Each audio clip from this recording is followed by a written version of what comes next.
Everyone at least once thought about the existence of life after death.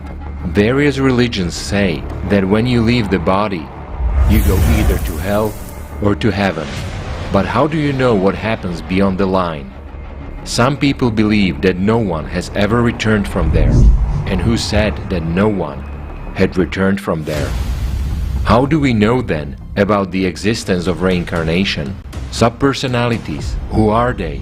Where are the personalities of those who died? Voices in the head, what are the reasons for their appearance? Where do young children get the wisdom of adults from? Memories of past lives. Scientific experiments. Why is the topic of life after death nowadays a taboo and so little studied by science? After all, it's the only thing guaranteed to happen to each of us. What occult knowledge did the Ahnenerbe and SS obtain from Tibetan lamas, secret magical practices of the Third Reich, the dead among us? Does a person have an alternative? The law of Allathyar, how to get out of the cycle of reincarnation and how not to go to hell. It's time to give the world back to the alive.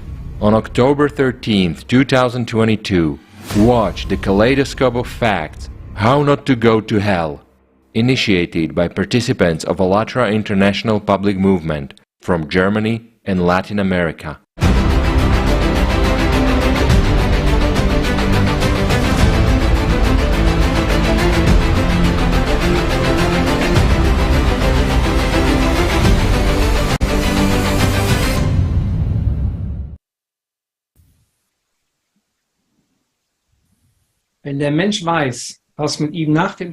If a person knows what happens to him after death, it changes a lot in his life. Knowledge empowers, gives courage, and enables one to make conscious choices. The topic of our broadcast today is how not to go to hell. Today's broadcast will consist of 3 parts. In the first part, we will learn about such concepts as subpersonality and reincarnation. In the second part, we will talk about higher magic and how it affects our world order. How the battle of mages takes place. In the third part, we will discuss how the legacy of the dead affects the living. And most importantly, what should a person do in order to protect himself from the influence of the dead and not to get into hell. In our research, we rely on the knowledge given in the books by Anastasia Novych and the videos with the participation of Igor Mikhailovich Danilov. Our Kaleidoscope of Facts has been initiated by participants of Allathyar International Public Movement from Germany and Latin America. Volunteers from all over the world took part in its preparation. Thanks to our technical support team and the team of interpreters, we are broadcasting live on numerous streaming platforms with simultaneous interpreting into 18 languages. Everyone has thought about their after-death destiny at least once in their lifetime. We wondered what people think and know about it. We conducted a social survey and asked people from different countries what, in their opinion, awaits them beyond the line, and whether they believe in the existence of hell. We suggest watching the video record of this survey. We are doing research for the Kaleidoscope of Facts project, and the topic of this episode is life and death. So the question is, do you sometimes think about death? Or let's say, how often do you think about death? No, I never think about death. Yes, every day, quite often. The truth is, I think about death almost every day. Yes, in recent years, my parents are already old people. They are over 80. I think about the fact that we are all mortal. If you are born, you are going to die. You cannot escape it. Sometimes I think it's something inevitable, that it will happen in everyone's life, and that it's important to wonder what might happen or what will happen after death. So I think about it. Sometimes I think, yes. Well, usually every night when I'm bored, when I can't sleep, I just think about what happens after I die and stuff like that. I have always been fascinated by that. So if I'm bored and it's at night time, then every time I have these existential questions. What do you think happens after death? And that's what I'm wondering, or asking myself, what's going to happen? That intrigues me. I think it wouldn't make sense if the person died and everything just stayed as it is. Something has to follow, but that's the intrigue. Whether something will follow or not is the question I always ask myself. I think there is something else. I mean, after death, I think there is something else. So, after the physical body dies, I guess what happens to the physical body soon is that it decomposes in the ground. Well, I'll say that's where the physical body ends, but they say the soul goes to God. Well, or to hell. Based on what my parents taught me, I'm going to heaven because I'm a good girl. I did, and I do something good for the others. Well, if you die, you don't stop thinking, you don't stop feeling. You go to rest, I think so. Look, I believe that we are energy. I believe in reincarnation. Yes? Well, I think that there are two parts to a human being.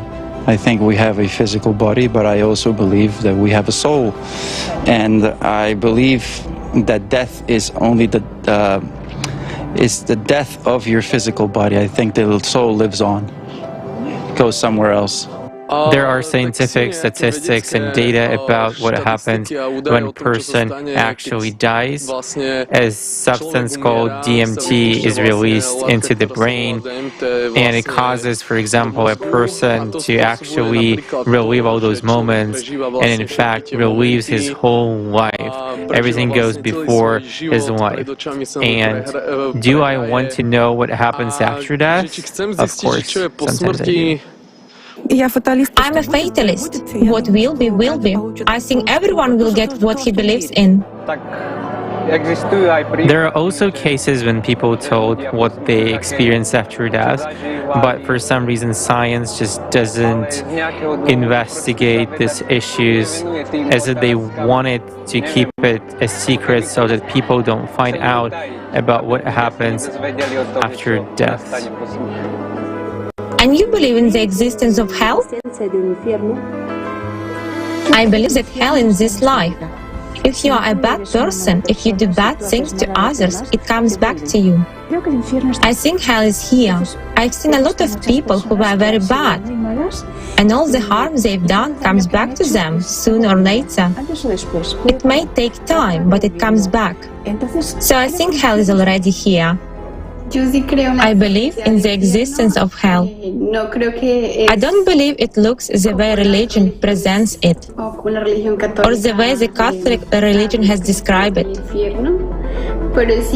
But I do believe it is a state into which consciousness passes or finds itself after the death of the physical body in this dimension.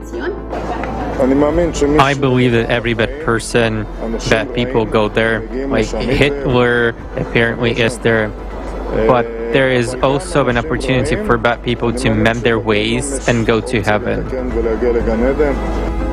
But now, at this stage of life, you have to enjoy the moment, be very patient and never pass on a bad wave to anyone. I think everyone has a purpose. I think we have to discover it for ourselves. In my opinion, each of us has a good purpose. I live to be happy, and I do what I can to be happy.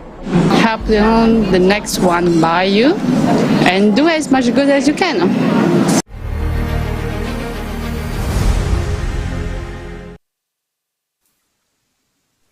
After watching this video, I have a few questions as well.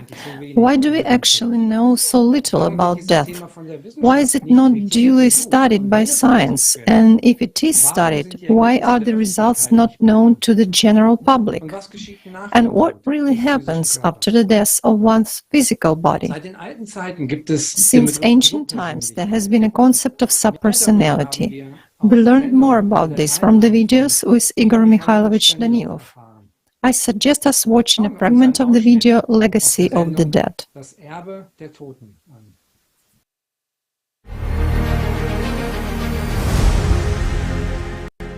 That subpersonality, in our understanding, I emphasize, although it was called this way in the past, too.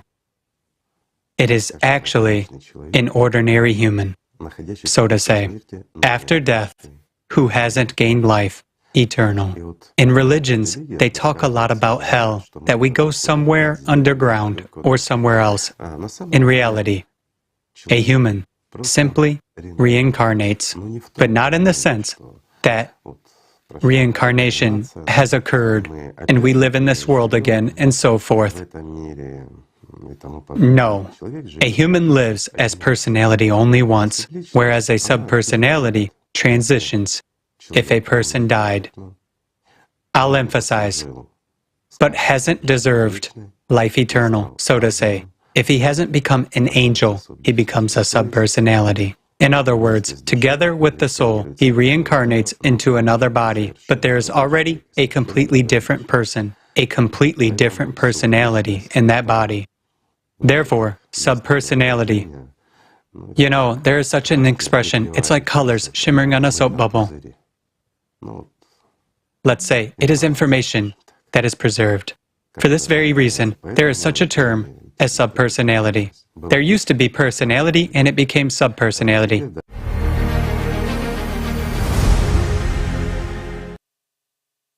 Thank you, Igor Mikhailovich. So, we have one chance to gain eternal life, speaking the language of religion, to go to heaven. If this does not happen, a person becomes a subpersonality, and his soul goes to reincarnation. I realize that for many people, the concept of subpersonality might be new, so today we will examine the subject in detail. In our next video, we will discover what subpersonality is and learn more about the degrees of manifestation of subpersonalities. An important question for every human being is the question of afterlife destiny. As of today, there are enough facts, including scientific ones, proving reincarnation. And yet, official science is in no hurry to recognize this phenomenon. It often happens that there are facts, but the orthodox science can find no explanation, especially if these facts confirm the existence of the invisible world. The paradox is that humankind has always had knowledge of the invisible world.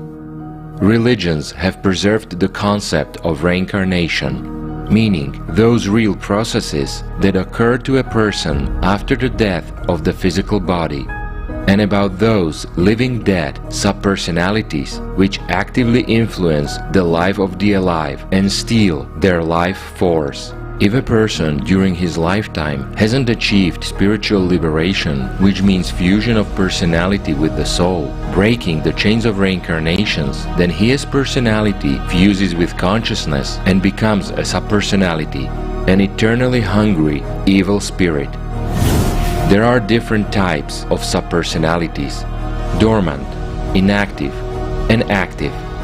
After the next incarnation of the soul in a new body, subpersonalities, which are like films on the sphere are located on the soul, will attack a new personality, trying to take away its vital energy. The most dangerous for a new personality are active subpersonalities. Active subpersonalities can partially take over, be in symbiosis with personality, or completely dominate personality. Partial manifestation of subpersonalities. For example, at an early age in children, when between the ages of 3 and 5, infants exhibit adult wisdom. Or cases when a child remembers what happened to him in a past life, how he lived and how he died, down to the smallest detail. As a rule, in the vast majority of children, such manifestations end at the age of 5 to 7.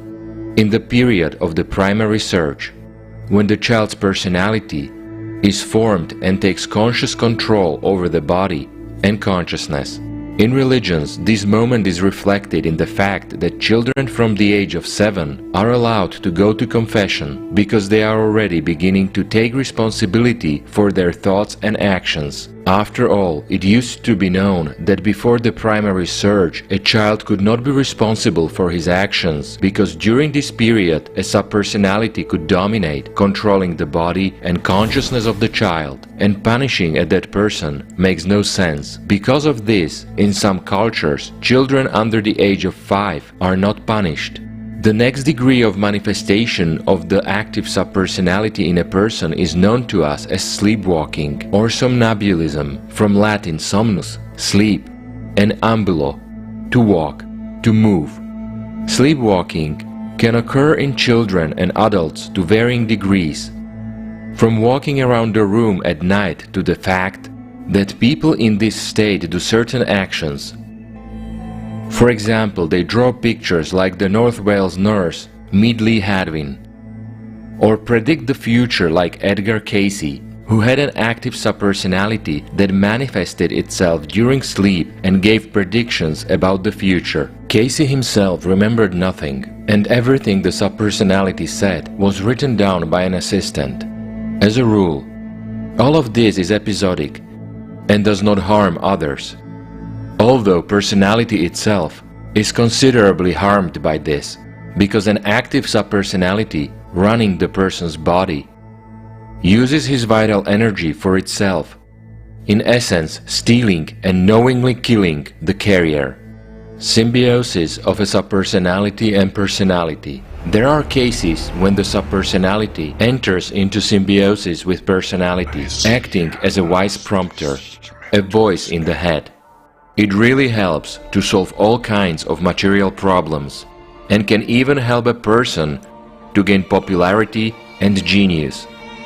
As a rule, such cases are described as something good, useful, although in fact it is far from that. An example of such bright personalities is the ancient Greek philosopher Socrates. Socrates' invisible assistant was called Daimonius. Daimonius, also daimon, from the Greek daimonion, divine, is a philosophical concept known primarily from the written heritage of Socrates' disciples, Plato and Xenophon, and refers to the inner voice, which at the crucial moments warns and thus keeps from an action that can be dangerous from physical or moral well-being. It is also cautiously stated that we should not confuse this concept with a demon.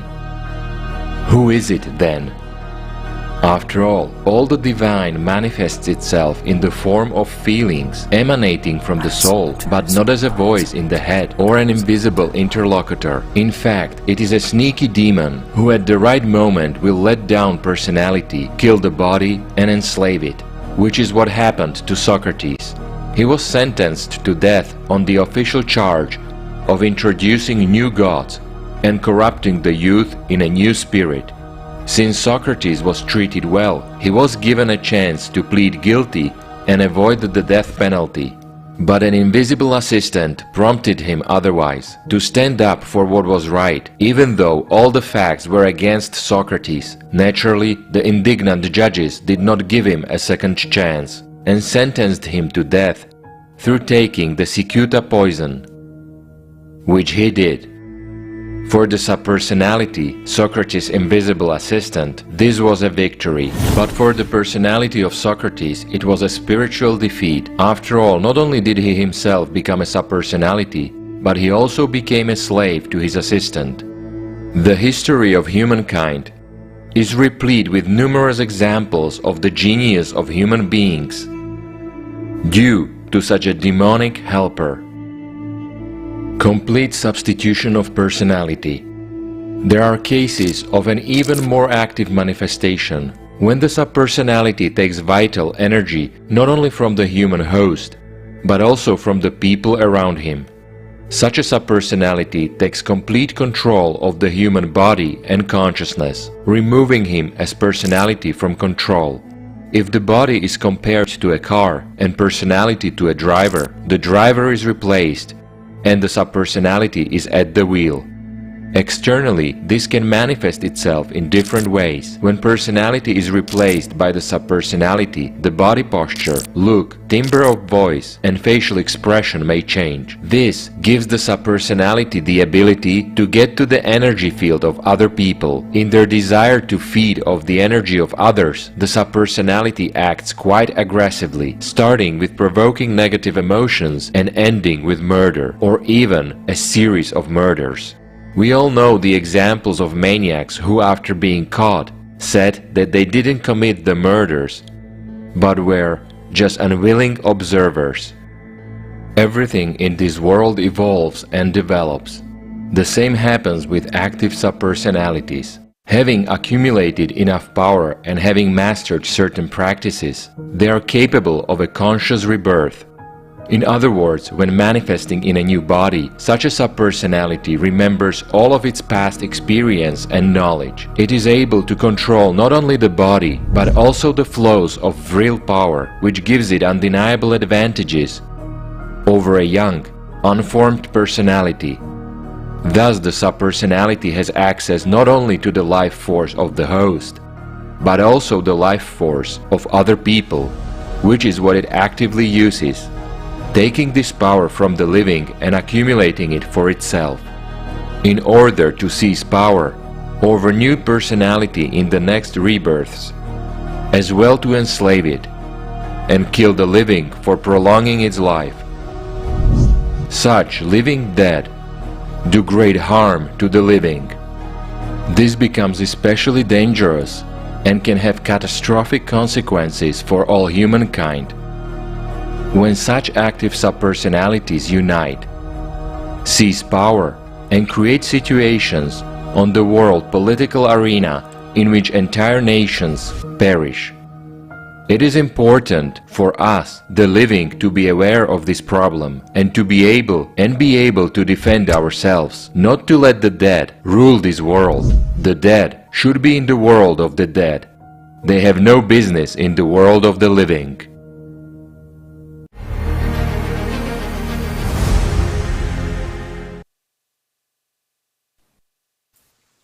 This information needs to be thought about very seriously. So, a subpersonality may be sleeping, inactive, or active. Sleeping subpersonalities will be discussed in part 3 of our Kaleidoscope of Facts, while in this block we will look at the active manifestations of subpersonalities. One of such manifestations is the memory of past lives. This also brings us to the issue of reincarnation.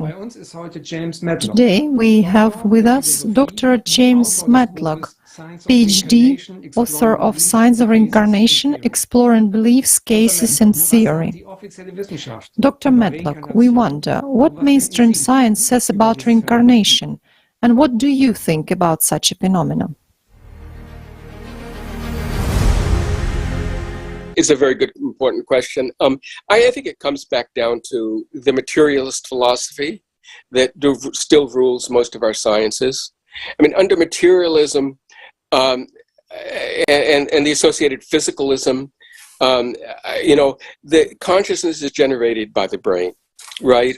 And so when the body dies, the spirit dies, consciousness ends. There is no possibility of any survival of death, much less reincarnation, right? There's this postmortem survival is just impossible from their point of view. So as long as materialism and physicalism rule in the sciences, I don't think this is going to change. Now, the hopeful thing is that they're coming under more and more and more stress. There are more and more people in different fields that are beginning to challenge this sort of thinking. Different societies, different cultures have different beliefs about reincarnation.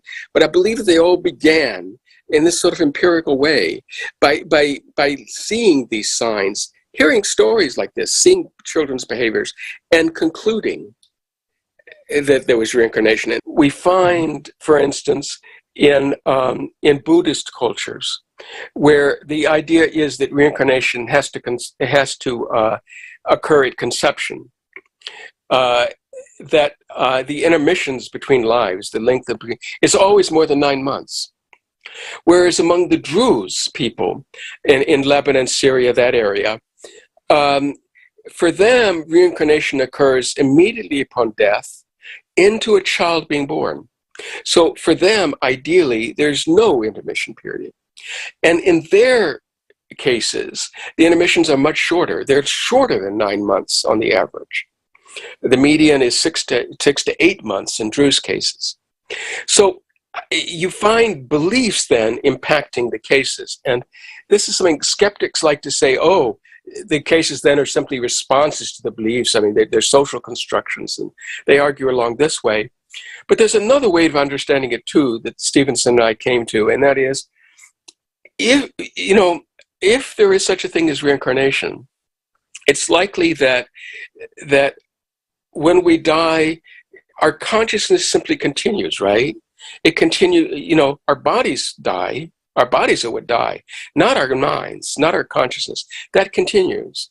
And so it would make sense then for the content of that consciousness to continue.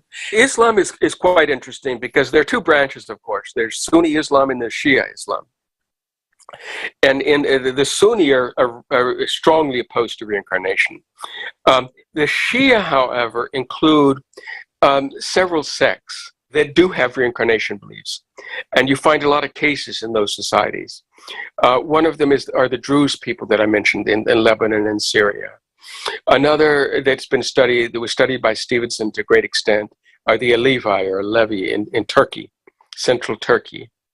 But also some other ones like the Alawite in Syria. In Judaism, you find reincarnation beliefs. I've been to synagogues. I've heard reincarnation talked about. A good friend of my mother's died, and at her funeral service or whatever, a memorial service, there was a handout there that made an explicit reference to reincarnation.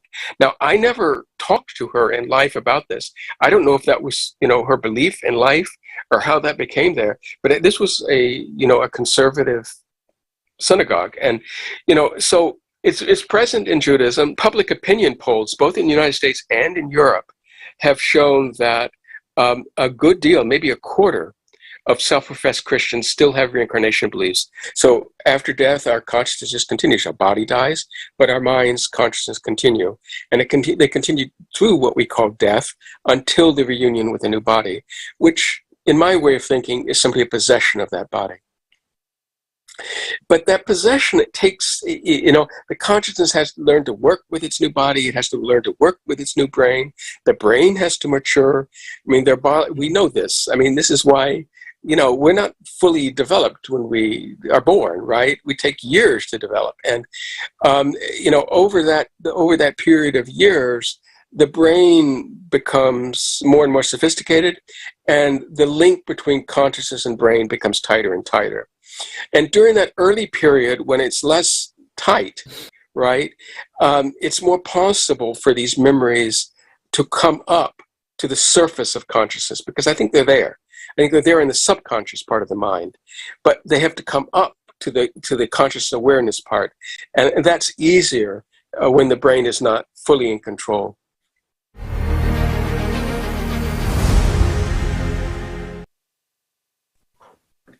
Vielen Dank, Dr. Medlock. Ja, Thank you, Dr. Medlock. Yes, as we see, memories surface when consciousness is not yet so developed. That's why children have the most frequent manifestation of past life memories. Such cases have been studied and confirmed by scientists around the world. For example, Ian Stevenson, MD, Director of the Department of Personality Studies at the Virginia Department of Psychiatric Medicine, and Dieter Hassler's 20 years of research. Studies have proven that reincarnation Studies have proven that reincarnation exists. As a rule, such memories appear when a child is 2 to 4 years old. Thousands of cases of reincarnation in children have been studied over 20 years. Two-thirds of the documented cases have been confirmed. Was versteht man unter spontanen Erinnerungen bei Kleinkindern? Kleine Kinder erzählen ihren Eltern spontan von ihrem früheren Leben. Oft beginnen sie im Alter von 1 oder 1,5 Jahren zu sprechen. Wenn die Kinder später in der Lage sind, very often they speak about the age of 2 or 3 years, when later on they can articulate their words better, they can say something that can be checked. Usually the parents check and find the family which coincide with the family according to the data given by the child. Professor Dr. Jan Stevenson and 4 colleagues of this professor spent about 45 years on studying the issue whether it is possible to treat such messages and records as trustworthy and they can be treated seriously. The way how the previous person died is almost precisely described by a child. Various types of behavior and traits of character also comply with the traits of the past life. Also, the spots of the body comply with mortal fatal wounds on the previous body. During the first visit, children recognize unfamiliar people as former friends or relatives. They spontaneously address them by the name. They're familiar with their previous home, and they know very facts. Stevenson and his other colleagues, researchers, detected about 3,000 cases all over the world and confirmed many of them. 2/3 are from the Southeastern Asia and 1/3 is from the rest of the world. We will tell you about some of the cases. One known case is Varda Kadman. She told details of her lives in childhood about the individual named Anna Frank. Her family had no answers for her. When Barbara was born, Anna Frank's story was still relatively unknown because she died in the concentration camp Bergen-Belsen just 9 years earlier. When Barbara was a child and visited Amsterdam with her parents, she was able to find the way to Anne Frank's house and identify details of the design and furnishing of the house that has been altered since Anna's time. The following story is about a child who recalls that he himself used to be a grandfather. We'll share a few episodes from his life. Herbert was born in 1997. Today he is 25 years old. When Herbert was 3 years old, he and his father were playing football. Suddenly Herbert told his father, "Do you know that I'm your father?" Of course, the father was very surprised, but he took his son's statement quite seriously, unlike most German parents. Herbert's mother, on the other hand, was reticent and reluctant to accept the possible rebirth of her father-in-law. It was frightening to her. When Herbert was 3 years old, he asked, "Where is Aunt Tony?" His mother could not answer anything because she knew nothing about Aunt Tony, but his father explained Aunt Tony was his own father's favorite aunt, that is Herbert's grandfather, who died suddenly of a heart attack on March 16, 1976, at the age of 53. His aunt died even earlier in 1969. Herbert's parents assured that Aunt Tony has never been spoken of before. The father and his 3-year-old son drove the car to the cemetery where Herbert's grandfather was buried in the family grave. On this occasion, little Herbert remarked, "I'm already dead." And he added, "I've been dead for 20 years. Herbert's grandfather actually died 23 or 24 years ago. Herbert's parents received photographs of Herbert's grandfather and mother from relatives. The picture showed 6 brothers and sisters between the ages of 14 and 18. When Herbert first saw the pictures, he said, "Look, that's my mother," and he pointed to the picture of one of the girls. Herbert was 2.5 years old at the time. When Herbert was so young that he could not yet speak, when walking around Bielefeld, he would also point to a house and say, "Da, da." It was his grandmother's house. Of course, there was no need to explain this to the baby beforehand, nor could Herbert expect to understand it if he were explained to him. His grandfather was an engineer who was interested in biology, mathematics, physics, and chemistry, and was well versed in these subjects. Today, these are Herbert's main areas of interest. He is good at it. Another striking story. Swarnlata Mishra was born in 1948 in Pradesh, India, to an intellectual and wealthy family. When she was 3 years old and driving with her father past the town of Katni, more than 100 miles from her home, she suddenly asked the driver to turn off, as she put it, to my house, suggesting that they could have a better cup of tea than on the road. Soon, she gave more details about her life in Katni. She said her name was Bia Patnak, and she had 2 sons. She spoke in detail about the house she used to live. Swarnlata said that Bia had been treated by Dr. Abhrat in Jabalpur and died of a sore throat. The spring of 1959, when Swarnlata was 10 years old, news of the incident reached Professor Sri Banerjee, an Indian paranormal researcher.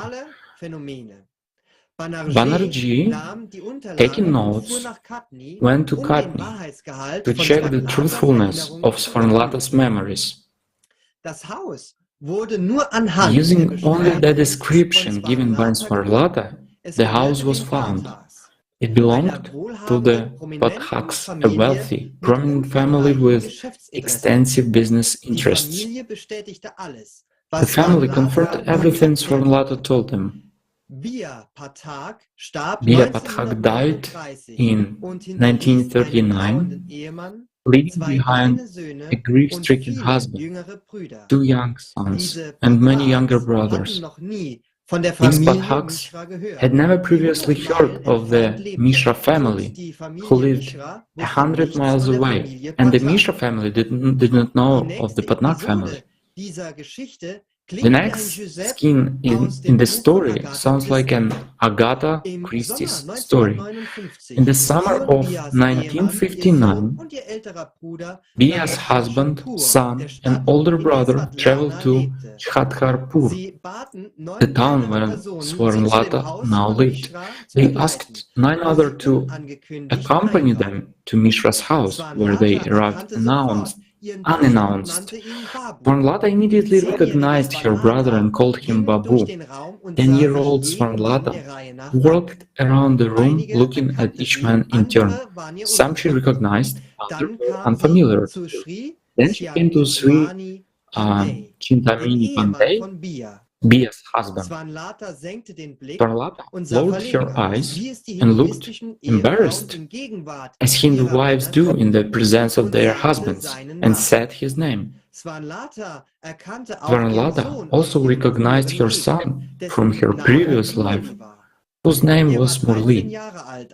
When Bia died, he was 13 years old, but Murli wanted to test her, and so, for nearly 24 hours, he persisted that he was not Murli, not her son. Murli also brought a friend with him and said that he was Bia's second son. Swarnlata was just as adamant that he was a stranger, but that Murli was her son. Finally, Swarnlata reminded Sri Pandey that he has stolen 1,200 rupees, which Bia had kept in a box. Tripandey acknowledged the fact because only he and his wife knew about it. Von Reinkarnation wird uns Paulino Martinez tell us about another case of reincarnation.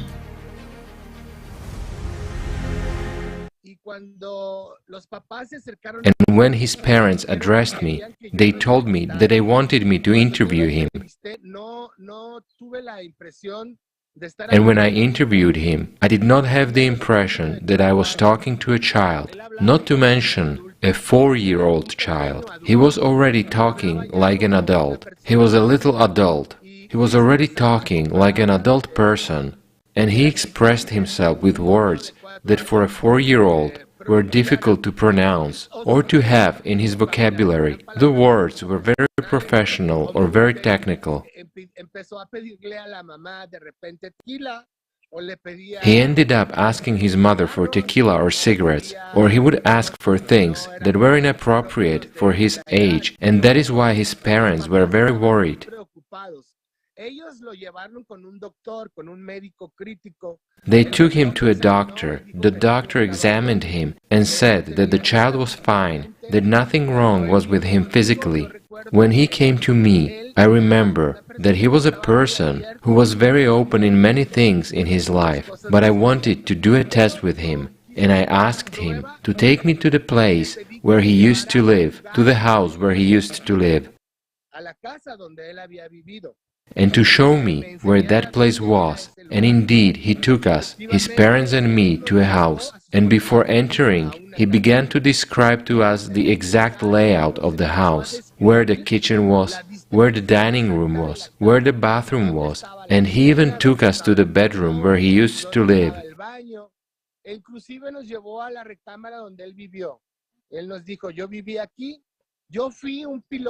He told us I had lived here. I was an aviator pilot.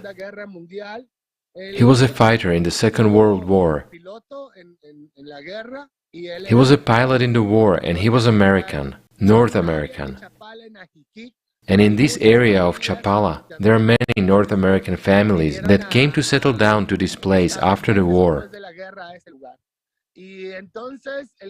Then he began to give details even of the plane, of the plane he had flown, and to our surprise, people took a photo album and showed us a picture of the pilot. And he said, "Yes, that's me." And we could see that this pilot was him, and we were very amazed. He said, "Yes, that's me." According to my experience as a psychologist and psychotherapist and shaman, these manifestations can emerge at any stage of life, but they especially often emerge in childhood and adolescence. Some cases were even violent. We encountered a 10-year-old girl who had an experience like this, and she attacked her family, and there were about 4 or 5 adults, but they could not control her.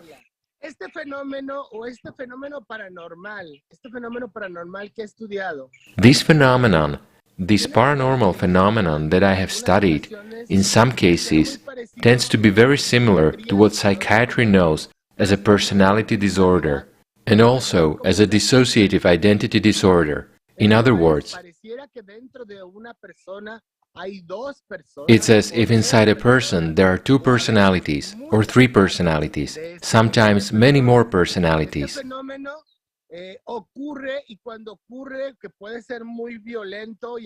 When this phenomenon occurs, it may be very violent and aggressive.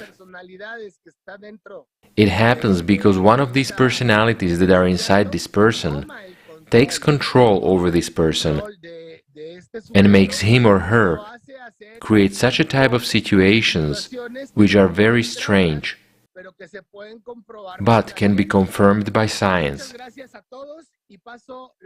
Thank you very much to all, and I pass the floor to the next speaker.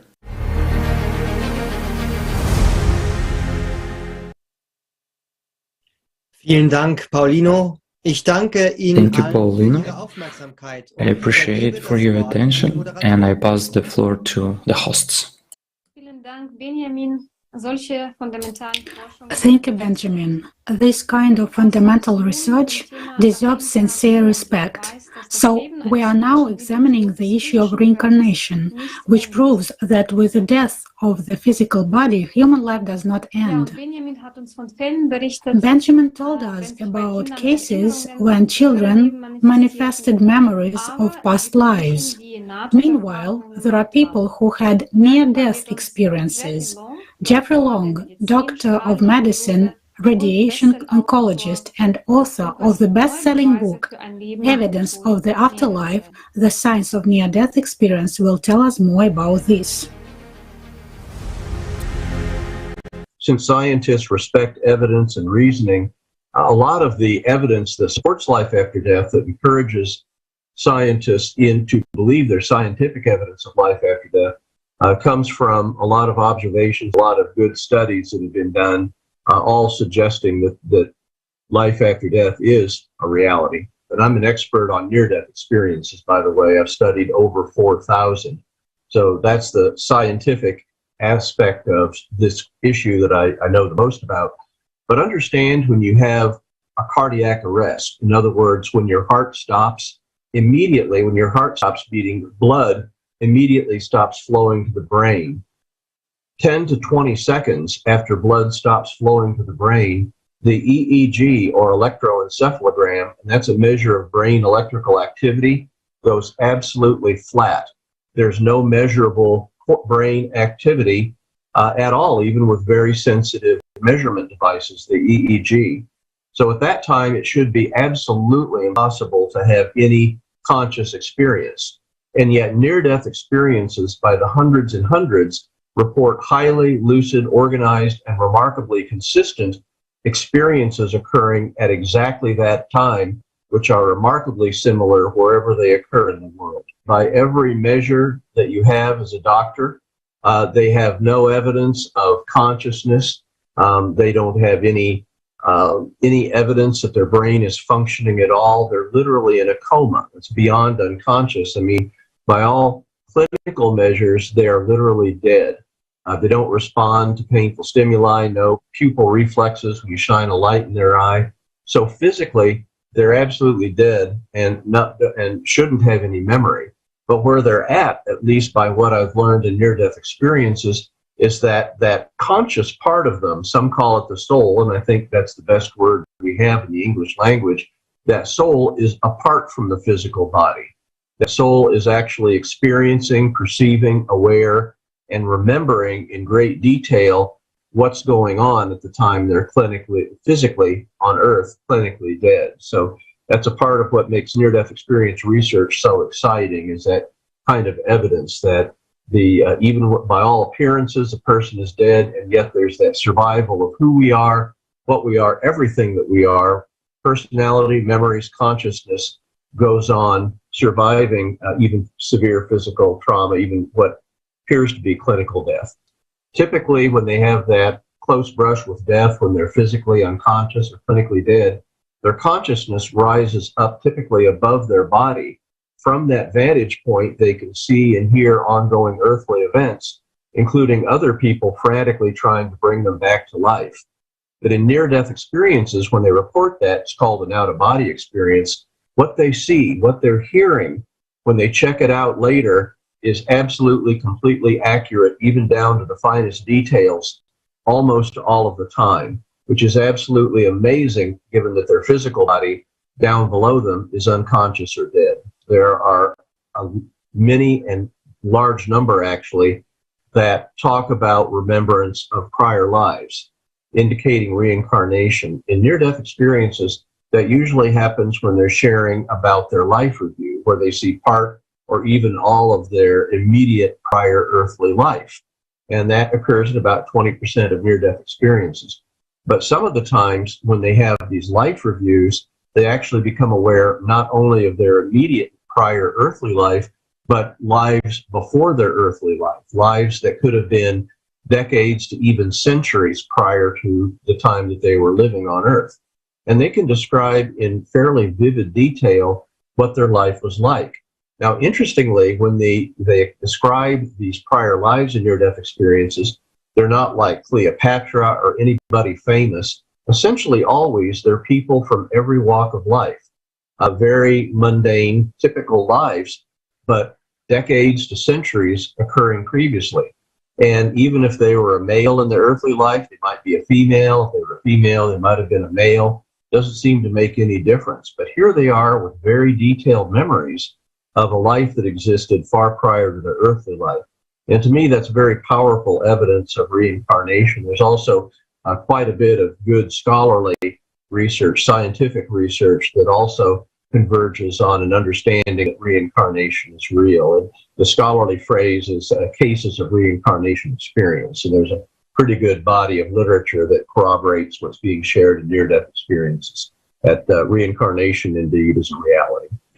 We do have one or several cases shared with us on the nderf.org website where they did try to check some details of their awareness, and they actually connected. One interesting example is a person who became aware of themselves in the early 1900s in Germany.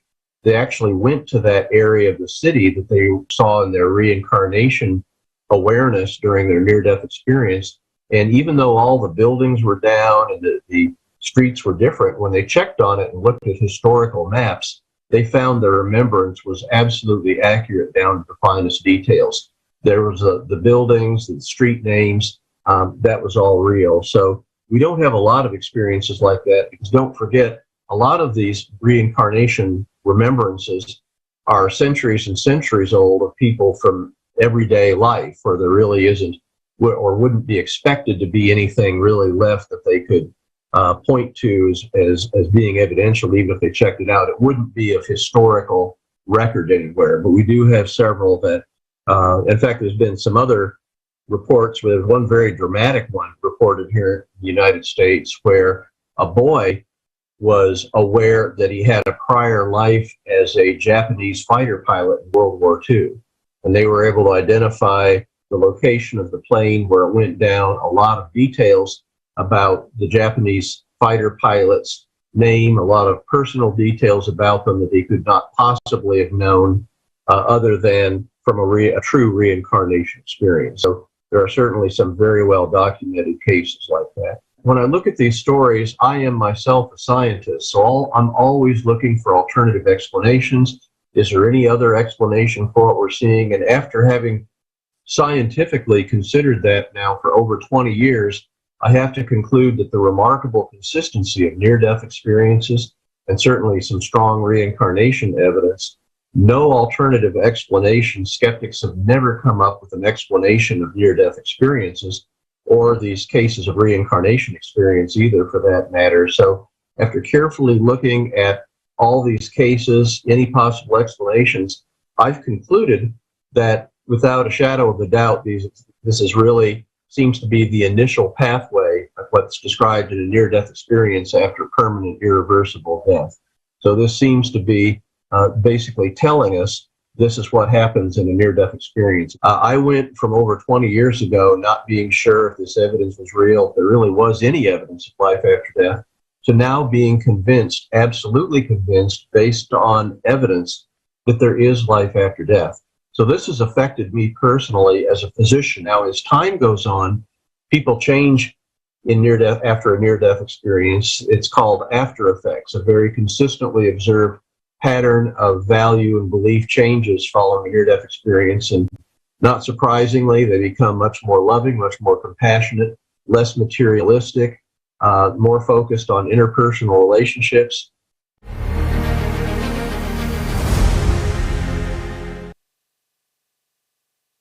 Vielen Dank, Dr. Long.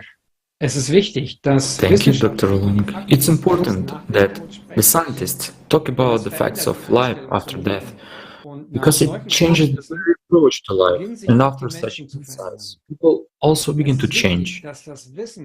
And understanding comes how important it is for the knowledge of human essence to be spread and promoted in society. And we continue our kaleidoscope and proceed to another manifestation of subpersonalities, a voice in the head, Maria, please tell us about your experience.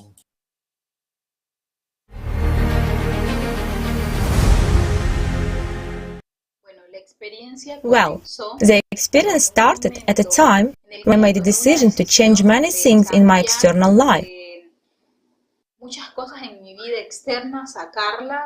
To get rid of them or leave them there and start working on my inner component. So at that moment, I began to realize that there was a voice that in some way dictated certain actions that I did, that I performed, and that I had never had before.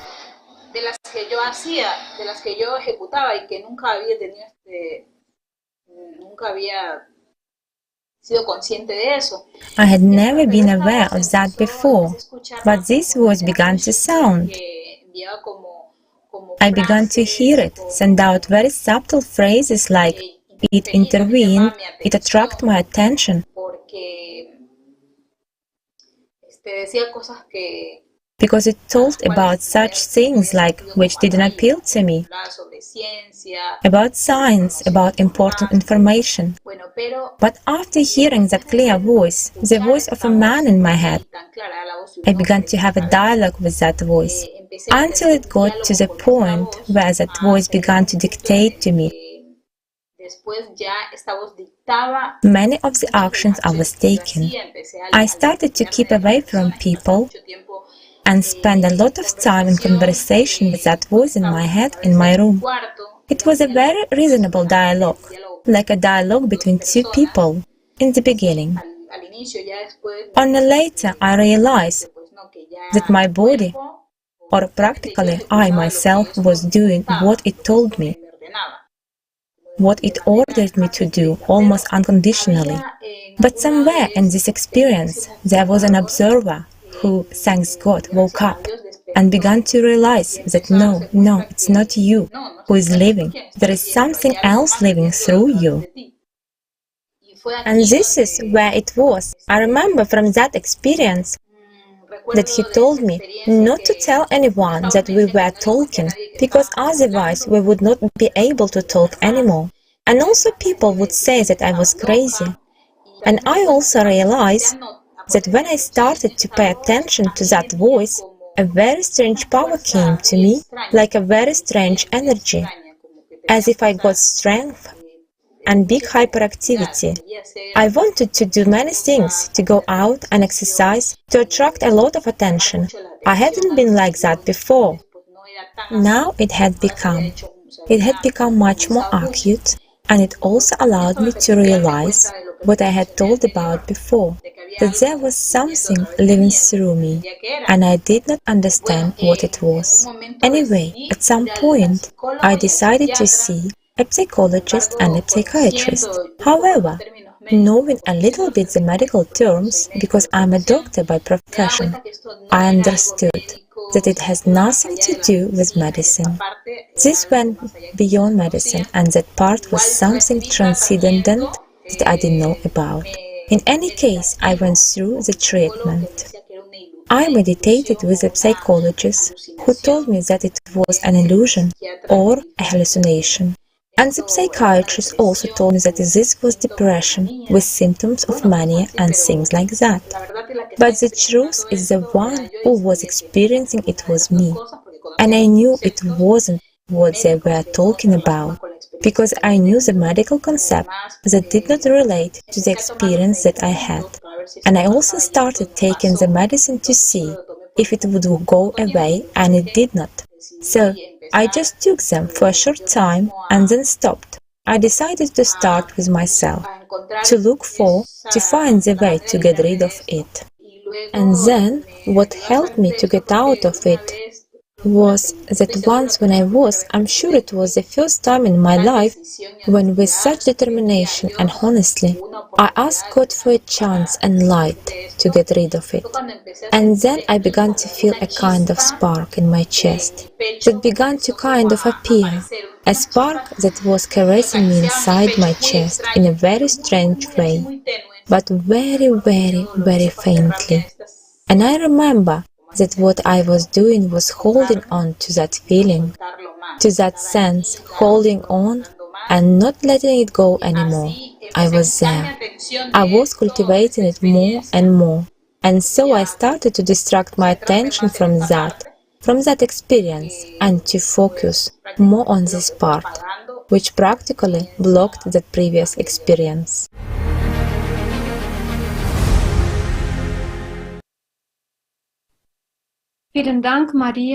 Thank you very much, Maria.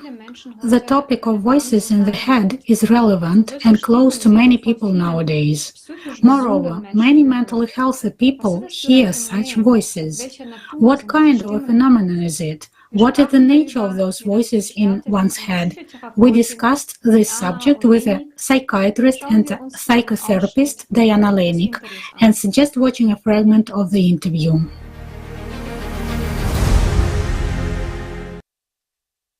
To date, psychiatry has accumulated many facts of unexplained behavior of people which are considered mental deviations.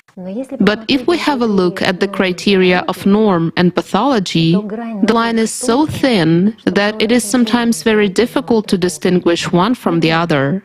For example, one of the most frequent and prominent symptoms of almost any mental disorder is a voice or voices in the head that control people's behavior and are perceived by people as a violent influence imposed by someone else's will. But the behavior of most people in our society is also controlled by a voice in the head, which people perceive as a stream of thoughts generated by their own brain. Most people, I mean 99% of people, that is, each person hears a voice in his head, his own voice. But those people who have been given a psychiatric diagnosis at some point begin to perceive the voice in their head as extraneous, alien, and not of their own. And often they hear several different voices at once. For example, a man can hear a woman's voice or a child's voice, and a woman may hear men's voices. They may be voices of those who they know and of strangers, but all patients know that these voices have a very strong influence on their behavior and that it is very difficult for them to disobey these voices. Meanwhile, people who are considered normal constantly obey the voice in their head, and this doesn't cause them any resistance. Under the dictation of these voices, people quarrel with each other, say to each other a lot of unpleasant and strange things. They often agree without thinking with what sounds in their head, and then they themselves wonder, did I really say so? I couldn't say that. Why is it that all of a sudden this inner speech, which in general is so familiar to every person, at some point begins to be perceived by our brain as extraneous, unusual for the person himself? In psychiatry, voices heard by mentally ill people are called perceptual deceptions. In other words, patients hear something that does not exist. It only seems to them. That's why they are patients. And most specialists today adhere to this view of auditory hallucinations. Although this does not clarify the nature of the phenomenon at all and does not help people at all, but in every science, there are true scientists, true researchers, who are not satisfied with existing dogmas, especially if they don't work, and continue to search for the truth. One of such scientists was Gennady Pavlovich Krokalev. He, like many of his colleagues, could not fail to notice that the voices that sound in his patients' heads are subject to the same physical laws of acoustics as any other sounds and voices that every person hears, meaning they have power, volume, timbre, and localization of sound. Another objective evidence of auditory hallucinations is the plug-in fears in any way by mentally ill people themselves. There are many such observations in every psychiatry textbook, and there are many such observations in the experience of any psychiatrist. So what happens? When people have auditory hallucinations, a lot of patients try to plug their ears with their fingers or a cotton swab or breadcrumbs. Often they pull a cap tightly over their head to cover their ears and go to sleep that way. They try to cover the ear canal, the external ear canal, in any way they can. Then the auditory hallucinations may subside for a while. A German researcher from the Federal Republic of Germany, Jens Blauert, writes, "There is a widespread view that an auditory object is caused only by sound excitation. It is known, however, that auditory objects' sensations may also arise in the absence of obvious mechanical vibrations or waves.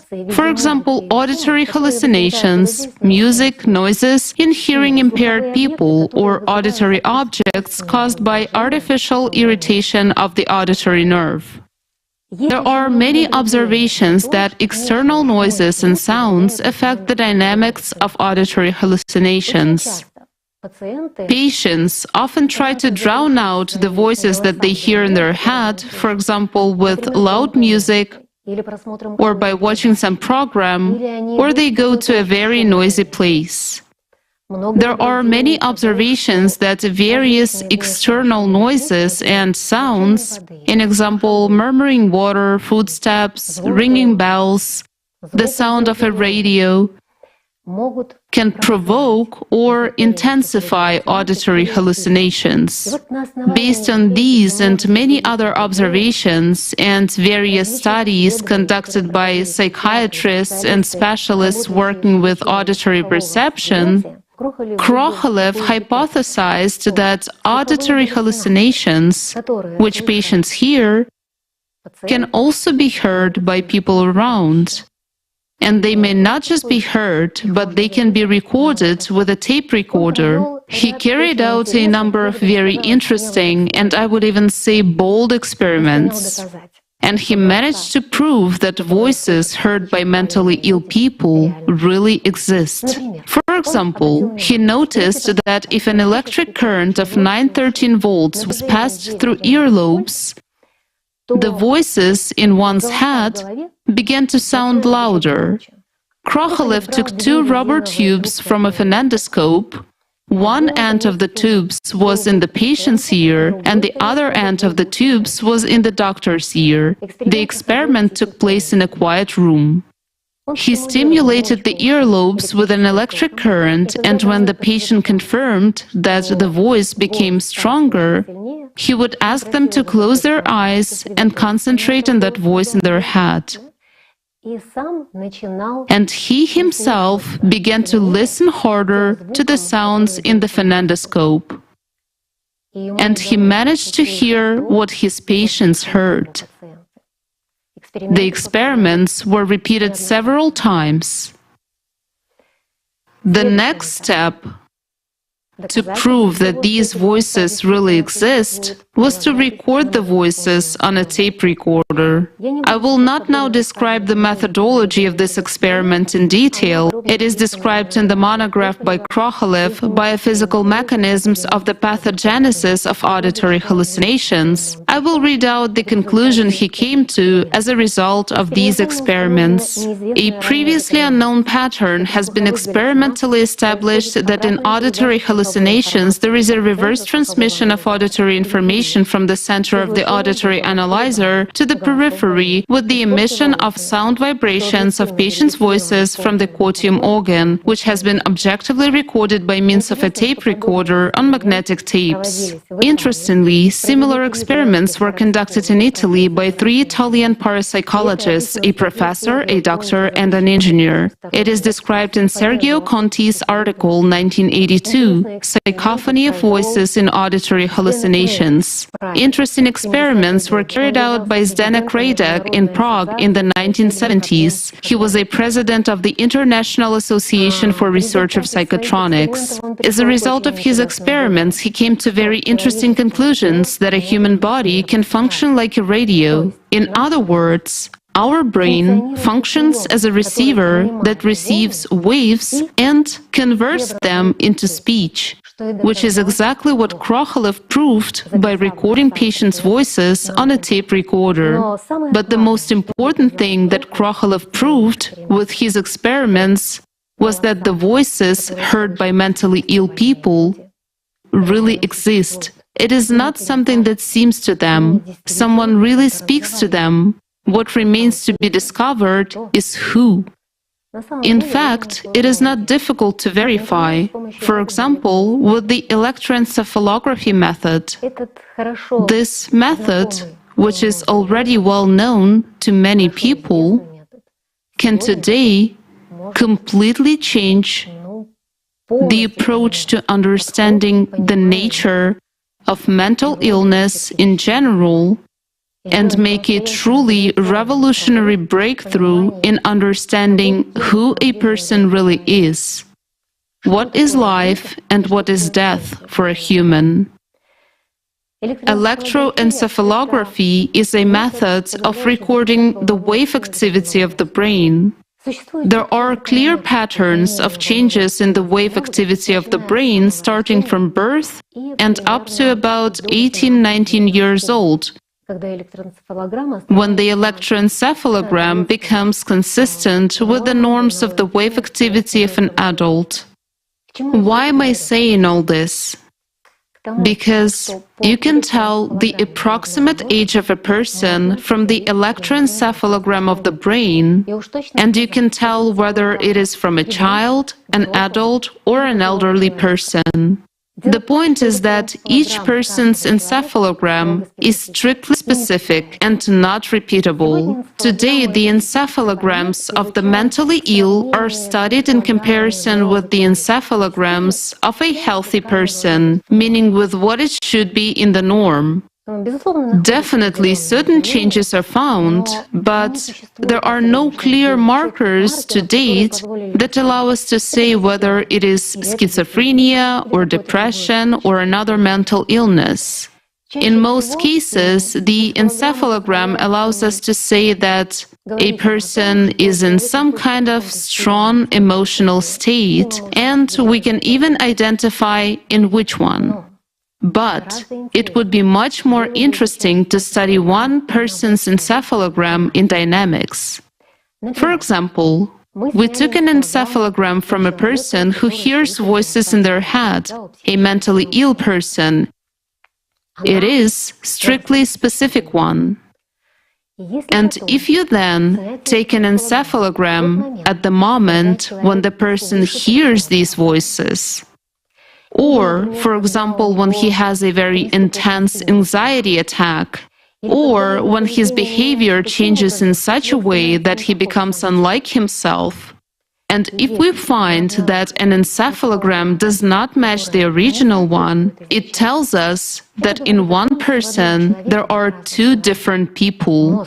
The brain registers this. In terms of today's science, this is a dead end, a psychiatric diagnosis, and that's it. Such studies were carried out in patients with dissociative identity disorder or multiple personality disorder, and it was found that in one person there are several personalities and sometimes several dozens of personalities. This is a fact, an irrefutable fact. Everyone who observed these patients saw that in one person there were completely different individuals with a different set of habits, patterns of behavior, skills, with different levels of intelligence. And everyone was well aware that this was not an acting, not a performance, that there was really something wrong with the person. But what's wrong? And instead of sorting it out, there are now a lot of methods how you can get rid of it. But get rid of what? Maybe it's time to sort it out? where are several people hiding in one person? Maybe it's time to figure out who a human being really is? Let's take Billy Milligan again, because he was studied quite seriously by intelligent people at that. They saw that electroencephalograms showed that those were completely different people. Right. It was absolutely provable. Our neural group glows in an absolutely the same and identical way when we live in it. It's impossible to confuse two encephalograms of different people. It's unrealistic. It's like a retinal pattern, like fingerprints. So is the work of our neural group. This proves that it was a different person. Yes. Do you know what else it proves? The most terrible thing. Why wasn't it emphasized? And why didn't it go further? I'll tell you the prehistory.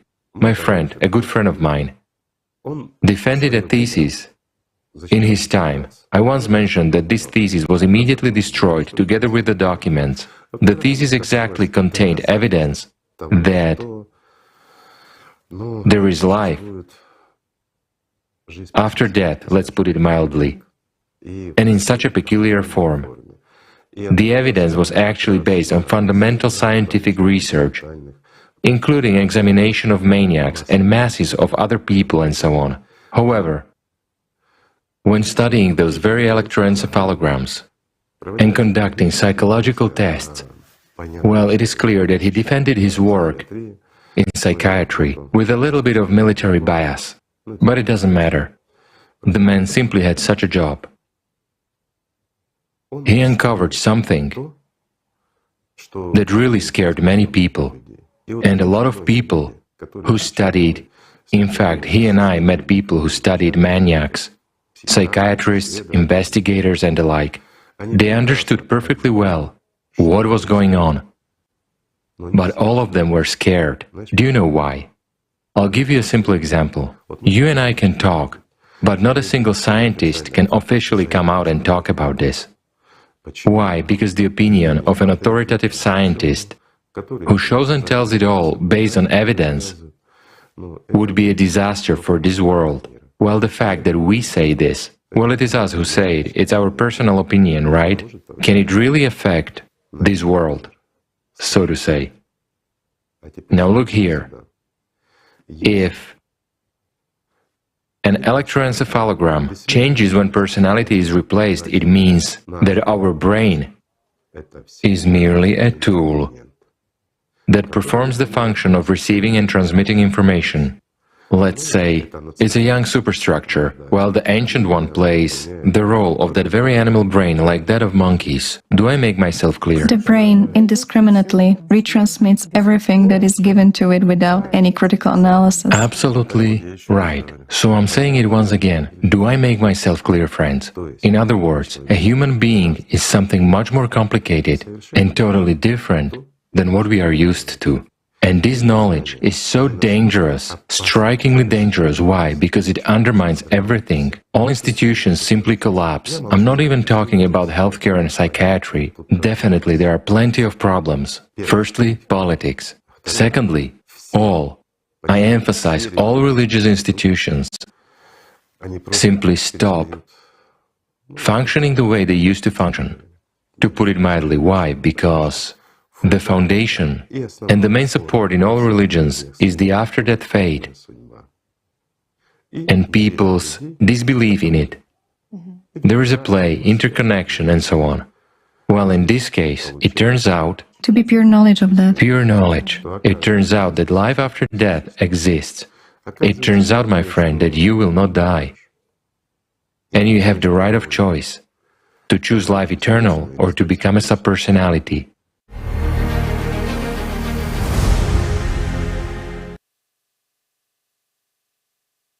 Thank you, Igor Mikhailovich. Thank you, Igor Mikhailovich. Thank you, Diana. This is a very important question, who a human actually is.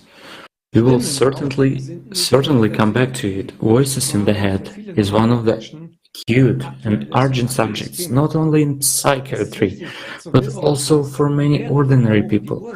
It's important to note that the appearance of voices in one's head may be due to several factors. The first one is that psychiatry can deal with psychological changes in the brain, which can be treated. But there is something that neither science nor healthcare can cope with, because the source of voices in one's head may be invisible energy and information entities of parasitic nature. Feeding on a person's life energy, they attack him and take his energy away. Yes,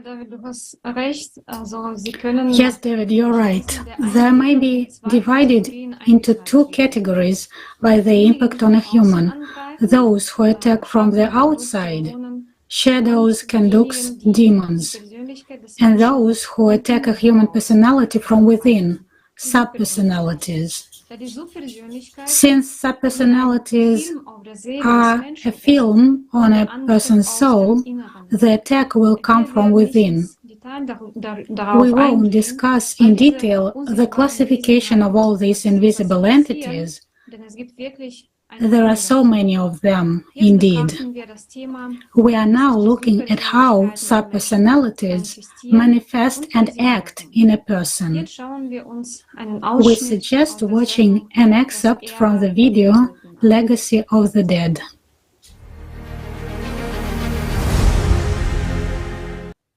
A lot of things may influence a human. Consciousness throws in many various, let's say, sensations, combinations, and whatnot. We see mirages, there may be hallucinations, and all sorts of things, right? Consciousness plays with us through emotion, very strongly as well. However, there are such states when it is indeed a subpersonality that manifests itself. How is that manifested? Tatiana has just explained. It's when a person feels that some kind of emotion has been triggered. He becomes distracted by that emotion. He takes offense at someone or something else, whatever, or somebody has hurt a person. Then on one hand he thinks, I should react, but on the other hand, it's not nice. And he feels that inside, exactly from inside. Something rises as if from his chest and overwhelms him. What are the indicators? Narrowing of consciousness, inability to actually change the situation. When you are aware and understand, but your body is already yelling at someone, getting into a fist fight, or let's say, behaving not quite normally. A person observes that, sees it, he is aware of it, and he understands that it is him who's doing it, but at the same time, he understands that it's not him who is doing it. At this point, sort of a split occurs. As personality, he already sees what is happening. Again, his consciousness simply doesn't function. He already receives information from primary consciousness that something terrible and incomprehensible is actually happening, while the person is helpless. He sees, but cannot do anything, and sometimes feels that something has taken possession of him. This is precisely a distinct emotional manifestation of a subpersonality. Why? Because at this time, it is scaring personality. Yes, the subpersonality has spent a lot of energy, but it has earned a lot more. That is such a one-off incident. However, there are frequent occasions when a human as personality doesn't even notice that activation of a subpersonality takes place, meaning a person sort of becomes a little bit distracted, and at this time, a sleep begins for him as personality. But an outsider sees that the person drastically changes at that moment. In other words, he changes absolutely, even his facial expression changes. Everything changes. His character and voice change. The picture has changed. There is a different individual who is saying completely opposite things. A minute later, that person returns as if nothing has happened. He is told, "You said that," but he doesn't believe it. He says he didn't say that. In psychology, they blame it on a split personality in the psyche and many other factors, while in fact, if we take an electroencephalogram of the person at this time, we will see that these are two absolutely different people.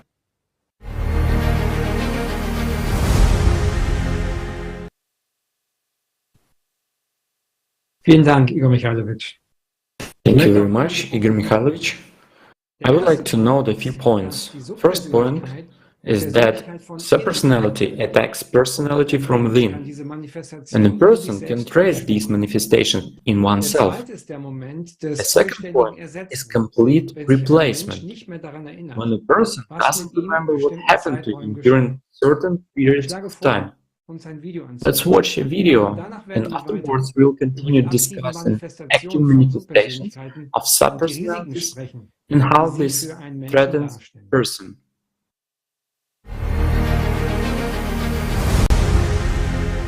Soul, perhaps the most mysterious and unexplored structure in the human body.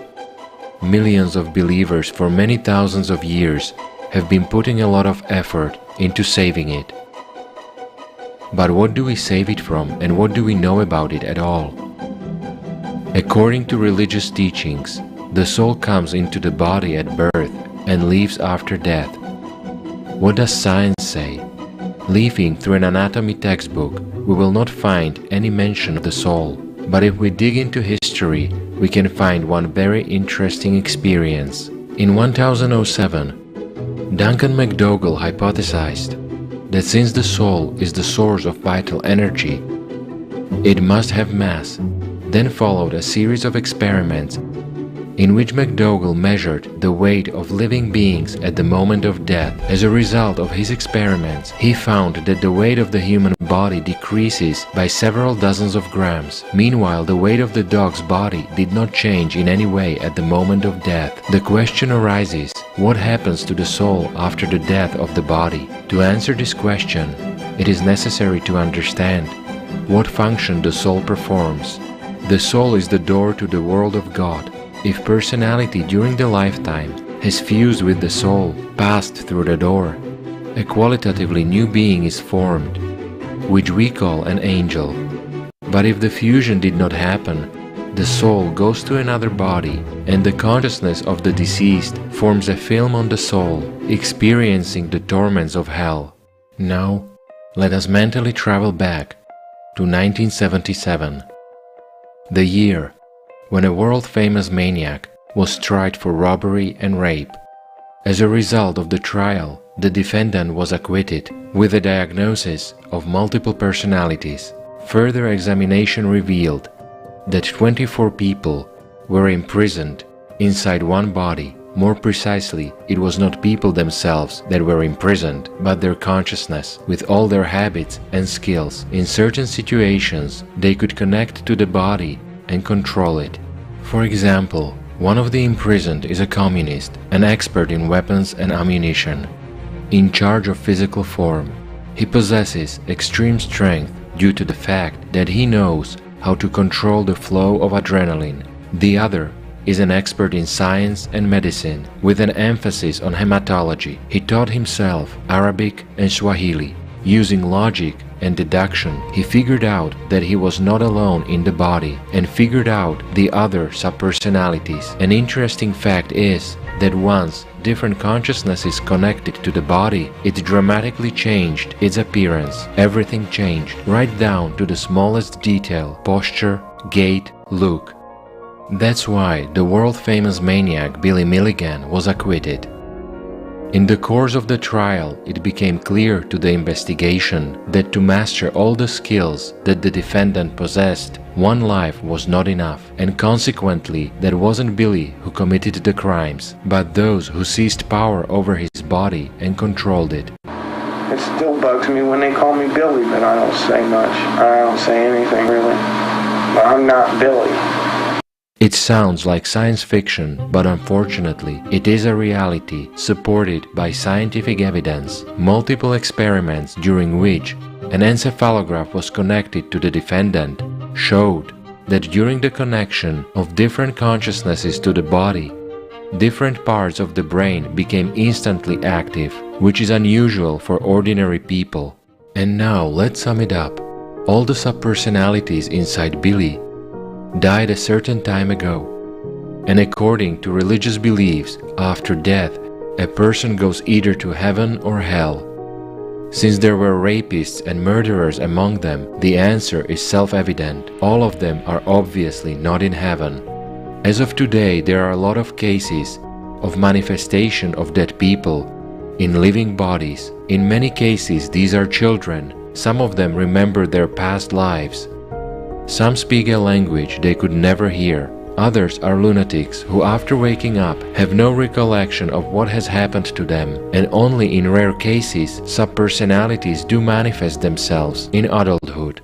After what you've heard, there is only one question: how not to get into such a situation yourself and close the door to the other world?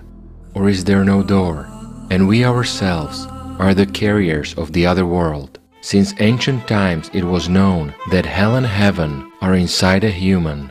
Omar Khayyam talked about it. Hell and heaven are in heaven, say the bigots. I, looking into myself, was convinced of a lie. Hell and heaven are not circles in the palace of the universe. Hell and heaven are two halves of the soul. Read more about how a human is designed in the Allathyar book.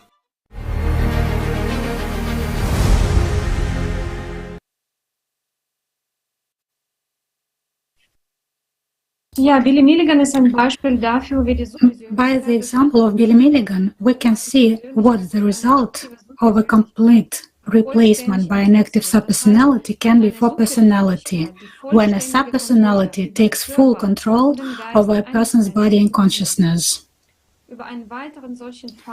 Criminal Inspector Oana Paiko will tell us about one more of such manifestations.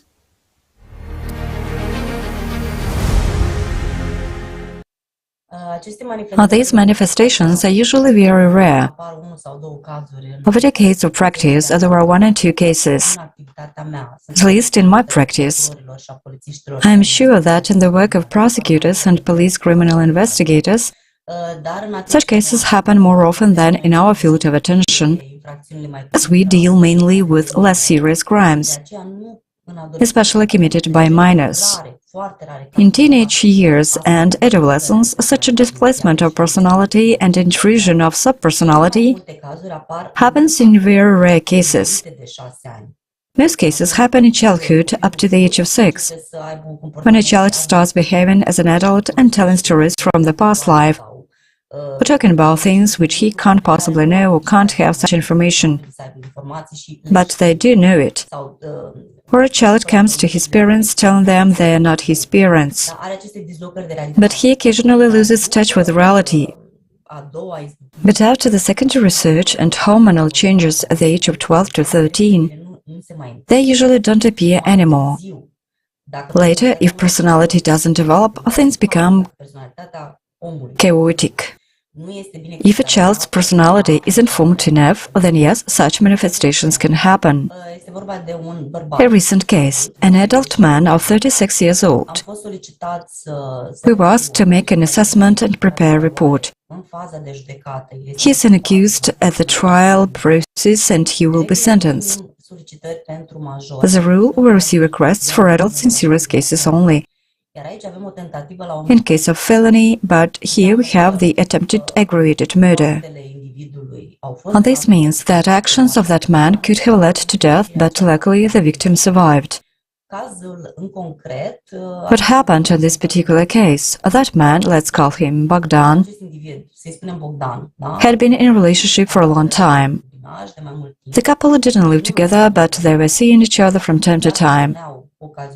Up to that point, everything had been pretty smooth, I'd say quite normal. His girlfriend, who I talked to, claimed that he, meaning Bogdan, never showed any signs of aggression. He treated her well. Instead, she noticed that Bogdan was a very reserved and discreet person. He didn't socialize and was a very silent person. So what we found out during the investigation, because I also talked to his first wife he had been in a relationship with for 7 or 8 years, and she also had a child, a 9-year-old girl. During that relationship, he committed violence, but these episodes of violence happened to him all of a sudden, followed by the display of affection, meaning he was usually a calm and gentle person, even craving affection and behaving very nicely. But all of a sudden, these manifestations appeared, which she characterized as jealousy, extreme paranoia, desire to control her totally, from the way she dressed to who she met with, culminating in violent physical and verbal manifestations.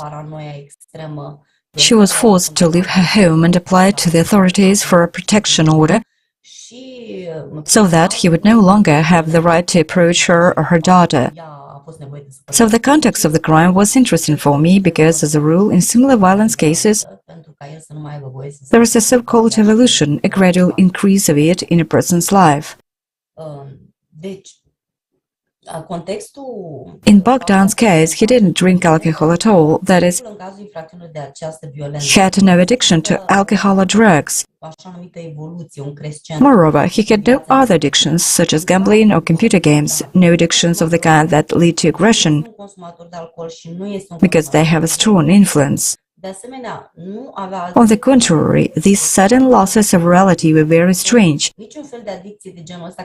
and this is the most important from what he told me. He didn't remember what he was doing during these blackouts. In fact, this is the main difference between when a person is influenced by the third forces and when a subpersonality intrudes. If it is subpersonality, a person doesn't remember what happened in the given period, as if someone took his place. During the questioning, I explored the situation with amnesia for quite some time, because I wanted to make sure that it wasn't just an attempt of manipulation on his part, meaning that he remembers but uses this scenario with amnesia in order to get a lighter punishment. Nothing significant happened that morning. There were no arguments and no conflicts with his girlfriend. He just got into the car because they had some business in the city hall, and in the store they had to do some shopping, which they actually did. The two of them went there and settled everything. Again, they didn't talk about anything in the car, and there had been no argument before that. Then, at one point, she asked him for a cigarette. He told her he didn't care one. After that, he couldn't remember anything. But what really happened? They stayed in the car for 4 hours. At that time, he pulled out a knife and began stabbing her randomly in various parts of her body. She was defending herself with her hands, so most of the stab wounds were to her arm area, which in this case saved her life because no vital organs were affected.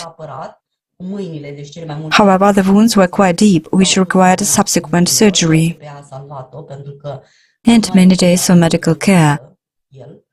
But the girl survived. The fact is that during this 4-hour episode, when he kept her in the car, every time she asked him to leave her alone, he responded with one single remark: "Shut up, because if you don't shut up, I'll pull out the knife." There was nothing in the conversation between them that could reveal logical motive for his actions. Usually, in marital quarrels between partners, when violent manifestations of this kind occur, it's usually the one who makes some kind of claim, that is, argues with the girl, with the partner reproaching her for something. It is either jealousy, money, or other causes of the conflict. In this situation, she couldn't get a logical answer from him for 4 hours as to why he was doing that. 4 hours later, he suddenly gets out of the car, again for no reason, and she was helped out of the car by someone else passing by on the road, and they helped her to get medical attention.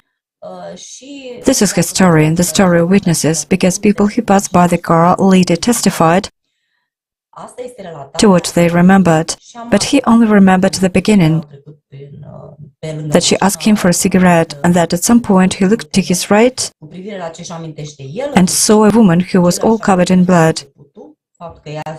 Confused, he got out of the car, and when he looked back, other people had already come and were helping her, and he left. He wasn't there anymore, but he has no memory of those blows. And the fact that his girlfriend told about the absence of his aggressive behavior in the past and the lack of motive for such instances confirmed my conclusion that it was an intervention of a subpersonality. There was one more episode in the life of this man which led me to the same conclusion. Once he was at home, he sat on his bed and nothing special was happening around. Then he felt the other Bogdan coming out of him. He felt that someone, the other one, coming out of him, the other person named Bogdan. So this again is a quite clear hint in this direction.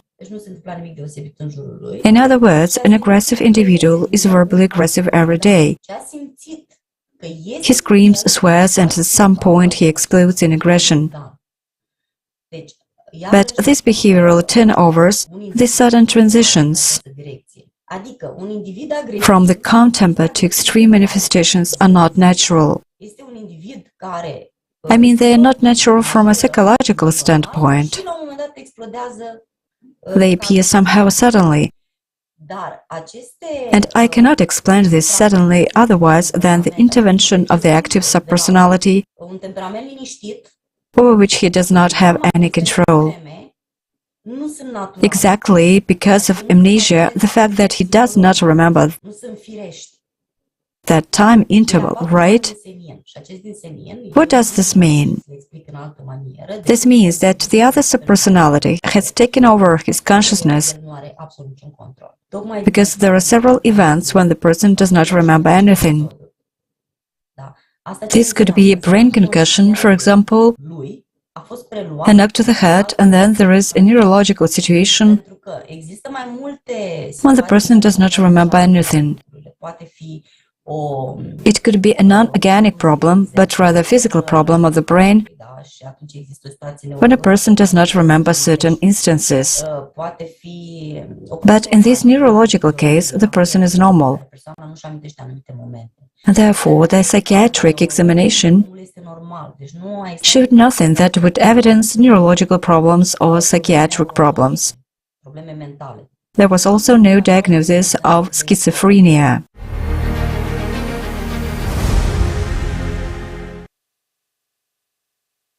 Wir können sehen, wie schrecklich dies ist und welche Folgen das Agieren der aktiven Menschen hat. We see how frightening is this and what the consequences are when an active subpersonality acts in a person with a complete replacement. Questions arise. What factors may contribute not only to the manifestation but also to the emergence of such active subpersonalities in people? What can we do as a society, and what should society be like in order to avoid such manifestations? Oana, the floor is yours. I think intervention should take place in early childhood. But this means that parents and society need to have the knowledge and skills to be able to act. What does this mean? This means that a child's personality must be stimulated by all means towards healthy development. That is, in addition to education, means to create that very normal environment for childhood. That is, there should be no abuse, no scandals, no violence at home. And in the case with this man, judging from the information I gathered, there were no such manifestations in the family. It is not necessarily that he was traumatized, although it is possible that he has these episodes of his life, or children do not remember them. Under post-traumatic stress, yes, there is a shock. The subconscious mind shuts down those memories and the person no longer has access to them. There may have been trauma in the past. This is usually the main cause of multiple personality development. A child's personality is trying to cope with the shock of childhood trauma, does not have the right tools to do that, and then retreats into separate rooms. That is, makes room for other, stronger subpersonalities that can bear the stress, that can hold out longer. And then there appear appropriate conditions for an active subpersonality to get such a capture or control. But the most important conditions are that the current personality is weak and there is very strong active subpersonality. Traumas, poor education, a lack of spiritual upbringing also make a big contribution. These are the factors that affect in the first place. Again, various negative factors can arise in the school environment because there is bullying. There is peer pressure, there is pressure from teachers, and in general there is pressure from all sides, especially towards the current generation. Social media, the internet, exposure to obscene content, violent content all over the internet, in social media, in films. So this is additional pressure that other generations didn't have. It's very important to emphasize this. There have always been traumatic situations in families. There have always been dysfunctional families. There have always been weak personalities and stronger active subpersonalities. But there has never been such pressure from society as there is now.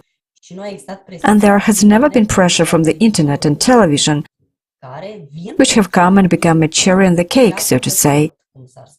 Yes, all this contributes immensely to reinforcing the other aspects.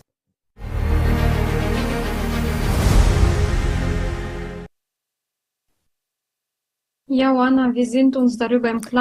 Oana, there is an understanding that our society is far from being perfect, and the conditions in which our children grow up are quite aggressive.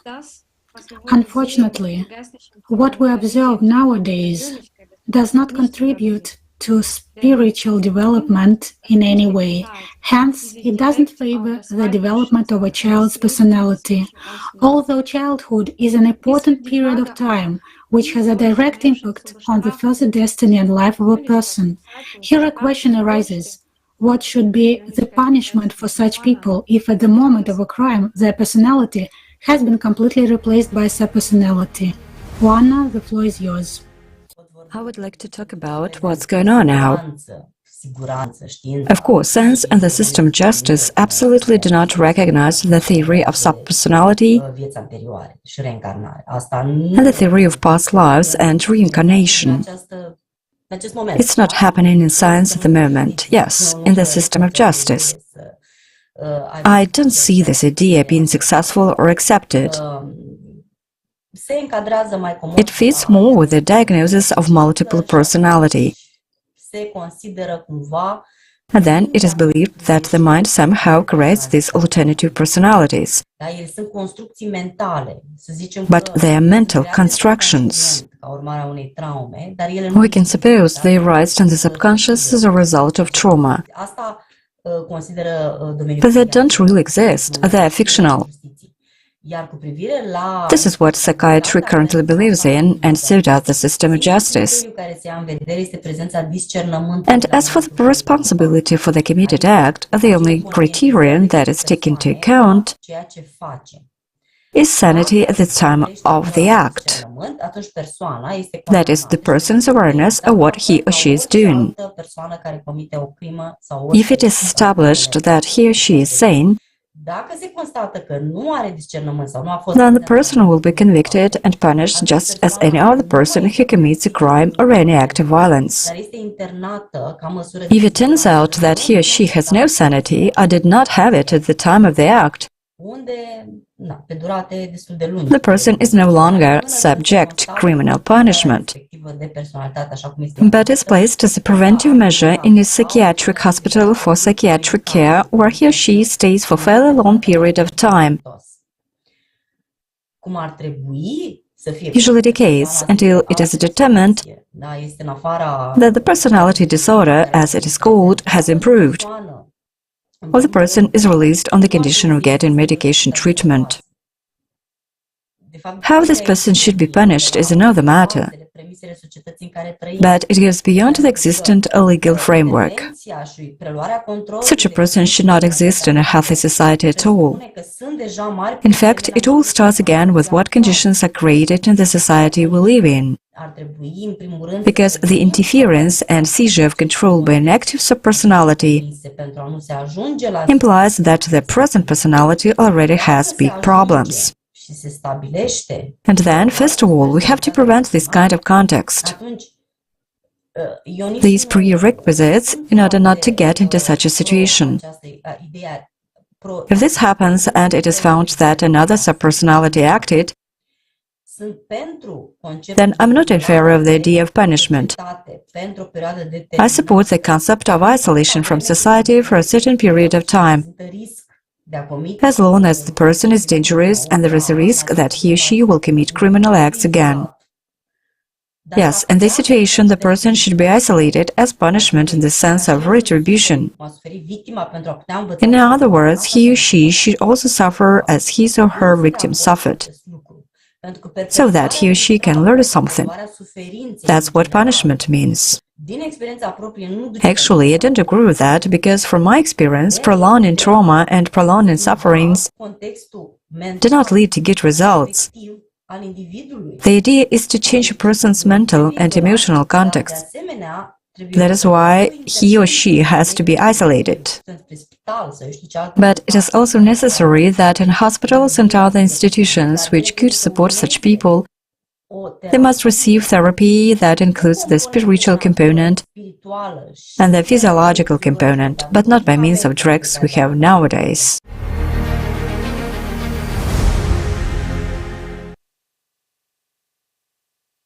Danke, Anna. Sie haben bereits das ernste Thema des Unvorbereitetseins. Thank you, Anna. You've touched upon the serious topic of our society's unpreparedness to respond to such cases. That's a subject for a separate conversation. For now, we would like to return to how it is possible to detect and prove the presence of several active subpersonalities in one person.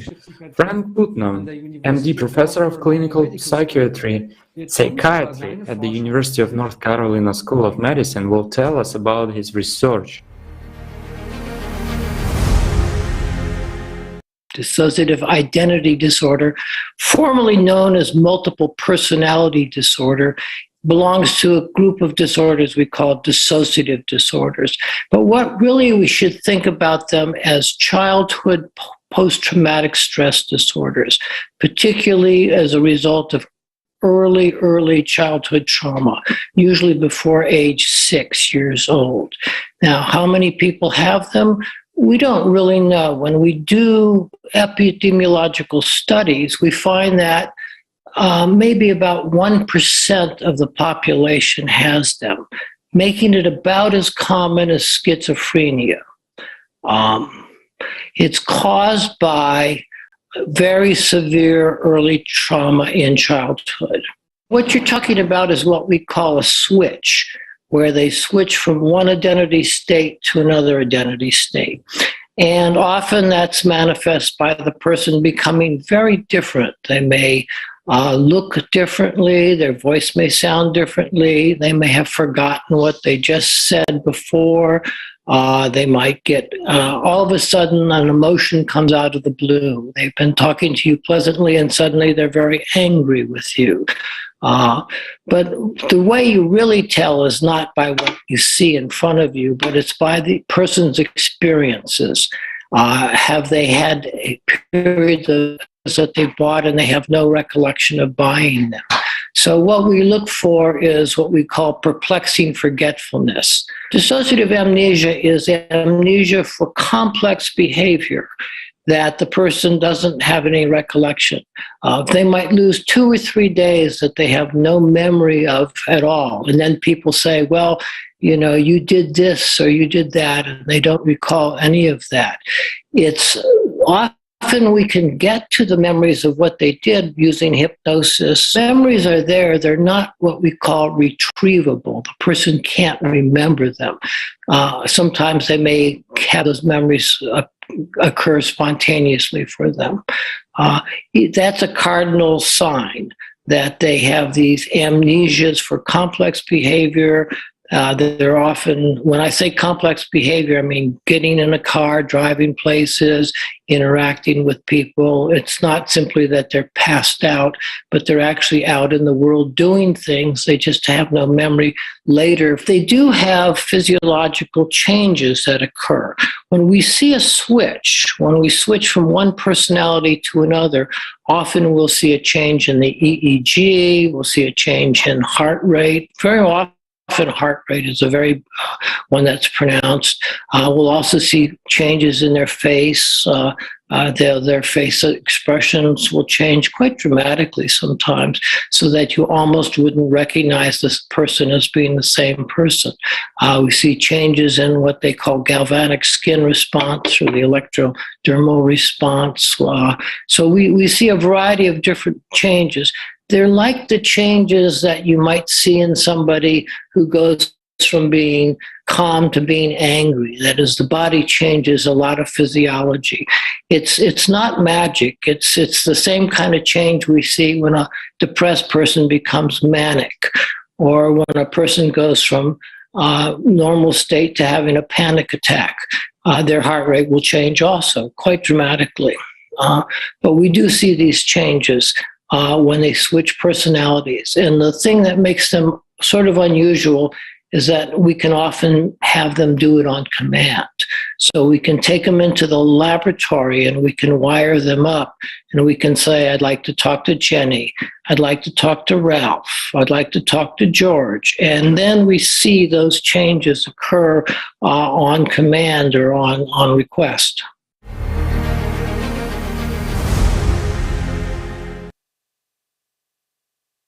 Thank you, Professor Putnam.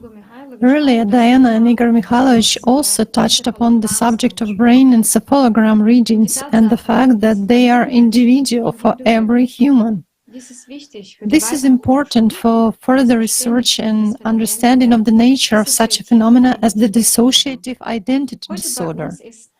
Today we have with us Tatiana Zinchenko, PhD in psychology, psychotherapist, psychiatrist, psychologist. She will tell us about neurobiological research on dissociative identity disorder. Tatiana, the floor is yours. Dear friends, I'll provide a brief overview of neurobiological research of dissociative identity disorder, previously referred to as multiple personality disorder, is a very mysterious and uncomfortable phenomenon in psychiatric practice. So far, its causes, mechanisms of occurrence, and consequences for human life and development are not clear, and this is despite many clinical and instrumental studies. In scientific circles, a fierce debate has been going on for decades, up to a complete denial of this disorder, while its objective and unbiased study is in its embryonic state. What is the reason for such a state of affairs? Clinical manifestations of these disorders are well known, documented, and even repeatedly cinematized. However, they undermine all of our scientific foundations and religious concepts, understanding of the nature of consciousness and personality of a human being, and his or her after-death faith. For example, how can a materialistic scientific paradigm explain when the body of one person hosts several and sometimes a few dozens of other people, individualities or alter identities? Moreover, each of them has its own unique life story, character, qualities, talents, abilities, skills, and knowledge.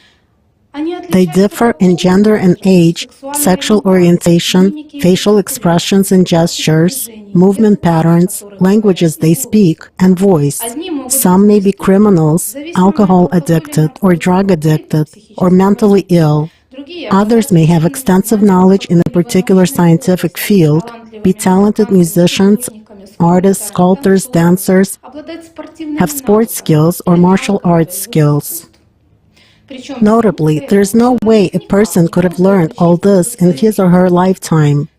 When one of the alter identities manifests itself, not only psychological characteristics, but also physiological and biochemical parameters of the body, and of course brain functions, change. Patterns of the brain's neural activity, its functional interconnection and morphology are as unique as fingerprints of each person. To study structural and functional changes in the brain during manifestation of different alter identities and moments of switching between alter identities, all kinds of instrumental neurophysiological research methods were used, such as different types of electroencephalography, EEG, functional and structural MRI, MRI at rest state and during various tasks, positron emission tomography, PET, etc. The results of these neurobiological studies mostly showed different neural activation patterns for different alter identities and core identities in the same DID patients, as if they were the brain activity of different people. For example, in EEG studies, they registered changes in bioelectrical activity of the brain in different areas, both in frequency and in coherence interrelation, interconnectedness between different parts of the brain. During the manifestation of different alter identities and the core identity. The slide shows a quote from a meta-analysis, qualitative analysis and review of several EEG studies in DIDs.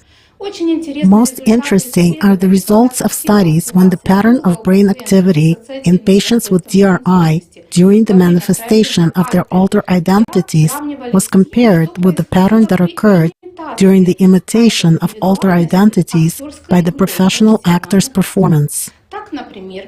For example, in an EEG coherence study, 5 patients with DID were compared with 5 participants from a control group who were professional actors. 15 DID alter states were studied, as well as 15 alter states imitated by the actors. Significant differences in EEG coherence were found when comparing the core personalities, being the carriers of DID, and alter identities. At that, the coherence was lower in alter identities. No significant changes in coherence were observed when actors who were healthy participants were playing various alter states. What could be the explanation for this? When the alter identities manifested, the coherence readings on the EEGs diverged both between themselves and when compared to the EEG readings of the core personality, because different people manifested through the same person's brain. EEGs did not change during the acting performance because it was just different roles and states of the same person. Very interesting fMRI studies were carried out in which activation patterns in the brain were compared between manifestations of different alter selves in DID patients and imitations of these states by professional actors. The results of all these studies showed the same result. The patterns of neural activation differed in case of alter identities and when imitating these states, even with full immersion into the role in healthy actors. Here's what the study says. Fitting their reported role-play strategies, the actors activated brain structures involved in visual mental imagery and empathizing feelings. The follow-up study demonstrated elevated perfusion in the left temporal lobe in DID patients, whereas non-simulating healthy controls had increased activity in areas which mediate the mental construction of past and future episodic events. The manifestation of alter identities activated brain structures involved in the processes of self-identification, body sense, orientation in the world, and determination of one's attitude toward what is going on. The researchers concluded that the manifestation of the alter ego could not be due to fantasy, imagination, suggestion, or role play, as healthy controls simulating different alter states were unable to reproduce the same network patterns as DID patients. One MRI study was able to capture the processes that occur in the brain during switching between alter identities. The data came from 2 neuroimaging sessions performed a few months apart, each showing the same activated areas. Primary sensory and motor cortex, indicating that the alter self was getting access to the movement process and perception, Nucleus accumbens on both sides an important component of the brain's reward system, which indicates that the alter gaining control of the body and the opportunity to manifest itself feels tremendous pleasure in switching to it and really wants it. This became the real discovery of that study. The frontal and prefrontal cortical areas related to the establishment of this control.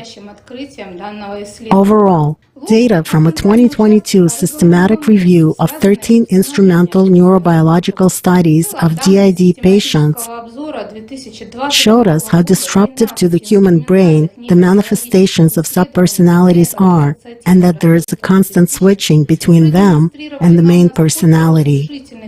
Many structural changes in the cortex were found, such as decreased cortical gray matter volume in different parts of the brain and altered connections, white matter, between them. A very demonstrative and evidence-based research was published in 2015 by scientists from Munich. It was about a 33-year-old blind patient diagnosed with dissociative identity disorder. More than 10 subpersonalities, alter identities, manifested in her, and they varied in name, age, gender, opinions, personal inclinations, tendencies, temperament, and other character traits.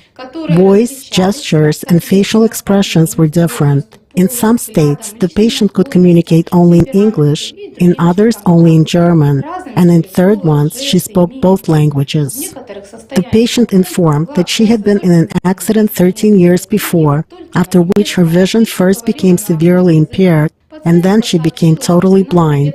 Experts diagnosed her with cortical blindness at the university hospital. This happens when the primary visual cortex in the occipital lobes is affected. Her primary visual cortex did not respond to any stimuli except for the flash of light at close range, which was regarded as a startled response to light. She also had no adverse reflexes, such as lacrimation, blinking, or the startled response to glare.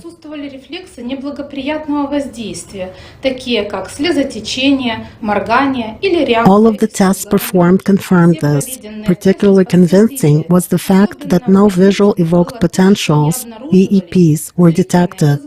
Evoked brain potentials are an instrumental research method that records the response of certain parts of the brain to external stimuli, in this case, visual stimuli.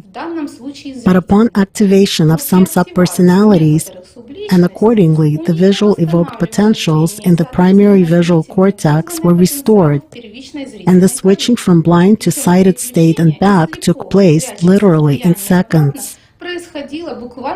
As it is known in psychogenic blindness, caused by mental processes, not by cortical death,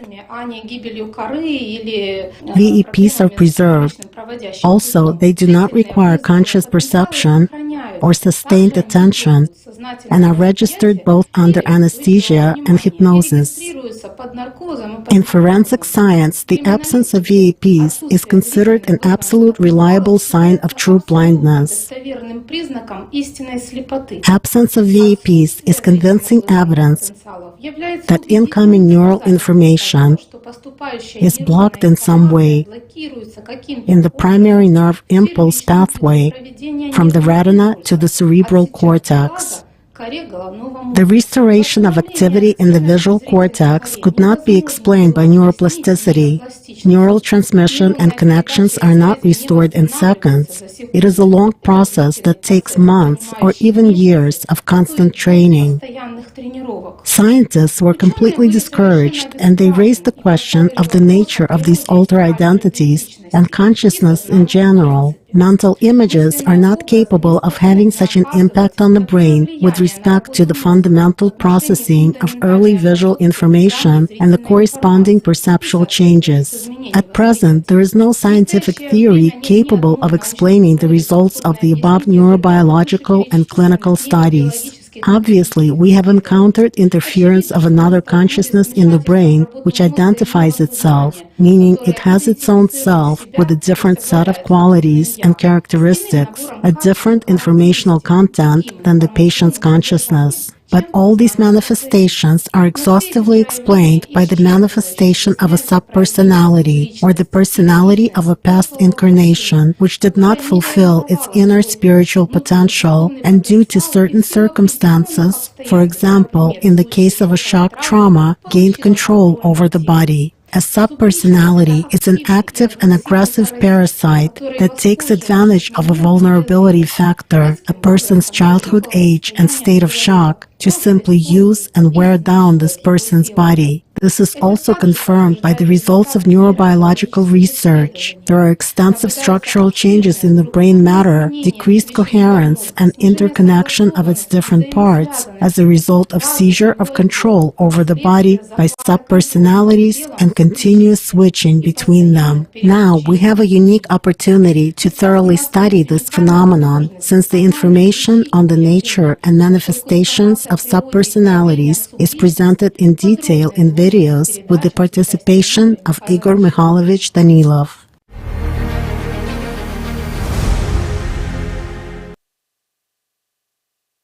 Allathyar, ich danke Ihnen, dass Sie uns die Ergebnisse dieser interessanten Untersuchung mitgeteilt haben.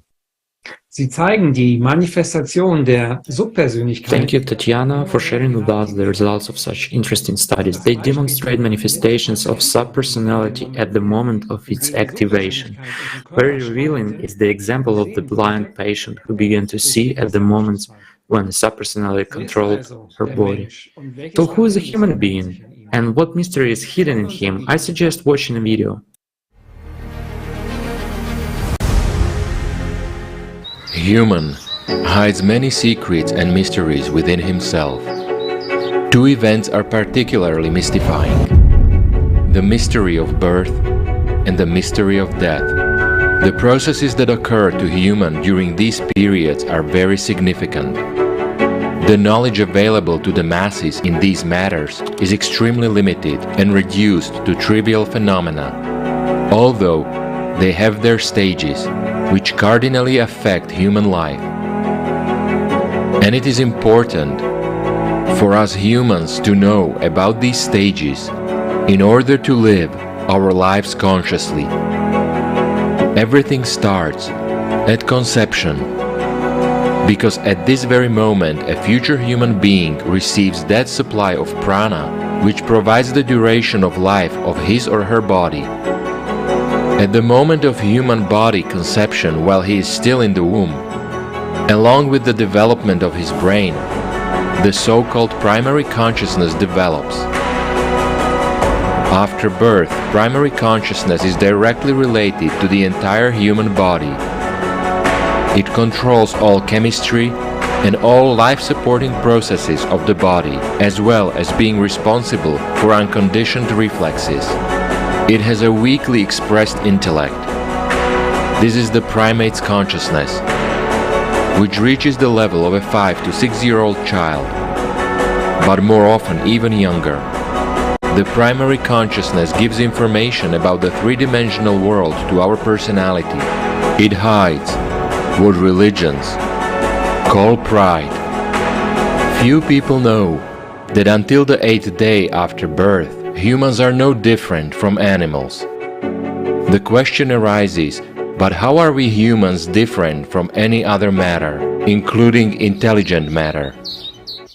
The 8th day after the birth of the body is a very significant day in the life of each person. On this day, the soul enters the human body, or rather not the body itself, but the energy structure that is being formed, which is born together with the human body. This fact can actually be recorded. The soul, though an energetic substance, nevertheless, when it enters the body, acquires the property of subtle matter. Therefore, on the 8th day, the weight of the newborn child increases sharply from 3 to 20 grams, and sometimes, in exceptional cases, up to 50 grams. When the soul of a bodhisattva, a perfect being from the spiritual world incarnated in a human body, enters the body, this really can be recorded if one precisely monitors the weight of the newborn from the 7th day onwards, taking into account the incoming and outgoing of the body, That is, on the 8th day there is a sudden jump in the newborn's weight. Also, it is on the 8th day that the baby's eyes become alive and radiant. It is impossible not to notice. The soul is true antimatter, a particle from the spiritual world, so it does not get sick, does not age, does not wear out. It cannot be seen, smelled or measured, but it can be felt. Every person, at least once in their life, has felt their soul as a state of universal love and joy.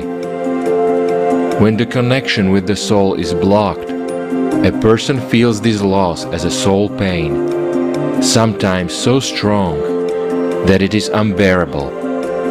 There is no soul in plants, animals, or any other matter, including intelligent matter. Why does the soul move into the human body? This is due to a special energy structure of a human being, which is fundamentally different from the structure of other living organisms. In ancient times, the child was given a name exactly when he or she was 8 days old. Why? People of the past knew that until the 8th day, until the soul entered, the child did not differ from the animal. It was like a biorobot and becomes a human being after the soul enters. Entering the energy structure that is being formed, the soul generates a personality, which is what a person really is. When the personality appears, its antipode, secondary consciousness, is formed. This is what most people mistakenly consider themselves to be, since the secondary consciousness is responsible for the processes of logic and thinking, perception of oneself in a certain image. I would like to emphasize that a human is a personality, the one who will make his choice by accumulating the experience of sensual emotional dominance, and it is the personality who by his choice forms the after-death fate and goes either to heaven or hell. Another indirect evidence of the soul entering the body of a newborn child is the complete cure of the children diagnosed with the brachial plexus birth injury, provided the treatment is begun before the 8th day of the child's birth. Why is it important to start treatment before day 8? Birth paralysis occurs when the C5 and C6 spinal roots are damaged. This leads to a malfunction of certain parts of the body, whose innervation they provide. Due to nerve compression, the signal does not reach the baby's arm muscles, and the baby does not move at all. Why can this defect be corrected only up to the 8th day from birth? This is due to the fact that after the soul enters the energy structure of a person, the personality is formed, and as its reflection, the secondary consciousness. It is it, after its formation, that inspects the body for defects. And if the secondary consciousness detects that the signal does not go through a blocked nerve, it decides that this nerve is non-functional and disconnects it from work, and a healthy child will become disabled. The treatment will take years. This is why it is very important to remove the blocked nerve before the 8th day. It can be done very easily, in just a couple of minutes, with a few movements. These are not all the secrets. There are two very important stages in human life, but they are more connected with the subtle energetic processes which take place at the invisible level, although they are reflected at the level of gross physics, in the form of a surge of hormones at certain periods of life. The personality in the new body is more or less formed by the age of 5 to 7 years, when the primary surge of hormones takes place. During this period, the child has an attachment to tasty foods, especially sweets. Then, by the period of puberty, at the age of 11 to 14, for each individual, a second, more powerful burst of energy occurs. A person has the ability to control certain internal energies, There is also an attachment to images of a sexual nature. These outbursts, in fact, are manifestations of the power of the soul, originally intended to help the personality find a path to spiritual liberation. But power is power. It is important what prism of thinking it passes, and where it is then directed. That is why, in these years, the important thing for a new personality is the environment, and first of all, the worldview, words and deeds of people with whom it has daily contact with, and absorbs everything from them like a sponge, both good and bad, fixing this information on its blank sheet of consciousness. These primary bookmarks are imprinted on further life of the personality and indirectly influence its life choices, spiritual or material, which will dominate in it, and accordingly determine its after-death fate. All this is confirmed by psychologists.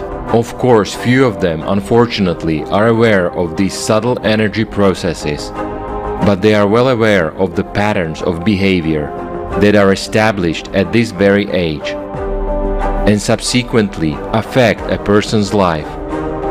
In the consumer format of society, these are, as a rule, negative patterns, with which a person suffers all his life. And it is with the question of getting rid of these templates one turns to psychologists or clergymen.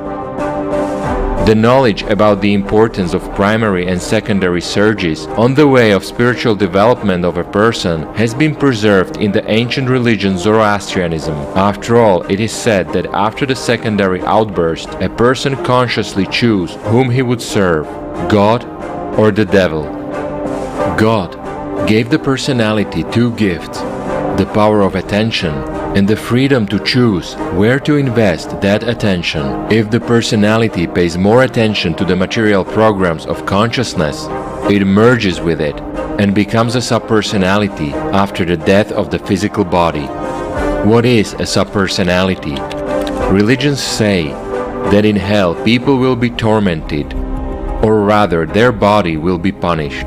But in reality, a subpersonality does not have a body. So what kind of pain do subpersonalities experience? Think of your heaviest emotional fears and experiences that you can't stop in any way, and it literally lasts forever.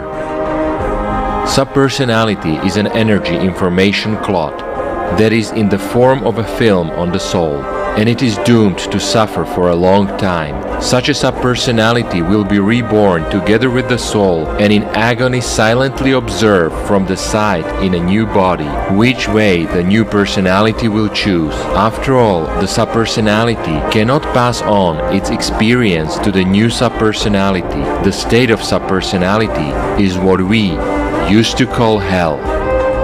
Then the question arises, so what must one do to avoid becoming a subpersonality and going to hell, lest one die forever?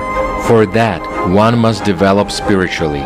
In this case, the personality will direct most of its attention to the soul and increase its love for God, helping people as much as possible and studying the workings of consciousness, the only enemy of person. As a result of such actions, there is a fusion of the personality with the soul, and an eternally living being of the spiritual world, the angel, is born. It happens while a human body is still alive, since nothing can be changed after death. Having become an angel, a person is in a constant state of joy, happiness, love to God, and everything that exists. After all, heaven and hell are not a place, but the inner state of a person, the result of his choice.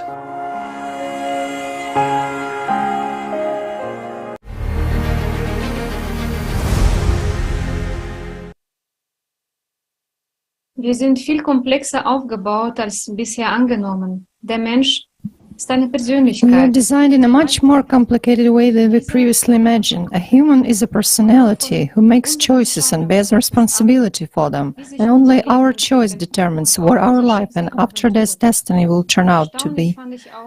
I was also surprised to find out that a birth injury of the brachial plexus may be cured quite quickly if treatment begins before the 8th day after the birth of the baby. I would like to touch upon another important problem in contemporary society, the gender issue. Nowadays, whether by malice or ignorance, the bodies and destinies of children and teenagers are being maimed. Tatiana Zinchenko will tell us what this has to do with subpersonalities. Tatiana, the floor is yours.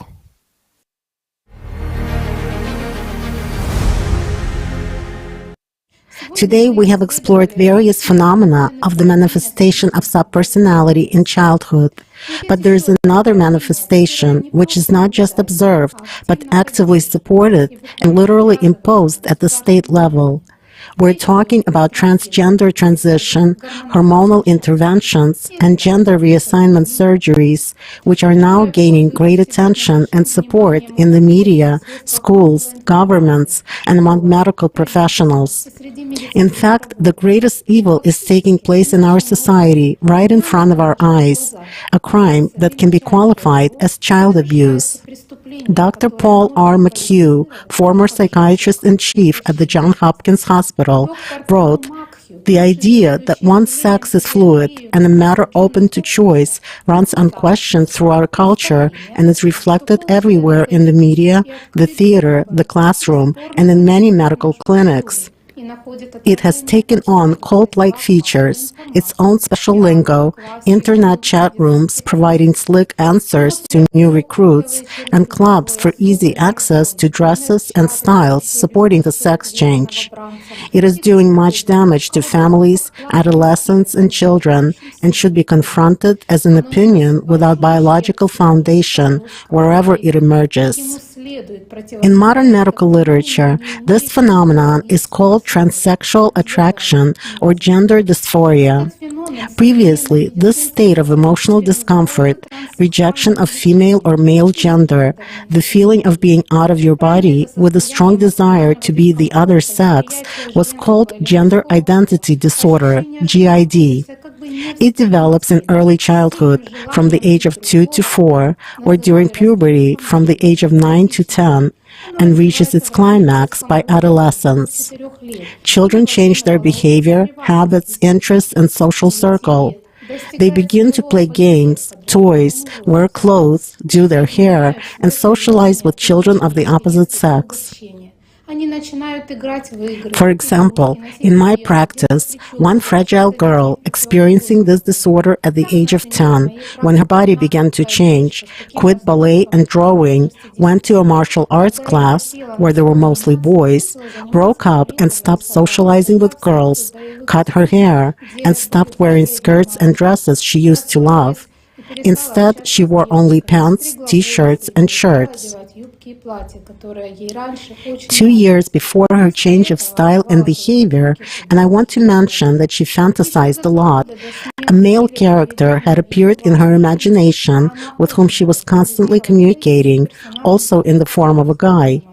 He would give her advice and take her into various imaginary stories. This character especially became vivid and active when she was feeling bad emotionally or stressed. She liked playing computer games where she chose male characters. Then she had a fictional male name and a whole imaginary world that she would immerse herself in at the first opportunity or write essays and stories about it. The reasons for these states and desires in children are incomprehensible to modern psychiatry and psychology and are far from being studied. Now, thanks to the knowledge gained from the videos with participation of Igor Mikhailovich Danilov, we understand that we are confronted with the manifestation of active subpersonality in childhood and its attempts to subdue the child's consciousness. Over the last 20 years, these cases have increased in frequency, and since 2012, their number has grown exponentially. And this is also understandable. Thanks to the information from the videos, we know about the activation of subpersonalities in the last decade. In 80 to 90% of cases, such states go away spontaneously as children grow older. Despite all this, however, in the European Union, the United States, Great Britain, Canada, and other countries, gender-affirming therapy is prescribed by protocol as the only effective treatment for gender dysphoria. That is, parents, social services, educators, and doctors must facilitate the child's painful, compulsive desire to change gender and help him or her make the transgender transition. First, all these people and service providers must ensure the social transition, use the name and pronoun of the opposite gender the child chooses when speaking with them, dress them in clothes of the opposite sex, and support all other changes and fads, up to and including changing locker rooms and toilets. Then, the protocol prescribes hormone treatment in special clinics and centers to block the child's sexual development.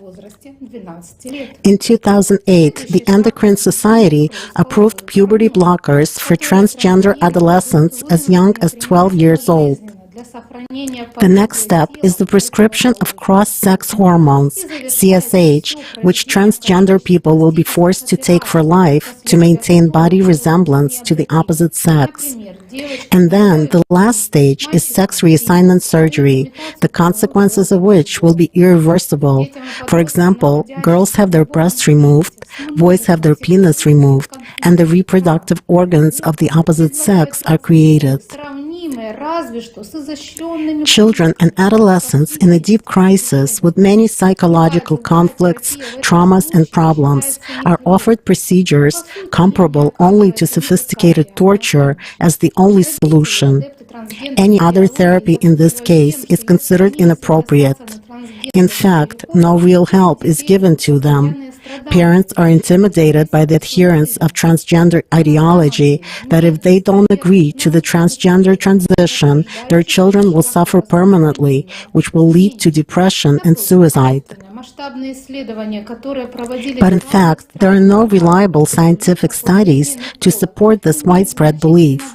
On the contrary, qualitative large-scale studies from various countries show that transgender people have a significantly higher risk of mortality, suicidal behavior, and mental illness than the general population. For example, a Swedish nationwide long-term study of 324 transsexuals who underwent hormone treatment and gender-affirming surgery showed that mortality was mostly related to completed suicides, almost 20 times more than the control suites. Meanwhile, deaths from neoplasms and cardiovascular disease also increased from 2 to 2.5 times. The risk of psychiatric hospitalization was 2.8 times higher than in the control group. A Boston study of 180 young people undergoing the same treatment showed a 2 to 3-fold increase in the risk of psychiatric disorders, including depression, anxiety disorder, personality changes, and psychosis. A risk study of 100 patients at Johns Hopkins University's Gender Identity Clinic concluded that such therapy was not successful in treating the condition, and this led to the discontinuation of experimental hormonal interventions and sex reassignment surgery at Johns Hopkins University. Despite these studies, the practice of hormonal interventions and sex reassignment surgery, SRS, continued and expanded to even younger age groups. The average age at which adolescents applied for consideration for sex reassignment interventions in the Boston study was 9 years old. In this sense, the story of Kira Bell, a patient at the Tevista Clinic in the United Kingdom who was referred to the Gender Identity Development Service, GIDS, in 2013, when in the midst of a mental health crisis, she told her therapist that she thought she was a boy.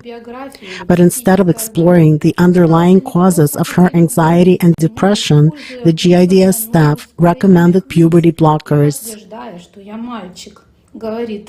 They didn't explore any of my background or mental health. It seemed they just wanted to appease me, using my chosen male name Quincy and affirming me as a boy, said Kira. What they didn't tell her was that there were risks of long-term effects of this treatment, including stunted growth and reduced bone density, and that these medications could alter the development of children's brains. Nor was she told, along with other teenagers, that gender cannot be changed through plastic surgery or hormonal interventions. This goes against genetic and biological realities. As early as in the mother's womb, during the first stages of an embryo's development, the gender of a person is determined. And the child is born with a gender determined by nature. It is recorded in every cell of the body, in their genetic material. Thus, this whole transgender industry is just another global scam. The reality of the next 2 years was hell, he explains, with hot flashes, night sweats, and brain fog. Having recently entered sixth form, he went on to fail most of his exams as he struggled to deal with the side effects of his medication. I can't think of any positive effects from it. I wish I hadn't been given the option. I was 22 years old and I realized that nothing had improved. Changing her gender had not been, as she believed, the answer to her mental health problems. These results are terrifying, and they directly contradict the most popular media narrative. The transgender transition algorithm strengthens the power of subpersonality step by step, making it stronger and more active. In the final stages, subpersonality already dominates personality to such an extent that there is almost no chance for it to get out from under its control. The worst of this is not body changes, social rejection, or psychological problems. The irreversible transformation takes place at the invisible level and gradually leads to the spiritual death of the person, to which the transgender person condemns themselves. According to a statistical study of the number of children and adolescents seeking transgender transition clinics from 2011 to 2021, we have seen an exponential growth. For example, in the UK, between 2021 and 2022, more than 5,000 people have been referred to the Gender Identity Development Service, GIDS, operated by Tavistock and Portman NHS Foundation Trust. That's up from just under 250 referrals between 2011 and 2012, an increase of almost 2,000% or 20 times. The vast majority were adolescents aged 12 to 17 years old, but there were also children under 10. According to Jean Chambry, a child psychiatrist in charge of CIAPA, Intersectoral Center for Adolescents in Paris, about 10 years ago, there were about 10 requests per year. In 2020, there were 10 requests per month only for the Île-de-France region. The same dynamics are recorded in Germany, the United States, Japan, and Australia. The tremendous increase in children and adolescents seeking medical services for sex reassignment indicates that the rapid spread of transgender ideology among young people has caused a social contagion that wouldn't otherwise have taken hold of their minds. Many teens who have undergone medical and surgical transformation, including Kira Bell, say, "I had my doubts, but I gained courage from the internet." Gender dysphoria is artificially stimulated and promoted in today's society through the creation of certain content in the media, social networks, on various websites on the internet, and even in computer games. Health and education workers in many countries are under pressure from their government administrations. They're forced and obliged to confirm the gender.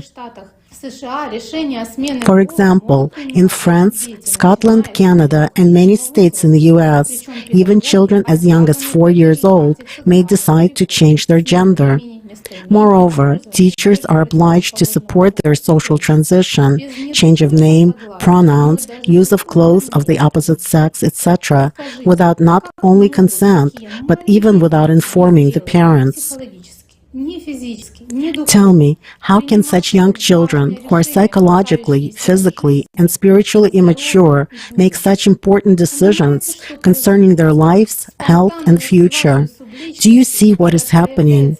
The spontaneous activation of subpersonalities, which manifests as gender dysphoria and in 80 to 90% of cases goes away spontaneously as the child grows older, in our sick consumer society is picked up and amplified in every way possible at the interstate level through government decrees and directives.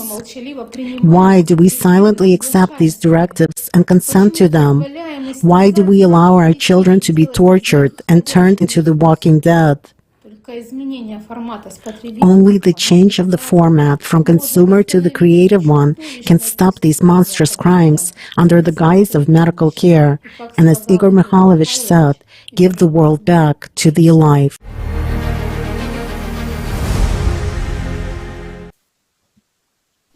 Thank you, Tatiana, for raising such a topic and asking such poignant questions. It's time for all of us, the entire society, to answer them and understand who we really are and what we strive for. When people have the knowledge and understanding of the essence of the processes that take place, it is possible to manipulate those processes. It's impossible to manipulate such people and impose anti-human methods of treatment. In the consumer's format of society where money and profit is paramount, neither human life nor human health are valued. Are we really happy with everything? And are we willing to sacrifice ourselves and our children to this system? As a matter of fact, transgender attitudes are related to the activation of subpersonalities. For solving this problem, we need a comprehensive approach, as well as research and development of the spiritual component in a human. I give the floor to Dragoš Kirk. It is important to study the subject of death, mainly because if there were more and more experiments and more scientific evidence, therefore more and more people would understand that in fact physical existence is only a stage of the evolution of our soul, or universal evolution, and that with the end of this experience, our existence as consciousness, as energy, does not stop there. This would be very important because when more and more people understand what comes afterward, then the world will ask more and more questions, because until now we have lived and are living. Many of us are still living in some kind of blinders in which you are born, grow up, go to school, get married, have children, you have a job, a house, a car, you die, and that's it, life is over. It's impossible that there is nothing more. But again, thanks to people like Darwin who told us that we came from monkeys, and before monkeys there were many others. And then naturally you are born and think, well, I'm just so small, I'm just a speck of dust in the universe, I mean nothing, there is no point in my existence and nothing will happen after I die. On the contrary, I'm on the other side, which is that we come with a purpose and we have a chance to do as much good as we can throughout our lives. And maybe our life will be, to that extent, better. And yes, I think it's extremely important to go deeper and deeper into that, because it would bring us closer in terms of spirituality. It would help more people who might still be closed in terms of mind, or they just don't have access to information. It would help more people to conduct more and more experiments and stages of the study of death and of what happens afterward. And people would realize that we are not just bodies, we are spirits, and that death is not the end but just a stage. Perhaps you remember, you may or may not know that, for example, in the times of Dacians, our ancestors, the Romanian ancestors, their traditions were a bit different in the sense that they were said when new children were born, and they were happy and had celebrations when someone died. Well, these were the traditions of ancient civilizations, as we say now, that were actually far more advanced than we'll ever be able to become. They knew something, and celebrated death as a transition, as a return to the source, and believed that physical existence was either a punishment or a return to the physical plane to correct some deeds that were not good in the past. As a conclusion to this topic, first, death is a transition, in my opinion. In no way is this the end. Second, there must be more people who are interested to delve into this subject, to seek information, and so that scientists become more and more involved in this issue. And in this way, we realize that we are not just an accident, that we are creations, and we are created with a purpose. We have incarnated in the form we are with a purpose, and are here with a purpose that we need to learn. An American writer, Mark Twain, said very well, "The two most important days in your life are the day you are born and the day you find out why."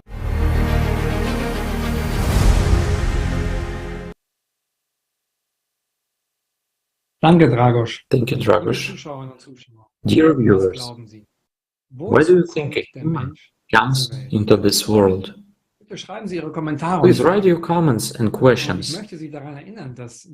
Meanwhile, I would like to remind you that we are live, and thanks to our interpreters, we are broadcasting in 18 languages. Let me thank everyone who has taken part in preparation of this episode of Kaleidoscope of Facts. Thank you to the work and unity of volunteers around the world. It becomes possible to implement such global-scale projects. Did you speaking of unification, and this is more than relevant, more than ever, because one of the main problems of modern humanity is disunity. That's why examples of unification and creation are so important nowadays. And this is actually the topic of our next episode of Kaleidoscope of Facts that will be held on November 13th, 2022, the phenomenon of unity. Let's watch the trailer.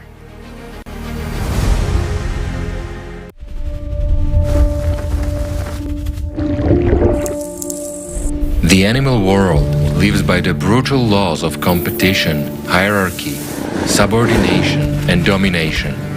A struggle for survival where the strongest wins. This is a program they cannot change. In animals, this format ensures the survival of the species. Today, we humans live by the laws of the animal world too. We exploit and take advantage of each other. In our cases, this has not brought us happiness and prosperity. On the contrary, such a consumerist format has put all of humanity on the brink of survival. But a human being is not an animal. He is a spirit that strives for infinite freedom. Unlike animals, we, humans, have the right to choose how to live our lives. We are capable of changing everything. The main problem of humanity today is disunity. United, we can cope with any difficulties and overcome all the crises.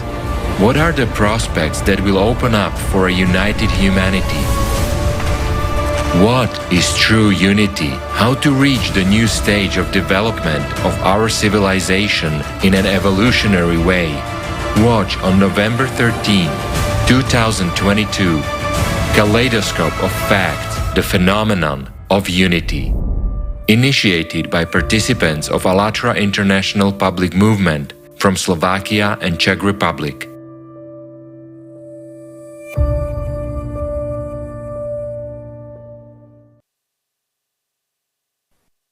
Danke, Freunde. Danke für das inspirierende. Thank you, friends, for the inspiring video. Der November ist Katja, wichtige Ereignisse. Our month of November will be filled with significant events. On November 12, 2022, the most large-scale event will take place. The Open International Online Forum, Global Crisis, Our Survival is in Unity. This will be the first and only event to be simultaneously interpreted into 150 languages. Today, people are facing a number of global economic and climate problems that are migrating every day. But we still have a chance to come together and change everything. We can live happily and prosperously in a safe world.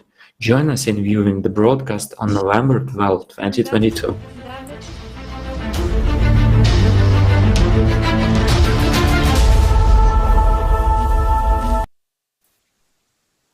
Thank you, David. Do you ever wonder why there are so many problems and crises in our world? Who is behind that? Who benefits from it? How can these questions be related to the subject of subpersonalities? Let's sort everything out step by step. In our first block of the Kaleidoscope, we discussed manifestations of invisible entities, subpersonalities in the invisible world, And we became convinced of what our ancestors knew, that the invisible world controls the visible world, and that it is full of invisible life, which we have poorly studied so far. Now, let's watch an excerpt from the video Night of the Spirit.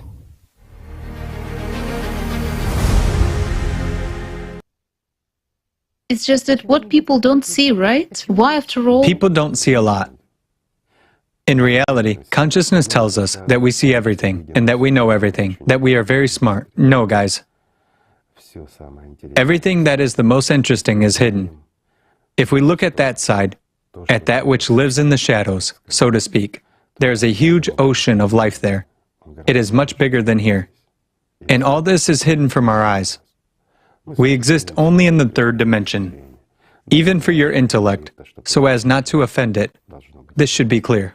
It is trite three-dimensionality. However, your intellect will not perceive the fourth dimension already, not to mention the fifth and the sixth, where it's even more interesting. After all, each of them has its own ocean. And everywhere, there are those who want to eat.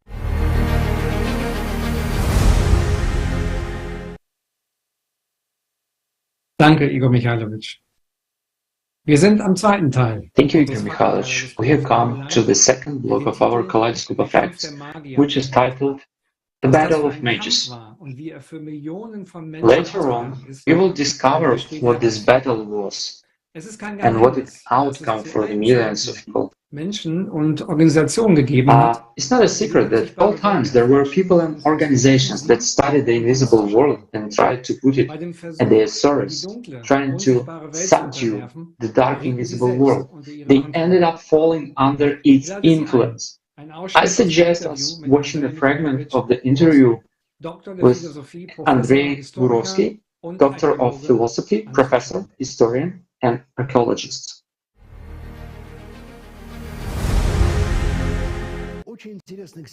Very interesting experiments were made to change people's consciousness and to merge the personality of a modern human with the personality of a certain ancestor. In the primitive sense, it was about the following. According to the views of some Ahnenerbe figures, with the help of rarities, for example, swords of ancient Germans, by taking this weapon in your hands and accompanying this by oaths and spells, of course it wasn't just taking it. You could enter another personality and invite this personality to live with you. Where this personality comes from and why it should dwell in you is not a question for me. I held a bronze sword of the kind. I can say when it was given to me, I felt some strange unpleasant energy coming from it.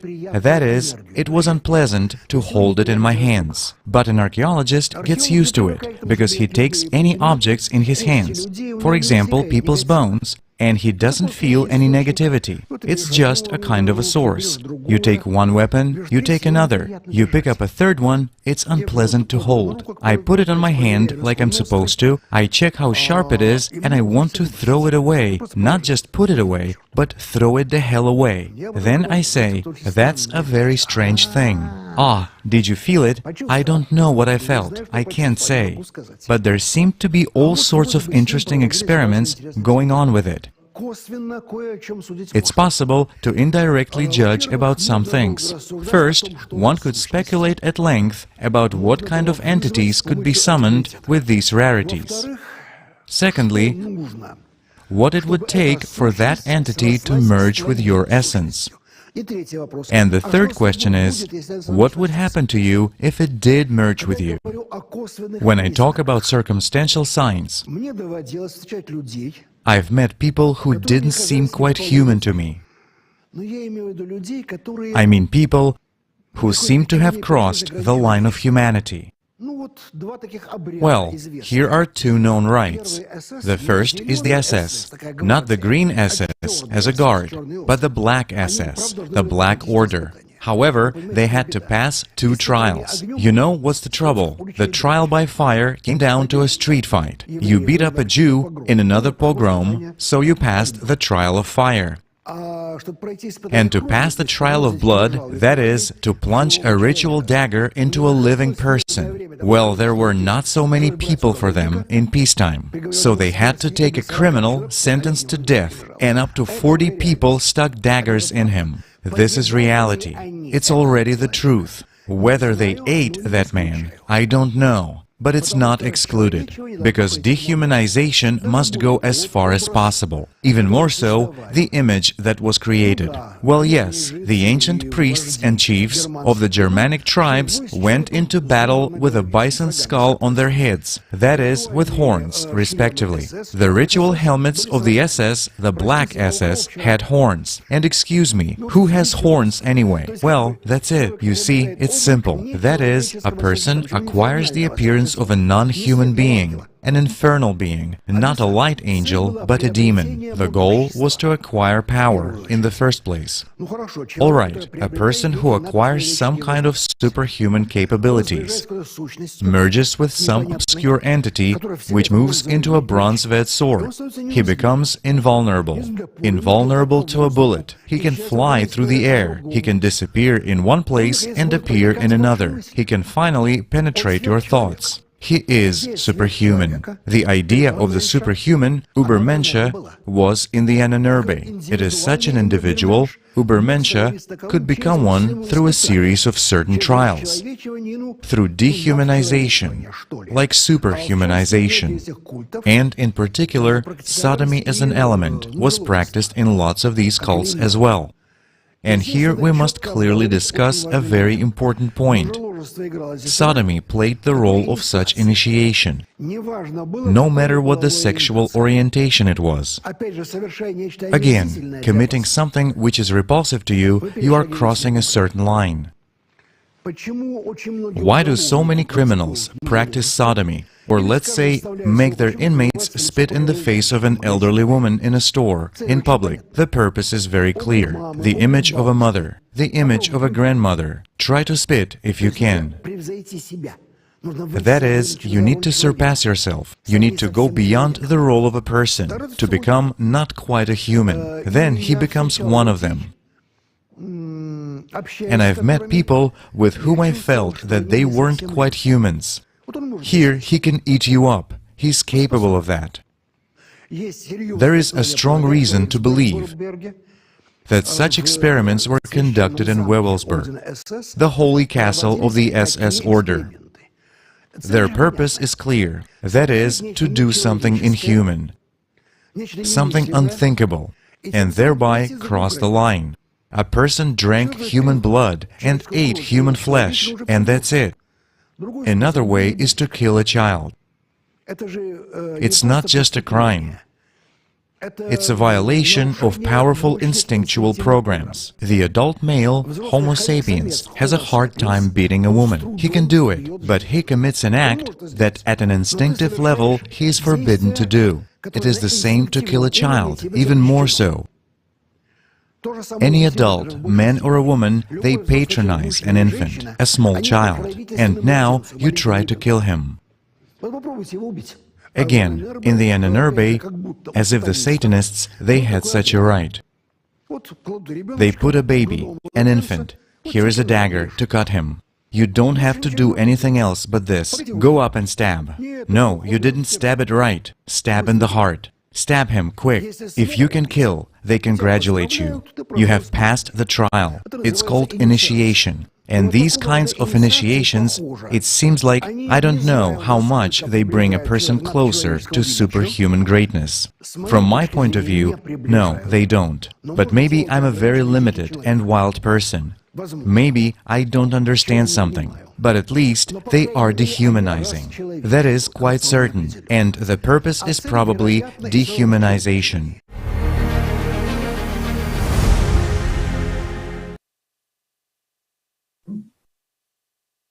Thank you, Andrei Mikhailovich. One of the most striking examples of an organization that studied reincarnation and conscious rebirth at the government level was the Ahnenerbe. Ahnenerbe, from German ancestral heritage, or the full name German Society for the Study of Ancient German History and Ancestral Heritage, is an organization that existed between 1935 and 1945. This scientific and mystical organization, among other things, was engaged in various occult studies, which were then used in practice to obtain unlimited power over the masses, and created the invisible army of the Third Reich.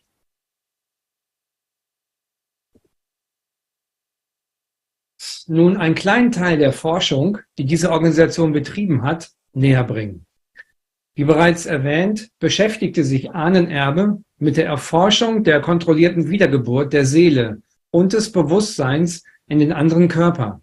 Oder mit anderen Worten, mit Reinkarnationen. Die Aufgaben. Now the speakers will reveal us that little part of research the organization was engaged in. As we said earlier, studying consciousness, transmigration of the soul and consciousness into another body, or in other words, reincarnations. The tasks entrusted to Ahnenerbe by the Reich's top leadership were astonishing, from the study of Nordic history and Rune writing up to the search of ancient relics and magic formulas. This is clearly evidenced by generous funding and, most importantly, the enormous authority entrusted to the Ahnenerbe.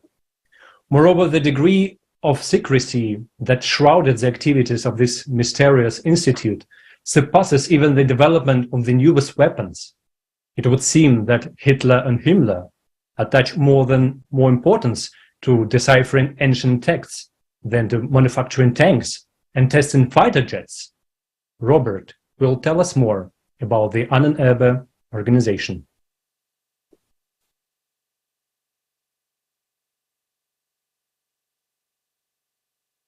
Thank you, Alexander. Greetings, dear friends and viewers. By 1937, Ahnenerbe consisted of nearly 50 institutes. It was at this point when Himmler took it under his sole direction, incorporating it into the structure of the SS. A bias into the sphere of mysticism and magic spirit began to develop. Despite the fact that Ancestral Heritage stated in its mission documents that all its research was fully scientific, occult practices as a new branch of knowledge were quite firmly rooted in its structure. After the move of the Institute to the SS structure, SS Standartenführer Wolfram Sievers, a university-educated man who was to play the role of a middleman between the scientists and Himmler, was appointed General Secretary. The most interesting thing is how Sievers ended his days. And he ended them on the gallows by the verdict of the Nuremberg Tribunal before this, he performed the ritual and then quietly stuck his head in the rope. The much higher SS ranks were not even imprisoned, and the relatively small figure Sievers was hanged very quickly. And if we believe the rumors, to hang him in a terrible hurry after shoddily conducted trial, and during the pre-trial detention, he was cut off of all communication channels with the outside world. Sievers was judged by the Americans and the British, without the Russians and the French actually being allowed into the trial. Suspicious details, isn't it? What could Sievers have said that would displease the winners? Everyone in the world knows the names of the giant concentration camps such as Buchenwald, Auschwitz, or Ravensbrück. Much less known is the name Obersalzberg, although this camp played a major role in the SS empire of death, and not at all because of its scale. Compared to that of Auschwitz, its scale is simply laughable. However, the Obersalzberg camp commander held the highest position in the SS hierarchy of all his colleagues, and he reported directly to Himmler. Why? The name of the camp, Model Research Colony, clears up a great deal. People kept in Obersalzberg were to be used as guinea pigs for various scientific experiments. One of the main customers of the human material was the Ancestral Heritage Institute. Let's take a look at the video.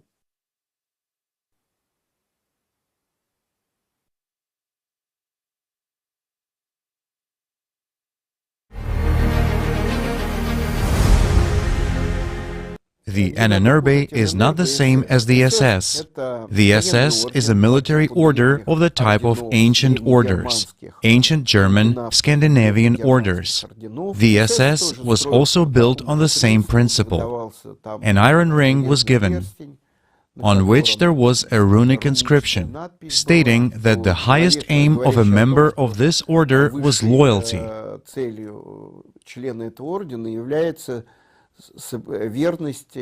Honor and courage, meaning certain moral principles of his adherence to the community. In other words, virtually a person swore an oath. It is just like the Masonic order, just like the knightly orders. There were practices of oaths in the army, which the Templars had, which other military organizations of antiquity had. The assassins, for example. It means a certain entry into a certain community, into a brotherhood where a new name was often given, as in many religious movements. When initiation, a new name is given. A person forgets his whole kinfolk, his entire past. Now his family is only this military order.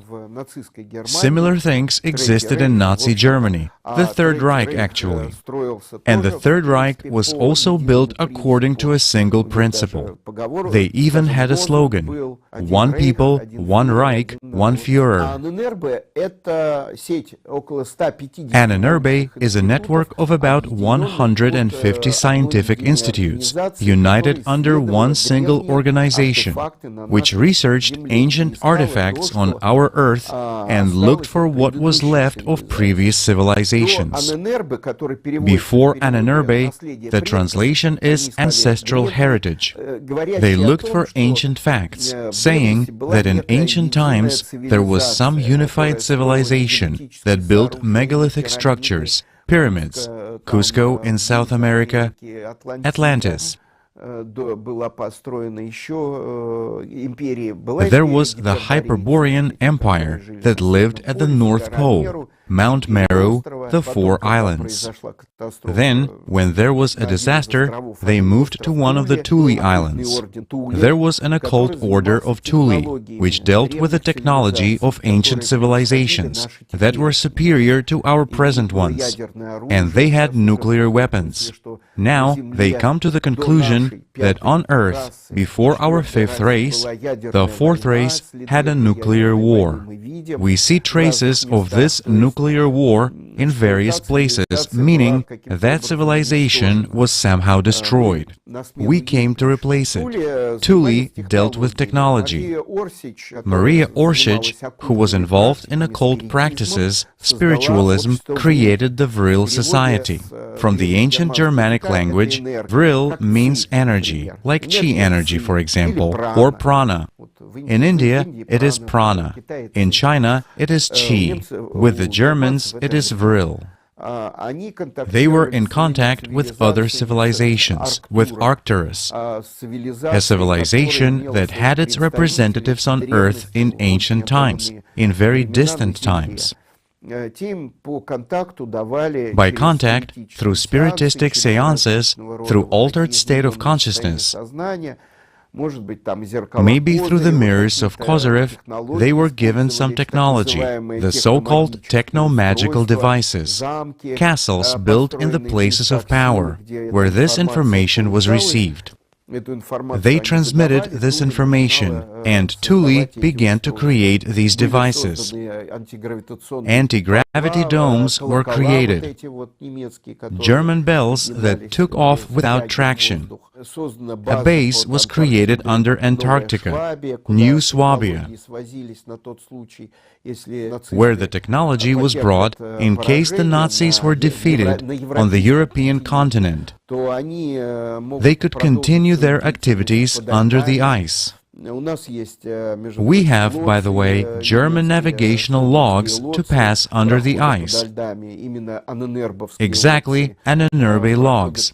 In the cavities, under the ice of Antarctica, they say, even in the underground and subglacial cavities. So, given that they invented jet propulsion, launched V-2 rockets, anti-gravity technology, methods of chemical programming people, as a matter of fact, they started using combat chemistry, combat drugs such as Pervitin, amphetamines, which were given to German pilots and tankers, who could be on the raid without sleep or rest for 24 hours, or flying combat missions, and much more. To this day, the world still uses much of the technology of German engineers. It can be said that many technologies were taken from Germany. It is the technological power of Germany that still largely determines the modern development of technology and science. Their chemistry was well developed, and they had a lot that we don't know. A little longer, and they would have created an atomic bomb, as they started fission of uranium. A little bit longer, and they would have had it. It's the same with reincarnation. This reincarnation technology was actually mastered by them.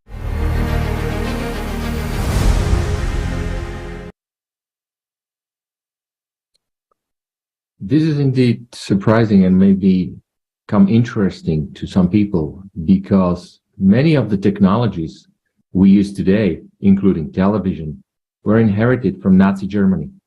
In Kaleidoscope of Facts, number 25, The Power of Attention, we discussed these issues in detail.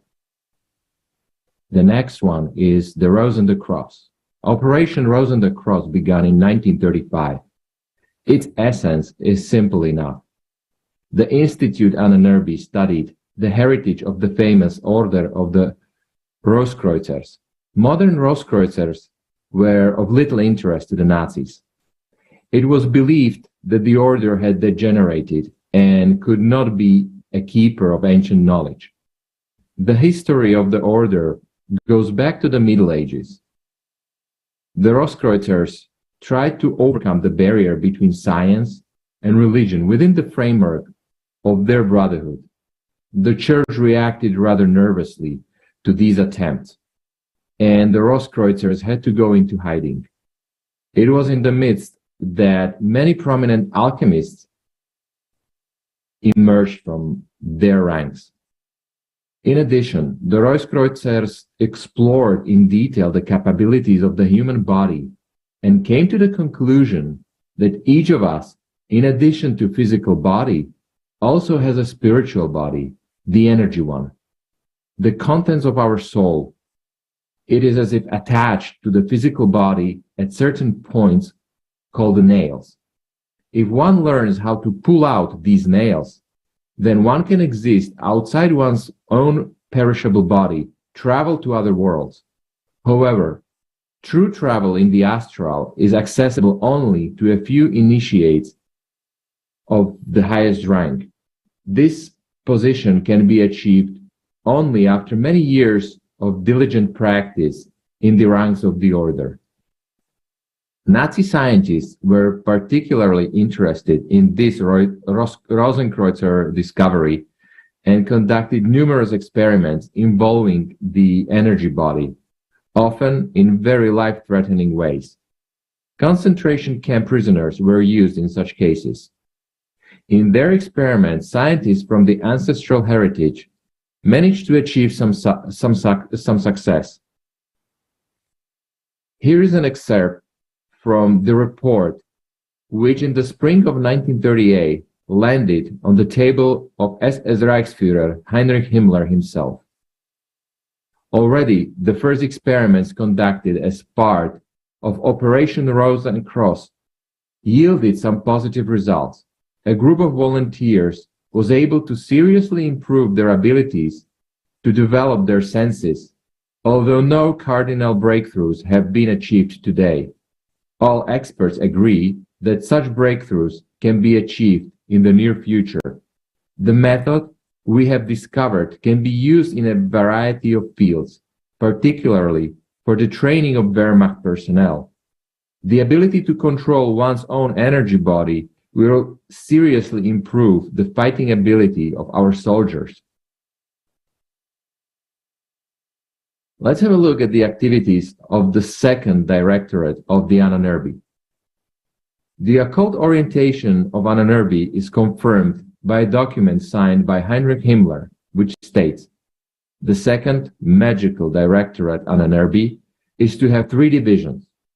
First one is blue, as applied to foreseeing and changing the future, Scandinavian and Mayan mythology and magic, runic. It implied the study and application in practice of Scandinavian mythology and runic, and Mayan mythology and magic. A rather curious point known to few is that the runic alphabet has 2 components, magical signs and writing, runic. Photographs 35 and 35, can we show them?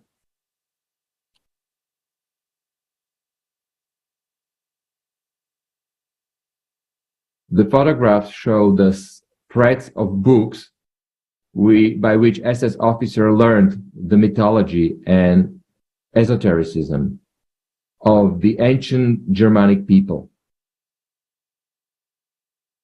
Brown, referring to the New Inquisition, the revival of lost magical knowledge of the West, and the third is black, as applied to the destruction and resurrection of subhumans by witchcraft, Yoruban and Maghribian magic, zombification, and werewolfism. From the archives of Ahnenerbe, we can find out that this department did what they did actually. Spring 1939, date, month, and time are unreadable. Many interesting materials were brought back from the expedition to Ife and Congo. Now we can be sure that it is possible to control the inferior races without the use of weapons, or rather with weapons, but we'll work on breeding a controllable human being.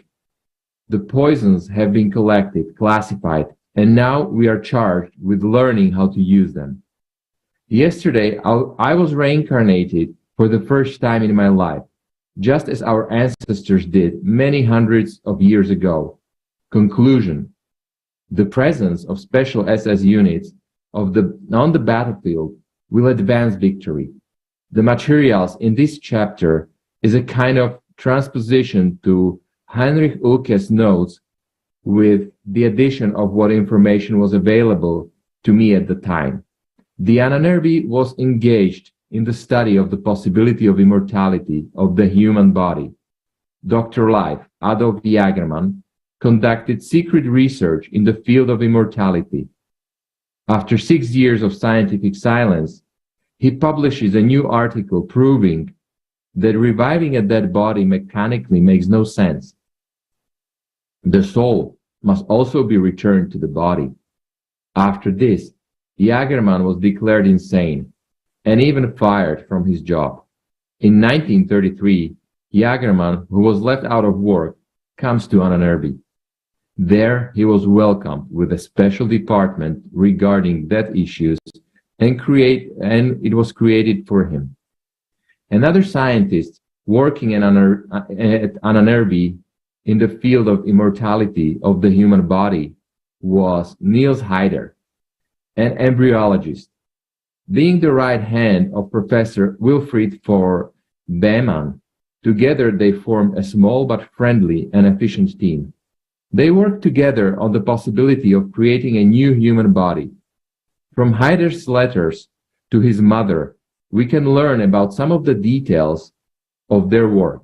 In December 1929, he writes, "The crisis is raging around us, but we don't care. We work around the clock and don't show our faces outside. I've slept a total of 5 hours in the last 3 days.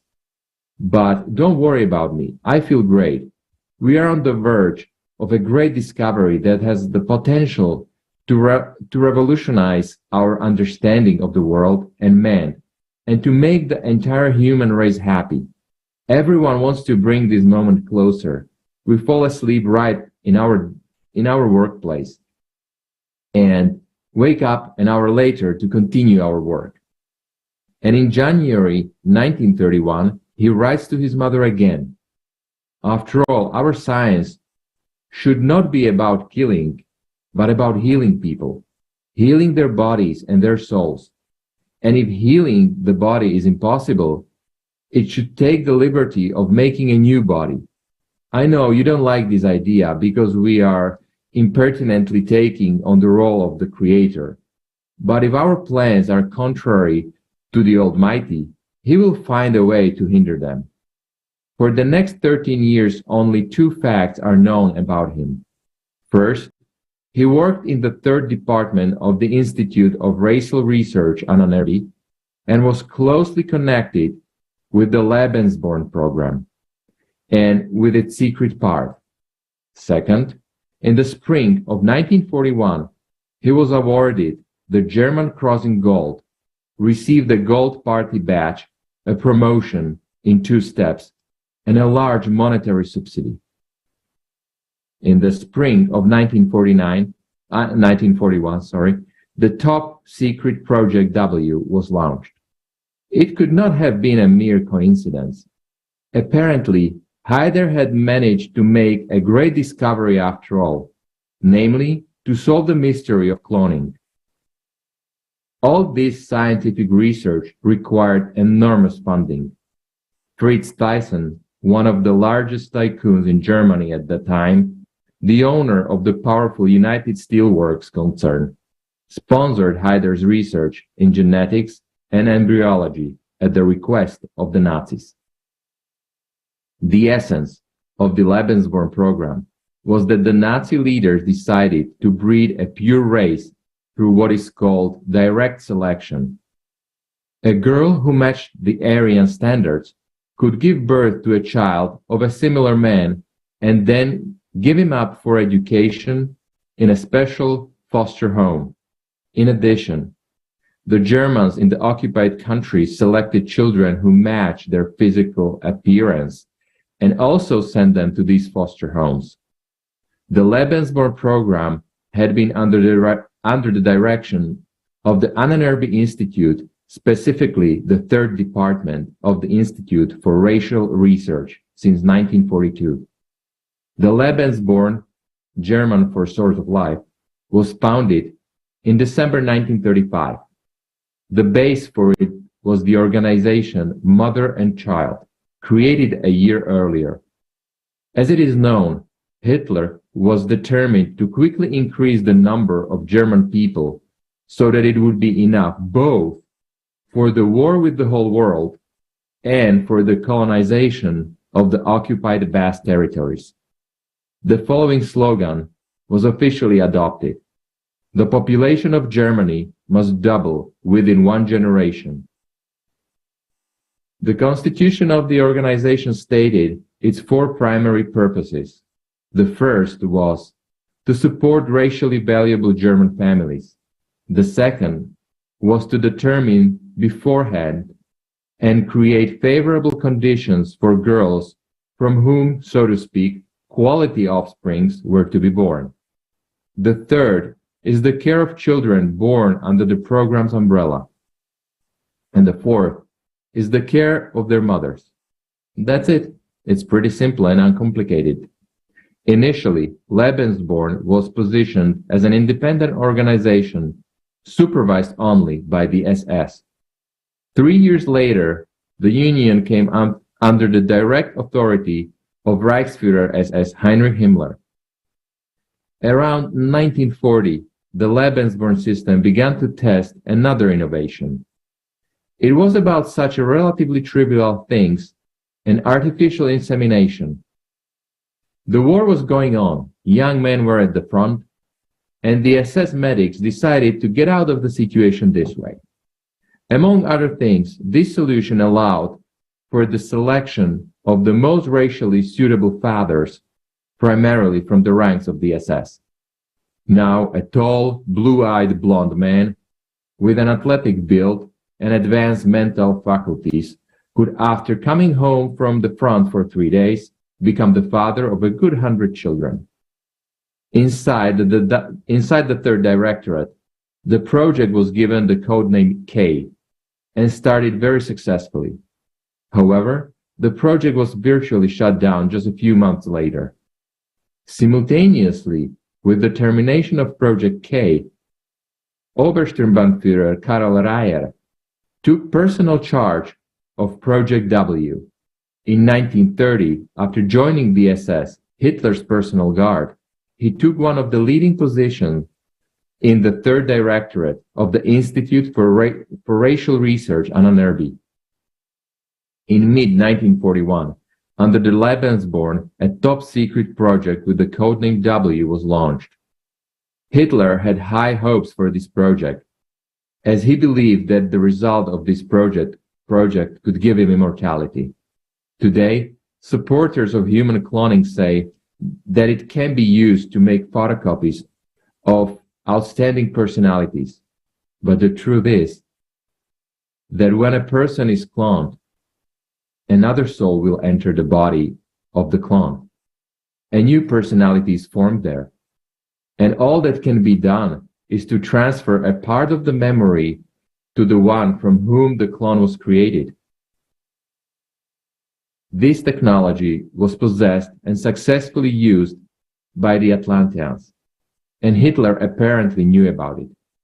Hitler's search for immortality in the body was helped by one of his mentors, Karl Haushofer. He was a member of the Green Dragon secret society, which made the knowledge of conscious rebirth available to him. Today, we have access to information about a letter found in the personal archive of the director of Ahnenerbe, Sievers, which had been stored for more than 60 years in Potsdam and was discovered quite by accident. First, it was kept by Sievers' second secretary, Angelika Mehr, then by her children and grandchildren. I will quote you this document dated November 29, 1942. Dear Herr Reichsführer, I was extremely pleased to learn from another report of our Tibetan division that both Tibetan projects have progressed so far and so successfully in the past month. We are beginning direct experiments on transmigration of souls from one body to another, since we have received the book promised to our representatives during last visit to Lhasa. I have no doubt that these experiments will be successful, because I have no reason not to trust the reports of our expedition, which saw this with their own eyes. At the end of the experiments, as prescribed, I will give you a detailed report on Form 1. The significance of this discovery for us is very important, and moments practically to discovery of immortality. The transmigration of the soul of the great figures of our era into young, perfect, pure Aryan bodies will enable us to achieve the rebirth of our great nation. At the same time, the body from which the soul is relocated must necessarily be burned or torn to pieces so that the soul will not be tempted to find it and return. The transmigration of the souls of fallen soldiers and officers devoted to the nation and to the Führer will enable us to eradicate every weakness, insecurity, and vice in our wars, to make the army of the Reich truly invincible and indestructible. Such eternal life will be the highest reward, which will be sought more persistently and fiercely than prosperity and peace. The performed method of soul transmigration is the substitution of the soul and consciousness in a child at the moment of the birth or immediately after birth. In this case, the development of the organism proceeds normally until a certain age, when the relocated soul begins to prevail over the original one. Memories and awareness of the past life come. With proper guidance, such a process is painless and effective. In this way, we can raise children with Aryan blood all over the world. We can then call them into the service of the Reich, as is the sacred duty of any person in whom the Aryan blood flows. The only problem is that the soul of the deceased is placed in the right vault and then must definitely be transferred personally to the new body. Any object appropriately charged during magical practices can be evolved. In this connection, thank you for your personal participation in the Lebensborn program. Thank you also for recommending that this information be forwarded in part to the department concerned with the development of the concept of a national church. This discovery should undoubtedly be laid there as the highest reward that can be bestowed on the worthy life, faithful to the new religious dogmas, loyal to Germany and the Führer, loyal to you, S. Sievers. The Lebensborn program was not just a huge nursery for breeding racially pure children through selection, like vegetables in a bed.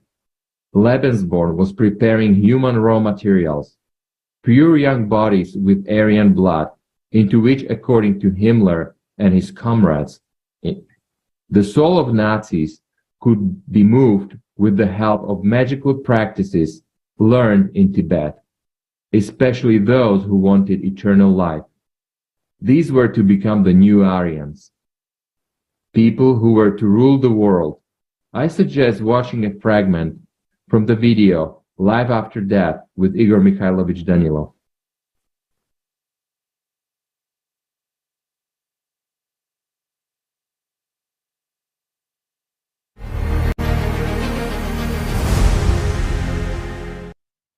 And there is another question, Igor Mikhailovich. Some scientists say that there is a certain radius of rebirth, that often if a person is reborn in another body, there is a certain distance, and it's not a very big distance, about 25 or 30 kilometers.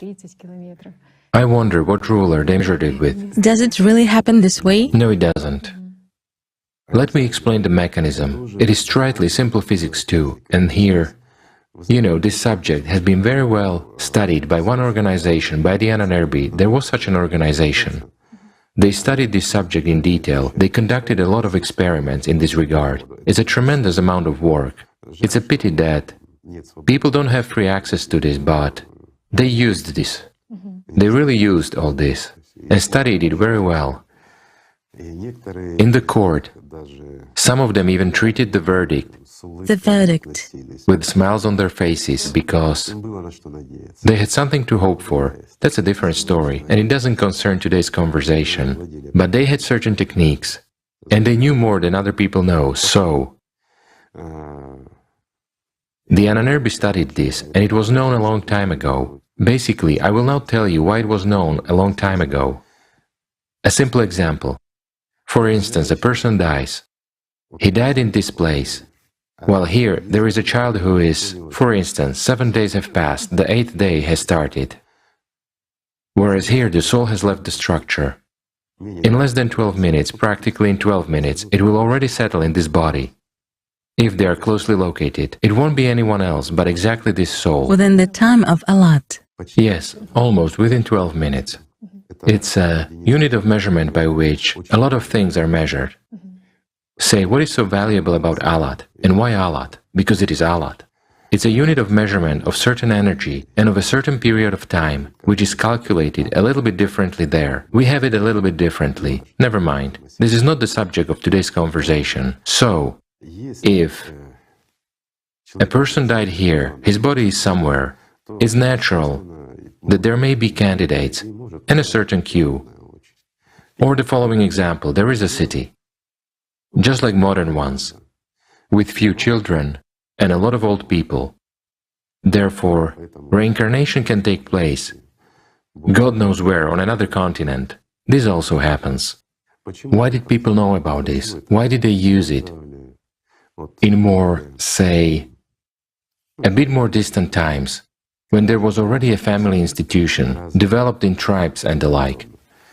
There were settlements, there were few people and large territories.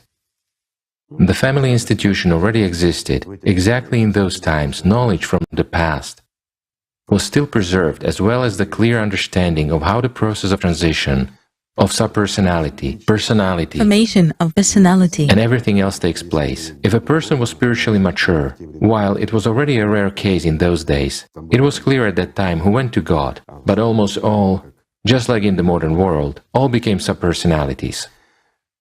For example, there is a settlement, and a person dies, but they know that he has died now, and there is an 8-day-old baby in another place, and this settlement has already marked that child in the other settlement, and nobody from this settlement could marry that child. Why? Because there was the closest location, the baby's 8th day, coincided with the person's death, and marriage was excluded as kinship, so it was considered. Though it is nonsense, of course, there is no kinship here. It is something a little bit different. What is the difference? The subpersonality of a former relative, doesn't affect genetics in any way. But still. So the system, as an economist, chooses the path of sort of least resistance. Yes, everything is very simple. A shorter one. A shorter one. With less energy consumption and so on. Everything is based, again, as you say, on economics and basic geometry.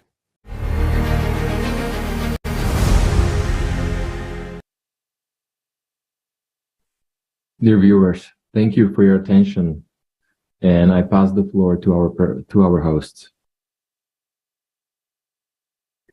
Praktisch alle Geheimgesellschaften haben nach Instrumenten zur Kontrolle der Massen gesucht.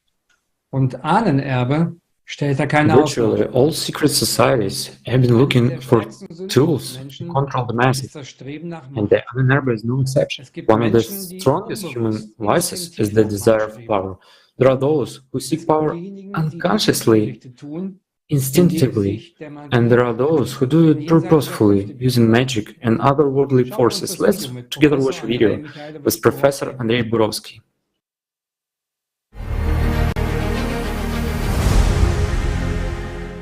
One day at the University of Frankfurt, I started talking to an elderly man, about 20 years older than me. I was not even 50 then, he was about my current age. I mean, quite a young, energetic man, well, an elderly, energetic man, let's just say not an old man. He was surprised that I knew about the Wewelsburg rings. 14,000 were produced, and we still do not know where 1,450 of them are. And as for the rings, oh, they're magic rings. They were put on the little finger of the left hand, and they gave magical powers to the person to see in the dark, to see at a great distance, to smell the enemy, to feel the approaching of something, a tremendous intuition, and so on. So what was theoretically supposed? What it really was, I don't know. They were made by special sorcerers and magicians who were in Wewelsburg. According to one legend, they still live in different places, they're just silent about their past. According to other legends, they were destroyed in April 1945. Which is true, I don't know. There are a lot of interesting stories about Wewelsburg. Another question is what's true and what's not. Well, I knew about these rings, and I also knew that 62 to 64% of them were back, should have been back. 26% were on the fingers of living people by the end of the war, but 10% were gone. We don't know where they are and who has them. The man listened to me with great interest and said, "Look, I think I can help you. How can you help me?" And he said, "Remember the address and say that you are from so-and-so." I went to that address. It was in another city, not in Frankfurt. I came to this town, went to the address. It was an ordinary country house, not a mystical castle, not a mountain peak, an ordinary house in the suburbs of a modern German city. I rang the bell. A butler opened the door. He was about 2 meters tall, blonde, he had frost blue eyes, and he was smiling. I wish he hadn't. And said, "Hello." Well, hello, so-and-so said I could come in and ask Mr. So-and-so. Come in. I went in, he brought me to the library. It smelled like good food. He said, "Mr. So-and-so will be here in about 2 hours. You can spend time here. Will we have lunch?" I said, "No, I won't, I'm full. Can I have a coffee?" "Welcome, the library is at your service."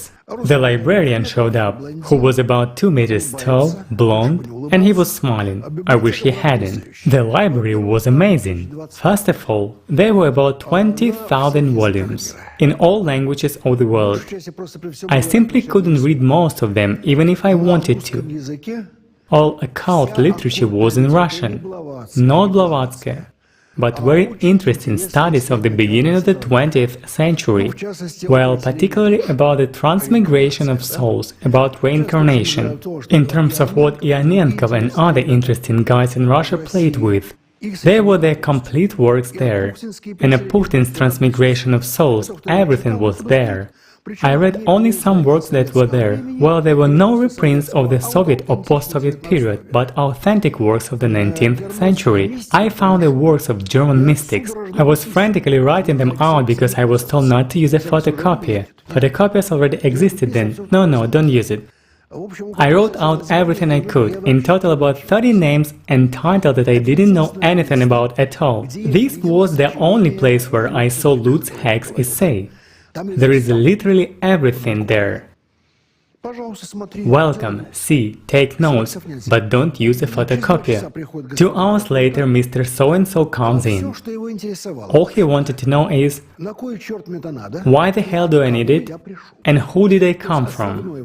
That was the main question. He didn't believe for a second that I was on my own. Who were these people? He always used the word "we." We have a large network of information. His Russian was overly correct, without any slang words, which are natural for native speakers, but absolutely fluent, almost without accent. Once he said "unemployed" instead of "unemployed." That was probably it. The man who told about us as some organization, some force, and assured me that there were many supporters in some castles and in some ancient offices of German professors. our supporters. He didn't introduce himself to me, he didn't give me his business card, and he didn't say anything about this society. He said only we have, with us, and said that there are many people with us because people want power. That's what he said. Mächtigkeit. And what does he mean by power? He said, you know, you can probably open your third eye, but it's hard. I say, do you mean clairvoyance? No, not only that. So there were a lot of very interesting things. Again, the idea of human transformation, to open your third eye so that you could penetrate the thoughts of other people, communicate freely in a telepathic way with the third eye like you, levitate, in other words, float up into the air, move around. He explained that the most interesting things, rarities and people are not in Europe. I countered him by saying, in Paraguay. Of course. He answered calmly and with a smile. Because Paraguay and part of Brazil were called the Fourth Reich at that time, and Father Stroessner, the ethnic German dictator of Paraguay. Russian white guards also helped him, told them not to prosecute the Germans and Russians on trumped-up cases in Paraguay. They had a very good life there, and apparently there are similar organizations there. So you see, there are very powerful people judging by everything I saw. They don't need funds. And they really want to transform a human into a superhuman in some way, and practice occult knowledge that I don't really understand.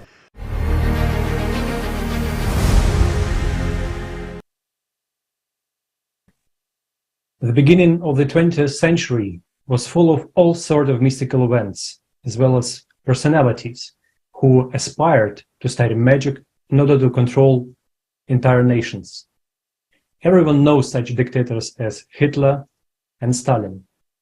On the one hand, they seem to be different since they promoted ideologies alien to each other. But on the other hand, they had very much in common, even more than we think. After all, even such seemingly different dictators had the same teacher. I give the floor to David. Vielen Dank. Adolf Hitler ist eine bekannte Figur. Thank you. Ein Mann, der an der Wiener Kunstakademie studierte.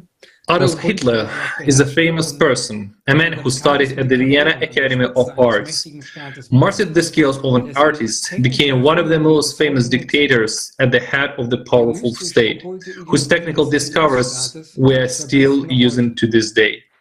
The mystical occult ideology of the Nazi state still amazes us in its scale to this day. How did a boy with poor health and dreams of becoming a priest manage to lead to the techno-magical monster called Nazi Germany? When the boy was 8, his mother, being a religious Catholic, sent young Adolf to Austrian town Lambach, to the parochial school of the Benedict monastery, hoping that he would become a priest. And at the monastery happened to be not an ordinary place, not occasionally. The building of the monastery was decorated by swastika, including altar and the entry door. The golden swastika was also on the emblem of the superior Theodor Hugen. Under the cover of this Catholic monastery, there was hidden the whole sacred order, which practiced under the guidance of Eastern esoteric knowledge, occult practices of Freemasons use their rights of power. In 1 year, the Adolf Hitler stay in the monastery. Theodor Haydn, the superior of the monastery, passed away. After his death, there came the Cistercian monk Joseph Lanz, who showed to the heads of the monastery his letters of credence from the very Vatican. He was given access to some of the most guarded papers from the library of this monastery. These papers included a range of ancient manuscripts which were brought once by Hagen from the Near East when he was fulfilled to the task given by the leaders of this order. Joseph Lance studied these documents and was amazed not only by the information found by him, but by practical knowledge of occult techniques, which evoked certain forces and gave some abilities. But in order to use them, he needed to have his internal cycle. And he got help to solve this problem. Young Adolf got to the circle of chosen by Lance, and he admired with childish truthfulness and naivety the composers of church holidays and mystical mystery of rites carried out in the monastery.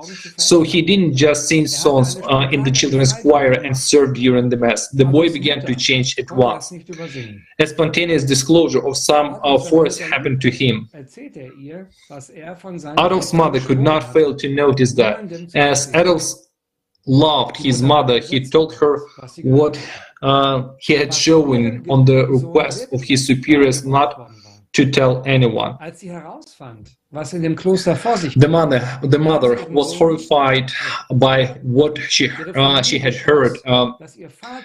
Her beloved son was actually taught there. Having known what happened in the monastery, she not only took her son from it, their family rapidly left to another place, on decision of the father, who also had fear that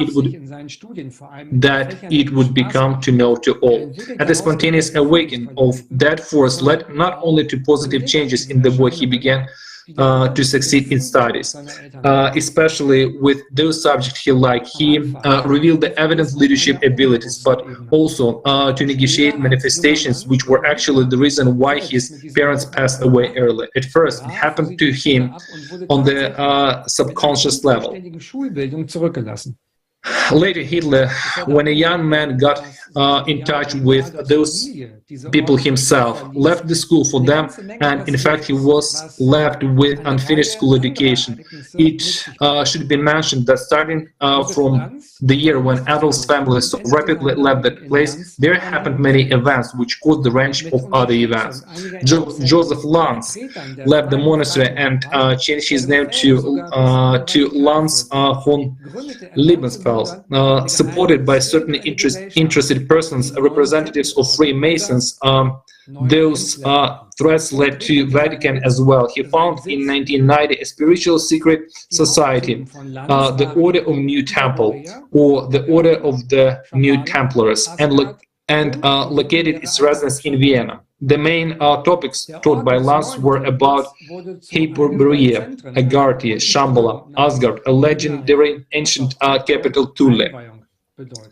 The Order of the New Temple became one of the centers of the occult trend called as Vienna, what means in Old German initiation. However, not only to the society flourished that years, the same sponsor roots of Freemasons gave birth to many other orders and secret societies. So a few words about Hitler. Adolf took also great interest in those occult trends, read many writings, and not by occasion he chose for realization of his youth plans the city of Vienna. It was not connected with Vienna Academy of Fine Arts, which he tried to enter, but with that secret society as of his old friends who were by that time in Vienna, and which he visited earlier, even when under the circumstances he was in poverty and half starved in his city. When the World War began, many people took this far as a matter of course, including Hitler, who had weak health but went as a volunteer to the front under the influence of these ideas. And after the war and such a shameful defeat of Germany forced a revolution in it, the establishment of a Weimar Republic, this state of public opinion became even stronger. Coming back to the war, Hitler visited again his old friends from the old secret order who lived in Munich, that the Freemasons needed to advance their people as many as possible, not only to the state institutions of Germany, but to different political parties in it, in order to have the way to the World War II. thus providing conditions for the World War II. Freemasons, following the plans of the Archons, use all their reserves. For such words like Hitler, who were taken in the head, there was a special job. First, Hitler was appointed to the services which were busy with espionage after different petty political unionist parties, a lot of which appeared in Germany at that time. After that, in some time, Hitler was sent to the Germany Workers' Party, which was centered by initiative of Zebentendorf. Taking into account Hitler's ability in political propaganda, his gifts of internal force, considerable influence of mysticism on his conscience, as well as many years' presence and dependence of internal circle of secret order. All of that made him one of the candidates for the role of the Führer leader, who had to unleash the war beneficial to the Archons. People of the Archons were seriously working with them. Hitler was introduced to the architect Alfred Rosenberg and the journalist, dramatist Dietrich Ecker, who were members of the Tudor Society. During the next 3 years, they were preparing him actively to public speaking. Eckert trained Hitler not only to speak in front of the public, but to completely set out his thoughts in writing. Moreover, they constantly filled him with information concerning secret teaching of the order and general political theory suitable for public meetings. Using some techniques and practices which he learned in the order, Hitler reinforced his personal force to influence on people with the help of special groups of mediums who supported him during the meetings. Hitler was not an outstanding orator. His voice was too raw. He did not always pronounce his words clearly. Strauss claimed that as long as the Hitler did not sink completely into his passions, he never rose above the level of very weak mediocrity. But when he let go of his leash and gave himself over to a friend's rage, how everything changed. His listeners literally drowned into waves of brute, violent power that emanated from him. What he said didn't matter at all. One Boreton, who did not speak German, heard Hitler speak at a Nazi party convention. The Briton did not understand the word, but his emotions overwhelmed him so much that he, despite being an English patriot, voluntarily threw up his hand together with the others in the Nazi salute and screamed Heil Hitler. It is well known that well-known fact about Hitler's personality that he had the power of suggestion and hypnosis. Hitler had the eye of hypnosis which seduced the minds and fascinated all who were influenced by him. According to researchers, Hitler possessed certain magical skills of communications with demonic entities that controlled him during his speech. According to occultists, secret leaders and their higher entities do not necessarily reside in a physical body. Some esoteric schools, including, in fact, all those that came out of the Golden Dawn, teach that such entities operate from a different, non-physical dimension. An important part of the practices were the ways to make control with the mentioned entities. During this historical period, another dictator, magician, was growing and developing in parallel with him. Thank you for your attention. I give the floor to John. Thank you, David. You're right. Hitler's personality has left marks on history, but Stalin is also a great figure and is one of the most predominant statements, not only in the former USSR, but also in the whole world. Stalin was feared, hated, respected, and worshipped, not only during his lifetime, but decades later as well. He was a dictator a totalitarian leader who walked to power on people's head, the initiator of numerous repression and leaders of the country that won World War II against Nazi Germany. Perhaps here we should make a small digression and say that Stalin was not fighting against Germany at all, but it was a battle with his friends, that is, former friends Adolf Hitler. What did these two seemingly different people have in common? But where they really differ? And what made Hitler decided to go to war against his friends? Stalin didn't believe to the last that Hitler would attack him, because together they had far-reaching plans. But about that later. So what made people fear and admire Stalin at the same time? This is a very interesting question, and together we will be able to sort this out by diving into history. Let's begin from the fact that in September 1894, Joseph passed entry examinations and was enlisted in an Orthodox Tiflis theological seminar. He was predicted to be a priest, but in fact, it didn't happen. Instead, at the seminary, Joseph Jugashvili, that is the real surname, meets a mysterious person who will play a huge role in his life. This man's name is George Gurdjieff. Stalin and Gurdjieff lived together in the house of George Gurdjieff's uncle. Remember this name, it will be definitely coming back to it. But for now, let's talk about Stalin, about his hidden side, which was not at all public. During his studies at the seminary in Tiflis, along with the Marxism literature, Stalin gets acquainted with the literature of mystical and occult themes, while outwardly showing himself to be a materialistic.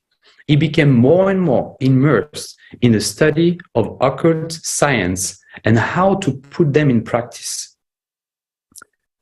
Further, Stalin and Gurdjieff actively worked in St. Petersburg in the period between 1912 and 1913. Stalin supervised the editorial board of Pravda newspaper, while Gurdjieff teaches and organized the first production of his ballet, Battle of the Magi. In the fall of 1903, Jugashvili was exiled for 3 years in the village of Novaya Uda, Irkutsk province, 200 kilometers from Baikal.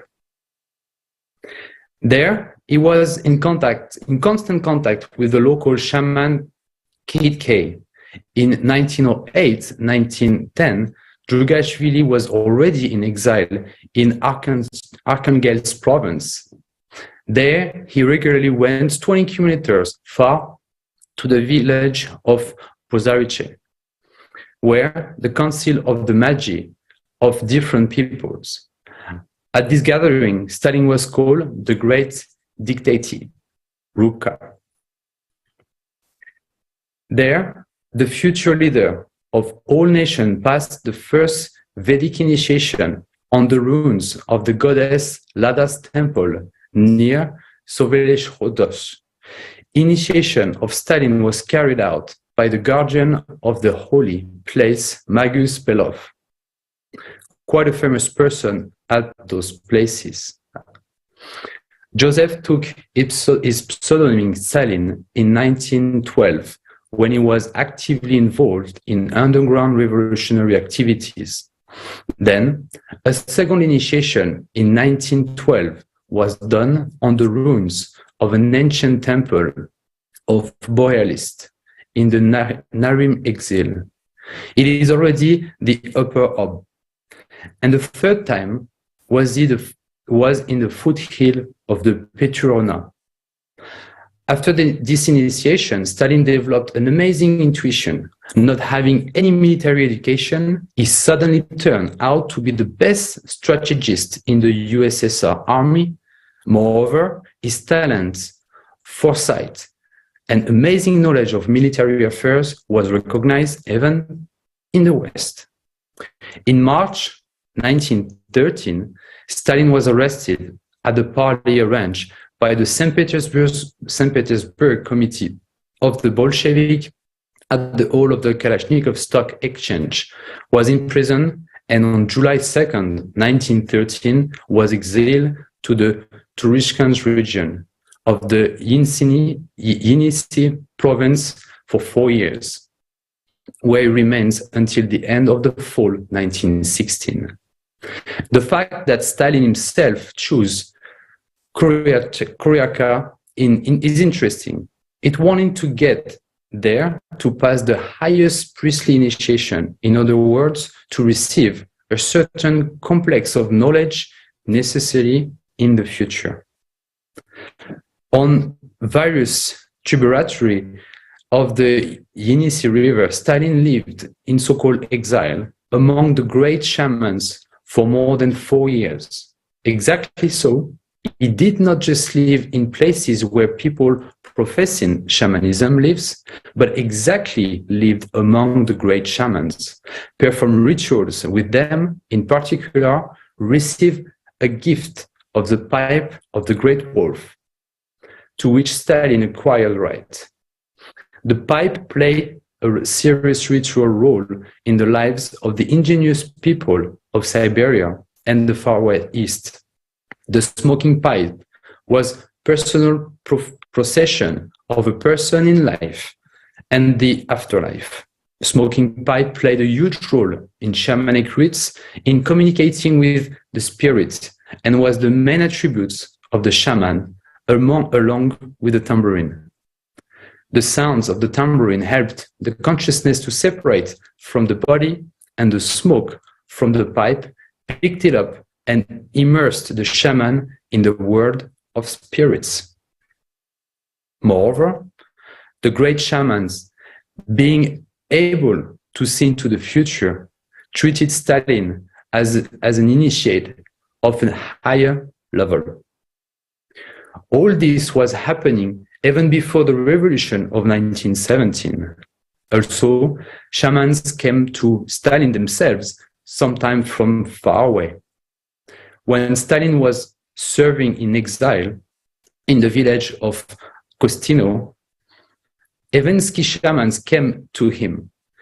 In the Museum of Turkestan, the visit of the Evensky shamans remained under the description, the shamans came to ask Stalin for advice on how to arrange a trade cooperative. And in 1916, when Stalin was transferred by the gendarmes to exile even further north, in the Koryaka station, shamans came to Stalin from dozens of nations, traveling thousands of kilometers. The Museum of Tiruskansk has direct indication that some came as far as the Arctic Ocean coast, in a place called Polovinka. These shamans, were about 300 of them, conducted the ritual of the second toy. Research of Stalin's trace follow across the Tiruskansk territory show that he didn't lead an isolated way of life at all.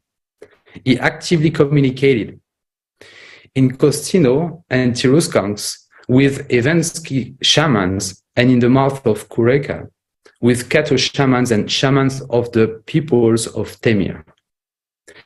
To become the first expert, you should get acquainted with the rituals of different peoples living in the greatest distance from each other, to get to know and to feel, to find the axis which connects sacred rituals of all peoples, which Stalin did. As we can see, the mystical power of both Hitler and Stalin did not come from nothing. It seems inexplicable that Stalin's influenced those around him by his unassuming appearance, 166 centimeters tall, with a pock-naked face. Yet, he was able to inflict a mystical terror without words, even on his foreign policy rivals. Proud Churchill vowed not to stand up when Stalin appeared, but regain his senses when he stood at attention. Poor Roosevelt unsuccessfully shook his wheelchair trying to jump on his paralyzed legs. Stalin had was seriously skilled as an hypnotic, able to influence the crowd with his speeches. By the way, he wrote all of the texts of his speeches himself. Even having internal preposition to control, subtle energy, people need to work hard and long to this direction to achieve true significant results, which Stalin did with success. Thank you for your attention, and I'll pass the floor back to our host. Danke, Jonathan. Es gibt die Meinung, dass nur Hitler an Mystik und Okkultismus interessiert war und Stalin. Thank you, Jonathan. There is an opinion that only Hitler was interested in mysticism and occultism, while Stalin was not. The materialist ideology of the USSR denied all mysticism and everything supernatural, such a belief that was imposed on ordinary citizens, while the entire party elite, on the contrary, used and practiced the knowledge, this knowledge, and Stalin was no exception.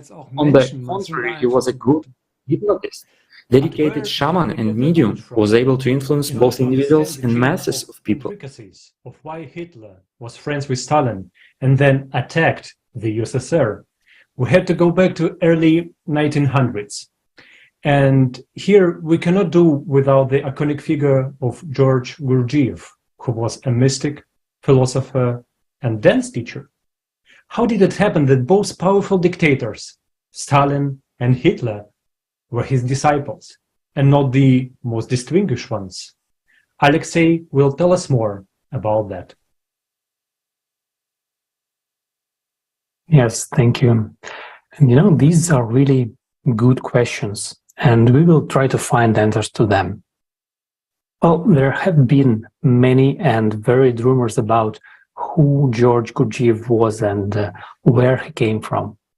And he himself not only didn't refute them, but on the contrary, used any convenient opportunity to cast even more fog. And there are different data and speculations about his date of birth. It is impossible to determine his exact age. He appeared out of nowhere and went into nowhere. But did he really go into nowhere? But later about that. So he is considered the greatest traveler and the ingenious adventurer, magician, astrologer, and healer, dance instructor and teacher to a colossal number of people around the world. So Gurdjieff was a man of mystery, and some adored him and criticized him at the same time. Others went to him for healing, and some even doubted his human nature. Some said Gurdjieff was a spawn of hell and a servant of Satan, if not Satan himself. So one can only imagine the fear he inspired. And all who met him reported the power of his influence, the power that worked on them. Gurdjieff's disciples said that after only attending his first few lectures, his image appeared in their minds and they heard his voice sounding within them. It was as if they could feel his presence and influence flowing to them from Gurdjieff. So this is how Peter Uspensky, one of the Gurdjieff's closest disciples and the followers, describes it in his book. I'm citing. And with this miracle began. I can say with complete assurance that G did not use any kind of external methods. That is, he gave me no narcotics, nor did he hypnotize me by any of the known methods. It all started with me beginning to hear his thoughts. We were sitting in a small room with a carpetless wooden floor, as it happens in country houses. I sat opposite to G and Dr. S and Z at either side. G spoke of our features, of our inability to see or to speak the truth. His words perturbed me very much, and suddenly I noticed that among the words which he was saying to us all, there were thoughts which were intended for me. I caught one of these thoughts and replied to it, speaking aloud in the ordinary way. Gurdjieff nodded to me and stopped speaking. There was a fairly long pause. He sat still, saying nothing. After a while, I heard his voice inside me, as if it were in the chest near the heart. He put a definite question to me. I looked at him. He was sitting and smiling. His question provoked in me a very strong emotion, but I answered him in the affirmative. Why did he say that? Asked G, looking in turn at Z and Dr. S. Did I ask him anything? And he at once put another still more difficult question to me, in the same way as before. And I again answered it in a natural voice. Z and S were visibly astonished at what was taking place, especially Z. This conversation, if it can be called a conversation, proceeded in this fashion for not less than half an hour. And Gurdjieff put questions to me without words, and I answered them, speaking in the usual way. End of quote. So his method of work was, in fact, the training and development of consciousness. Gurdjieff developed highly concentrated mental and hypnotic abilities and was frankly something dangerous. He was popularly called the Tiger of Turkestan, but despite all his mental power, he was haunted by the terror of inner emptiness. Georgy Ivanovich, almost from childhood, searched for keepers of secret knowledge. For the 3 decades he walked almost all of Asia, comprehended the teachings of and sects of the Yazidis, lived with the Yesais in Jerusalem, in the underground Christian temples of Cappadocia, sought the hairs of the priests of Atlantis, was an adherent of the Muslim esoteric Sufi orders, Naqshbandi and Mawlaviya, spinning dervishes. According to him, under the guidance of his teacher, the Sheikh, he had comprehended the truth by losing his own self. And he maintained this connection with his guru all his life. Trained in the secrets of Sufism, he became energetically connected to the magician, his Sheikh teacher. Gurdjieff was interested in Buddhism and Zoroastrianism. At the end of the 90s of the 19th century, he found a community of mystical teachings keepers somewhere in the Tajik mountains, which combined the teachings of certain Sufi orders, ancient Sarmung sect in Babylon, which had its sources since the times of King Nebuchadnezzar, who lived in the 15th century BC. Rosenkranzer and Freemasons. So Gurdjieff becomes one of the adherents of this brotherhood. It was active in Tiflis and its surroundings in 1904 to 1908. After all, George Gurdjieff studied at the seminary in Tiflis during these years, along with Joseph Jugashvili, Stalin. Judging by Gurdjieff's vague hints, Jugashvili was in the brotherhood almost before Georgy Ivanovich. Brotherhood continued to operate after 1917, and one of the guardians of its secrets was Stalin. As we can see, a person who comprehends the occult sciences also learns how to influence other people. This includes learning to communicate at a distance with another person without resorting to the usual means of communication, such as telephone or email. Two people can easily communicate with each other telepathically, and the magically stronger person can easily manipulate and influence the weaker person without the latter even realizing that this will is imposed on him from the outside. So this explains a great deal about the connection between Gurdjieff and his students. So Gurdjieff spends 10 years in Tibet as a Russian secret agent and advisor to the Dalai Lama. With him in Tibet visits a disciple of Gurdjieff, Karl Haushofer, the future geopolitician of the Third Reich, a member of the Thule Society, and the key person of the SS Tibetan project.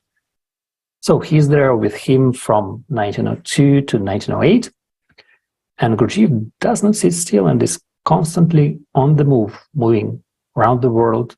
He recruits disciples and gathers crowds of people around him. Interesting is the information that George Gurdjieff subsequently told his students. I'm citing, "Everything in the world is material, and in accordance with universal law, everything is in motion and is constantly being transformed. Matter is the same anywhere, but at each different level, matter has different density. Man is as much a transmitting station. People who know these universal laws and know how to use them are magicians. Men of knowledge know how to retain the fine matters in themselves and accumulate them. So man's atmosphere takes up a certain space. And within the limits of this space, it is attracted by the organism. When a man moves, particles of his atmosphere become torn off and are left behind and produce a trail by which a man can be traced. These particles may quickly mix with the air and dissolve, but they may also stay in place for a fairly long time, and particles of atmosphere also settle on a man's clothes, underclothes, and other things belonging to him. So that a kind of track remains between them and the man. Telepathy is analogous to the telephone or telegraph. In these connections, the connections mental wires, but in telepathy they are the trail of particles left by a man, and the man who has the gift of telepathy can feel this trail with his own matter and thus establish a connection, forming as if it were a cable through which he can act on the man's mind. So many suggestions occur very easily, especially if you don't know that we are being exposed to suggestion. Gurdjieff describes very interesting points about the world order and the structure of man himself, touching on his energy structure, and he actively applies this knowledge in practice. Having gathered the information necessary to create his own teaching, in 1912, Gurdjieff arrives in Moscow, where he attracts his first students, including his cousin, the sculptor Sergei Merkurov, in whose apartment he lives. Between 1912 and 1913, Gurdjieff and Stalin actively work in St. Petersburg, and Stalin supervises the editorial board of Pravda, a newspaper, while Gurdjieff teaches and organizes the first production of his ballet, The Struggle of the Magicians. Sergei Merkurov was not an easy man either. He belonged to the occult group, which was also led by his cousin Gurdjieff, and was also a member of the Masonic Society, United Brotherhood. Stalin stayed in Moscow at the magician's cousin's place. It is their proximity that explains also the special and privileged position in the Kremlin of the sculptor Merkurov, due to which he becomes the official Kremlin sculptor and, by order, creates numerous posthumous masks and monuments of famous people such as Lenin and Stalin. So it was his responsibility to take the posthumous masks from the faces of the deceased leaders of the USSR. And several copies were then cast from the plaster. So Sergei Merkurov holds a record that is unlikely ever to be broken. It is impossible to establish even approximately how many monuments and busts were made in his workshop, where an entire artel of stone shapers and the covers worked. We only know that the number of these monuments was in the hundreds.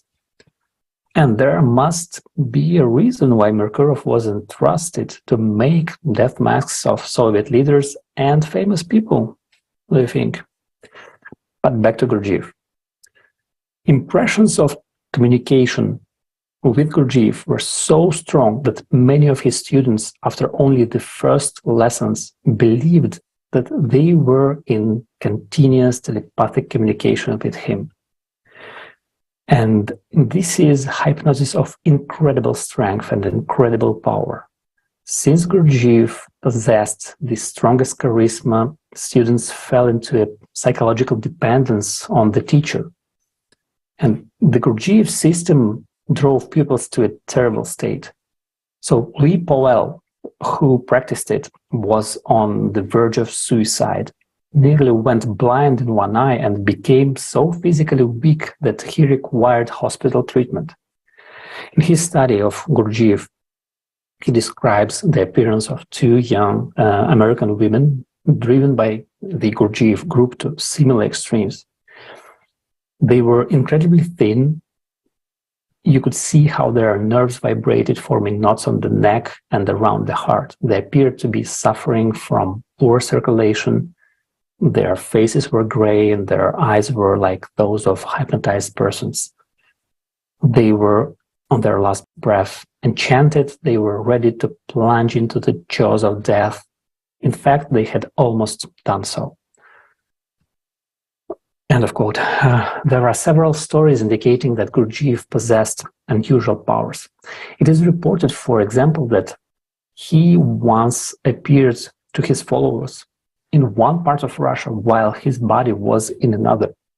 An example of high-scale and practical occultism known as etheric or astral projection. And many of his disciples were convinced that it was enough for him to cast a fleeting glance at them, and he would know all their innermost secrets. So beyond the influence he exerted on people, Gurdjieff possessed other astounding qualities. One of them was his incredible resilience. On the night of July 6, 1924, he was found lying on the road, unconscious, with a severe concussion. He was lying next to a mangled car. The causes of the accident were never determined. But what seemed utterly incomprehensible was that Gurdjieff was covered with a blanket, while there was not a single settlement in the area from which he could have been treated. He was taken to the hospital unconscious and in critical condition. He suffered lacerations to his face and arms, broken ribs, and severe contusions. So doctors had a strong suspicion of internal organ damage, but when he regained consciousness, he refused both the X-rays and treatment. He left the hospital and has cured himself at home so successfully that one of his students noted that Gurdjieff actually looked younger after the accident, as if the shock had strengthened rather than weakened his organism. So Gurdjieff had a second car accident in 1948, but recovered again unexpectedly. Oh, it was, this is a citation, "I was looking at a dying man." Even that is not enough to express it. It was a dead man, a corpse, who had gotten out of the car, and yet he was walking, eye tremble, like a man who sees a ghost. With iron stubbornness, he managed to reclaim his room, where he sat down and said, "Now all the organs are destroyed. We must make new ones." Then he turned to Bennett, smiling. "You're coming to dinner tonight. I have to take care of the body."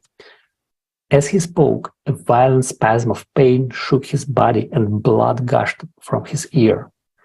Bennett thought, "He's bleeding into his brain. He'll kill himself if he keeps forcing his body to move." But then he thought, "He has to do it all. if he lets his body stop moving, he will die. He has power over his body. End of quote. So, in Moscow, Gurdjieff creates the mystical United Labor Fellowship, which is then inherited by Barchenko, who renamed it the United Labor Brotherhood. And then in 1915, the dance teacher puts on the ballet The Struggle of the Magicians. And after the October Revolution, Gurdjieff leaves Russia and settles in France in Le Prieuré, in a 14th century castle, where in 1922 he creates the Institute for the Harmonious Development of Man. So this institute becomes the center of esoteric practice, where masses of people come to ask for discipleship to a new exotic guru. Gurdjieff's basic method of awakening his disciples was as follows. So, it is necessary to provoke in the interlocutor a sense of inner discomfort.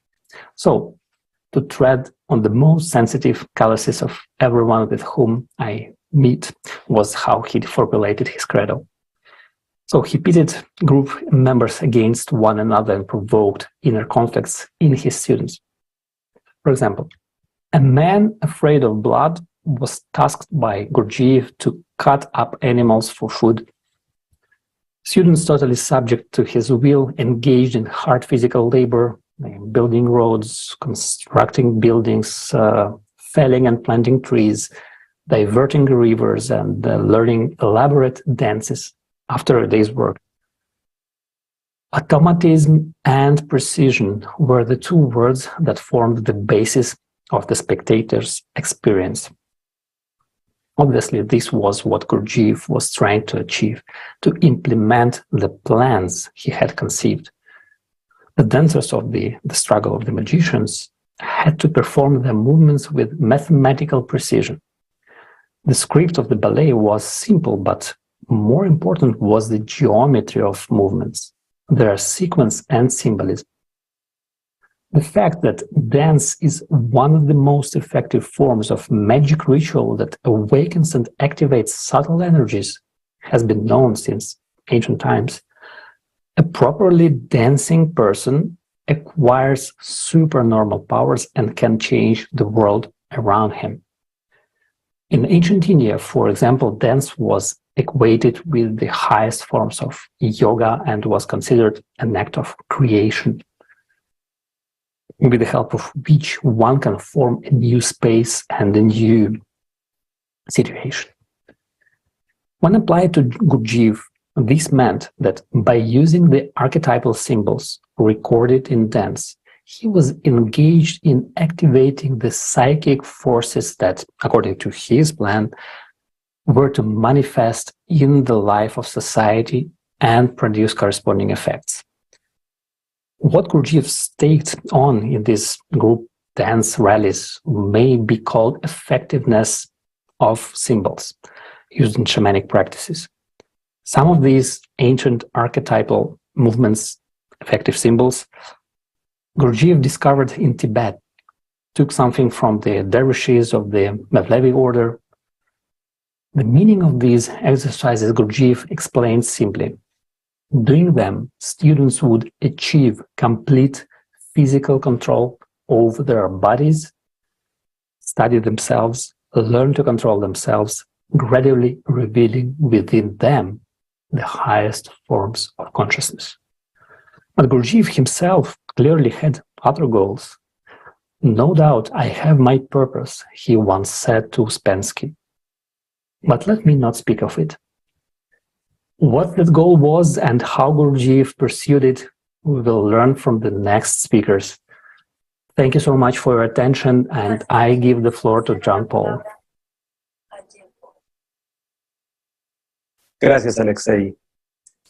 Como se mencionó anteriormente, Stalin y Gurdjieff se conocieron en el Thank you, Alexei.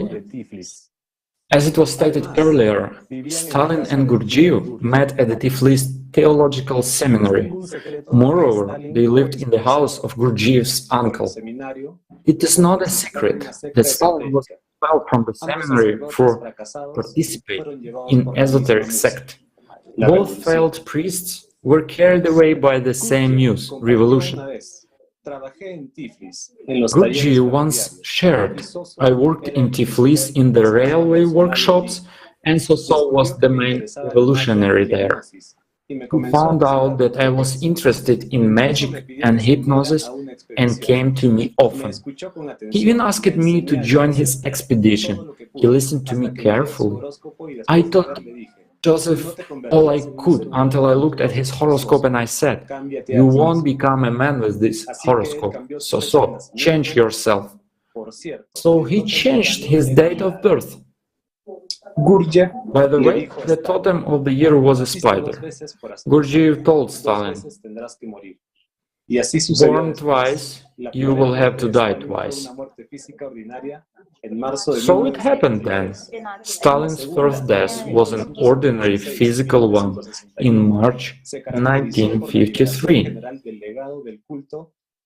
The second, between 1956 and 1961, was characterized by the general disposal of the legacy of Stalin's personality cult. The symbolic endpoint of this process was the removal of Stalin's body from the mausoleum and his burial by the Kremlin wall on the night of October 31, 1961. Gurdjieff realized that Stalin wanted power and was interested in influencing people. According to Gurdjieff, Joseph no longer approached him, but this was not true. Communication between them was maintained constantly, and Gurdjieff himself lied, for he knew better than anyone else how to play on the passions of people. He skillfully manipulated them to pursue his interests, raking in the heat with the hands of others. In 1912, Gurdjieff settled in Moscow. There were many reasons for this, but the main one was that his cousin Sergei Merkurov, Stalin's school sculptor, lived and worked here. Alexei told us about him in the previous speech. Sergei Merkurov received an European academic education as a sculptor.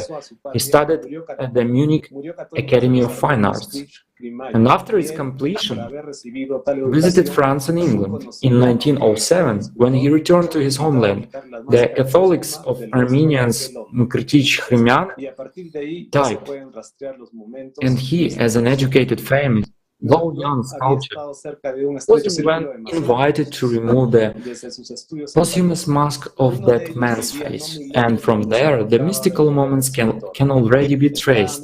Merkurov had been close to a tight circle of Russians, Freemasons, since his studies in Paris. One of them lived not far from the place where the sculpture's studio was. We're talking about Prince Bebutov, behind the facade of his house, where Gurdjieff began to visit in 1920, a lot of secrets were hidden. Bebutov established the Masonic lodge Astreya, where Freemasons gathered. This guy was fond of magic and spiritic sciences. Politics and mysticism were branches of the same tree for him. Together with Bebutov, Gurdjieff traveled east to Istanbul. They went there at the invitation of the Turkish Freemasons who had overthrown the Sultan's authority. That year, the Freemasons of Europe were traveling to Constantinople to witness firsthand the experience of the secret society that had overthrown one of the oldest monarchies, the Ottoman monarchy. Among those Europeans who became guests of the Turkish revolutionaries was the German Rudolf von Zebotendorf. For 4 years, this dervish worshipper studied the practice of revolutionary restructuring of society, and he studied it at the same time as Gurdjieff. They rotated in the same secret societies of Istanbul and had a common circle of acquaintances. Later, Rudolf von Zebotendorf created a Masonic organization, the Thule Society, which was behind the birth of the Nazi Party in Germany. Thule was the name of the Scandinavia in North Europe in Roman times, and its activist anti-communist Friedrich Eckart was the spiritual mentor of Hitler himself. This Masonic organization included such Nazi leaders as Rosenberg and Hess. Goering was the member of the Masonic organization, Edelweiss Society, and later the Radiant Lodge Guild. In 1920, this organization invited Gurdjieff and his disciples to visit Bavaria, whose goal was world domination and the search for magical weapons and rituals which attract otherworldly forces. It is known that during his brief stay in Germany, Gurdjieff had disciples, and among them future SS members. Adolf Hitler also attended meetings of this organization. Yes, friends, he was at Gurdjieff's lectures. It is interesting that Adolf had been an orator for a long time already, but his performances began to make stunning effect only since a certain time. And this time coincided precisely with the moment of his joining the secret practices of Occult society. Behind Hitler stood extraordinary religious mystics, and not even mystics, but chains of mystics. For example, one of the major personalities who had a strong influence on the leaders of National Socialism was the former artillery general Karl Haushofer, and he, in turn, as a military attaché in Japan, visited the Himalayas and Tibet, where in 1903 he met his chief spiritual teacher, the Russian Lama Georgy Ivanovich Gurdjieff. Haushofer had been trained by the Tibetan Lamas and by the adherents of the Japanese secret society, the Green Dragon. Hitler represented an ideal tool for Haushofer. It was the potential medium that Haushofer saw in Hitler. It was precisely the relationship of magician and medium, as described by occult practitioners. According to these practices, the magician could manifest through the power of his intention certain actions on a small scale. In order to extend his influence to a more or less significant group of people, he needs the intermediary, a medium. It is the medium who is able to gather a huge mass of energy and then pump the crowd, according to the program into him by the magician. Pump them up with hatred, love, aggression, anything. And Hitler had long been observed to have certain abilities in this direction. His art of influencing the crowd, according to his contemporaries, was unsurpassed. Such a medium was an ideal partner for the magician Haushofer. People interested in this created a national leader out of Hitler, also with the help of Haushofer. By the way, many contemporaries remember Hitler as a medium. So, one observer wrote, one cannot help but think of him as medium. For most of the time, mediums are ordinary, insignificant people. Suddenly, they are endowed with what seems to be supernatural powers which set them apart from the rest of humanity. The medium is possessed. End of the quote. Having exhausted this impulse, he falls back into nothingness. Something similar happened to Hitler. The character who bore the name was a temporary garment of quasi-demonic powers. It was the combination of banality and exceptionalism, a duality that was felt when coming into contact with him. Whoever listened to Hitler was under the influence of the third forces, which distorted the picture of reality, influencing human consciousness and creating in it a different reality, thereby imposing alien rule from the outside. After the fiery speech of the Führer, in which he always became very emotional, infecting the masses, emotions at times went wild. Afterwards, he would fall silent and become just a tired Hitler with glazed eyes. This is how eyewitnesses describe Adolf Hitler as he spoke. I looked into his eyes, the eyes of the medium in a trance. Sometimes there seemed to be a sort of ectoplasm. The speaker's body seemed to be inhabited by something fluid. Afterwards, he shrank again to insignificance, looking small and even vulgar. He seemed exhausted, his batteries ran down. An interesting picture emerges. Gurdjieff positions himself as someone who is out of politics, and in fact, Gurdjieff has a direct relation to it. I'm reminded of the words from his book. What the person writing in these papers really knows, or what is going on behind the scenes in the newspaper's office, the readers will never know. It hurts to imagine how much has been hidden from the eyes of millions of people, and that's what the next speaker will tell us. Jonathan, you have the floor. Thank you. So there are many mysteries surrounding Gurdjieff. We can trace some pattern.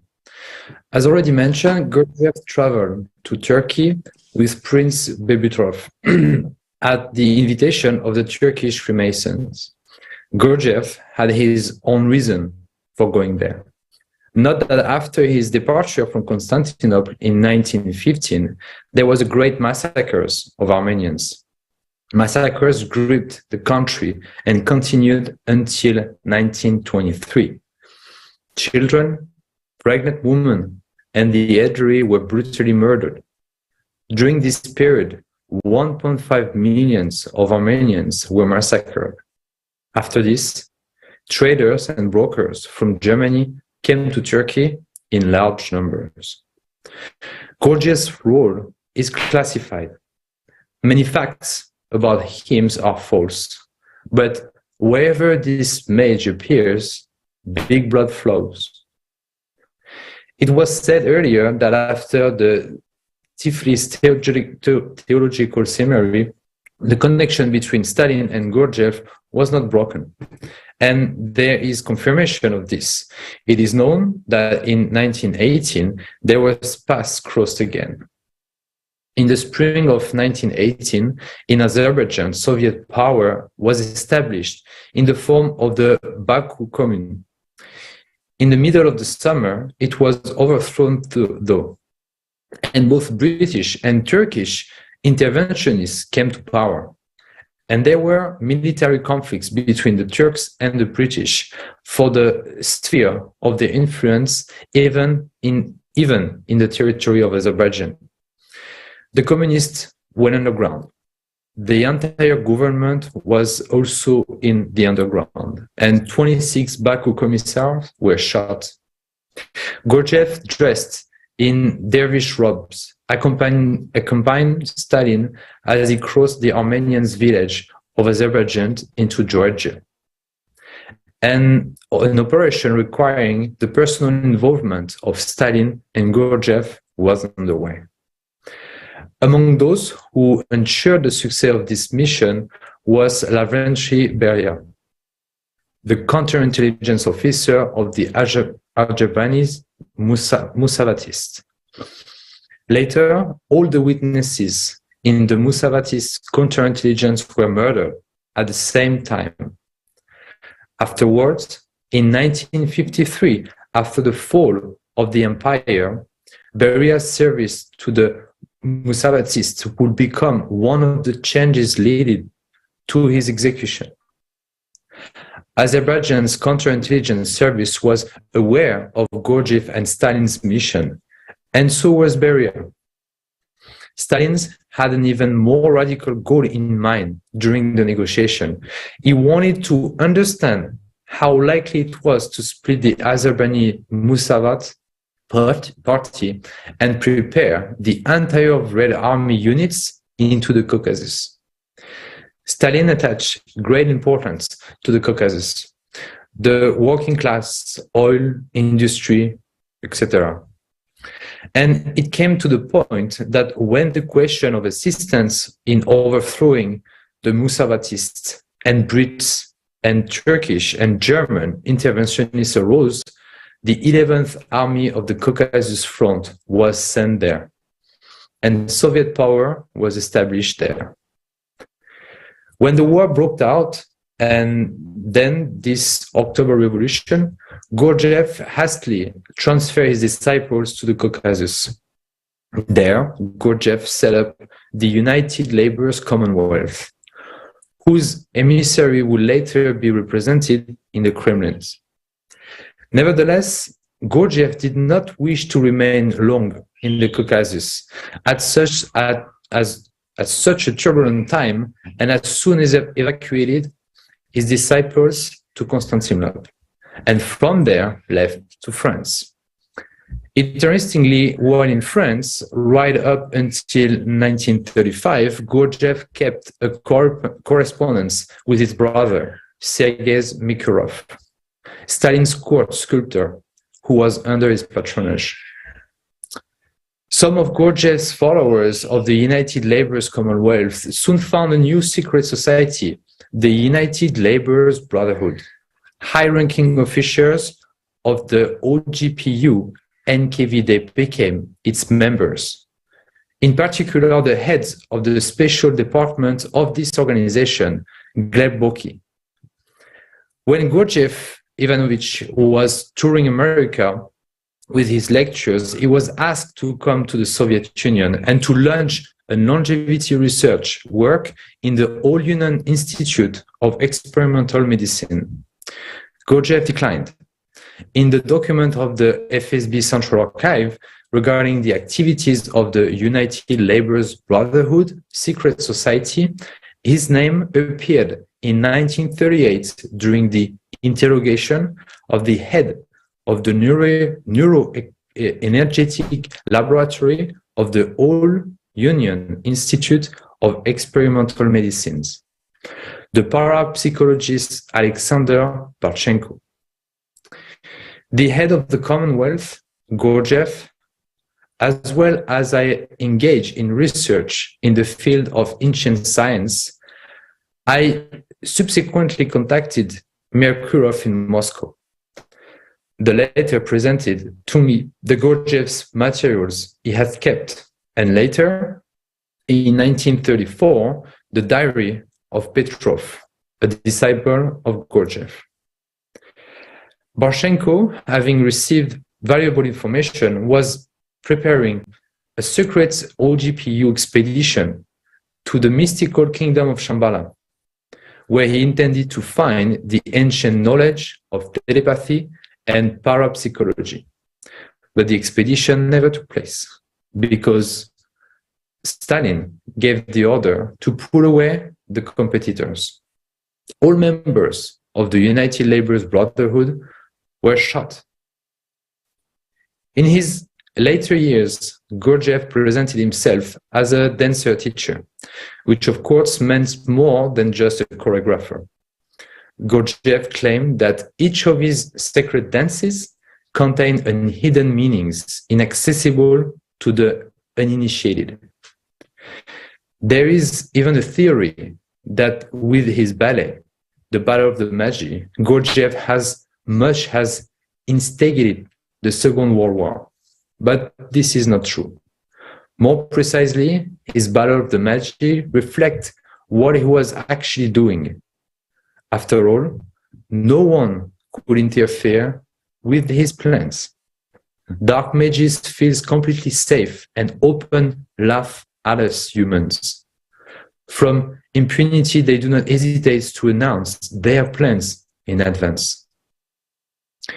Around Gurdjieff, there was always been various mystical moments connected with the death of people.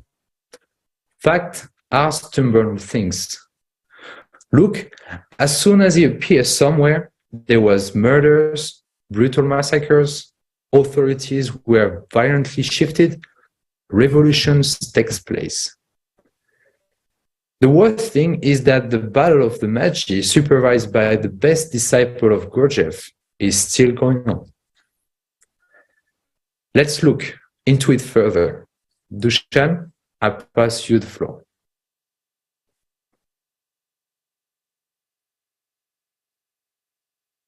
Hovoříme-li o činnosti Gurdjieffa a o vlivu, který tato činnost měla na průběh mnoha geopolitických událostí ve světě, chápeme, že měl jak následovníky, své žáky, tak i ty, jejichž prostřednictvím mohl ovlivňovat průběh událostí ve světě.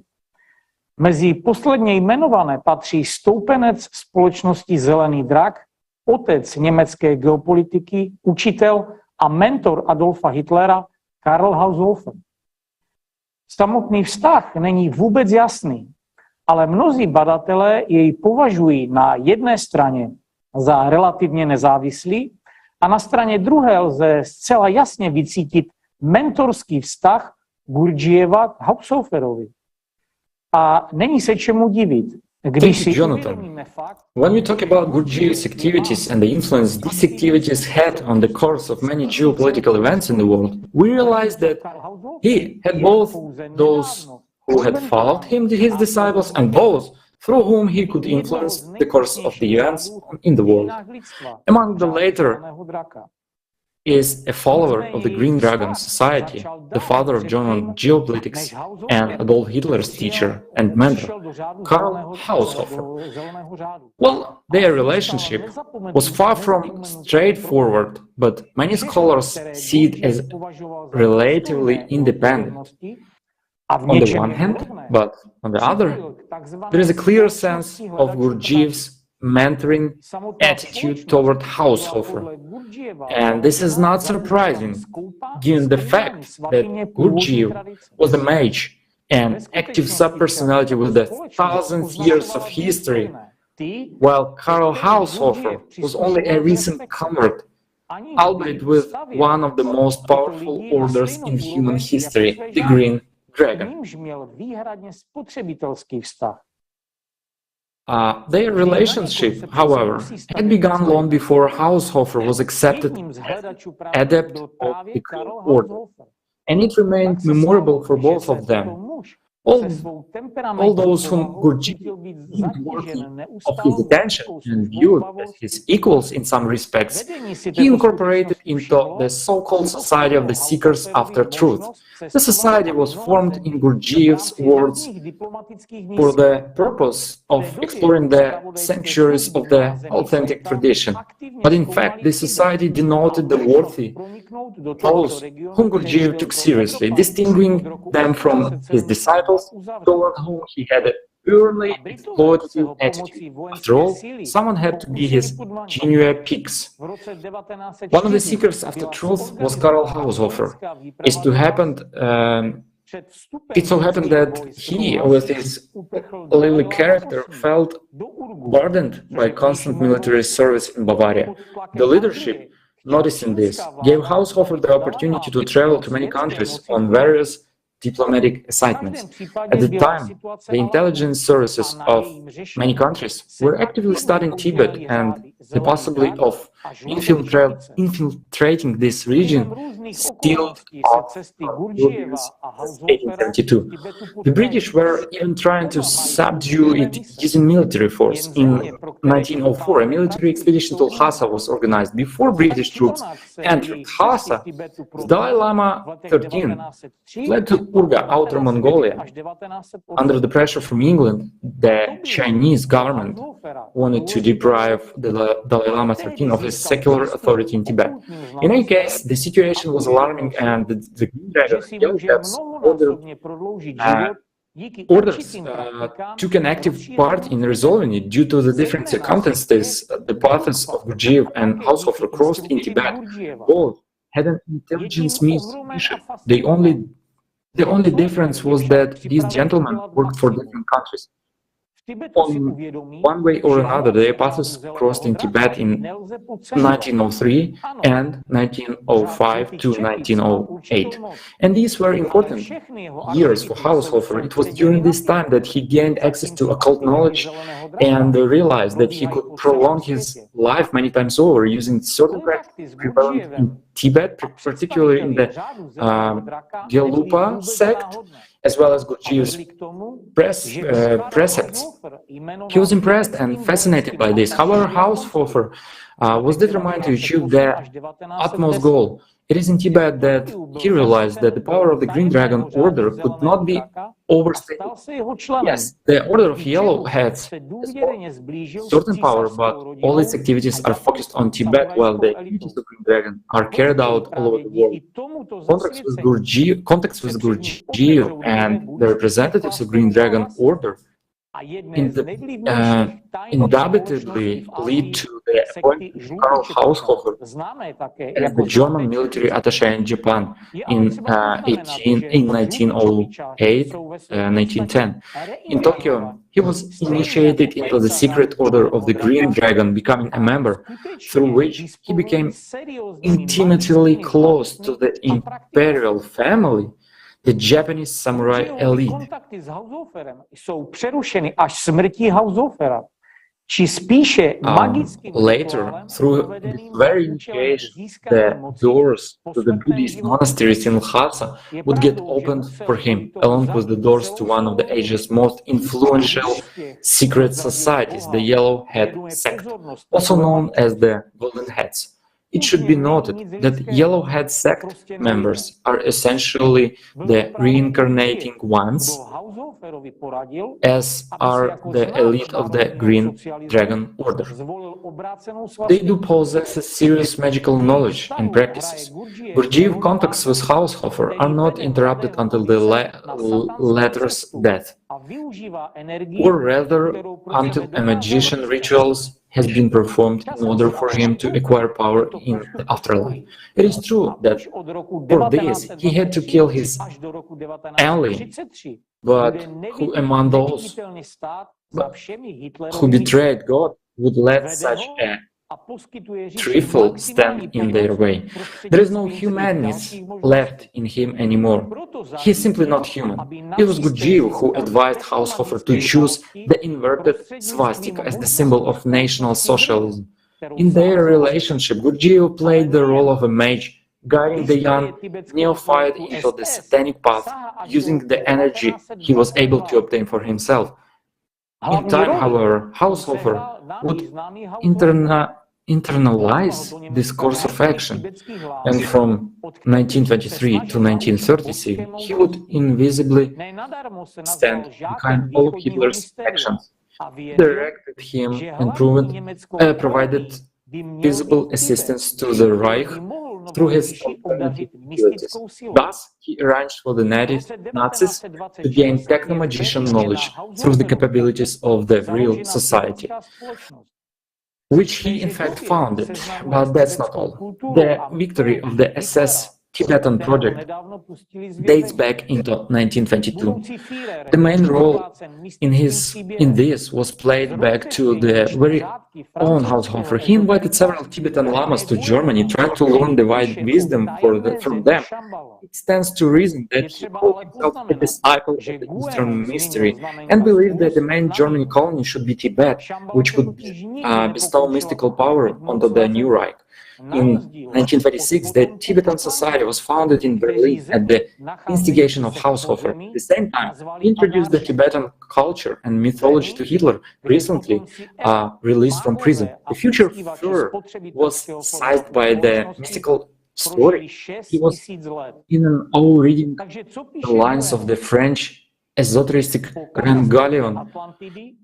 Guillaume, who wrote about the mysterious land of Shambhala. It should be noted that Guillaume substituted the signs from plus to minus. After all, Shambhala never tried to seize power on earth, unlike the descendants of the Atlanteans, who named their underground country Agartha, a country where the descendants of El, the mages and worshippers of the consumers format of society, lived for 6,000 years.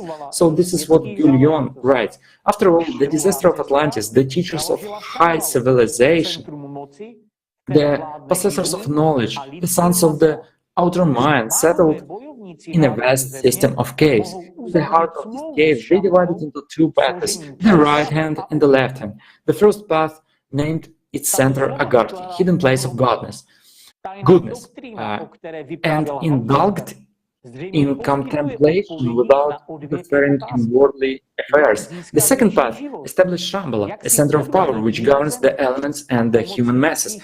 Major warriors of the peoples of the earth can make a treaty with Shambhala by making oaths and sacrifices. Those words astound Hitler.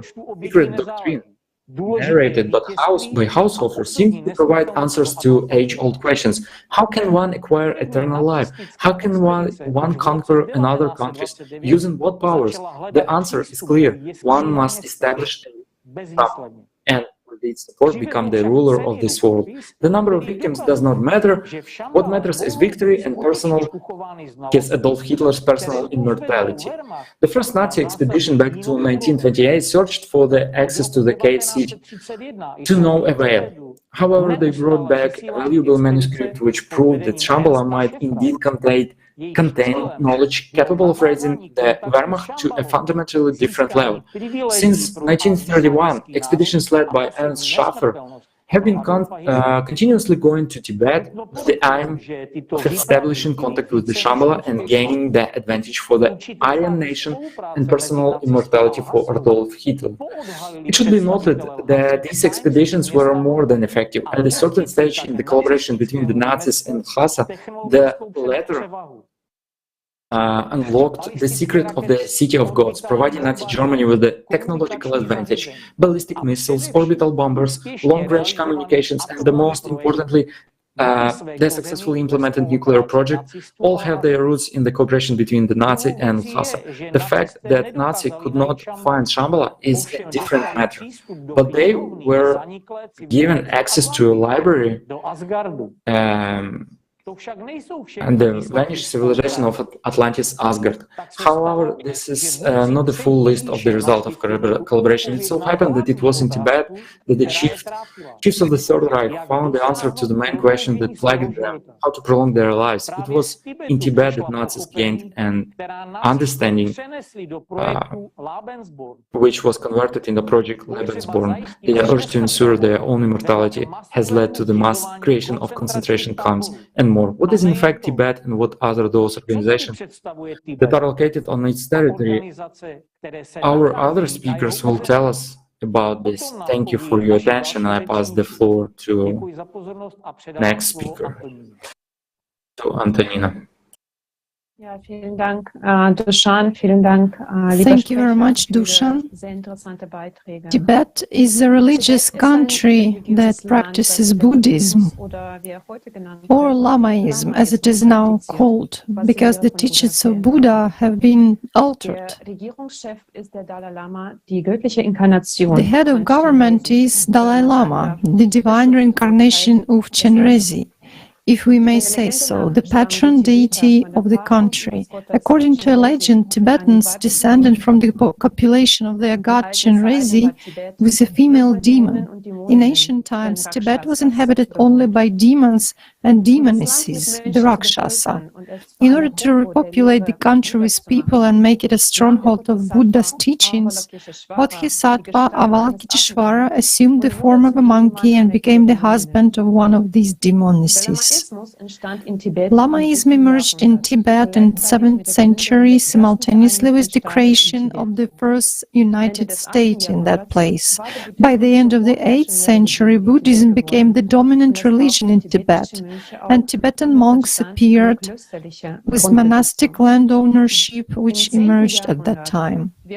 In the 10th century, during the feudal fragmentation, a number of Lamaist sects appeared. The largest of them was Gelungpa, the so-called Yellowheads, founded by John Khaba. Since the 16th century, the heads of Gelungpa sect began to wear the title of Dalai Lama. By the middle of the 17th century, the fifth Dalai Lama, Aglov Lobsang Jamso, and the top clergy succeeded in subjugating all major areas in Tibet to their authority, both spiritual and secular.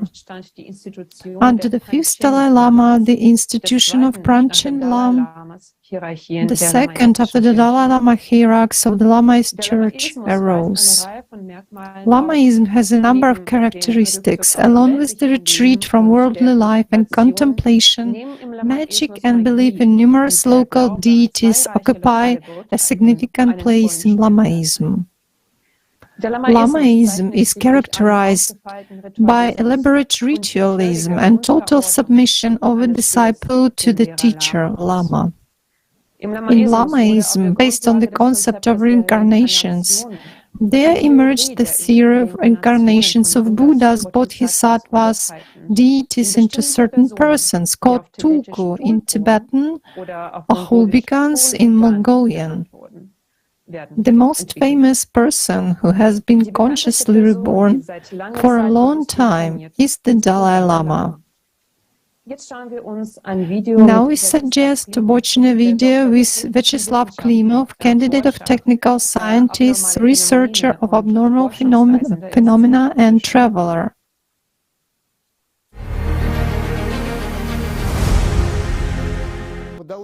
As for the Dalai Lama, I can say the following. He is the leader of the Buddhist religious movement, and for this, he as a leader needs to be incarnate.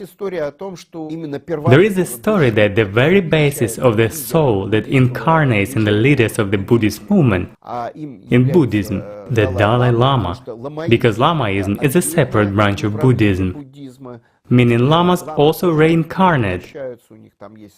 They have their own names, Tulku, for example. They are supposed not to just reincarnate from body to body. They are supposed to occupy, so to speak, the same administrative position and remember their previous incarnations.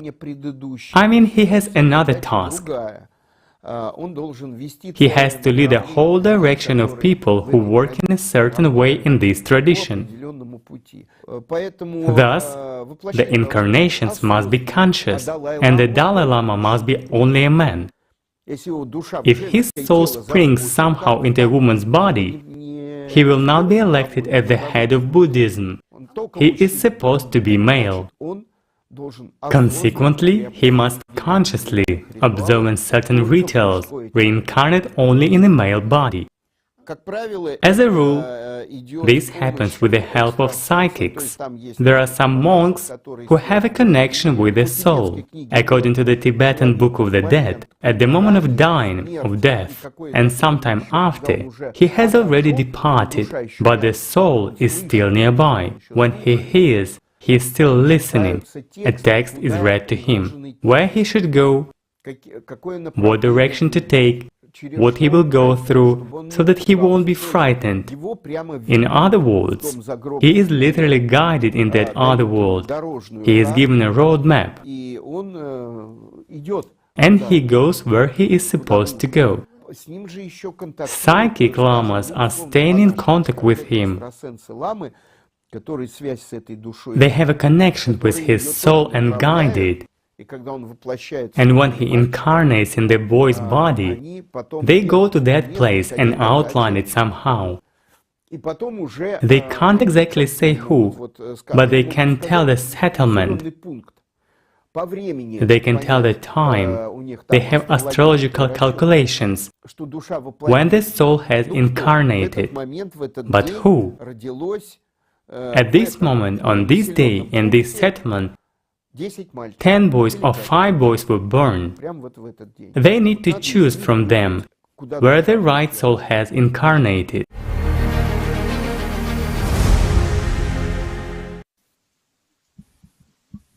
Thank you, Vyacheslav. The Dalai Lama is the secular and spiritual leader of Tibet. All of the Dalai Lama's inner circle also possesses techniques for conscious rebirths. One of the tasks of reincarnated people is to find each other after incarnation. Now let's watch a fragment of the video Life After Death with the participation of Igor Mikhailovich Danilov. And here I recall the search for Dalai Lama by means of his items, and it turns out that monks have to find him before a certain age, before 4 years old. Well, of course, as a rule, they must already find him before the age of 5. And he should take up the post of the Lama before the primary search, otherwise later on a problem arises. Later on he might not recall. Why? Because the Dalai Lama, I explain, is not a bodhisattva. He is merely a subpersonality. Yes, an active one. Yes, punished by Gautama. And he knows it. And that's the paradox. It is the truth of life. And it is reflected in all his reincarnations, in all his conversations, behaviors, and so on. and in his desire to end this misery. Right. But nothing will work out for him. He doesn't want to be reborn. Well, you know, when people deserve such a destiny, they do deserve it, let's say. And there's no getting away from that. If they don't find him before that age, what happens? They will find him. They will find him. Because this is punishment. They cannot get away from that. They will not find peace until they find him, because it is actually his henchmen who search for him. They are around for a reason too. Although he looks like a very nice, cultured man who talks about the need to develop consciousness, that God doesn't exist and many other things. How come he doesn't deny Buddha yet? I have a simple question. Although inside he hates him. And you know, behind this entire happy picture, there is actually emptiness and great fear. Look into his eyes. There is nothing but terror there. That's true. And he talks about peace that he will give people through his teaching.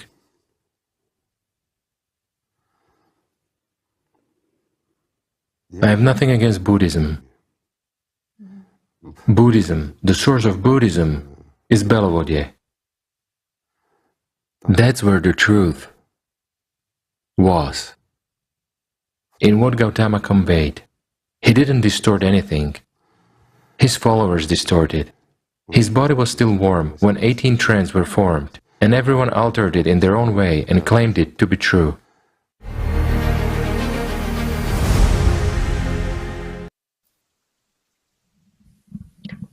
Yes, this is the kind of substitution that indicates the essence of Lamaism.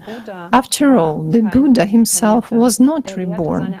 He taught his followers that spiritual development presupposes exit from the chain of reincarnations, because a human enters the world of God, nirvana, as a spiritual being, an angel. An angel has no body, and Lamaism promotes the conscious rebirth is the way of active subpersonalities, confined in the body, and experiences eternal suffering. Did Buddha actually say that spiritual development is suffering, and that heaven is eternal torment? Tibetan Buddhism was strongly influenced by the Bon religion, which includes the schools of Red Hats or Dakpa in Tibetan, which is synonymous with sorcerer, adept of black magic. Monks who are going to marry, they are allowed to join the Red Cap sect and marry, and one of them becomes a monk. The Red Cap sect was named in such a way because monks wear red hats at official events. This sect includes 3 of the oldest 4 major schools of Tibetan Buddhism, namely Nyingma, Sakya, and Kagyu. The 4th school is called Gelug, which is known as the Yellow Hat sects. In religious life, the governing class was formed from people who had taken a vow of celibacy from the Yellow Hats sect. According to legend, this particular color was chosen as its symbol, and here is why. Tsongkhapa, the great reformer of Buddhism in Tibet, envisioned a number of innovations on the day he entered the Sakya monastery. And there were the following prerequisites for that. When it was Sokyan's turn to dress up in a special costume, the red hats ran out. Someone grabbed the first yellow hat he saw, so Kappa wouldn't have to leave his hat uncovered and put it on. And he never parted with this yellow hat again. Yellow became the official color of the Reformed Church. The Dalai Lama always wore a yellow silk hat at receptions and ceremonies, and the objects immediately surrounding him were always yellow. He was the only one who had the privilege of using the yellow color.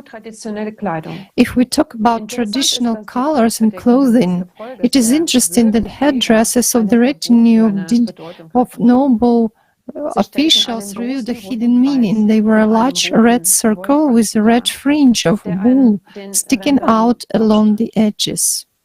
Such type of hats symbolized the neck after the beheading. The fringe depicted blood spatter as a reminder that the servant must be in eternal fear of being beheaded by his master in case of disobedience. The main focus and monastic practice of Lamaism is the practice of conscious rebirths. Now we suggest watching a video about the famous leaders of Lamaism religion who are consciously reborn.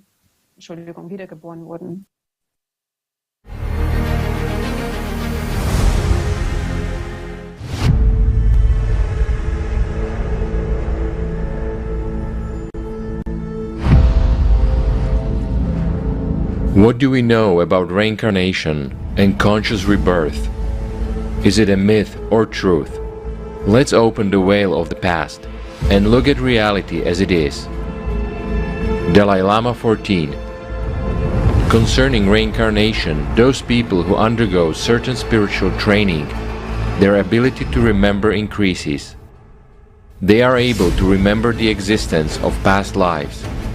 That's when we appeal to more subtle, deeper layers of consciousness, because more superficial layers of consciousness are not capable of this. When we turn to the deeper layers of consciousness, memories from the past lives appear. If we further refine our consciousness, we have the ability to anticipate events that will happen in the future. The Dalai Lama 14, Gangwang Lobzang Teitsin Yamsho, born Lamo Dondrup, was born on July 6, 1935. He is the highest spiritual leader and former head of the state of Tibet. He is also a leader and ordained monk of the Gelug school, a school of Tibetan Buddhism. Better known in the Mongolophone world as the Yellow Faith, the Dalai Lama is chosen based on the line of rebirths. The seventh Dalai Lama, Khaltsang Gyatso said, "Since you are born, there is no way to become free, even for a moment, to make a pause in the race, in which Yama, the Lord of Death, chases us. What we call life is but a quick journey, down the street leading to the place of the scaffold. A prisoner sentenced to death on his way to the place of execution is not in good health." After the Dalai Lama's death, the monks organized a search for his next incarnation. The Tulku, a young child who must possess certain traits and pass tests. Then the child is sent to Lhasa, where he is trained under the guidance of experienced lamas. In his first incarnation, the Dalai Lama studied logic and left behind 6 volumes of Buddhist treatises. He founded a large monastery of Tashilumpo, which became the residence of the Panchen Lama. For the third time, the Dalai Lama decided to be reborn into a wealthy family. In 1543, at the age of 7, he was initiated as a monk, and at the 31, he founded the Namgyal Monastery. The first 2 incarnations were recognized retrospectively, and the first real Dalai Lama became immediately the third. The main role in the recognition and training of new incarnations of the Dalai Lama is played by the Panchen Lama. The Panchen Lamas also reincarnate, forming a succession lineage. The Panchen Lama is the second-ranked Lama after the Dalai Lama in the Gelug school of Tibetan Buddhism. Panchen Lamas are the line of reincarnations Tulku that has existed since the beginning of the 17th century. Kevtsang Rinpoche, the fifth Kevtsang Rinpoche Jampel Yeshe Tupten Chonke Nima Monlam, current reincarnation, was born in 1944. Kevtsang Rinpoche Jampel Yeshe is the reincarnation of Darhen Kevtsang Yeshe Monlam Pel Kangpo, fourth Kevtsang Rinpoche, who was the personal assistant to the 13th Dalai Lama and leader of the search party for the 14th Dalai Lama. Kevtsang Rinpoche, leader of the search party for the reincarnated Dalai Lama 14, found him as a child at about 3 years old. The Dalai Lama recognized him and shouted, "Lama of Sera, Lama of Sera." Sera is the monastery of Kevtsang Rinpoche. The next day they left home and returned a few days later in the status of an official delegation. This time they brought with them things that belonged to Dalai Lama 13, as well as other things that did not belong to him. In each case, the child correctly identified the things that belonged to Dalai Lama 13, saying, "This is mine, this is mine." This verification convinced the search party that a new incarnation of Dalai Lama was before them. Kalu Rinpoche, renowned Lama and meditation master of the Karma Kagyu and Shangpa Kagyu traditions of Tibetan Buddhism. The High Lama of the Tibetan Kagyu tradition is Kalu Rinpoche. At 3 p.m. on Wednesday, May 10, 1989, Kyabje Kalu Rinpoche died at his monastery in Sonat. Kyabje Kalu Rinpoche reincarnation was identified by His Holiness the Dalai Lama and Taisi Tupa in a little boy born on September 17, 1990. Kalu Rinpoche was born on September 17, 1990 at the same Samdrup Darjai Chuling Monastery in Sonat, India. During the monthly offerings to the Shangpa Kagyu protector, Changdrupka, six-armed Mahakala, his birth was accompanied by many auspicious signs. Khyentse Tai Situ Rinpoche officially recognized Yansi Kalu Rinpoche on March 25, 1992. Bokar Rinpoche stated that Venerable Kalu Rinpoche chose to be reborn in his former home, in his own Samdrup Darjai Chuling Monastery, is a sign of his complete freedom of mind.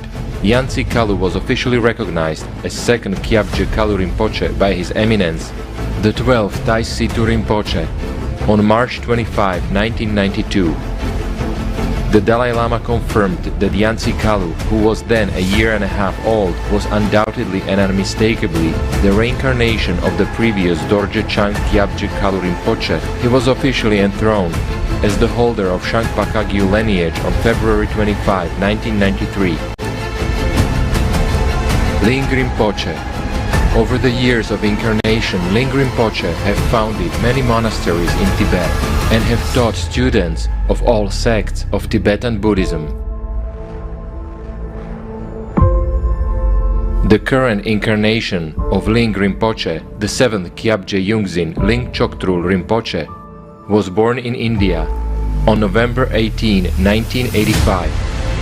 He was taken to a Tibetan children's village in Dharamsala after his mother died and remained there until the Dalai Lama recognized him as the reincarnation of his chief preceptor, the 6th Kyabje Yungzin Ling Rinpoche, who died in 1983. The discovery of the 7th Kyabje Yungzin Ling Rinpoche was a discovery in which child clearly recognized a member of the search party. In August 1987, members of the search team visited the children's room of the Tibetan's children's village and asked the caretaker to show a boy named Tenzin Choephak. She pointed to a child who was already holding the hand of one of the search team members. Although he was only 18 months old, Tenzin Choephak called the man by name. He was given a choice of several rosaries, one of which belonged to his predecessor, His Holiness, the 6th Ling Rinpoche. He took the one that belonged to his predecessor. He picked the rosary with his left hand in the same manner as his predecessor. As he recited something, he counted 21 beads while doing so. The young boy also called by name other people who were close to his predecessor. Taktser Rinpoche. Taktser Rinpoche was born in Amdo, Tibet, in 1922, and as a child was recognized by the 13th Dalai Lama as the 23rd incarnation of the previous Taktser Tulku. Thus, even before the birth of his young brother, the Dalai Lama, he was a prominent figure in the hierarchy of Tibetan Buddhism.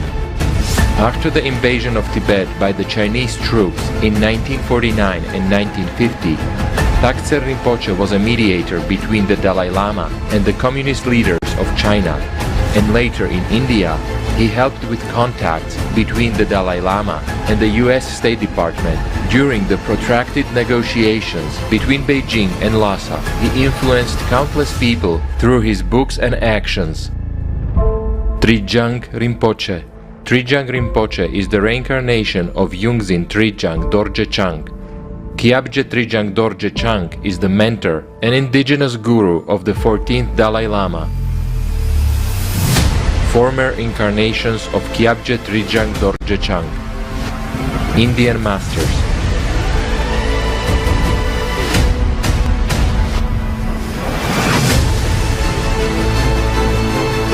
Former incarnations of Kyabje Trijang Dorje Chang.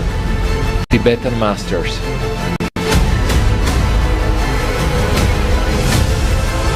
Kyabje Trijang Dorje Chang Losang Yeshe Tenzin Gyatso Rinpoche was a Gelung Lama and a direct disciple of Je Pabong. He was the first guardian of the 14th Dalai Lama and the indigenous Lama of the most important Gelung Lamas in the West. In 1906, at the age of 5, he moved from the Trijang residence to Chusang Ritro, where he met Pabongka Rinpoche. He received his first teaching from him. The Manjushri devotional kid of Je Tsongkhapa's secret lineage of succession. Their strong relations lasted a lifetime, and he became Pabongka Rinpoche's closest disciple. Kyabje Trijang Rinpoche reincarnated into the body of Kyabje Trijang Choktru Rinpoche. The supreme reincarnation was born on October 15, 1982 in a Tibetan family in Dalhousie, northern India, and was officially recognized as the 14th Dalai Lama, Pabongka Rinpoche. After you die, your consciousness does not end. It must definitely take rebirth. There are only two places in which it can take rebirth: the upper and lower realms. If you are born in the hell without respite, you will have to stay there with your body, indistinguishable from the hellfire. In the milder hells, such as the hell of continual resurrection, you are killed and then revived hundreds of times each day. You continually suffer torments. How could we endure this if we cannot even bear to put our hand in a fire now? And we will suffer in these hells the same way that we would suffer from such heat in our present bodies. We might wonder, maybe the experience, suffering, is different and easier, but that is wrong. Pabongka Rinpoche. Chankya Rolpai Dorje grew up and was educated in the Qing imperial court, in close proximity to Emperor Qianlong, and prepared from childhood to become a mediator between the court and the Buddhists of Tibet and Mongolia. He was Qianlong's chief Buddhist teacher, mentor, and counselor in matters relating to Buddhism.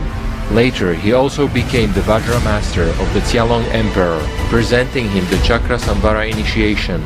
No matter what you achieve of this sort of worldly happiness, it is untrustworthy and has no worth. We have already experienced so much suffering, but as long as we are not liberated from samsara, cyclic existence, we must experience very much more. Yet we will have to eat even more filth, as long as we are still not liberated from samsara. Pabongka Rinpoche. Kyabje Pabongka Rinpoche was the teacher of the most of the Gelung Lamas, who eventually brought the Dharma to the West, after fleeing Tibet in 1959. 4 of his main disciples became great gurus in their own right. They are Tathang Rinpoche, Kyabje Trijang Rinpoche, Kyabje Ling Rinpoche, and Khangsar Rinpoche. The consciousness we have today is a continuation of the consciousness we had in the past life, and in the next life, this consciousness will continue its way, unless there is some very powerful cause that can put an end to consciousness. If there is no such opposing cause, then consciousness will continue to exist. It is thus consciousness with its attendant karma which then becomes reborn in a new body, the 14th Dalai Lama.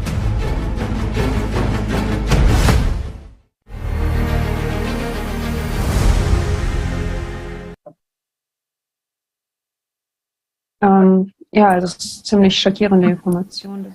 This is such a shocking information, of course. Ja, aber welchen Einfluss die Lehre der tibetischen Lamas auf As for how the teaching of the Tibetan Lamas influenced the top leaders of the Third Reich, we will find out from the following speakers. I thank you for your attention and give the floor to the hosts. Vielen Dank, Tonja. Ja, wie ihr bemerkt habt, gab es im Dritten Reich keine Kleinigkeiten oder As you have already noticed, the Third Reich has no trifles or fortuities, friends. I always wondered how such a small, even well-organized bunch of people managed to manipulate the minds of millions. What tools did they have in their hands? Jamie, the floor is yours. Muchas gracias. Una de las herramientas para influir en la conciencia de las masas era y sigue siendo los signos. One of the tools to influence the consciousness of the masses were and are signs. Everyone knows that the symbol of the National Socialist Labour Party of Germany was the ancient left-handed swastika, and the symbol of the Soviet Union was the five-pointed star. Such different in meaning signs, but the amazing thing is that the same person recommended these signs to the countries of irreconcilable ideologies. Hitler, who mastered the art of mass consciousness manipulation, placed the swastika on Nazi flags. According to Konrad Heident, Hitler's biographer, the swastika symbol appeared next to the Führer at his first public speech in 1921. A new red flag with a black swastika in a white disc was unfurled for the first time. The effect was like a bombshell, Hitler later wrote.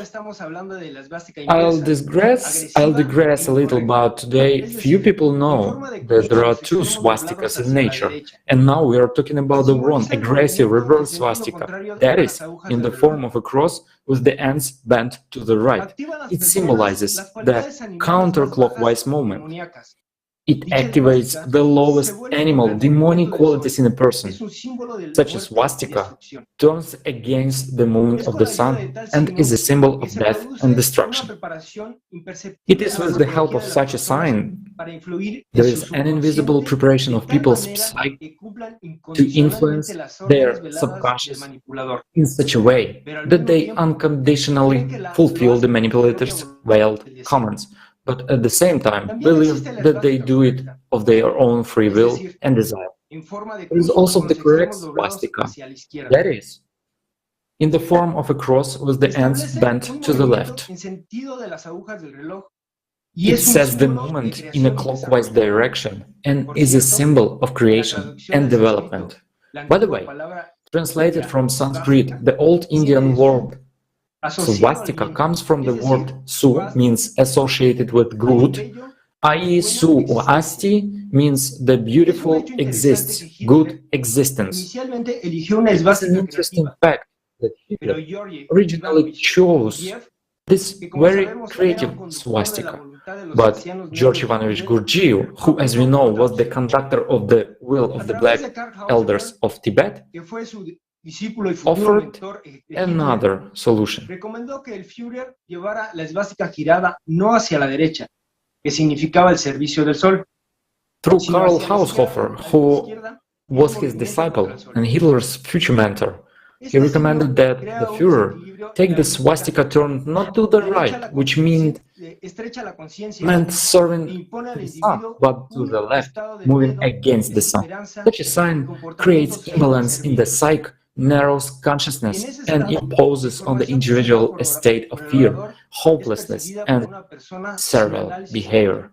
And in such a state, the information presented by the speaker is perceived by a person without critical analysis. And now, let us move on to the Soviet Union. Few people know that the reverse swastika was also depicted on some banknotes in the early years of Soviet power. You can see them on the screen now. Not everyone has heard that some units of the nascent Red Army in 1917-1919 also used swastikas on their flags, patches, and awards before the adoption of the Red Star as a unified sign. In November 1919, the commander of the Southeastern Front of the Red Army, issued an order declaring the distinctive armband of Kalmyk formations using the swastika. The swastika in the order is called by the word lungt, i.e. lungta, which means whirlwind, vital energy. And this is how the award sign of the commanders of the southeastern front of the Red Army in 1918-1920 looked like. However, the reverse swastika did not stay in the USSR.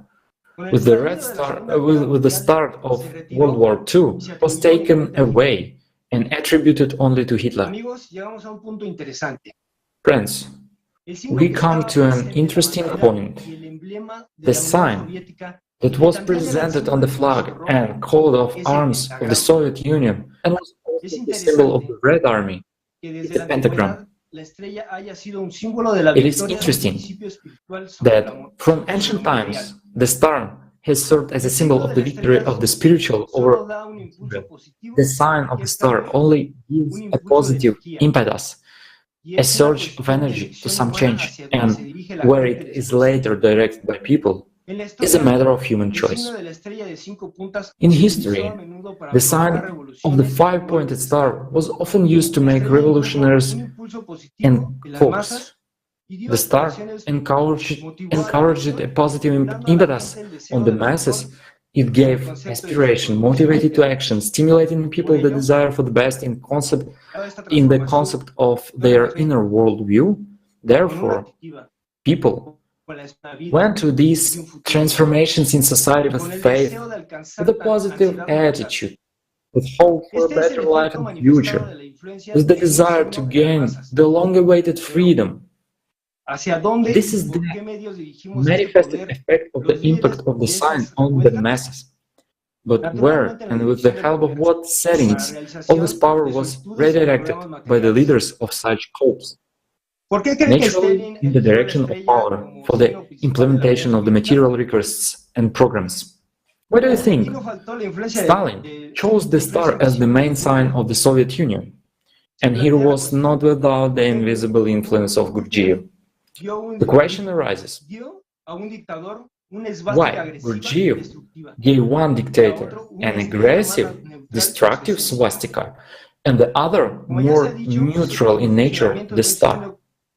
As mentioned earlier, the functioning of such a sign as a star depends to a large extent on people's choices. What did Gurdjieff have in mind? What plans did he have for these dates? The following speakers will answer these questions for us. Thank you for your attention, and I pass the floor to the host and to Evgeny. Thank you.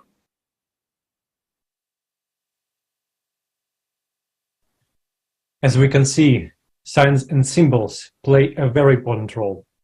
We'll come back to this topic many times in our Kaleidoscope. Signs are directly related to physics. Unfortunately, modern humanity has lost this knowledge, but various occult societies are very well aware of it, so they use them to implement their goals.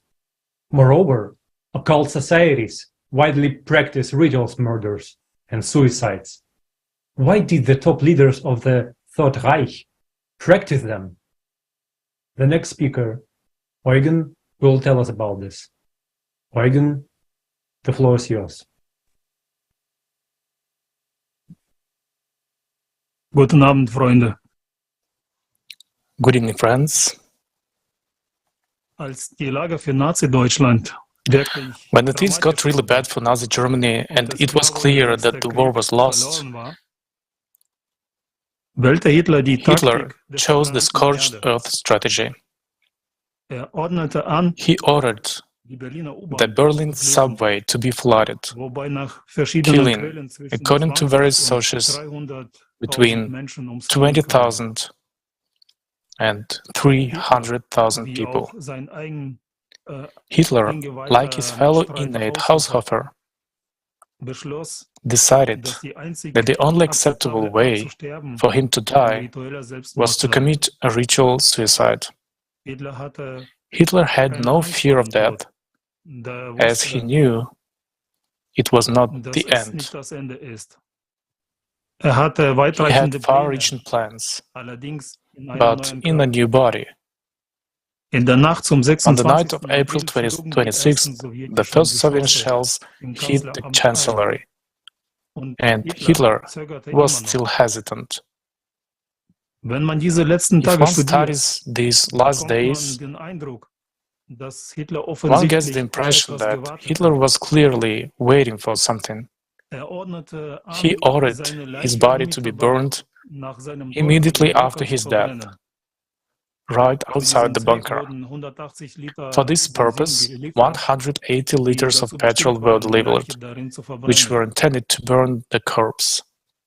Hitler chose the time and, for the sake of his death, to come on the appointed day. He was even willing to risk ending up in the hands of the Russians. On April 28th, he married Eva Braun. His last hour did not look particularly dramatic. Adolf had lunch and, accompanied by Eva Braun, said goodbye by hand to his retinue. Then the newly married couple retired to their private quarters.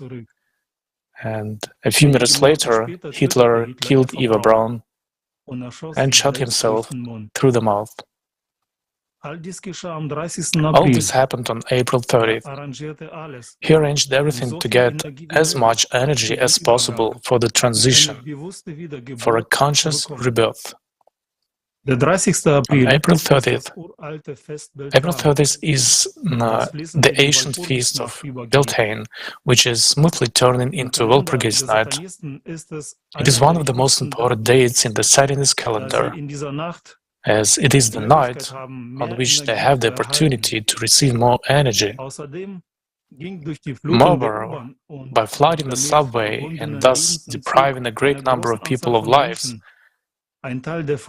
part of the released energy of life went to him, and part went to the one in whose energy verb he was, the one who is higher in rank, so to say. And the rest of it, most of the energy, which is 90%, was taken by the system. Hitler killed Eva Braun for the same purpose, getting her prana energy he needed to make the transition. As for Haushofer, he also committed ritual suicide on March 10, 1946. His suicide would prove to be as strange and mysterious as his entire life. Haushofer killed his wife according to a Japanese custom, and then began to carve out her entrails with his own hands. Despite the post-war confusion, the police investigation was nonetheless very thorough and established that the ritual the professor performed to end his life only superficially resembled traditional samurai harakiri. In fact, it consisted of a strange sequence of actions, the essence of which the police officers never understood. One thing became clear to them: the way in which the enigmatic general killed himself was far more gruesome than the usual seppuku. Wolfram Sievers, General Secretary of Ahnenerbe and SS Oberführer, who performed the strange ritual before his death, was not left out either. On June 2, 1948, before his execution, he requested the opportunity to read a prayer, and for some reason, Dr. Hilscher was allowed to see him. Ironically, he was allowed into the convict cell as a visitor. Although being one of the founders of Ahnenerbe, he escaped punishment. Hilscher performed a ritual incomprehensible to the uninitiated ones. There was mention of the strange hand position, runic passes of Dr. Hilscher.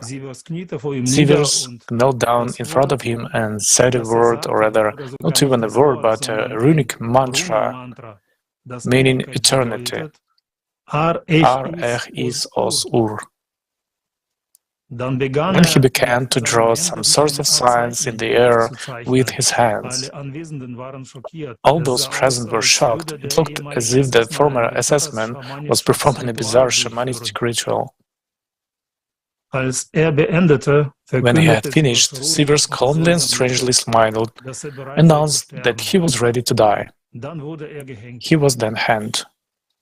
All three, as we said earlier, received practices from Tibetan lamas, according to which they could perform a conscious rebirth.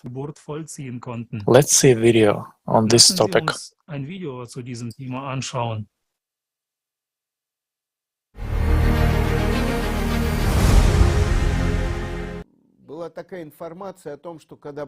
There was information that when one of Hitler's bunkers was captured, they found dead Tibetan monks there, who had been poisoned or shot, that they, performing certain rituals, agreed to work for the Third Reich.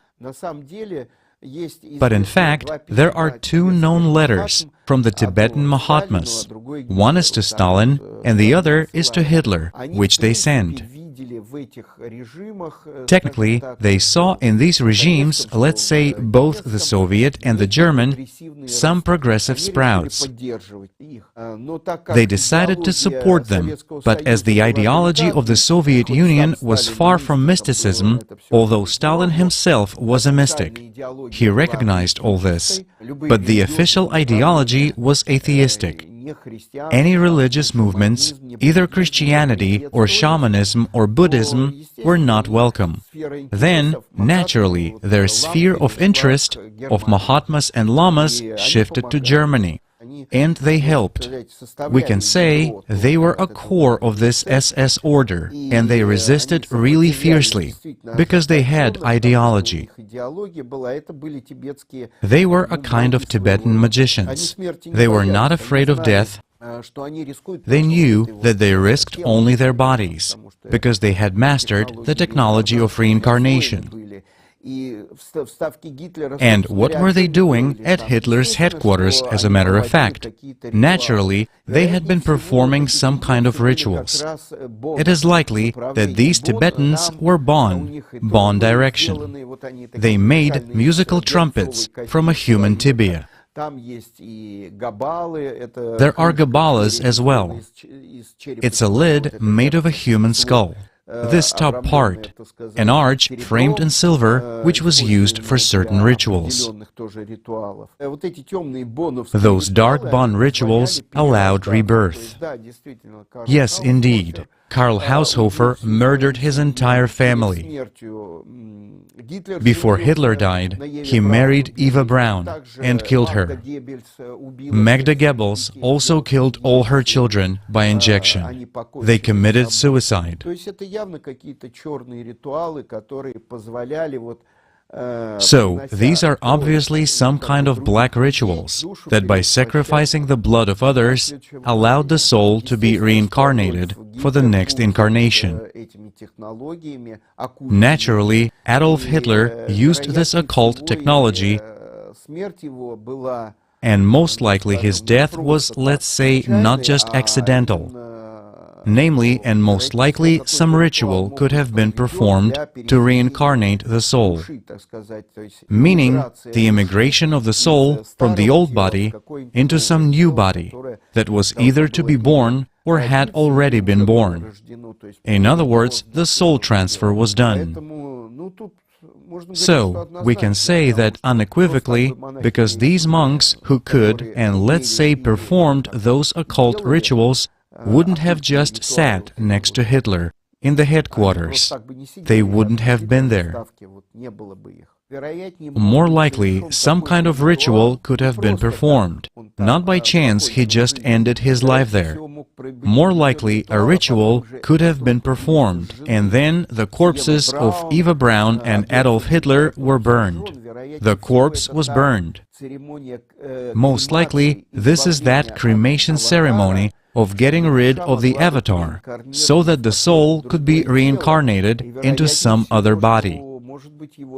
And it's more likely that his soul may still exist. They did have the idea of resurrecting another next Reich, the Fourth Reich, so to speak. They thought about that. They collected gold, took out valuables, made bases in different places, in Antarctica. So maybe he's reborn today. They considered Adolf Hitler as the ancient Egyptians considered Pharaoh, a God-chosen soul who led the nation.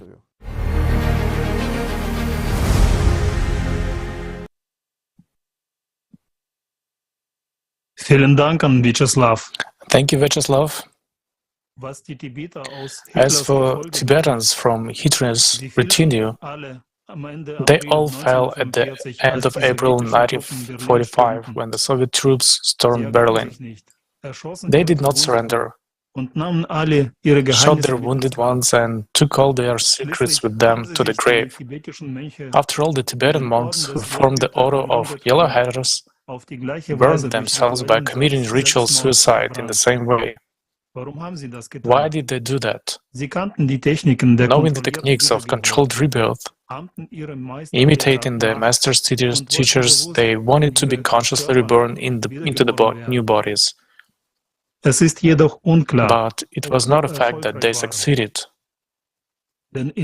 For in the demon world, a deception rides on deception. The network of the dead is like a financial pyramid, where the largest profits go to those few at the top, and those at the bottom just pay, ensuring the well-being of the top, while getting nothing in return. Only in the network of mages, the most valuable thing is not money, but the energy of life of people, which the magician collects from the entire pyramid, even from his closest students.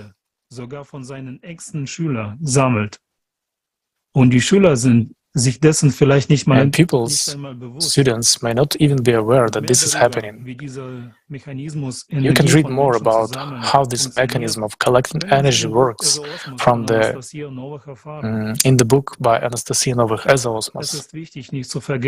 It is important to remember that no matter how strong a magician is, and no matter how big a network he has, over him there will always be the master of the whole material world, Satan, or the system of the animal mind, which will collect taxes better than any tax collector. And the stakes are very high. 90% of all the energy collected by a mage will be taken by the system, leaving him with only 10%. Every mage strives to be at the top of this energy pyramid, or more simply, the richest with the most real power.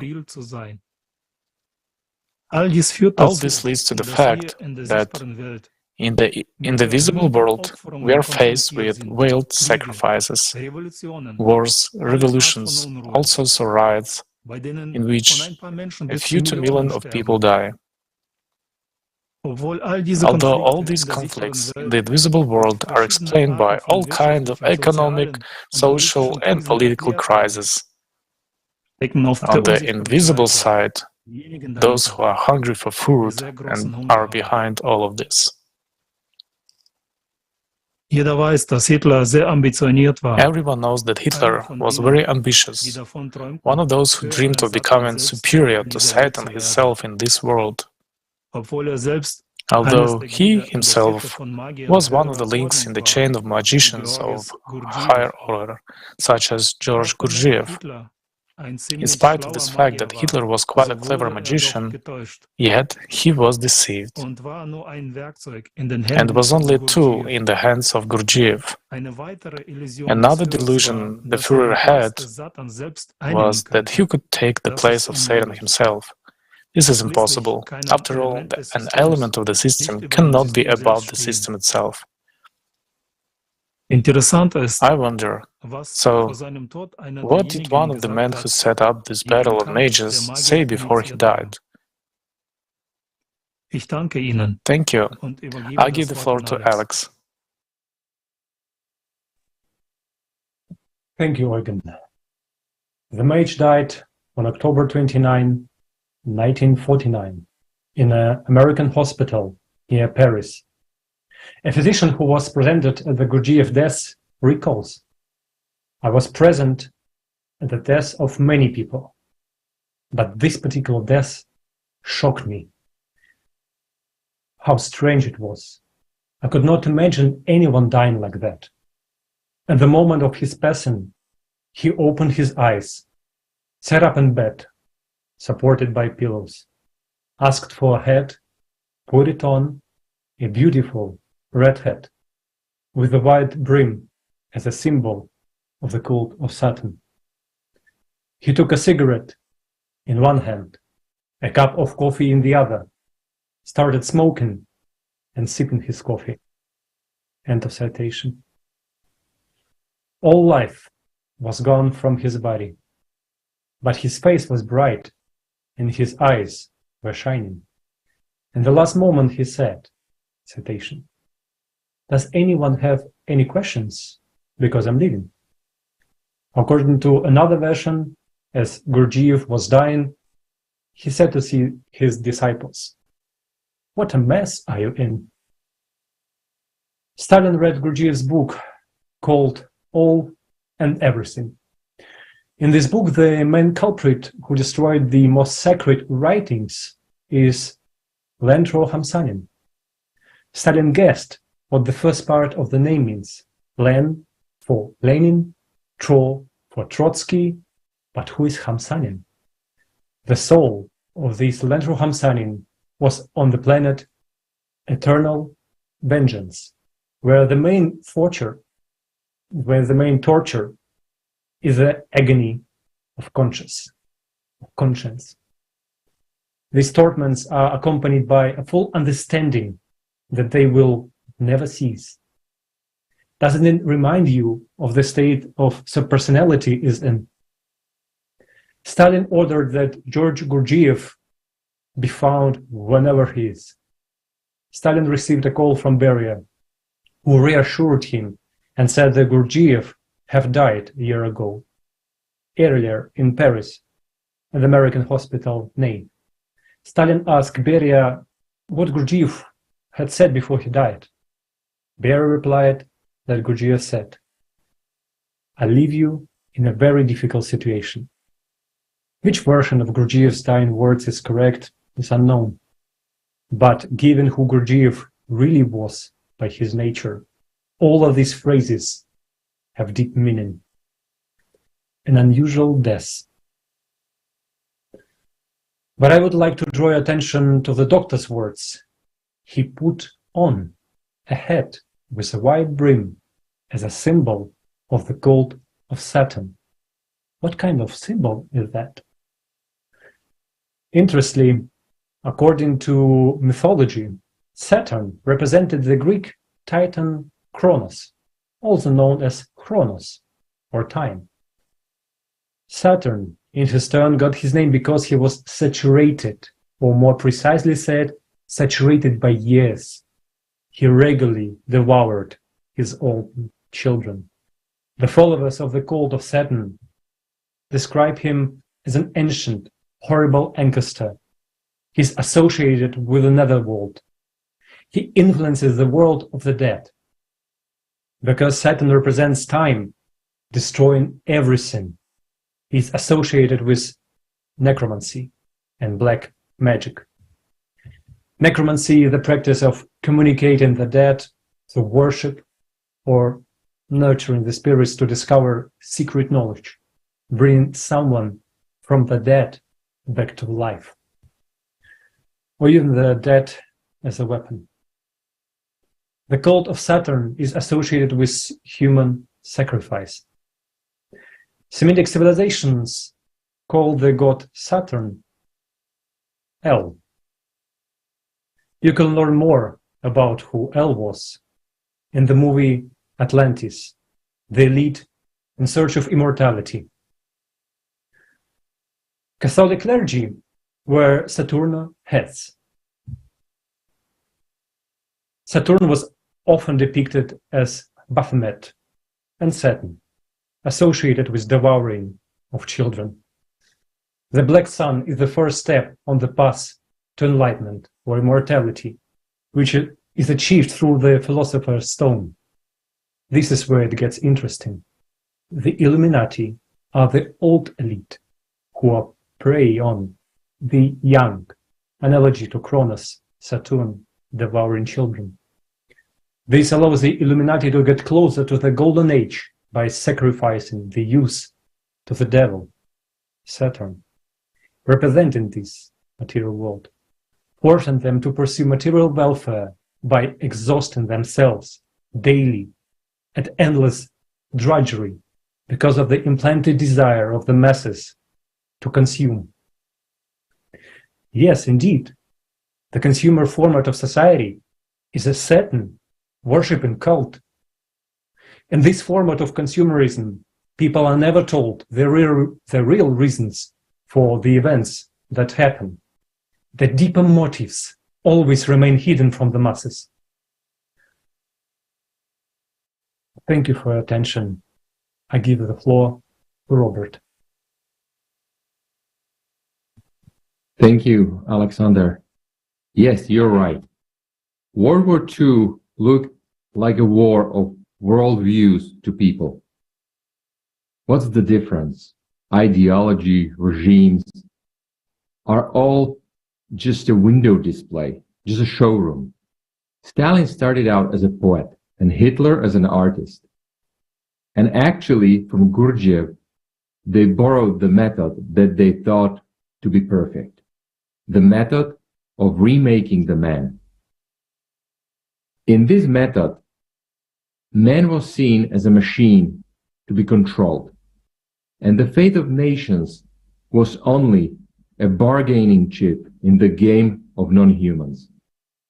I would like to share with you a few stories that clearly demonstrate the true face of Georgy Ivanovich. While in German-occupied Paris, Gurdjieff attracts the attention of the head of the German occupation administration, Karl Heinrich von Stülpnagel. He was his pupil in the 20s in Germany, and 20 years later was an SS man of a very high rank. In the summer of 1944, Stülpnagel took part in the Stauffenberg conspiracy and carried out a one-day bloodless coup in occupied Paris. This was during the occupation when the head of the Paris branch of the SS, and you know it was a secret occult organization, was in the building for a meeting. And in front of the building, of course, there were 10 times as many guards. There were men with sheepdogs. There were snipers present, and all aimed at one man. It was none other than Georgy Ivanovich. He waited for his student, and when Stülpnagel came out accompanied by 2 SS men with huge dogs, Gurdjieff took him by surprise, kicked him in a butt, and shouted in English, "Remember." Gurdjieff acted like a Zen teacher, hitting his pupil with a wake-up stick.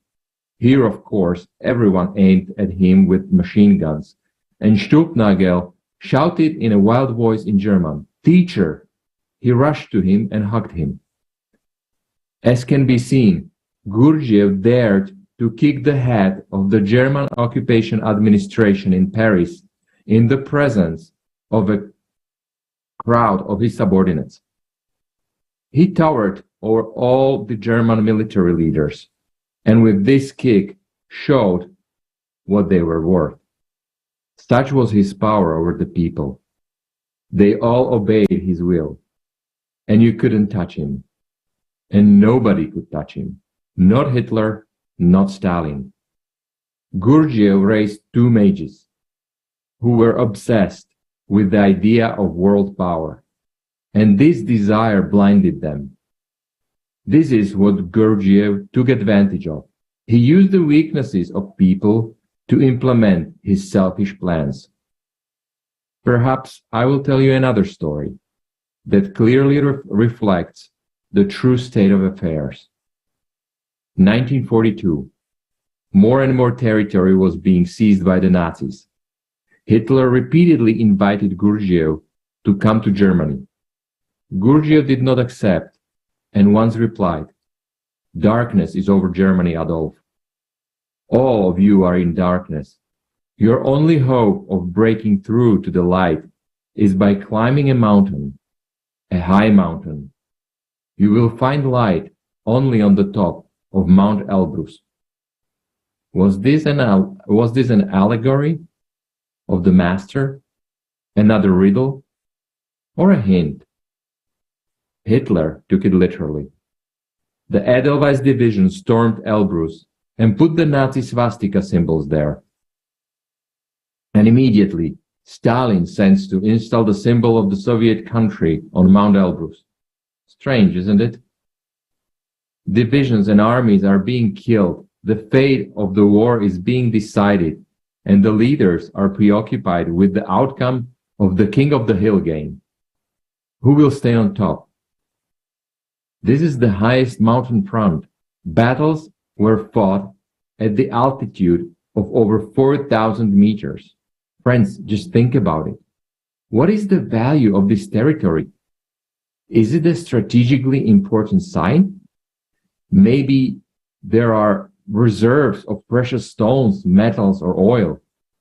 In general, this area has always been considered a cursed place. How many climbers, masters of sports, tourists die and still die on Mount Elbrus? Often, nobody even picks up the bodies of people. So back to the subject. There is a global game in which two mages, two leaders, Hitler and Stalin, act as pawns. How did it happen that despite serious agreements, one went to war against the other? It is known that Stalin, until the very last moment, did not believe that Germany would attack the USSR. Why? Because both dictators had originally set out to unite their war machines and divide the world between them. And indeed, if the troops of Nazi Germany had united with those of the Soviet Union at that time, no one could have stood against them in terms of military power. But the main question remained open. How to resist the occult forces of the dead? This can only be incomprehensible to people who have never encountered the manifestation of occult forces. However, those who stand at the levers of great power know that such things should not be underestimated.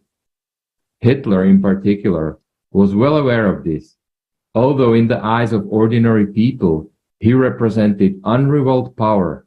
In fact, he was well aware that his power, compared to the real power possessed by the elite of the Green Dragon Order, was nothing. He himself, since his childhood, has been confronted with the manifestation of occult forces that were simply frightening by the mystery and power of their impact. Hitler witnessed the action of these invisible forces during his rise to power. He saw the occult practices of the Green Dragon Order in action when Hitler repeatedly faced assassination attempts, and he emerged from these situations unexplained to ordinary people, alive and unharmed. He knew how controlled his actions were, but these invisible forces of real power could only be resisted by an even greater force, which, according to ancient sources of different people, was either in Shambhala or in what people later called the Grail. That is why both Hitler and Stalin were so diligently engaged in their search. Hitler was especially eager. He generally cherished the dream of himself to take the place of the ruler of this world, taking power from Satan himself, to live forever and rule forever. So when Hitler's search for the Shambhala failed, he stepped up his search for the Grail.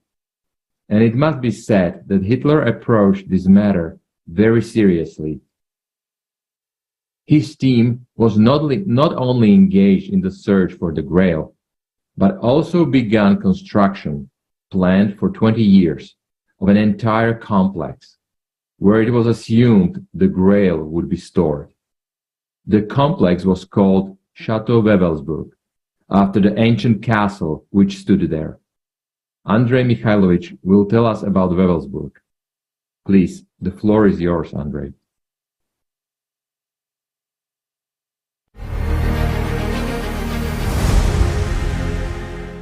Wewelsburg, or Wewelsburg Castle, was not chosen by chance. Apparently, under this castle, built around the end of the 16th and beginning of the 17th century, there was a very old pagan temple. They didn't build a church on the site of that temple. Why? I don't know. They usually did.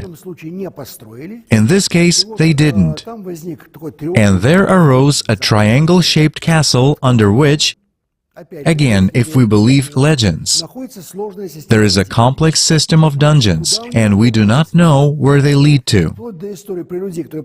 Up to the story about the people who tried to explore the dungeon and somehow they didn't come back. The Nazis wanted to build a whole ring around Wewelsburg, a kind of circle of different magical structures. They didn't have enough time for that, but there was such an idea. In Wewelsburg itself, in this very building, there is a mosaic panel on the floor depicting a black multi-beam swastika. A lot of very similar images.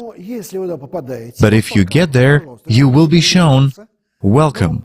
There are excursions around it, you will be shown a few rooms, but they won't show you others. Of course, if you use your energy and some knowledge, you can get into the other rooms. But first of all, there won't be anything new there, you won't get to the third floor, and you won't go down into the dungeon. In places, you feel horrible dread in this structure. In general, the place is not scary. It's calm, even provincial, and even this black swastika does not cause a sense of horror. Actually, there are very complicated panels, but in 2 or 3 places, there is such a sense of horror that I asked the guide, "Have you tried to knock on the wall?"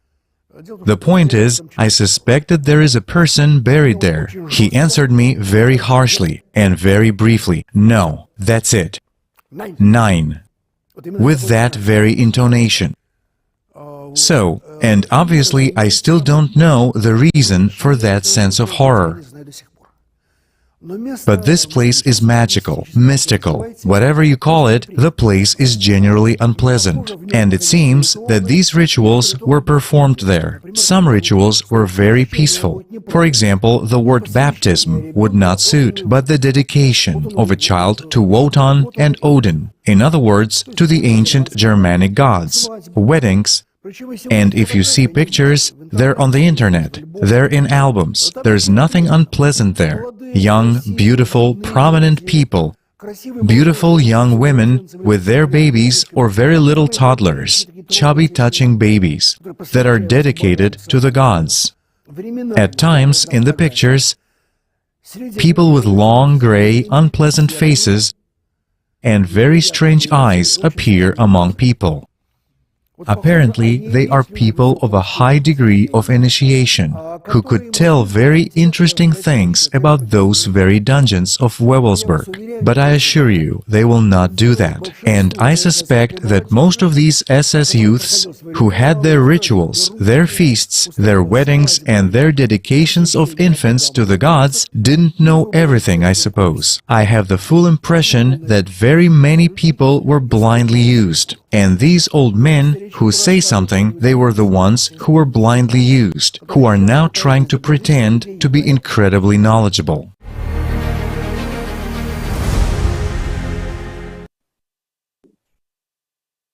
Thank you, Andrei Mikhailovich. For me, your words are about the masses being used blindly are essential. We'll come back to this mysterious castle soon. It is far from simple. In the meantime, I suggest that we continue to unwind the tangle of intricacies. Hitler was going to join forces with Stalin against the magical aristocracy that rules this world. You can't say they didn't know about it. Of course they knew, and used the alliance of Hitler and Stalin to their advantage. And when the time came, they just gave Hitler a good squeeze through the man in the green gloves and forced him to go to war with the Soviet Union. Now, how to understand that he was forced? Yes, that's what it means, and that's what it exactly was. Hitler dreamed of living forever in a body, consciously reborn, and he was threatened that if he did not attack the Soviet Union, he would be erased in the literal sense of the word. After all, it is in the power of the top of the Green Dragon Society to tear the soul from the chain of reincarnation and to destroy all the information aggravating it.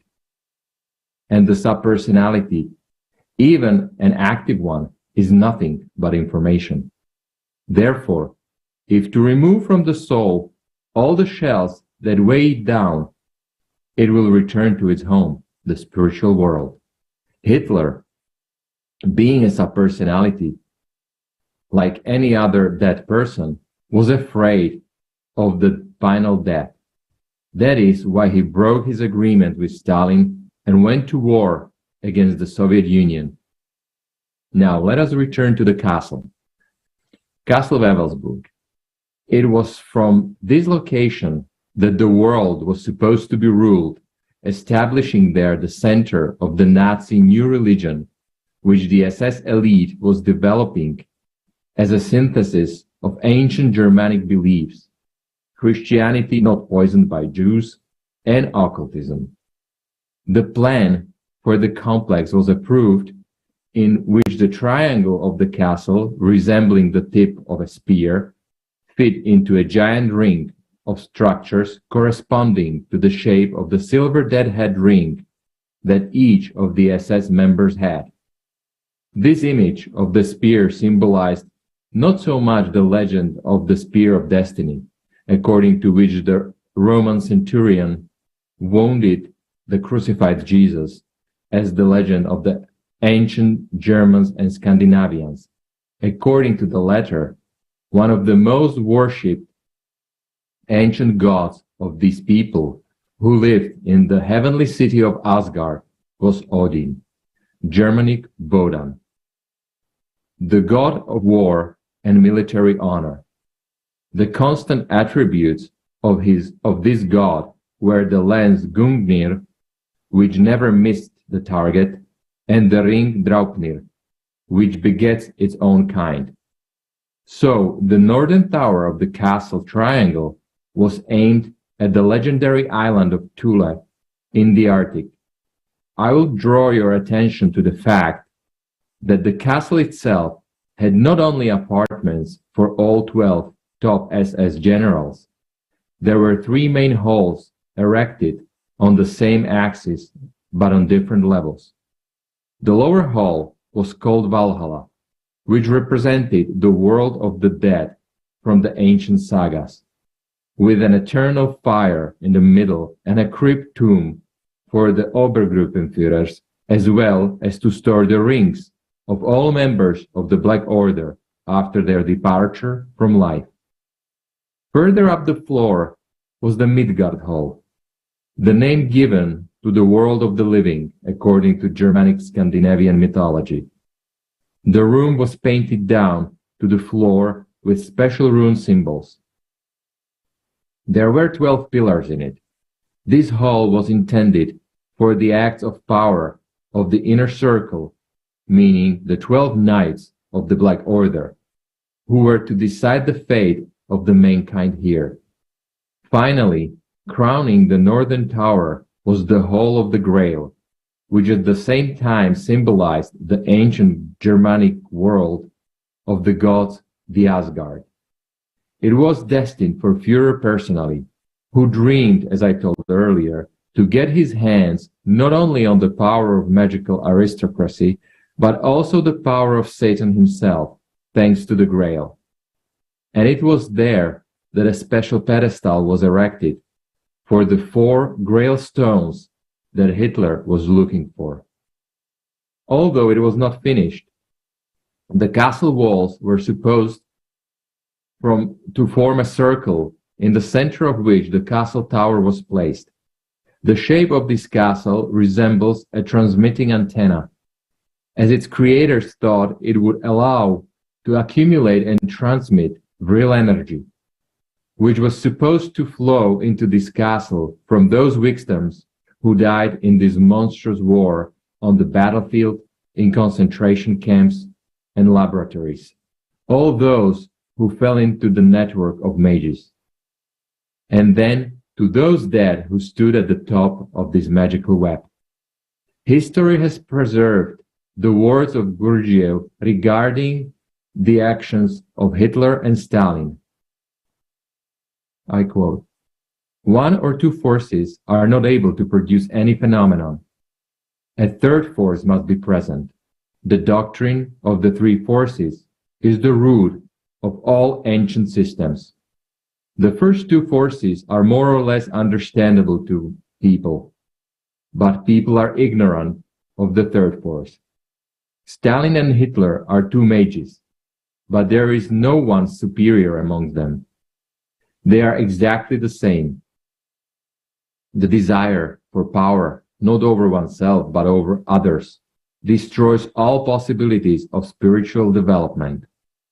Whatever the potential may be, at first glance, one might think that Gurdjieff condemned dictators for their actions.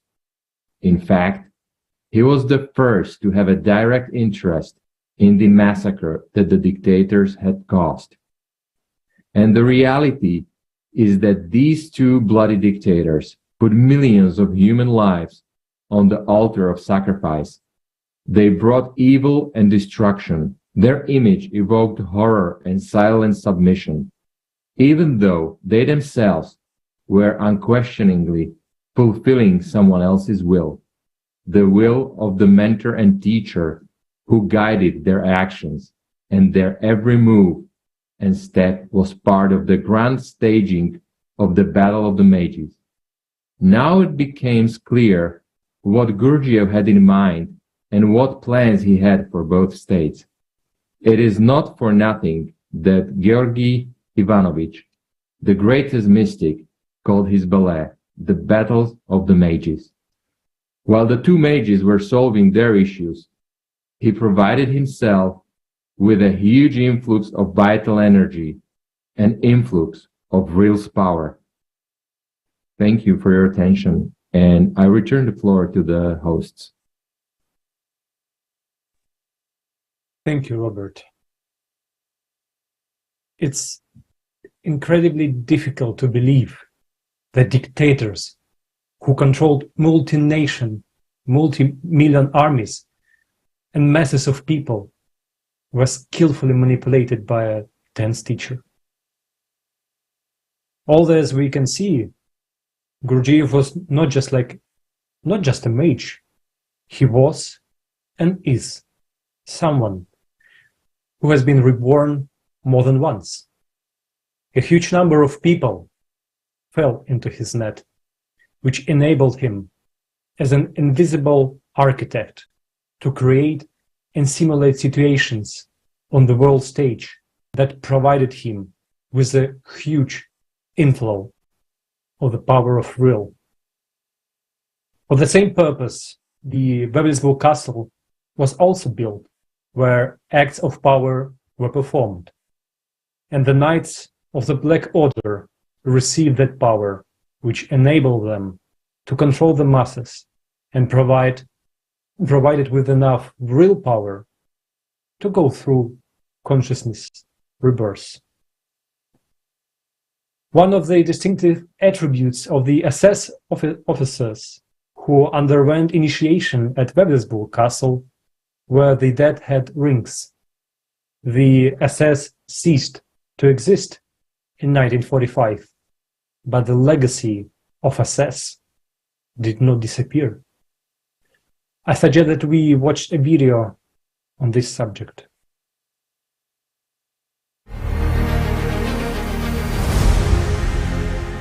Death's Head Ring is a personal decoration awarded personally by Heinrich Himmler to members of the SS. Initially, the ring was awarded to senior officers of the Old Guard, of whom there were fewer than 5,000, who displayed outstanding courage and leadership skill in combat. Later, the rules for receiving the ring were simplified, and by 1939, almost every SS officer who had served for more than 3 years could have this award. The rings were made of silver. The ruined design of the ring reflects Himmler's interest for mythology and the occult. Swastika. Reverse swastika, the direction meaning destruction and annihilation. The Sieg rune, attribute of Thor, the god of war, the sign of power, energy, struggle, and death. The Heilzeichen rune, literally the sign of salvation, symbol of success and good luck. The Doppelrune. Hitler, at the suggestion of the head of the Black Order, Himmler, established the coupled rune as the emblem of the SS. Coupled rune, the unity of the elite force and the energy of the sun, was to symbolize the mystical power of the warriors of the spirit, true Aryans without admixture of foreign blood, ready to destroy the enemies of the Third Reich at the First Order, and if circumstances require, to die without hesitation. The Hagel rune symbolized the embedding faith in the Nazi sense of the word, required of every member of the SS. This rune was widely used in various SS ceremonies, particularly at weddings. On the inside, the ring was engraved with an abbreviation SLB, Seinem Leben, from German, his favorite, the owner's name, initials, last name, a facsimile of Himmler's signature, and the date of awarding. A special round box decorated with SS runes was presented, along with the ring. Together with the ring, the member of the SS also received a rewarding letter from Himmler personally. I award you the SS Death's Head Ring. The ring symbolizes our loyalty to the Führer, our steadfast obedience, and our brotherhood and comradeship. The Death's Head reminds us that we should be ready at any time to lay down our lives for the good of the Germanic people. The runes diametrically opposite the Death's Head are symbols from our past of the prosperity which we will restore through National Socialism. The two Sieg runes stand for the name of our SS. The swastika and Hagel rune represent our unshakable faith in the ultimate victory of our philosophy. The ring is wreathed in oak, the traditional German leaf. The Death's Head ring cannot be bought or sold, and must never fall into the hands of those not entitled to wear it. When you leave the SS or when you die, the ring must be returned to the Reichsführer SS.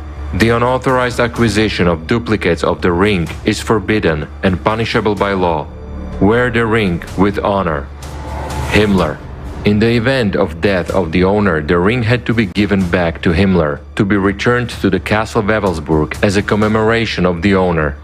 If the owner of the ring was killed in battle, his comrades in arms were to make every effort to recover the ring and prevent it from falling into enemies' hands. The rings of the slain SS officers were used in the display of the tomb of the owners of the Dead Head Ring Memorial at Castle Wewelsburg.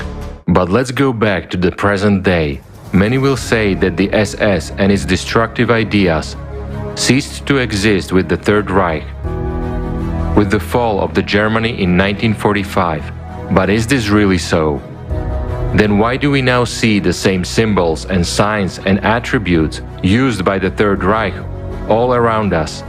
After all, these symbols carry in their essence destruction, death, and suffering, for they were the attributes of those who tortured, raped, and took the lives of tens of millions of people. Let's take a look. If you think that the fashion for rings with a skull, the symbol of death, was gone with the era of Nazi Germany, well, it did not. Today, the fashion for the symbolism of the dead is actively promoted in the masses. Many famous people wear jewelry and clothing with these symbols, thus advertising them. Some of them do not just wear skull rings, but are also members of various secret societies such as Masons, Freemasons, the Illuminati, etc. So, I'd like to ask a question. Why do we worship death so much? Do we want to die? The life of society consists of choices each of us makes. Before you do something or wear something, think about what you bring to this world, life or death.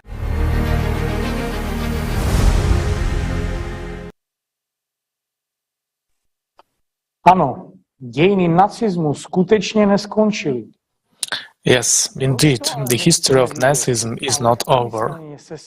Why do we not notice? Why do we not want to notice it and are so careless about its manifestations, which are seen all over the world? Let's look at the key points in order. In 1934, Otto Gott came to Ahnenerbe in a rather high position, and the Antarctic Department was created specifically for him, and he reported directly to the head of the institute, Hermann Wirth. From then on, God set himself the task of preparing a special Antarctic expedition. Preparation for the expedition to the ice continent began in 1934. It was then that a special interdepartmental Group A was set up, which included representatives of the Ahnenerbe, the German Navy, and several well-known scientists of polar expedition. Group A was led by Rudolf Hess himself.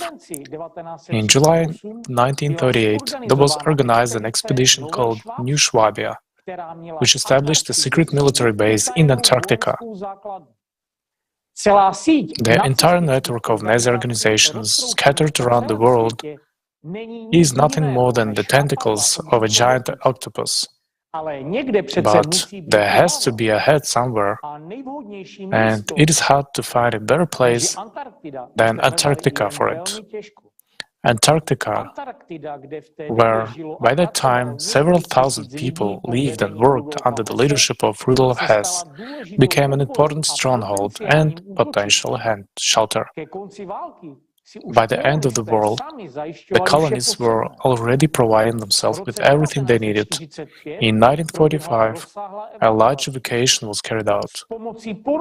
With the help of submarines, many important cargoes and valuable personnel were delivered to Antarctica. In 1946, in Madrid, where Franco, Hitler's ally, ruled, an organization called Odessa was created, which stands for Soviet Society of Former SS Members. But SS members, as we know, do not become ex-members. And all of Europe was covered by a thin network codenamed the Spider, through which dozens of hundreds of former SS men were fleeing from Germany to safe countries. Priority was given to those who had stained themselves with blood and employees of Ahnenerbe. At the head of the Spider was the famous diversionist Otto Skorzeny.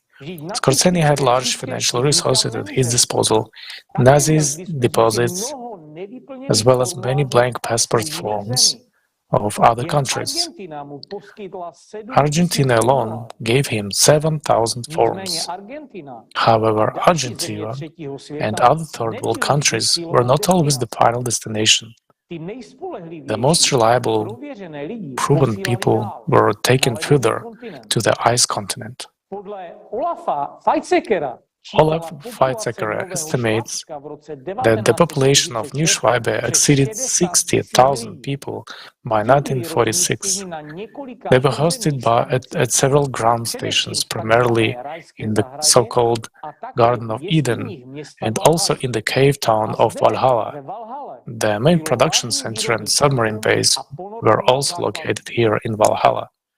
Over several years of its existence, Odessa took about 20,000 people out of Germany, of whom at least 5,000 went to Antarctica. The organization operated in the following manner. It had a developed network of agents in Germany, which had large financial resources. The money was used primarily to bribe the occupation authorities, who, at least in the western zones of occupation, were willing to look the former criminals off the hook for a decent bribe. A rescued one was usually taken across the border to Switzerland or Italy, The ideal destination was Spain, where the Nazis operated with little to no cover-up. Once abroad, the man would immediately obtain a foreign, usually Argentine or Egyptian, passport and began a new life. Skorzeny had very extensive connections. The rescued people owed him their lives, so they automatically became his agents. Thus was woven a network which was soon to entangle the whole world. The Bernuso monastery in Italy was an important link in the Odessa network. The biggest bosses could wade out of the storm there for the time being. The head of a top-secret genetic project of the Third Reich, Niels Haider, about whom we told earlier, also went through the Odessa network and was taken either to South America or, much more likely, to Antarctica. The Ahnenerbe Institute was actually reborn under its former name and operated in Madrid until 1975. Thereafter, its location had to be changed. Of course, the veterans of the Third Reich gradually retired, but they were replaced by young people who were burned with desire not to compromise the honor of their fathers. Obviously, the core of the younger generation was the reincarnated top of the Third Reich and members of the SS. Nazi property is not necessarily German state property. Most foreign assets in Hitler's Germany did not belong to the state itself, but to the party. The assets of the NSDAP, National Socialist German Workers' Party, were registered in the name of specific individuals, often nominee names. So it was not easy to find Nazi assets after the war. For example, after the war, an interesting fact was revealed. Up to 90% of army trucks which were supplied to the Wehrmacht had built in factories owned by the American company General Motors. A significant portion, if not the majority, of General Motors shares were bought out by Nazi leaders through frontmen. All of the NSDAP foreign assets were not held in the name of the party, but in the name of specific people. So the party disappeared, but people remained. As for World War II fades into the past, the history of Nazi organizations and Nazi money becomes increasingly difficult to trace. They rely on all sorts of right-wing movements around the world, which they generously fund. The accumulated golden parachute includes Himmler's gold. These are insignificant funds that were intended to provide for the current needs of the National Socialist Party, funded for the engines and so on. There were also accounts held by a man who was the only one who could address Hitler on first-name basis, Martin Bormann, Reichler's chief of staff, personal secretary to the Führer. This true gold of the party, Bormann's gold, was accumulated by a long term of several decades in order to ensure the future achievements of people who understand the inevitability of the formation of the ideas of National Socialism as the only way to peace. According to historians, Martin Bormann possessed untold wealth, the party's strategic reserve untouchable, which was to be used in the future. This reserve was not accessible to anyone but himself and his most trusted people. It was impossible to steal it. These reserves were only replenished and were not meant for current tasks. Bormann's stock disappeared without a trace. Odessa and Ahnenerbe pioneered many financial machinations. Secret financial and spy threads stretched to Ireland, Austria, Sweden, Switzerland, China, Hong Kong, Taiwan, Germany, Lebanon, Egypt, Iraq, Jordan, Iran, Tunisia, Turkey, Morocco, Italy, and South Africa. In many areas of the shadow economy, the SS heirs have wiped out the traditional mafia clans and, in some regions, have full control. That is, the arms trade, precious stones, and money laundering. Later, the spider would take under its tutelage many racist and nationalist movements in white countries and began to finance and coordinate their activities. On the basis of the ancestral legacy, which formed its own financial and economic department, a lucrative business of security, detective, and auditing global companies was built.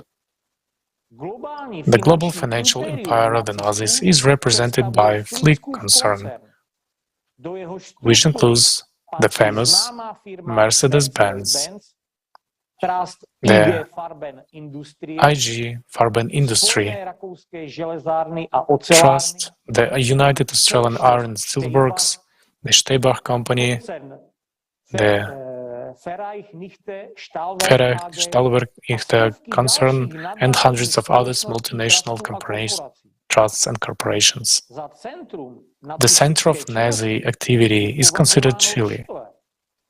It is here where Ahnenerbe research complex called Dignidad has been operating since 1958. It is here in the spurs of the Western Cordilleras that training centers are located, modern orders councils. Neo-Nazism sees the Fourth Reich as a direct continuation of the Third Reich. It assumes the restoration of National Socialist power in Germany itself, acquiring by its the status of a nuclear superpower and the subsequent restoration of German territory within its boundaries as of 1937, using the threat of nuclear weapons. Now, let's take a look at how the leaders of the Third Reich behaved at the Nuremberg trials and what happened there.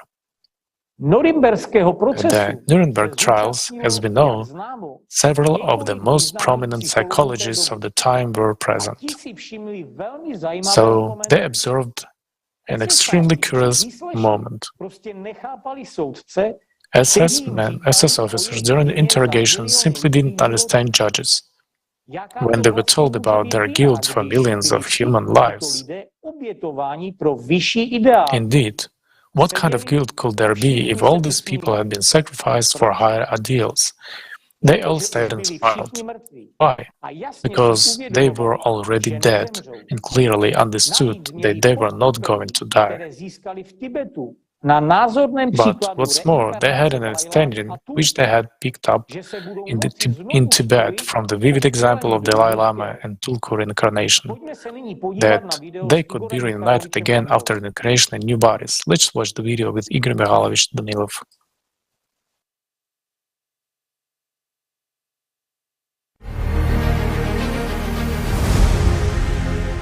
Subpersonalities that were together some time ago and probably committed some atrocities be able to meet after a certain period of time in a new generation and continue to destroy this world? You know, I'll answer this way. Yes, they can. And there are examples of that. Again, we have to return to Ahnenerbe. They studied there and trained people. And when we already recall the trial over them, some high-ranking officials in their hierarchy laughed at the trial, and they were absolutely not afraid of anything. Do you know why? Because those high-ranking officials were part of a certain circle of people who were involved in accumulating power and the like, who used secret practices, so to say. What did those practices give them? They learn how to operate and accumulate the energy of Vril. Naturally, they understood that after death, they would be dominant subpersonalities, and after their physical death, they would be able to take over personalities anyway. Moreover, they would be able to connect with each other. Is it possible? It is. Yes, it is possible.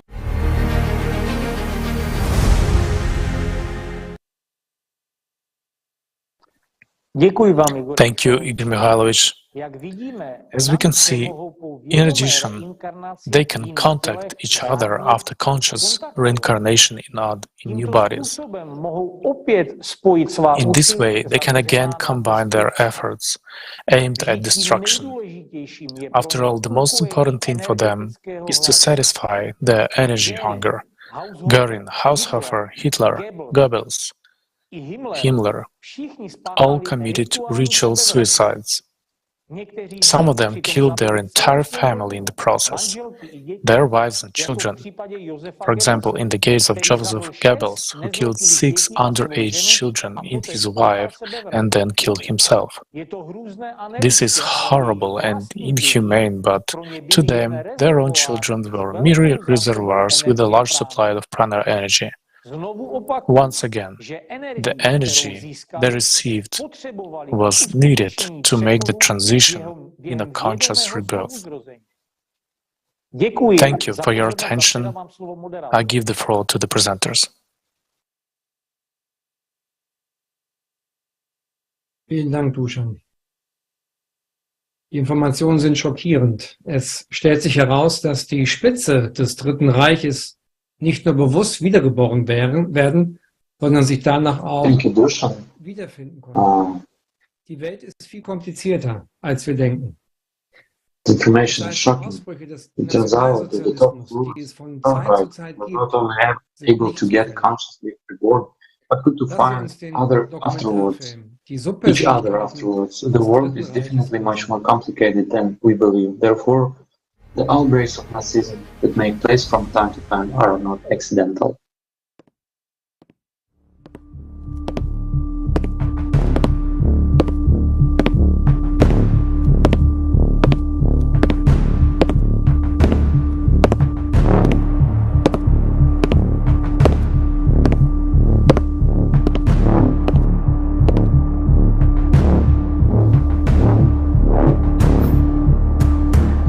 Various secret societies and the occult remain a mystery to most and hide secrets that invisibly affect our world today. Has this always been the case? And what mysteries does the Lhasa library hold? Are we sure that the Third Reich completely collapsed and Nazism was indeed defeated? What role did play the Ahnenerbe and the strange man who accompanied Hitler all the time? This strange man was a Tibetan monk, whose nickname in the West was the man in green gloves, who in fact was far from being a monk, and not the last in the structure of the occult secret order, the Green Dragon. Ahnenerbe, which means ancestral heritage, is one of the most mysterious organizations of Nazi Germany. The true essence of this SS scientific society has long been obscured by myths. But what is really going on? One of the activities of Ahnenerbe was the study of reincarnation. They tried to find ways of conscious rebirth in order to prolong the lives of Nazi dictators and create an invincible army of the living dead. It turns out that the world is very different from what we see. We don't even realize that there are inhumans who are reborn consciously and repeatedly in order to gain unlimited power over us? These are the questions many people have been asking for years. Let's figure out together what's really going on. To start with, let's take a look at who the reborns, subpersonalities are and what role they play in our world.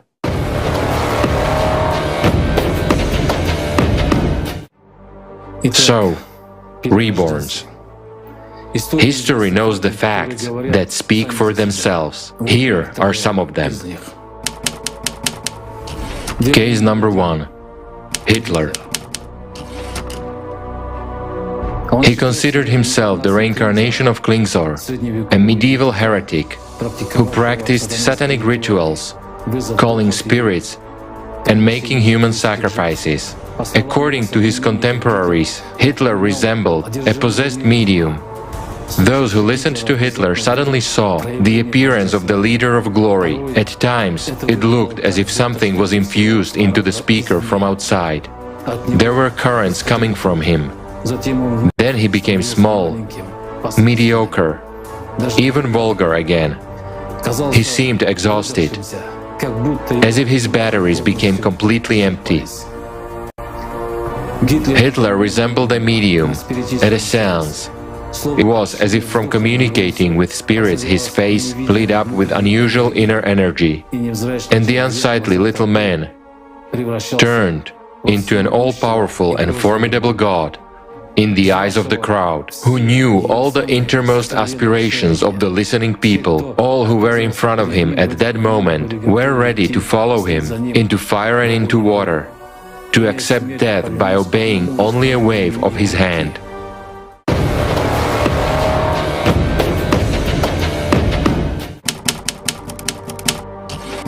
Case number 2. Heinrich Himmler. He claimed to be the reincarnation of King Henry I, during whose reign the conquest of the Polabian Slavs began and continued under his successors.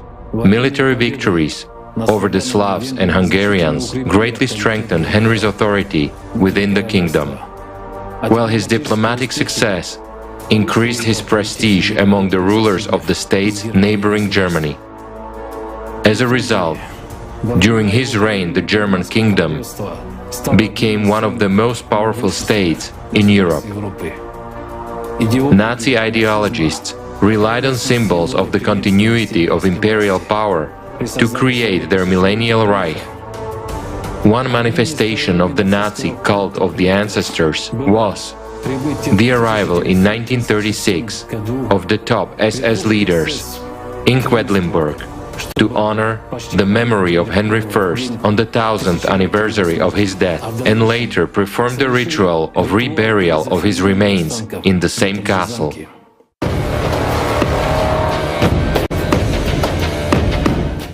Case number 3. Karl Maria Willigat. His family belonged to a very ancient clan that possessed occult knowledge and magic. In the Middle Ages, the Catholic Church persecuted the clan and anathematized them for heresy and paganism. Willigat inherited occult knowledge and magical abilities from his clan. It can be assumed that he was ruled by a subpersonality. Holding very high positions in the Ahnenerbe, Willigat was the ideological leader of this organization. Many initiatives undertaken by the Ahnenerbe were born thanks to his recommendations.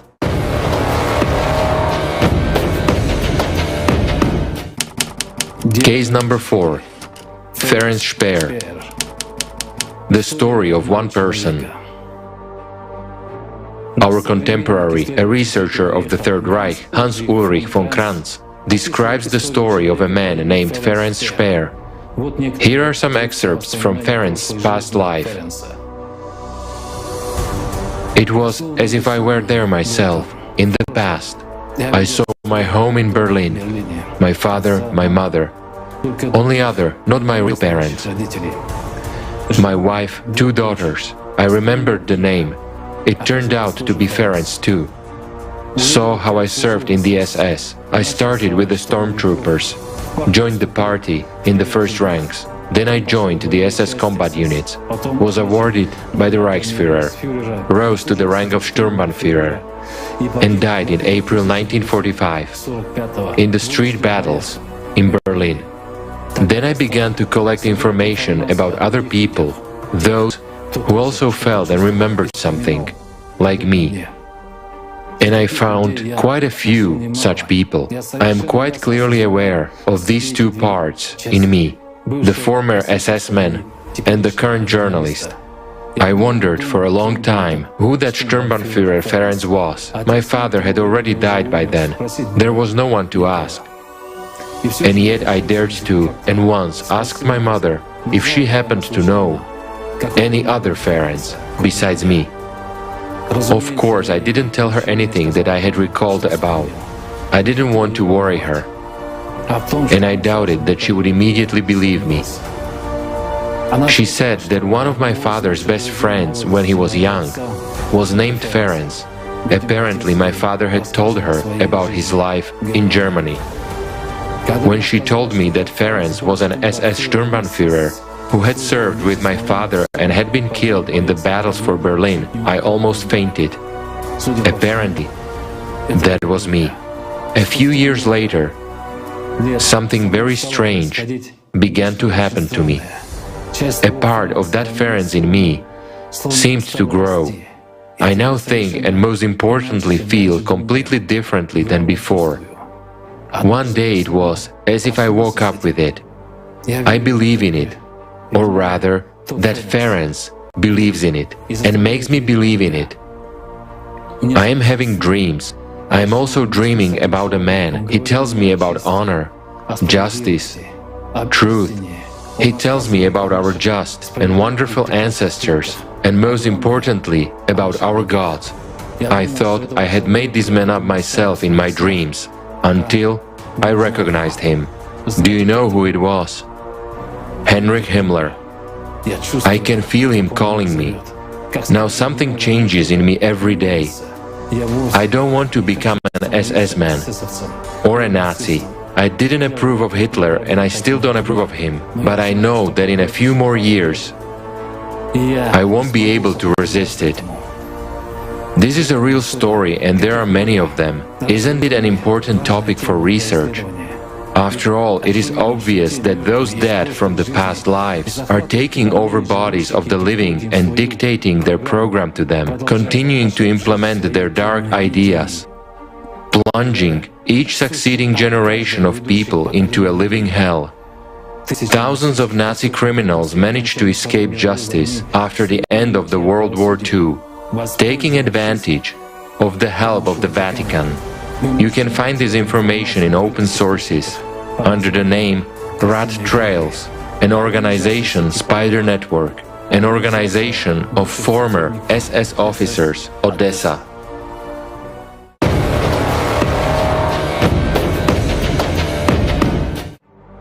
Magic mediums.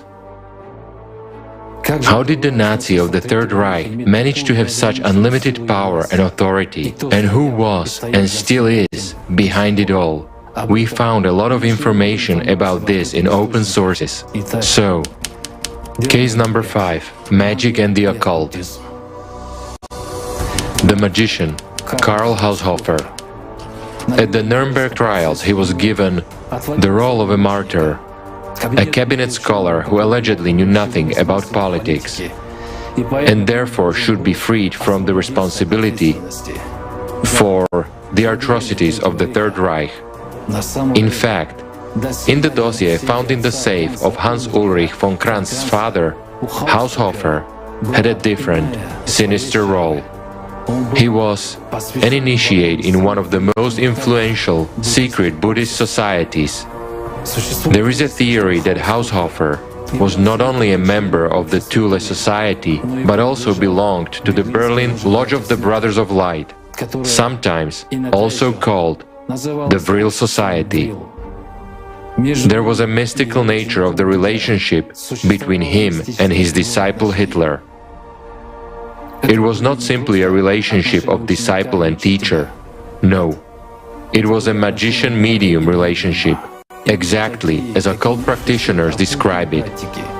In order to spread influence over a more or less significant group of people, a magician needs an intermediary, a medium.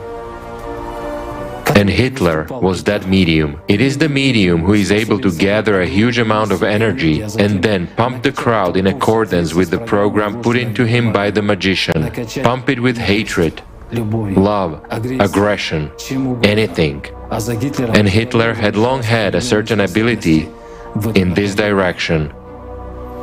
His art of influencing a crowd according to his contemporaries was unsurpassed. Such a medium was an ideal partner for the magician Haushofer. It was in that way that Haushofer made Hitler a national leader. After the crash of Third Reich, during the Nuremberg process, by the way, that time they brought to court only public puppets and put to death those who knew more than it was allowed. But nobody stirred a finger to catch the real leaders and the financiers of the Third Reich. Haushofer finished his life in 1946 as the true member of the Order of the Green Dragon by a ritual self-murder, often before his family in sacrifice.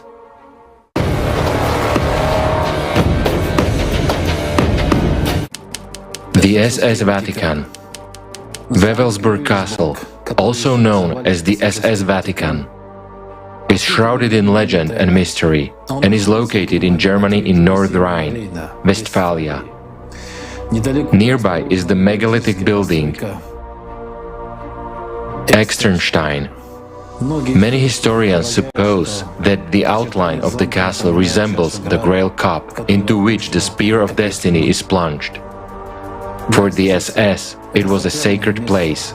During the Third Reich, the castle was the forge of the SS cadres and the center of the annual meetings of the top ranks, as well as the headquarters of the Black Order of the SS. It's an odd phrase, the SS Vatican, isn't it? The etymology of the word Vatican is a real mystery. According to one version, Vaticanus, from Latin, is an ancient Roman pagan god of the first cry of a newborn child. According to another, the Latin word Vaticanor means to foretell, to prophesy. According to a third version, Vaticinor corresponds to the name of the Etruscan goddess of the underworld, Vatica, who stands between the world of the living and the world of the dead. Having carefully studied all the details, Himmler decided to choose the castle of Wewelsburg.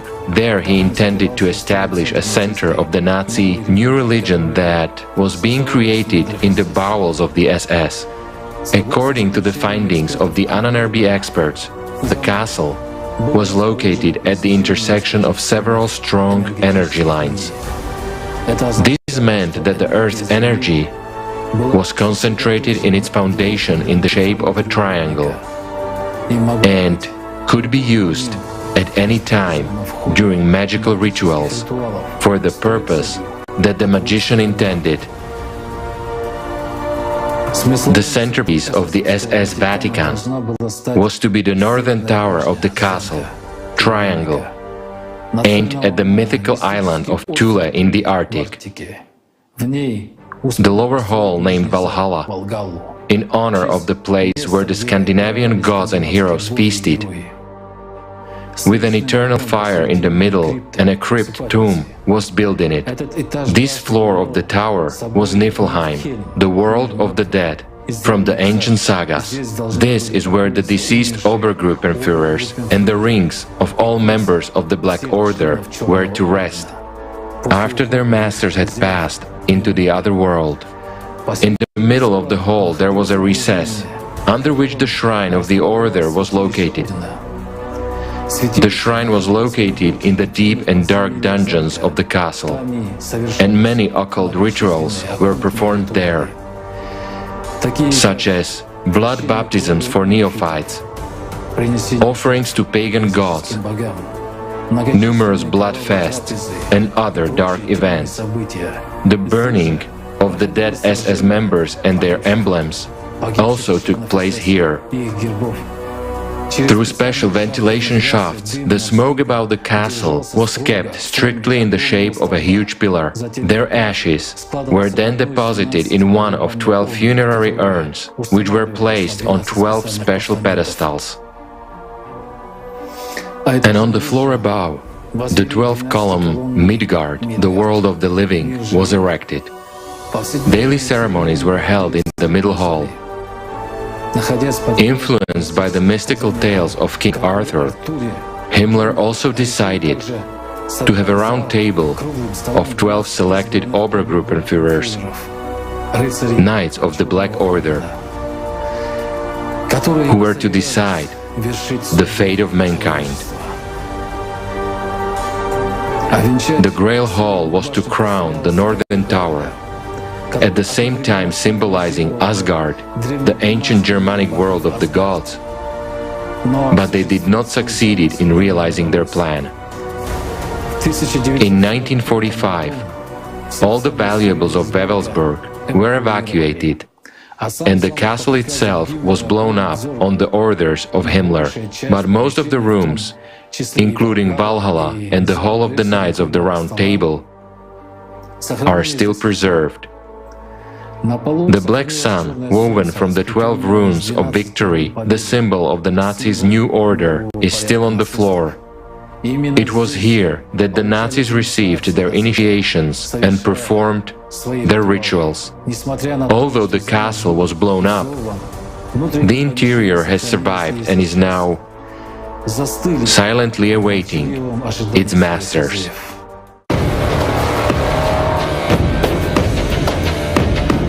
Secret doctrines of the Third Reich. How could over 1 million people collectively and in one fell swoop become mass murderers?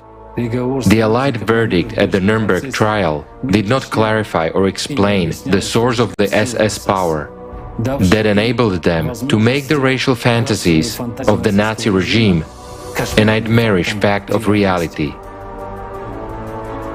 The Thule Society and later the SS Black Sun not only cooperated closely with the Tibetan colony in Berlin, but also with the Tibetan Order of Black Magicians. Hitler was in constant contact with a Tibetan monk in green gloves, who was called a key-keeper. It is believed that he knew the entrance to Agartha, Ariana. On April 25, 1945, when the Russians found 6 dead Tibetans lying in a circle in a Berlin basement, the one with the green gloves was in the center of the circle. They seemed to have committed collective suicide, and later the bodies of more than 1,000 men were found in Berlin, obviously from the Himalayan region, and fighting on the German side. What were Tibetans doing thousands of kilometers away from their country in German uniforms?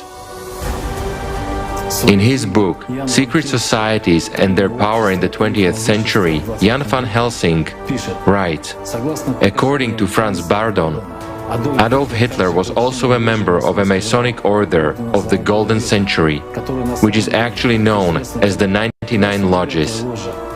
There are 99 of these lodges in many places of the world, all with 99 members.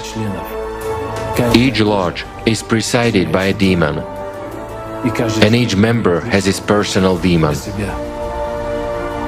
The deal is that the demon helps his person gain money and power, but his soul is after death committed to serve the demon. In addition, one member is sacrificed every year to the lodge demon and will be replaced by a new member. The members of the 99 lodges are also industrialists and bankers of the highest caliber, and today are more important than ever. Franz Bardon confirmed that Hitler and the Thule Order were the outer tool of a group of Tibetan magicians. Countless numbers of young men had been trained by the Black Sun during the Third Reich,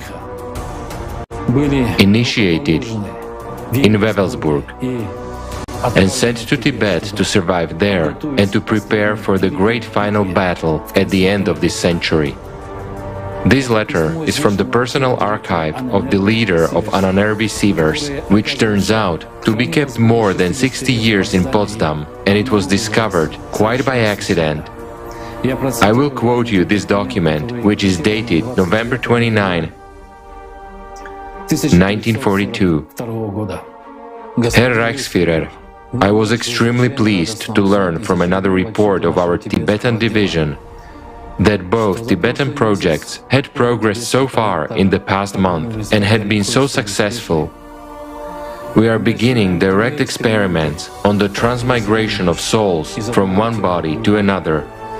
Since we have received the book promised to our representatives during our last visit to Lhasa, I have no doubt that these experiments will be successful, as I have no reason not to trust the reports of our expedition, which saw it with their own eyes. At the end of the experiments as prescribed, I will give you a detailed report on the form. The significance of this discovery for us is immeasurable and equals practically to the discovery of immortality. The transmigration of the souls of the great figures of our era into young, perfect, pure Aryan bodies will enable us to achieve the rebirth of our great nation. And the body, from which the soul is transferred to another one, must necessarily be burned or torn into pieces, so that the soul will not be tempted to find it and return. The transmigration of the souls of fallen soldiers and officers loyal to the nation and the Führer will enable us to root out many weaknesses, insecurity and vice in our soldiers, and make the Reich's army truly invincible and indestructible. Such an eternal life will be the highest reward which they will strive for, more persistently and fiercely than for prosperity and peace. The preferred way of transmigrating souls is to substitute the soul and consciousness of a child at the moment of birth, or immediately thereafter. In this case, the development of the body takes place normally until a certain age, when the transmigrated soul begins to prevail over the original one. Memories and awareness of the past life come. With proper guidance, such a process is painless and effective. In this way, we will be able to raise children with Aryan blood all over the world. In the future, we can call them into the service for the Reich, as it is the sacred duty of every person in whom Aryan blood flows. The only problem is that the soul of the deceased should be placed in the right vault and then by all means transferred personally to a new body. A vault may be any object appropriately charged during magical practices. In this connection, thank you for your personal participation in the Lebensborn program. Thank you also for recommending to forward this information, in part, to the department working on the development of the national church concept. This discovery should certainly be incorporated there, as the highest reward that can be granted for a worthy life, faithful to the new religious dogmas, loyal to Germany and the Führer. Devoted to you, Sievers. The Lebensborn program was not just a huge nursery for breeding racially pure children by selection method. The Lebensborn was preparing human raw materials, pure, young bodies with Aryan blood. In them, according to the plan of Himmler and his cronies, with the help of magical practices that they learned about in Tibet, the souls of the Nazis could move in, especially those ones who wanted eternal life, but were not true Aryans. These were to be the new Aryans, the people who were to rule the world. This is how the army of the Fourth Reich, an army of the dead, was formed. We know from history that in 1995, near Sevastopol, there was discovered an entire German military cemetery where all the dead had a triangular hole in their foreheads, as a way of activating the pineal gland to obtain superpowers, the gift of foresight.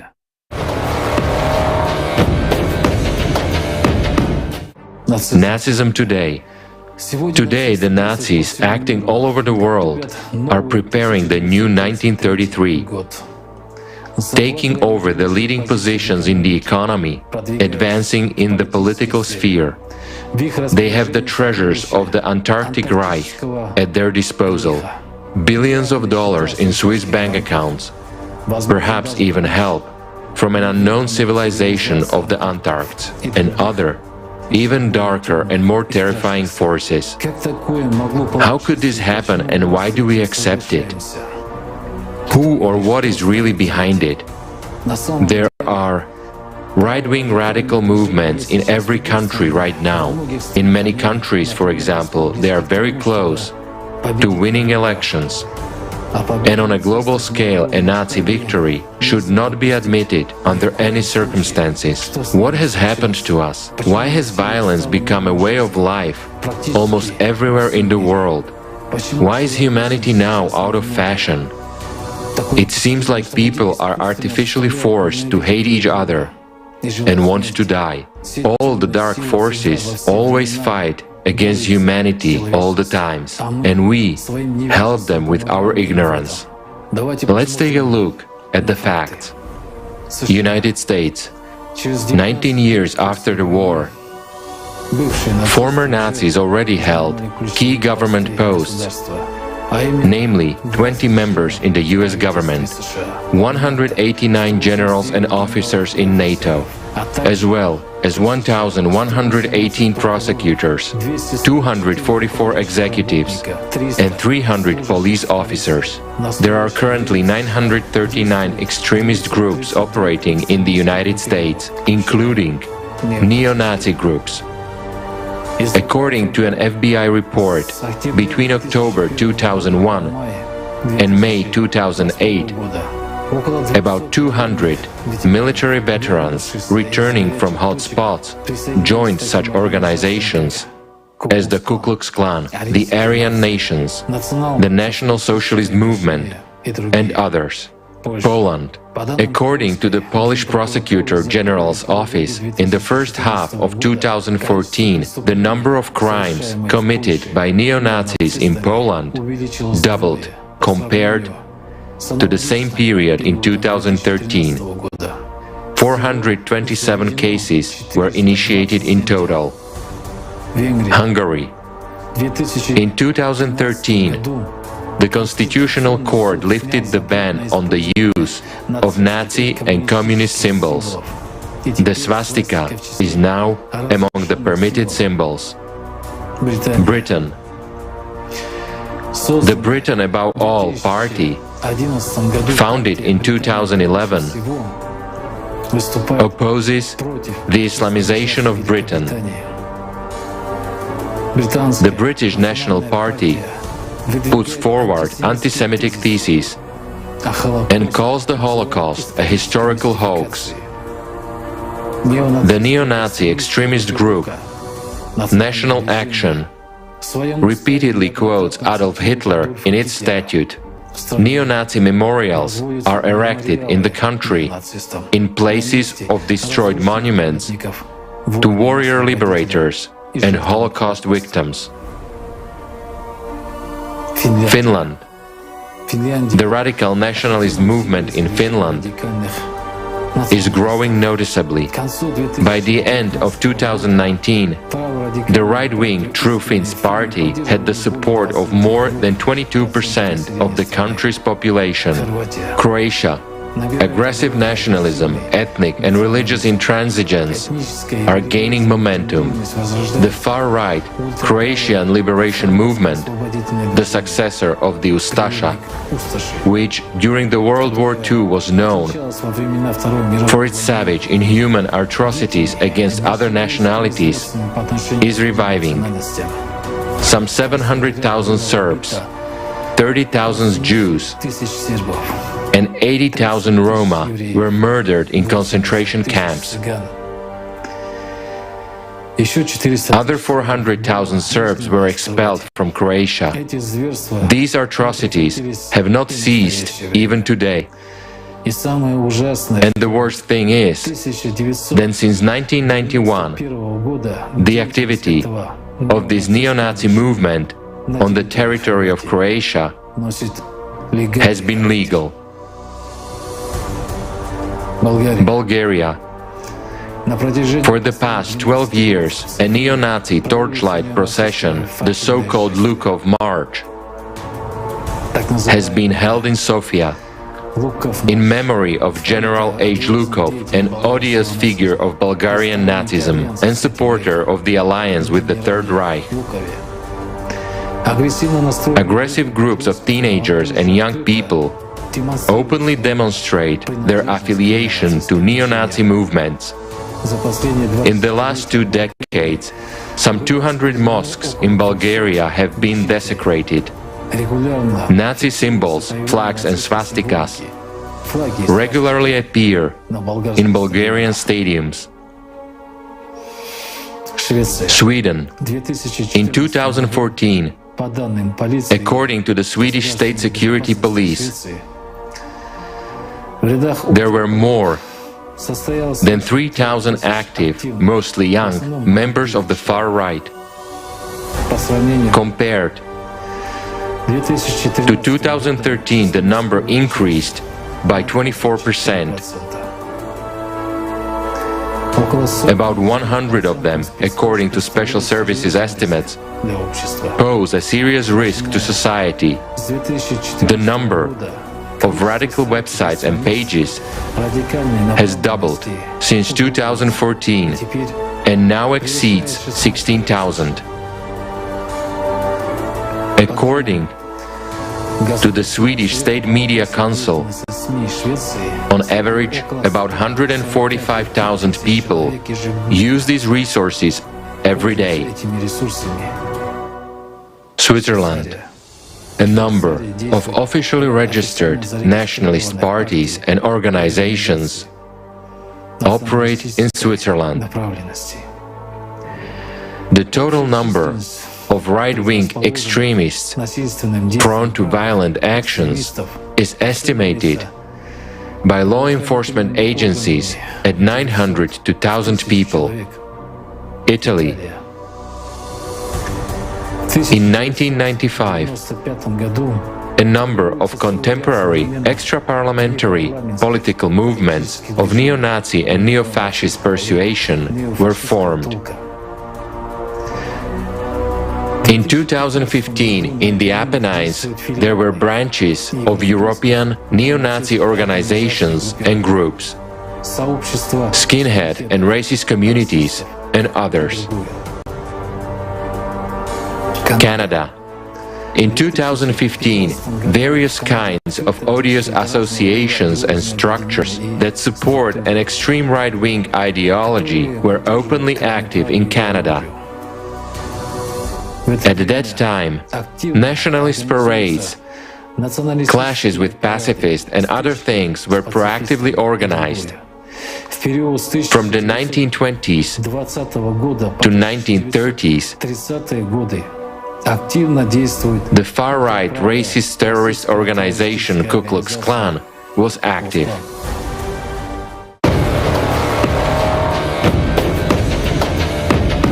Latvia. From 1995 until 1996, Latvian legislation enshrines a discriminatory provision in terms of social benefits for World War II veterans and former prisoners of fascist camps. But benefits are guaranteed to former Waffen-SS legionnaires and national partisans. In 2012, in Bauska, a monument to the SS executioners responsible for numerous atrocities against civilians in Russia, Ukraine and Belarus was erected with the assistance of the local government. The country's leadership continues to pursue a policy of justifying and glorifying former SS members and their accomplices. Lithuania. There are 2 annual marches in Lithuania. On February 16 in Kaunas and March 11 in Vilnius, during which participants carry flags with swastikas and shout the slogans "Lithuania for Lithuanians." Norway. There are a number of right-wing extremist groups in the country that profess the ideas of national and racial exclusivity. And a characteristic feature of these groups is a strongly pronounced anti-Muslim orientation. Spain. In 2013, there were pogroms in Spain involving about 150 ultras. In and around Madrid alone, according to police reports, about 700 members of such youth associations have been detained over the past 2 years. At the same time, the Spanish police record that peaceful protests are turning into mass disturbances. It should also be noted that the United States has become the world's main transmitter of cultural patterns. The phenomenon of the Americanization of national cultures is being widely discussed, but through Americanization another process is taking place, creeping fascization. Could it be that the imposed cultural patterns for the hero-killer do not exceed the virtual boundaries? Could it be that when a person commits a murder in a computer game, he or she splashes out a charge of aggression that is not transferred to those around them? The statistics suggest otherwise. In 1974, the global intentional homicide rate was 2.85 per 100,000 population. At the same time, the trend was downward. The trend has been upward since the early 1980s.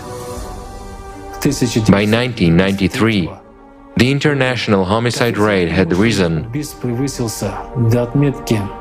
to 3.85, and in 2011, it was 6.9. In 2014, according to unofficial data, more than 16,000 neo-Nazi crimes were committed in Germany. Music festivals and concerts are gaining in popularity among right-wing radicals. According to various estimates, a total number of 180 German and foreign music groups use brown symbols and right-wing extremist lyrics in their work. The beginning of the summer of 2014 was marked by a series of outdoor concerts and festivals called Summer of Right-Wing Rock. In 2014, Liepāja and Riga hosted productions of the scandalous musical Circus, Herberts Circus, which glorifies a member of the Team Arrays who became famous during World War II for the particularly brutal extermination of Jews, including children. Cultural hegemony precedes political hegemony. Mass culture is already largely fascist,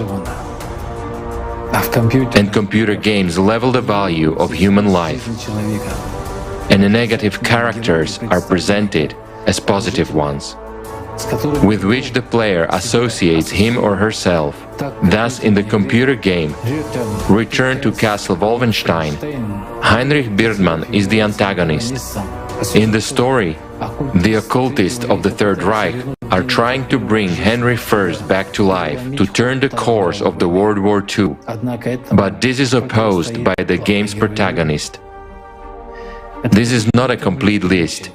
Every year, SS Legionnaires' marches and rallies are held in a number of EU countries, but the most paradoxical fact is that today the largest number of neo-fascist gangs operate in the former Soviet Union, the grandchildren and great-grandchildren of soldiers who are recognized by the whole world as heroes for the extermination of Nazism, join the ranks of radicals whose vision of the world order does not differ from Hitler's views. This is only the visible part, the consequences of people's choices, their deal with the dark forces. And to this day, though in ruins, old houses and castles full of mystical secrets still stand, and cities where mediums and psychics are born are alive. In terms of magic, not much has changed on Earth in hundreds of years. So all the old powers are still active. We know almost nothing about these powers and do not believe in them. And that is our greatest weakness.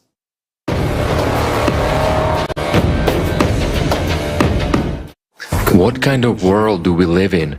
Wars, violence, destruction, crisis, double or triple standards. People live in a constant race and struggle to survive.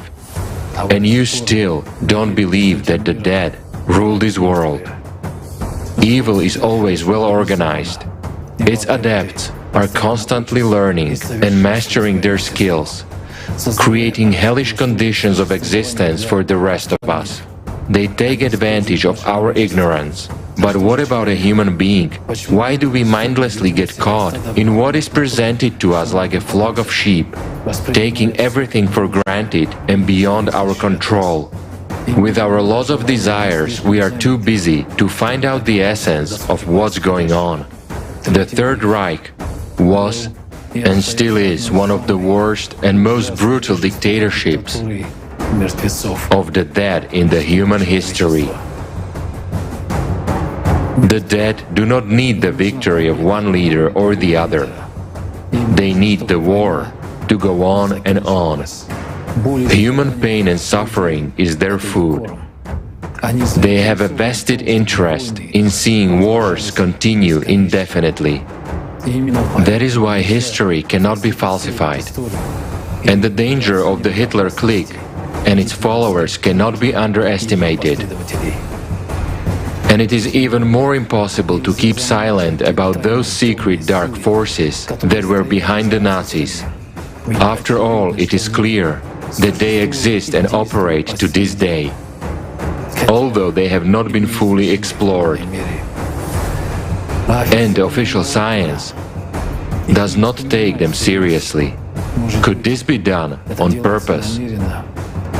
Knowing the truth about the past, we are able to understand what is happening and foresee what is to come. And by foreseeing it, we can change it for the better. Humankind still has a chance before the dead swallow us up entirely. We have created what we have by our own silence and ignorance. Knowing the truth, we can create a happy reality for ourselves and our descendants. We shouldn't let the dead rule the living. Let's bring the world back to the living.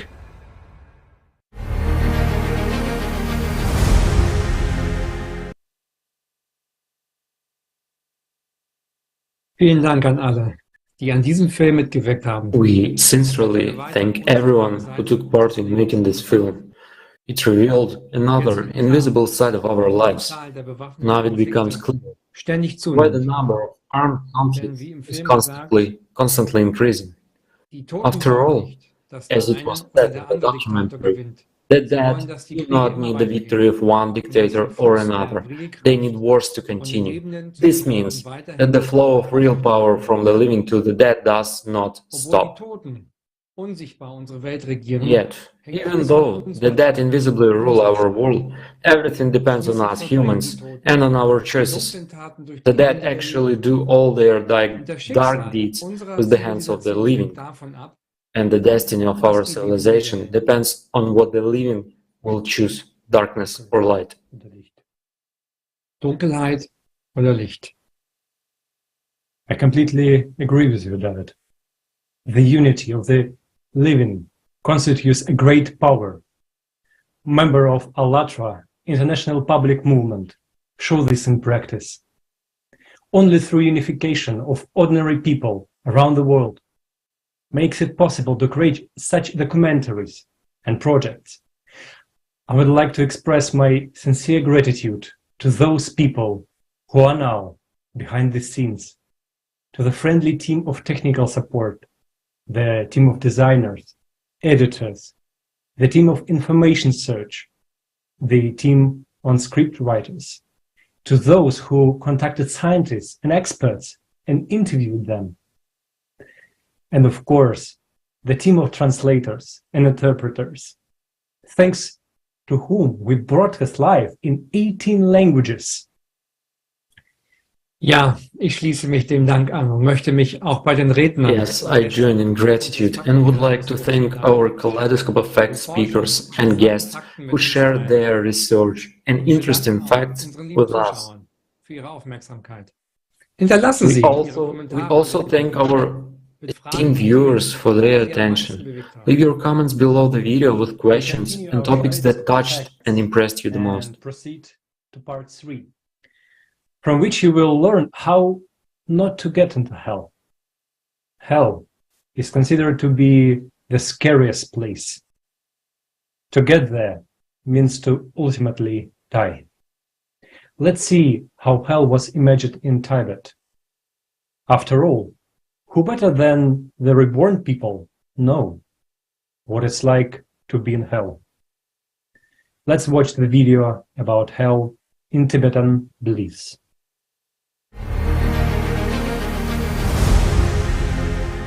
Bardo Thodol, the Tibetan Book of the Dead. It is a guidebook on how the dead must behave in the other world and what awaits them after death. The book contains guidance about discovering the reality in the intermediate state. First of all, a person should identify the signs of death, which consistently occur in the dying body. A book by Pabonka Rinpoche, Liberation in the Palm of Your Hand. Book 1. A conscious discourse on the path to enlightenment. Nothing can help you when you die except Dharma. Wealth cannot help you. You may be like Brahma, Indra, or a universal emperor, for instance, but when you die, you will not take a single servant with you. You will not be free to take even a single possession with you. These are no help at such a time.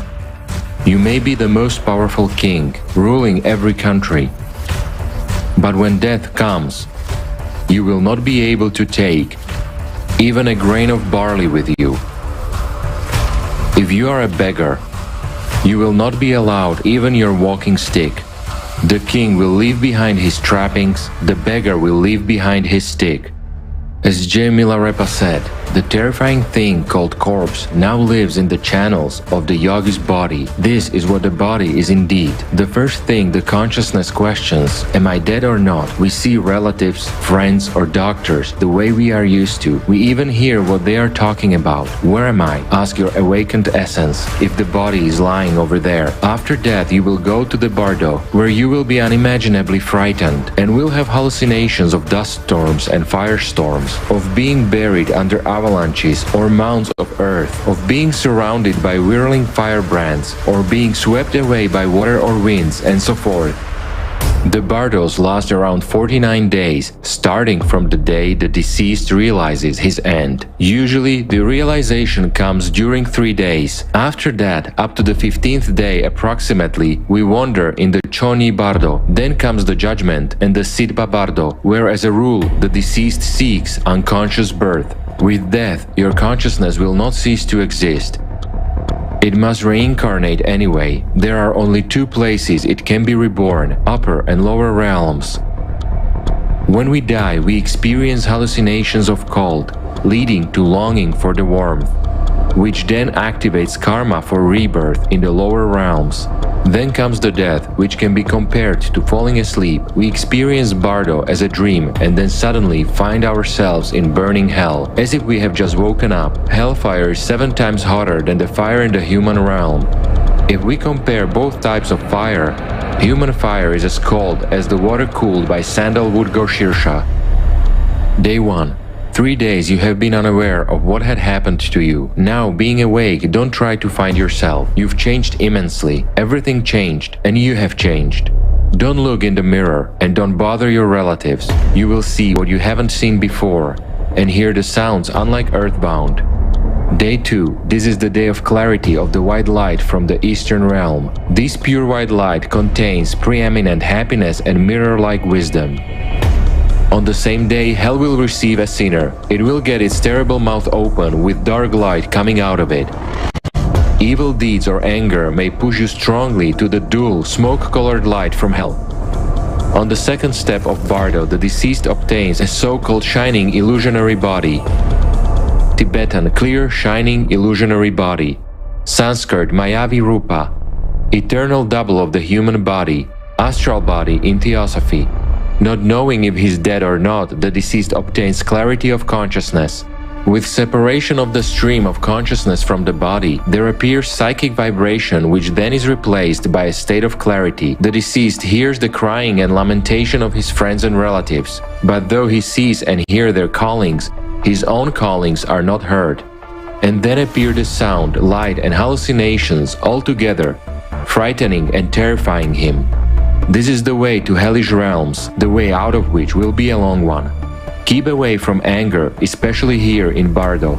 If you are not strong enough to distract from your sufferings, then the good spirit who was born with you will come now and count out your good deeds with white pebbles. Along with him, the evil spirit will come from the other side and count out your evil deeds with black pebbles. Having seen these piles of pebbles, you will probably be frightened, and you will attempt to tell lies, shouting, "It's not fair. I have not committed any of these evil deeds. There are much more good ones." Immediately, the Lord of Death will appear before you with the mirror of destiny, karma, which reflects good and evil with accuracy. You will look in this mirror and see the truth. After that, Lord of Death will place around your neck a rope and drag you along. He will cut off your head, extract your heart, pull out your guts, lick up your brain, eat your flesh, and gnaw your bones. Intense, unthinkable pain will seize you. Alas, you will not die. Your mystical body will reassemble itself, and again you will be dragged along with a rope around your neck. You will be ripped apart and gnawed to pieces again. It will happen again and again, endlessly, until you realize what's actually happening. Unless you recognize that it is you who is judging yourself, that all the images float up out of the murky waters of your thoughts. Neither the Lord of Death nor the beasts ripping you apart have flesh, and neither do yourself. All these horrible scenes are merely a mirage, delusions. But here in this world of Bardo, an illusion and you are comparable in density, and that is why the pain is real. Infernal guardians such as Avas with elephant bodies and Yaksha with boar bodies. These infernal guardians and servants are huge in size, as large as a mountain. Bloodshot eyes and instill true horror. They shout, beat them, kill them, and so on. The beings that get to hell have such fear that they feel as if their bodies are being torn apart. Just imagine the infernal guardians grabs you and puts your back on a red-hot iron base.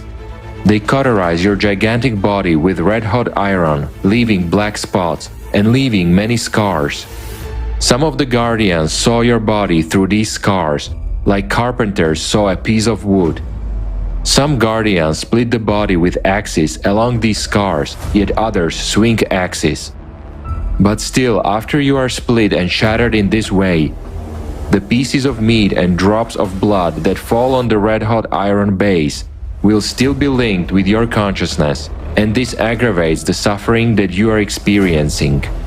Multicolored lights like the aurora borealis will flutter over you. The deities of the senses will come from the four sides and the center. Each deity has a cranial bipod and a skull in the form of a bowl filled with blood. The right hand is raised high in a gesture of seduction. The Book of the Dead is an instruction for the alive. Strive while you're alive. During the bardo of death, fears, feelings gain great strength and power over us. Nagarjuna's letter to a friend says, even though such very unbearable suffering is experienced for 1 billion years, one will never be free from that life as long as the non-virtue is not exhausted. Life in the 8 hot hells lasts a very long time. Your suffering is generated by the evil in you in the after-death, a hell of continuous torments. There is no respite in this hell. Therefore, beings suffer here even more than in the hot hells located above it. If you put a stone or iron in the fire, it will soon be impossible to distinguish them from fire. Similarly, the bodies of the beings in the hell are indistinguishable from fire.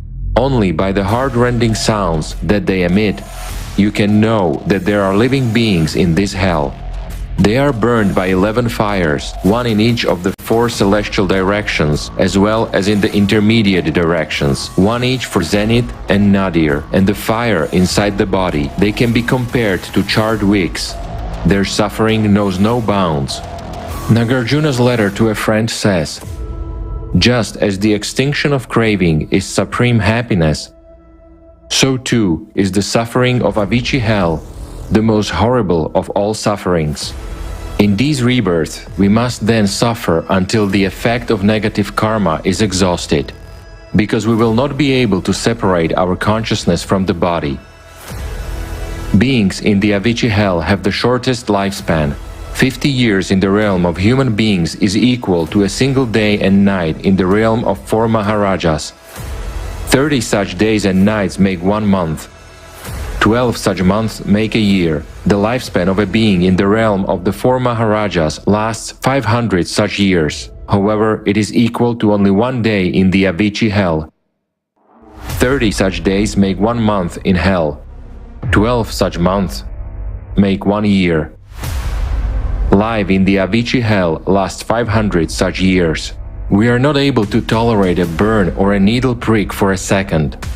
How can we bear to live in one of these hells? As the old Kadam masters used to say, the situation is such that we are only 1 step in the human realm. We have already carried the other foot over the edge of the infernal cauldron. We have already created the causes for our birth in hell. If we were reborn in hell once, it would become impossible to get free or find refuge. Therefore, we must make intensive efforts while we have not yet been reborn there. And while we still have a little bit of our lifespan left, we are all destined to be reborn in hot hells. Therefore, it is obviously important to work on our behavior to avoid such a rebirth.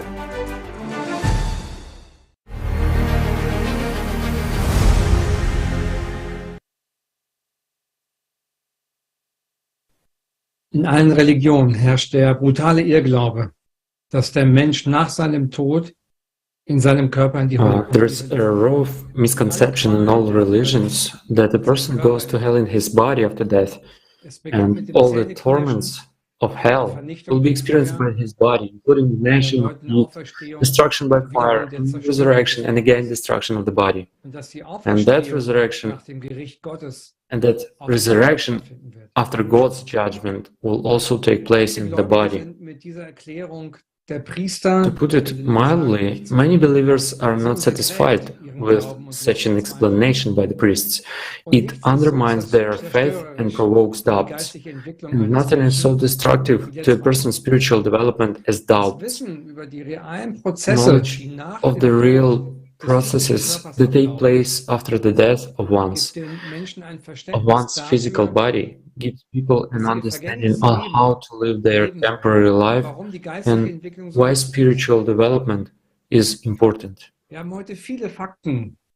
Today, we have voiced many facts confirming that a human is not a body. Yes, David. The experience of conscious rebirth tells us that entity reincarnates from one body to another. After all, the body is like a machine, a biosuit that wears out and simply replaced in the right moment. The body is not reborn, but a new one is formed every time. All this proves that people's doubts based on religious dogmas about hell are absolutely objective. After all, hell is a person's inner pain, his negativity. And people know that inner emotional pain is much stronger than bodily pain. You get used to bodily pain over time, but you cannot get used to emotional pain. Contradictions also consist in the fact that religions themselves say that a human is a spirit, and present-day science confirms this through various experiments, that primordial knowledge which remained in religions from the prophets, we can now confirm with scientific facts. This is true victory over ignorance and myth, which destroy a person's faith in the one God. After all, true faith is a faith based on knowledge.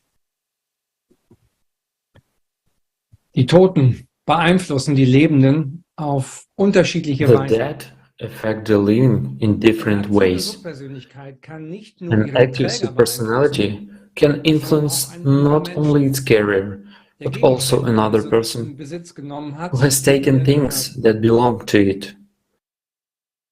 Katharina wird uns mehr darüber erzählen. Paulina will tell us more about this. The floor is yours. Yes, David, there is plenty of evidence showing that taking from the dead only brings misfortune, and there is no statute of limitations. Even if a treasure or buried goods have been in the ground for thousands of years, the dead will still follow the trail of whoever took it. The story of Tutankhamun's tomb is well known. It is associated with the curses of the pharaohs and many deaths. Tutankhamun's tomb was located in the Valley of the Kings in Egypt. It was discovered in 1922 by two Englishmen, the Egyptologist Howard Carter and the amateur archaeologist Lord Carnarvon. The tomb contained numerous ornaments as well as 110.4 kilograms turquoise sarcophagus decorated with solid gold containing the mummified body of the pharaoh. The excavation itself went well, but 3 weeks after it ended, a succession of deaths began.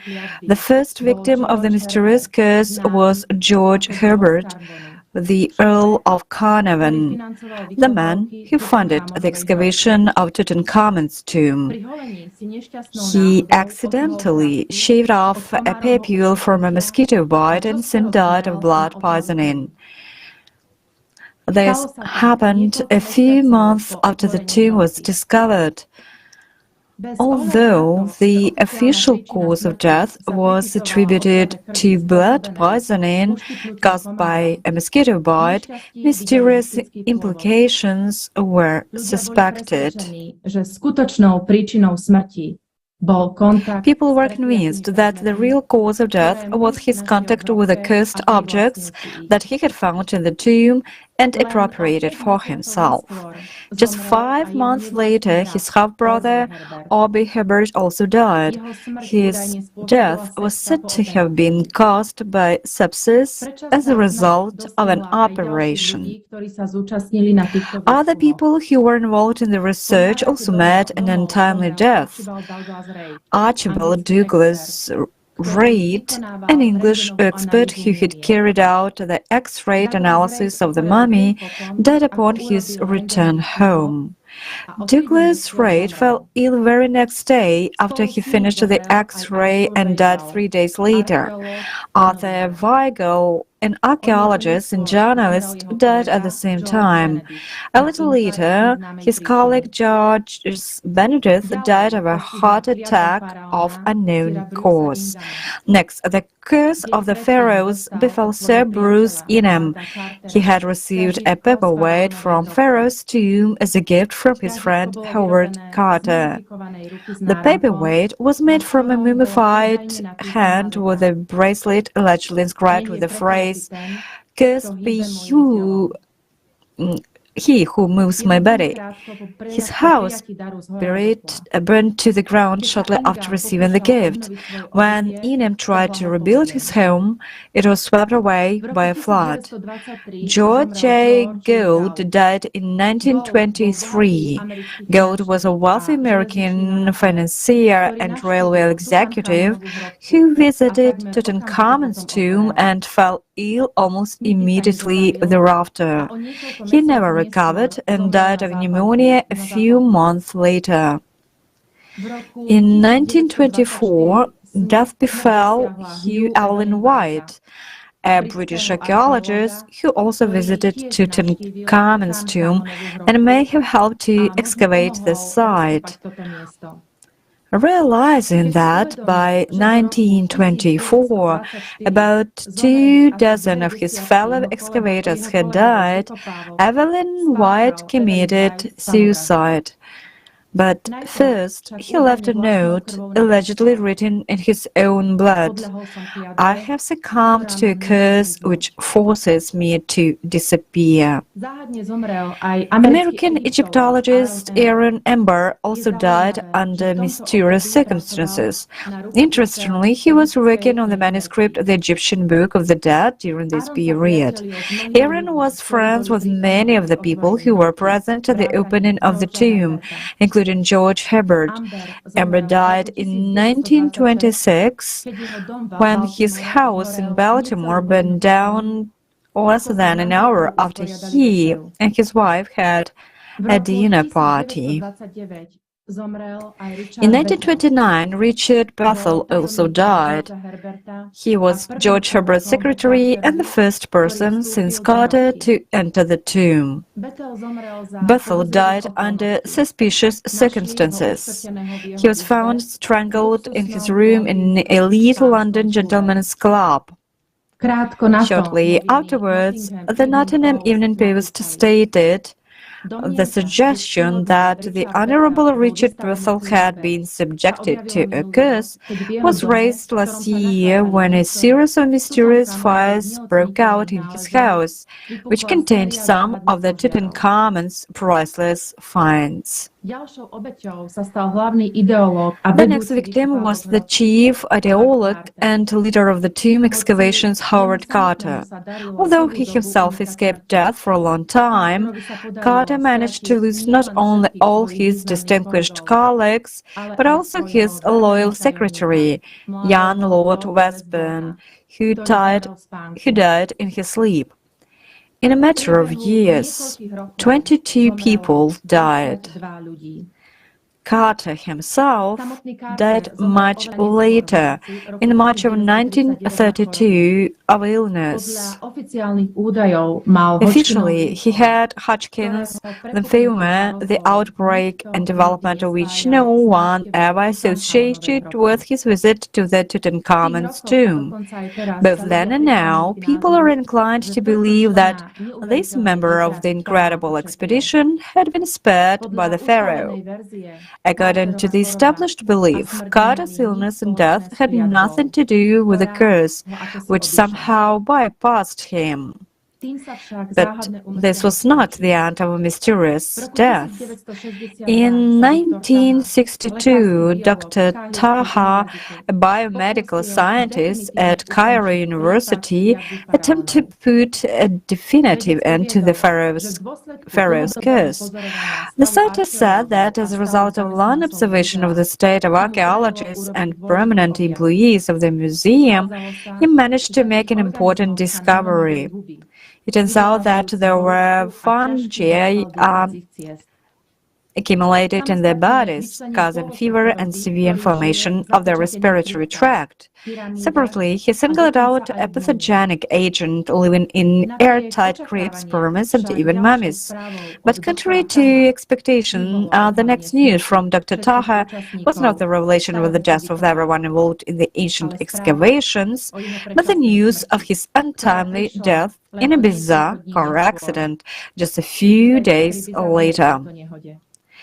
His car crashed into a limousine on a completely empty road 80 kilometers from Cairo.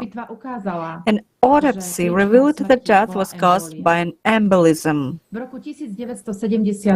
And in 1972, Dr. Gamal Mihraz, who was shipping the pharaoh's death mask from Cairo to London, simply dropped dead at his workplace.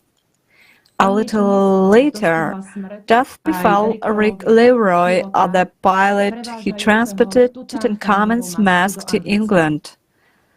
6 years later, in 1978, the curse of the pharaoh befell unsuccessful robbers who tried to steal the mask from Cairo Museum. They were caught in the act and were sent to prison, where 2 of the criminals died before their trial, 3 died after their sentencing, and another one, Adolf Zinner, died after his release. This could have been considered a coincidence, had it not been for a message that he left before his death, saying that a curse had also come upon him. Not so long ago, a woman from South Africa, seeking to get rid of the curse of the pharaoh, decided to return to Egypt the amulet stolen from Tutankhamun's tomb. In a letter to Egypt's culture minister, she cites a long list of the misfortunes that have befallen owners of the scarab-shaped amulet, which was stolen from the pharaoh's tomb by an Egyptian excavation work in 1922. The first owner to buy the amulet in Cairo was a British sailor who sometime later died in a shipwreck. The next owners of the amulet also died under mysterious circumstances. Deputy Minister of Culture Sharif Ashbashi told reporters in Cairo that the owner decided to return the amulet to Egypt on the condition that it is placed back in Tutankhamun's tomb. Only some of the death could be attributed to the presence of spores in the tomb and the venerable age of those involved in the excavation. But a number of other cases could in no way be linked to the spores. It also begs the question, why did the curse of the pharaoh befall some people and leave others untouched, including the discoverer of the tomb, Howard Carter? Besides, other archaeologists were fined for 200 years of excavation in Egypt. About 800 mummies have been found. Additionally, nothing had happened to the tens of thousands of tourists who descended into the tomb of Tutankhamun. There is an interesting pattern. Everyone who stole something from the tomb to get rich or received a gift from this tomb died one way or another. What is the reason for that? There are many such cases. Let us see a fragment of an interview with the archaeologist and historian Andrei Mikhailovich Borovsky.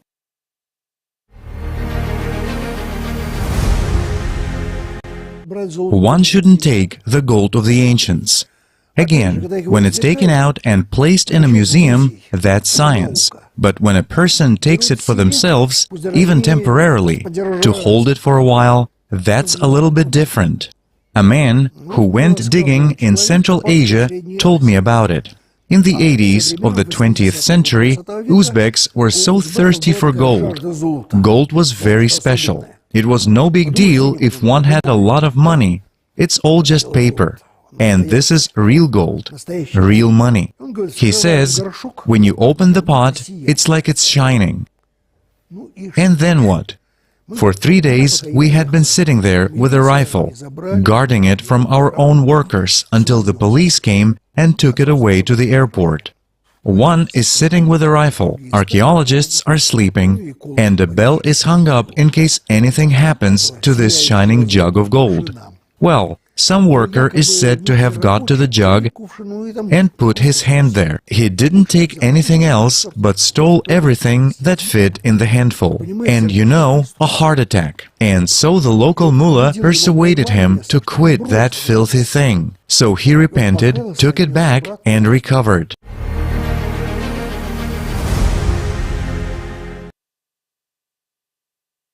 Thank you, Andrei Mikhailovich. Once again, this shows the relationship between the deceased and his belongings, which has persisted for thousands of years. There is another interesting story. It is the legend of the curse of Pompeii. According to the legends, Pompeii was cursed by the gods after some holy sites were destroyed by Roman legionaries. During his tenure, Massimo Sana, the former superintendent of Pompeii, an open-air museum, received around 100 parcels a year containing relics stolen by tourists, pieces of mosaics or statues. Almost every parcel was accompanied by a letter describing the trouble the thieves had encountered. One thief from Spain returned as many as 5 packages of artifacts, claiming that a curse had befallen his entire family. Asana has even created an exhibition of these items under the title "Things I Brought Back from Pompeii."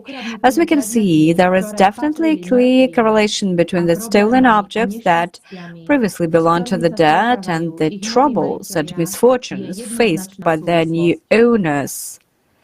Let us listen to a parable about the fate of those who take possession of other people's treasures.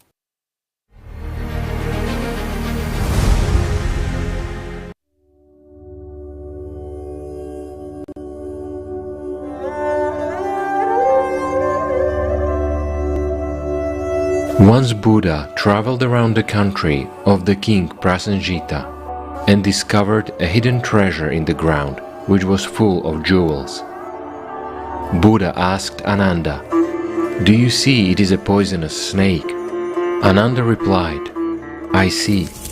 At this time, someone who followed Buddha, hearing these words, decided to come and have a look. He saw that it was treasure and ignored Buddha's words, concerning them an empty sound. In fact, there are jewels, and he calls them a poisonous snake. Then the man secretly called his household and took away the treasure.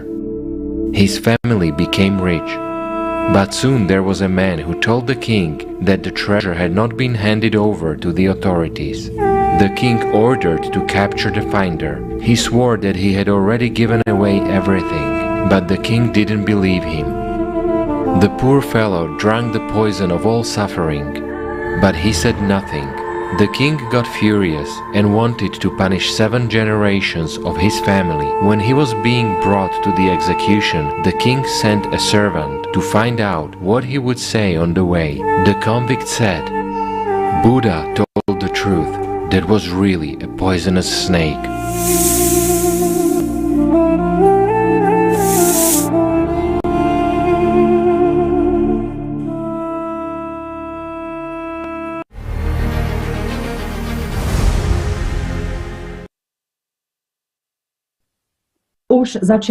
Even in the time of Buddha, people knew not to take other people's treasures, especially those belonging to the dead, because those will bring nothing but misfortune.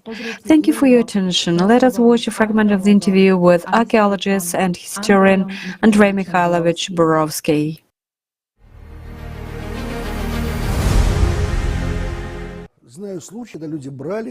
I know the cases when people kept to themselves or placed in a safe some images. One item quite famous, is in the British Museum, a statuette depicting one of the Assyrian deities. The deity is in the form of a human bird, a very predatory bird. It holds an arrow in its hand, the arrow is broken, which symbolizes death. The arrow was killed. And this image accompanied another Assyrian king. I won't tell you his name. He's quite a famous British archaeologist. He kept it under his bed and couldn't just part with it. There is camping bed. He put it under the bed in order to wake up, take this wonderful thing out. Simply speaking, first a pole fell on him. Then he was trying to carry two huge bulls down the river on the Euphrates. Imagine bulls. There is a picture of these sacred bulls with wings, and they have a fifth leg. What is a fifth leg for? Because when you walk into the colonnade, they seem to be taking a step toward you. It becomes clear why. I mean, again, this impressed a person who believes in these deities, but when they loaded these bulls on the barge, it sank for no apparent reason. There was no rough water. It was calculated very accurately that the barge would withstand this load. They even loaded the barge with stones equal to those bulls' weight in order to confirm it. It was not supposed to sink, but it sank. Then the Arabs rebelled. The reasons are still not clear. It seems they were not hurt, they were well paid and well fed, but they tried to kill their benefactor. What was the point? That very archaeologist who kept the statue to himself, and then he wised up and quickly sent it to the British Museum. There is a similar story. An acquaintance of mine, I know him personally. He found a very interesting deity. The deity is associated with the Bon religion, which was a Tibetan religion before Buddhism. And it was quite creepy, a little bit satanic worship of gods living in caves, in the dungeons. But who lives in the caves? Just between us. Not quite light deities. So my friend was quite excited about this deity, because he pressed it to his heart. The muzzle of this deity was unbelievable. Scary is not the word. There is a picture of a demon Pazuzu of Tangut burials, which Kozlov published. There were excavations in the 20s and 30s, the first excavations in Harahoto, an abandoned town of the Tanguts. His deity, brought from Tuva, had approximately the same creepy, grinning muzzle, the grin of a corpse, a living body, leaning a bit forward, and a matching smile, and crazy round eyes. I mean a mongoloid face, but absolutely round eyes, and an unpleasant expression. The man told me he kept it close to himself or placed it on the chair. Within 3 days, he had 3 car accidents. Again, these are just the facts. 3 times over the course of 3 days, something bad happened. As soon as I saw this demon, I immediately said, remove it as far away as possible. Well, where can I? To the garage, to the museum, but don't keep it in your house. After the 3rd case, he obeyed. And the stories stopped. This is again the true story. There are obviously things with which something bad is connected. After all, we do not know what was put into it, what rituals accompanied the birth of this thing, and what the ancestors encoded when they put it in the burials. I told you about the sacrifices of Baal. Something similar might have taken place. Imagine people being skinned alive because there are inhabitants of this city captured by priestesses, and the image is dipped in dead blood. What kind of energy is the thing saturated with? And will it all weaken in a millennium? I'm not sure. Such a wonderful goddess was found by a completely different archaeologist, not the one who sent the winged bulls. The goddess is small, the statuette has this size, it is just a standing woman, very physically strong. And we wouldn't consider her beautiful, she's too hefty. She doesn't just have curvy shapes, she's incredibly strong. You can see her muscles and her look, I would say, of detached piece. There is such an impression that she's looking over the heads. This statue is now in Berlin in the Archaeological Museum, and I saw it. It's not that it's unpleasant. It just suggests very old times, a completely different status of priestesses, a different attitude to women, to female deities. It just feels very ancient. And the man who found it and kept it in his house had, let's say, complications of a different kind. He suddenly became terribly aggressive. A very strange man. For some reason he had some visions at night. He saw something. He could not describe it. He went into an ecstatic state. He began to quarrel with all his colleagues, with his household, with his friends. In other words, his character and behavior suddenly changed toward what we would call schizophrenia. Doctors examined him and said, "Well, you are as healthy as a horse. Everything is all right with you." Because he could answer questions very distinctly. He explained what was happening to him. He tried to explain. So it was clear that he wasn't crazy at all. He was a healthy person, but for some reason his behavior had changed. When the thing was put in the museum, it disappeared without a trace, without any problem. These are the stories that I would call authentic. The third story is again different and a little softer. Let me tell you right away, I personally know the grandson of this German archaeologist. The point is, at the beginning of the 20th century, archaeology in Germany was mostly antique. But why? There is art there is civilization. But who lived in the north? Savages of all kinds, beasts like wild Germans, wild Gauls. What could they do without the Romans at all? In fact, they could do a lot of interesting things. The Slavs and the Gauls and the Romans and the Germans themselves and the Rhetians, but somehow all this was ignored. By the way, we owe the development of such Germanic romantic nationalism, from which Nazism grew later, to the fact that they began to engage in prehistoric archaeology, in other words, their archaeology, the archaeology of ancient Germans. And among other things, they found artifacts in the burials. And the artifacts were different, and in particular from bog oak, that is the oak that was in water for a long time, which is very difficult to cut. There is an image of Freya made of this oak. Freya is actually the goddess of hearth, cattle, wealth, let's say of everything domestic and everything good. But it is a pagan deity. What you have to give her so that she would give you your girlfriend, I don't know. Maybe sacrifice a firstborn, or your best friend kill him a little, or at worst, hang a slave, or an animal on a tree.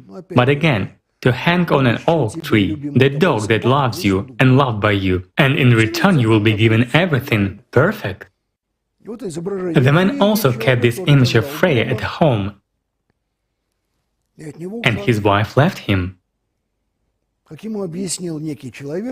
As a certain person who dealt with Exerstein, this stone maze, and tried to develop a mystical theory explained to him, he said, "You just didn't give her the respect she deserves. Smear blood on her mouth. Bring her sacrifice, at least a chicken. Everything will be all right." But the person doubted and didn't do it. Either he was a God-fearing man and did not want to feed the demon, or he just did not like it. When the goddess went where she was supposed to go, to a museum, again, it's quite funny, his wife came back. Well, what happened to the woman, I do not know. Suddenly, her husband became so unpleasant to her that she did not want to live in one house with him after having a few children from him and living with him for many years. I mean, something happened in her consciousness. Again, I call this story authentic because it was told to me as a mystical, incomprehensible Gothic story. The Germans love heavy Gothic, you know, and I asked about it as a family legend. I asked the grandson of that man, "Is that true?" "Yeah, how do you know?" My grandfather told me.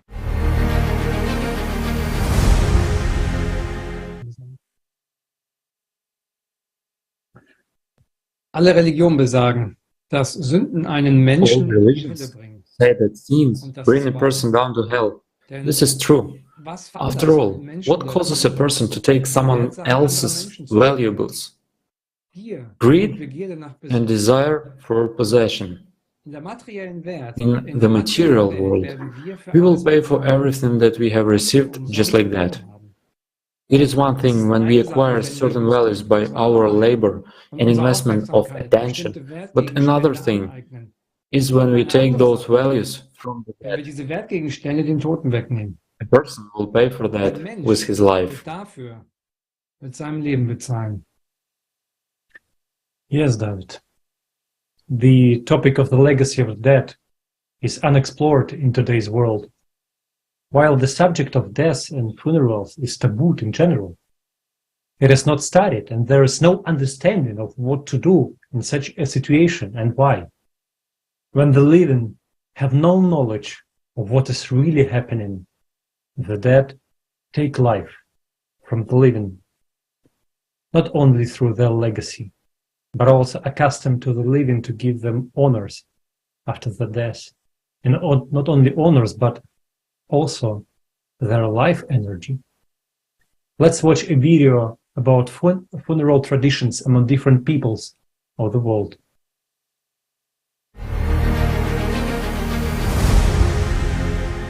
There are certain events that happen in the life of almost everyone. Birth of a child, a wedding, a funeral. There are many customs, ceremonies and rituals associated with each of these events. As time passes, they become more and more detailed and nuanced. And it is already forgotten how all these rituals began and who or what stands behind them. 6,000 years ago, in pre-Sumerian times, regardless of what rituals and traditions existed, many peoples of the world treated the death of the body equally calmly, as something completely natural. People in ancient times believed that a person's body was a piece of clothing, that he or she lives on earth when he or she goes to the next world.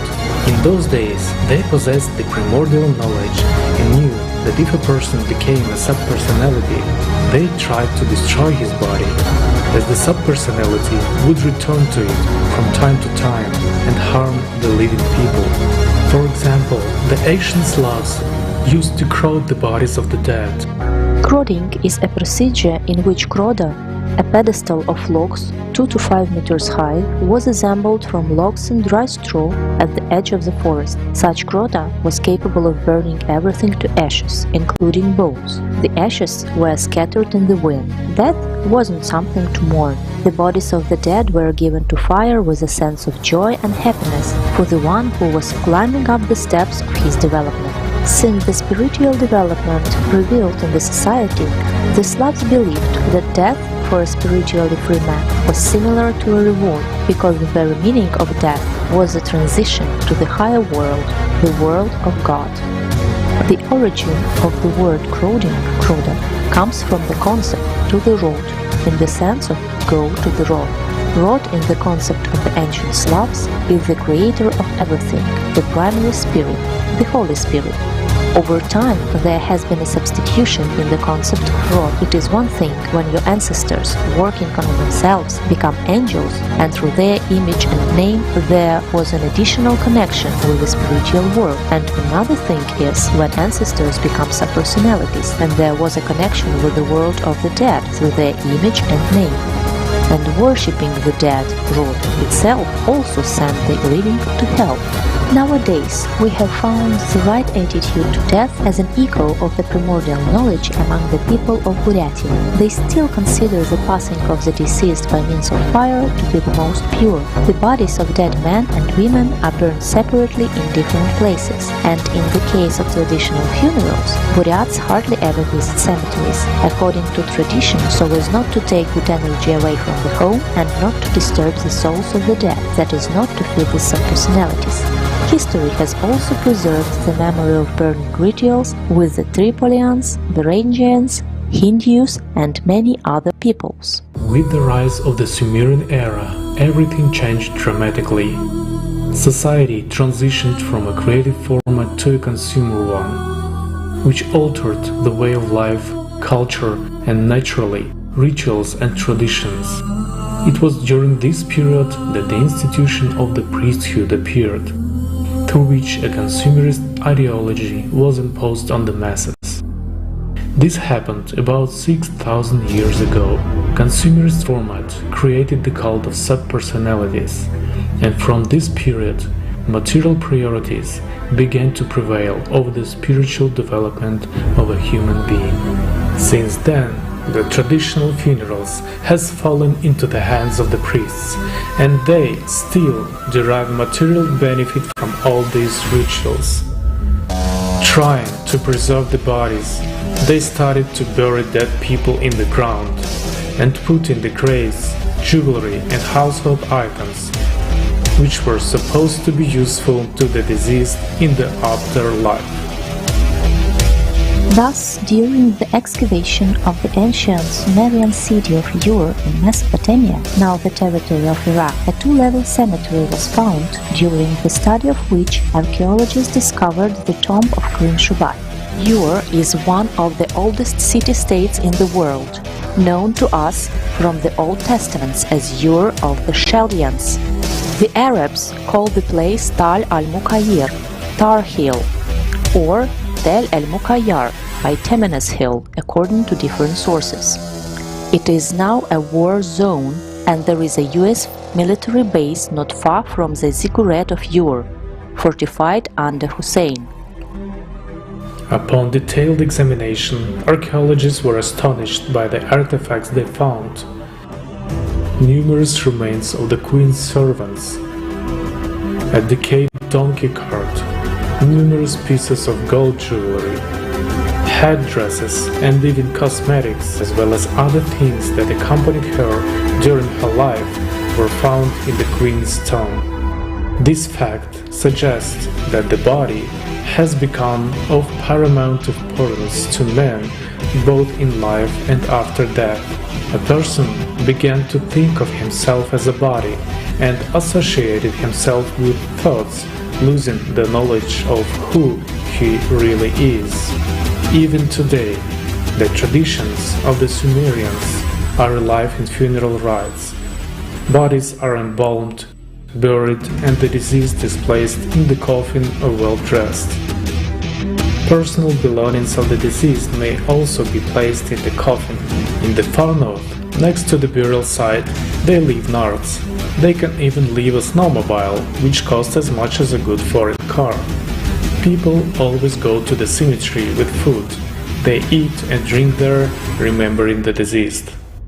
Of course, different countries, different peoples, and different religions have their own peculiarities of burying the deceased. In Guatemala, for example, people paint graves in different colors. The place of burial here often takes the form of a stone tomb, a house painted in bright color. Some graves are additionally decorated with colorful paintings, usually depicting birds and saints. In Romania, the cemetery was given the name Joli. In this cemetery, grave crosses of blue color with bright patterns are placed. They write poems about the life of the deceased on the crosses. This cemetery, a UNESCO World Heritage Site, is one of Romania's most popular attractions. You might notice ethnic elements or rongo-rongo hieroglyphic writings in the Easter Island Cemetery. In Kyrgyzstan, yurt-shaped frames are placed over some graves. The cemetery in Buenos Aires, Argentina, looks like a miniature city because of its monumental grave monuments. In our time, the most expensive and ancient cemetery in the world became the apogee of the following the covenants of the Sumerians. It is located in Jerusalem, directly behind the Wailing Wall, and is still in use today.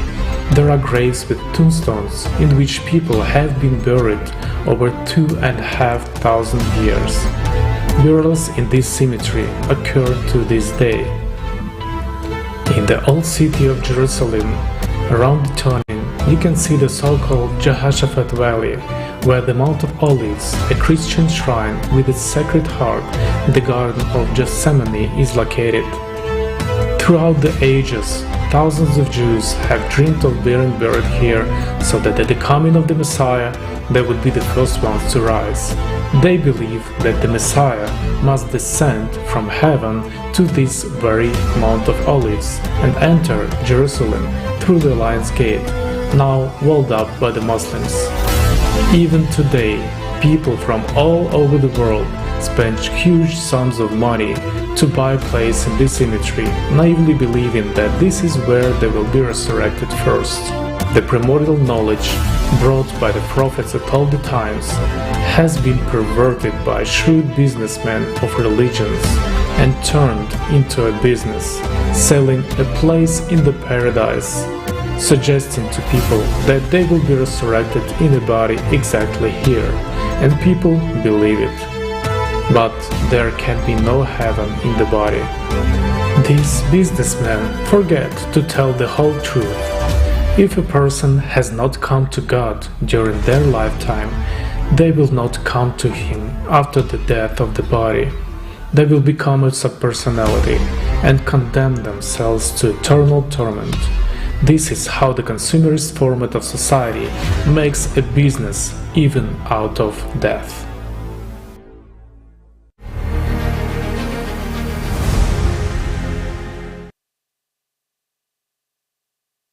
Schauen wir uns an, wie die Subpersönlichkeiten, die Toten, lebende Let's Menschen look beeinflussen. at how subpersonalities, the dead, affect the living people. Almost every person can recall a situation in their life when they had a dream about their close dead relative, and after such a dream, in the morning, a person woke up in a depressed state with supposedly oppressed conscience, or in a super elated mood, in euphoria, which after some time brought a feeling of devastation. Now we will figure out what is really going on. Let's watch a fragment of the video with Igor Mikhailovich Danilov.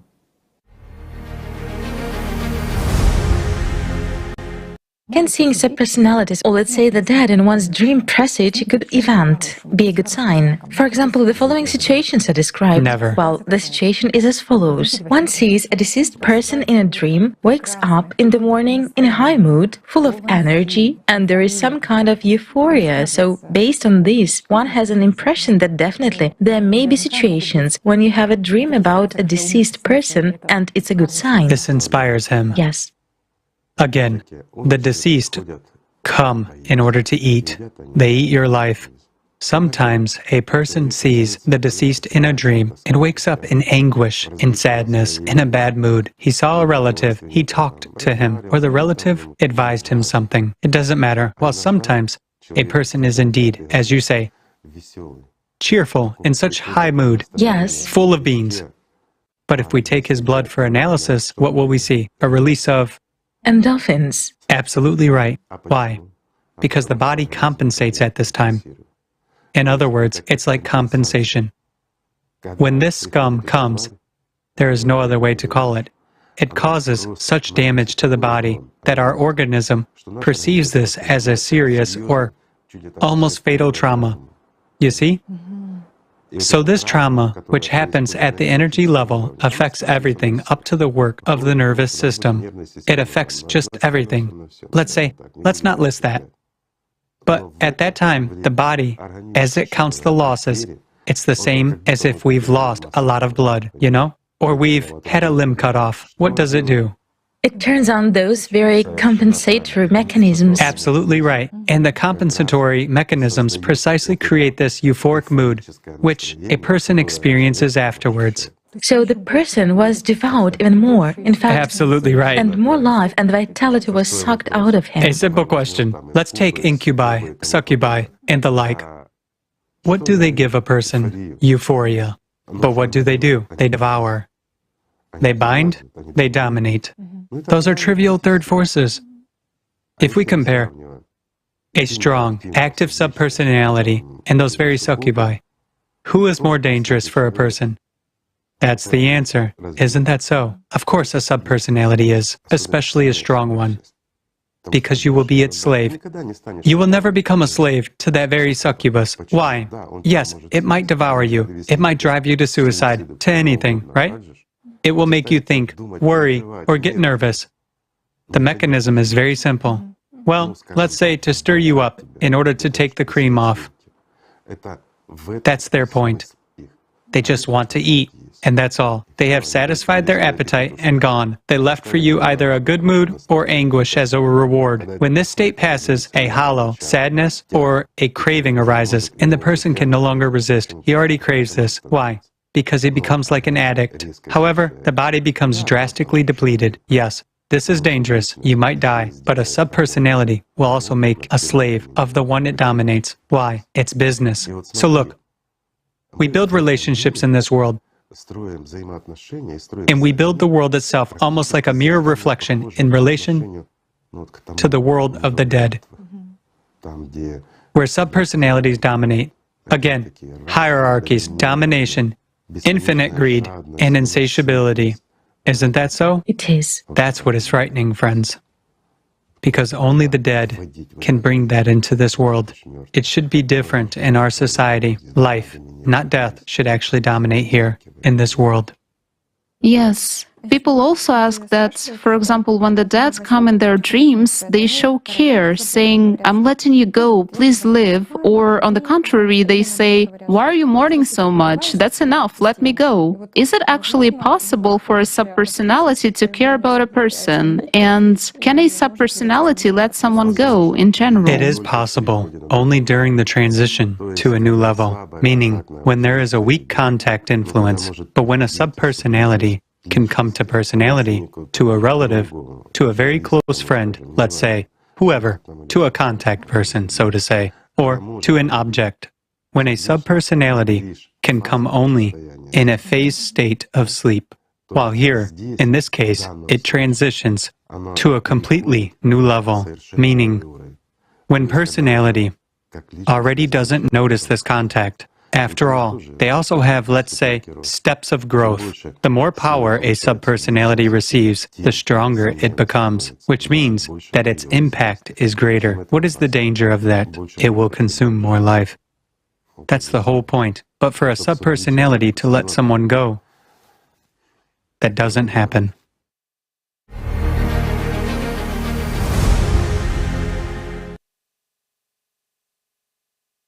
Thank you, Igor Mikhailovich. This information ruins our view of the world, because in our memory, our relatives remain good and kind. And we cannot even imagine that after they are gone, they turn into soulless monsters who kill us.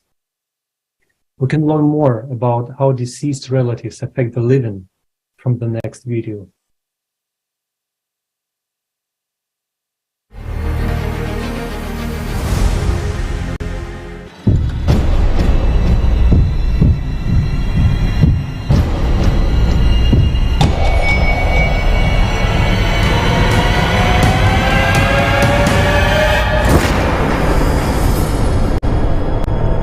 A person has died, a loved one has passed away.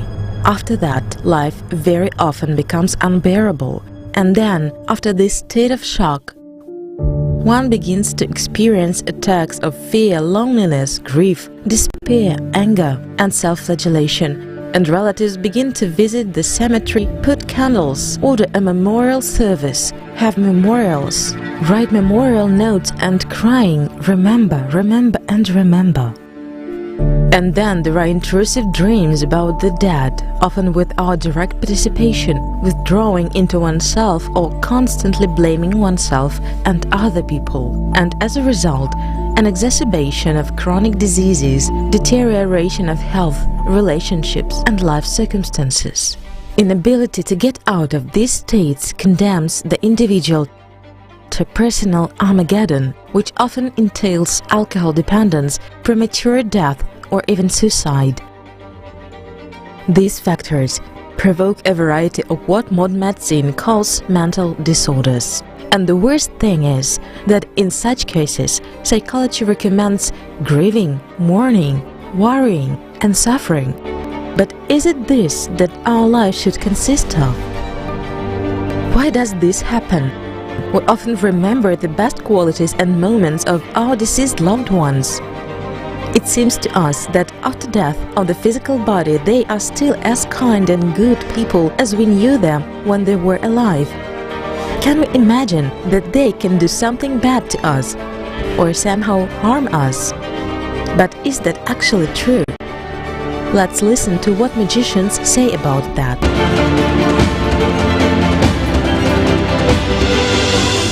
A very large percentage of people who get entities by inheritance from their kinsfolk, so it's not even their fault. So in my opinion, about 50% of clients that come to me or to my disciples for help, about 50% of those who have entities have them from their kinsfolk. Why does this happen? We most often only know our parents, our grandparents. We don't always know other generations. But there is such a law in the spiritual world that if someone in the kin consciously made a contract or a covenant or some initiations, commitments with the dark forces, he made it. And then this entity is transferred through the kin channel, and it kind of has the right to be in the family. And it's also complicated by the fact that if this entity was in the grandmother, it doesn't always manifest itself in her daughter. There is also such a thing as a dormant demon. A grandmother made a contract. This problem didn't manifest in her daughter, but her granddaughter or great-granddaughter got this problem. We're all created of energies, one way or another. So energies don't come out of nowhere and don't go anywhere. Thus, even the deceased, well, the souls of dead people are all around us. What is the danger for a person to have an invisible settler? What can it do to him? Death. Ah, so it can lead to death. Well, of course, an invisible settler is the deceased. Where it came from, that direction it pulls. What does it pull? It sucks the vital energy. A person dies, that's death. Why, if he's dead, he clings to the living and takes his vital energy? If they're in our world, they don't understand who is alive and who is dead. It clings to a living body, and that's it. Pulls it there, because it is from the ground. Its body is in the ground. It found its body and is putting it back. The most important thing, how can I explain to you the most important thing? The reason is here in the brain. When a person constantly thinks, he attracts, right? Thoughts can become material, and so can invisible settlers. The more you think about the deceased, the more it pulls you. There are even cases like this. A husband, for example, or a wife dies, and within 40 days, the other half passes away. You must not pull. People themselves do that. People ruin that all by themselves. One entity can just destroy a person by eating them, and there are those entities that are a conductor, taking from one person, giving to another. For that, they feed on the victim. This is usually done from the category to take revenge, to destroy, and so on. And love affairs have the same principle. Love affairs, love spells, this kind of stuff. I mean, I don't like all these manipulations at all. It's very hard to restore and remove them. But it does happen. And you say they take the energy and give it to somebody else? Yes. To whom? To the master of that entity. I mean, an entity always, a settled entity always has its master who either created it or, let's say, subdued it and settled it, but there's always a leash. Is it possible to subdue an entity? It is, but you'd better not.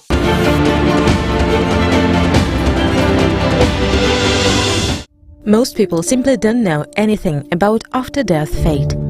Also, they don't know that after death of the physical body, a person can either become an angel and go to the spiritual world, heaven, or become a subpersonality and go to hell.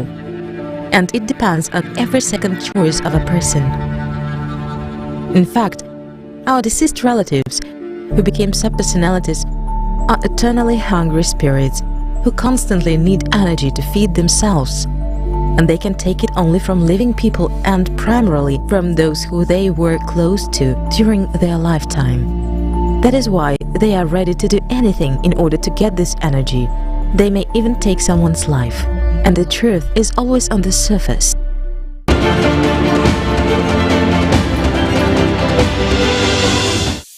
You have to remember, my friends, that subpersonalities are the dead, and they have one goal: to eat. They simply have no other goal.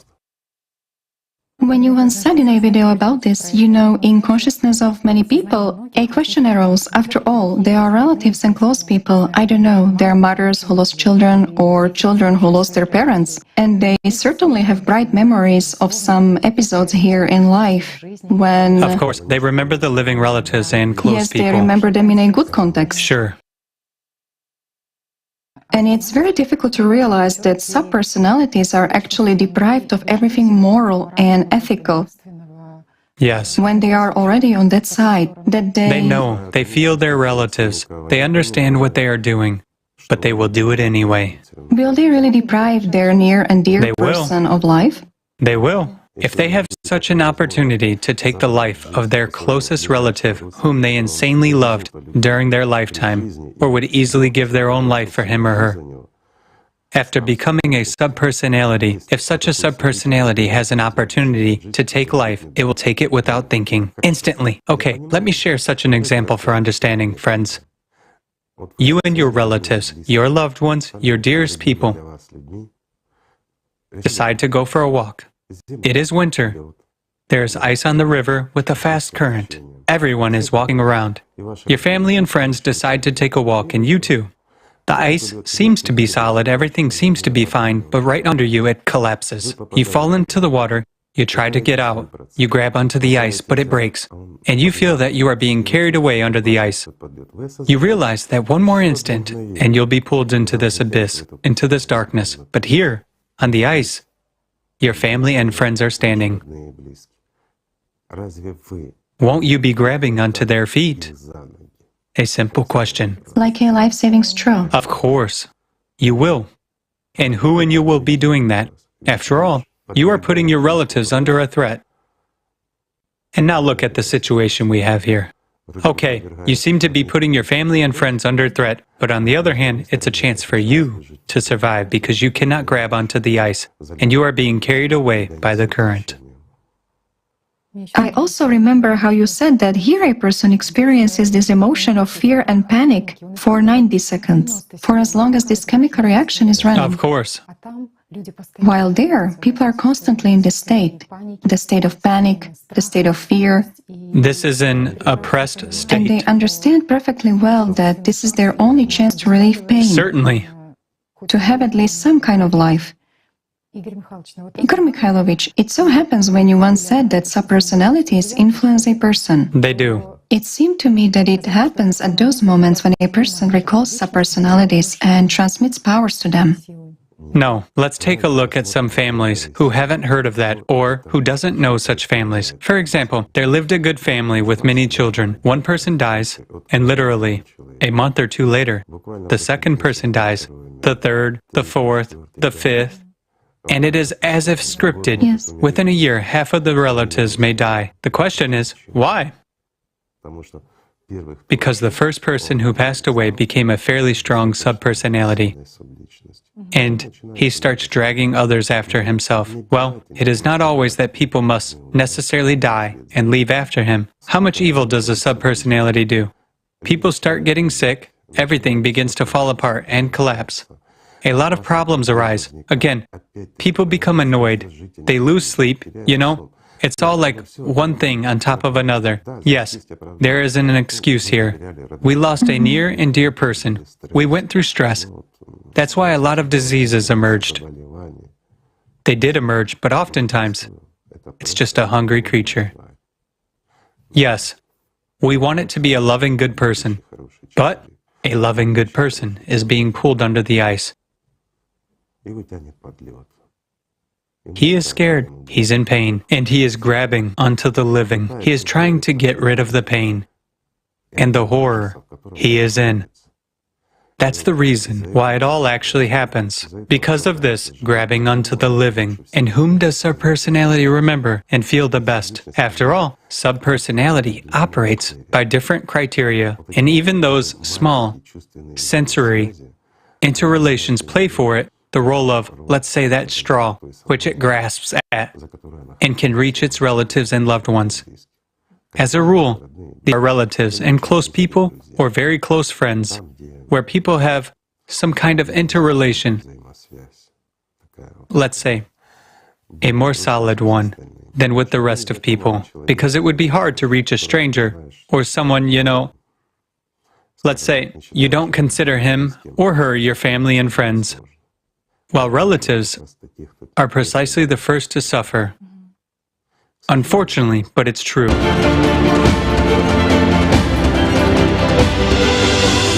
Perhaps each of you has experienced or heard of situations where a deceased relative influenced close people and took their lives. The dead destroy lives and take the lives of the living. And the choice is ours to continue to stay silent on this issue and let the dead kill us, or knowing the truth, to shut out the dead from the world of the living.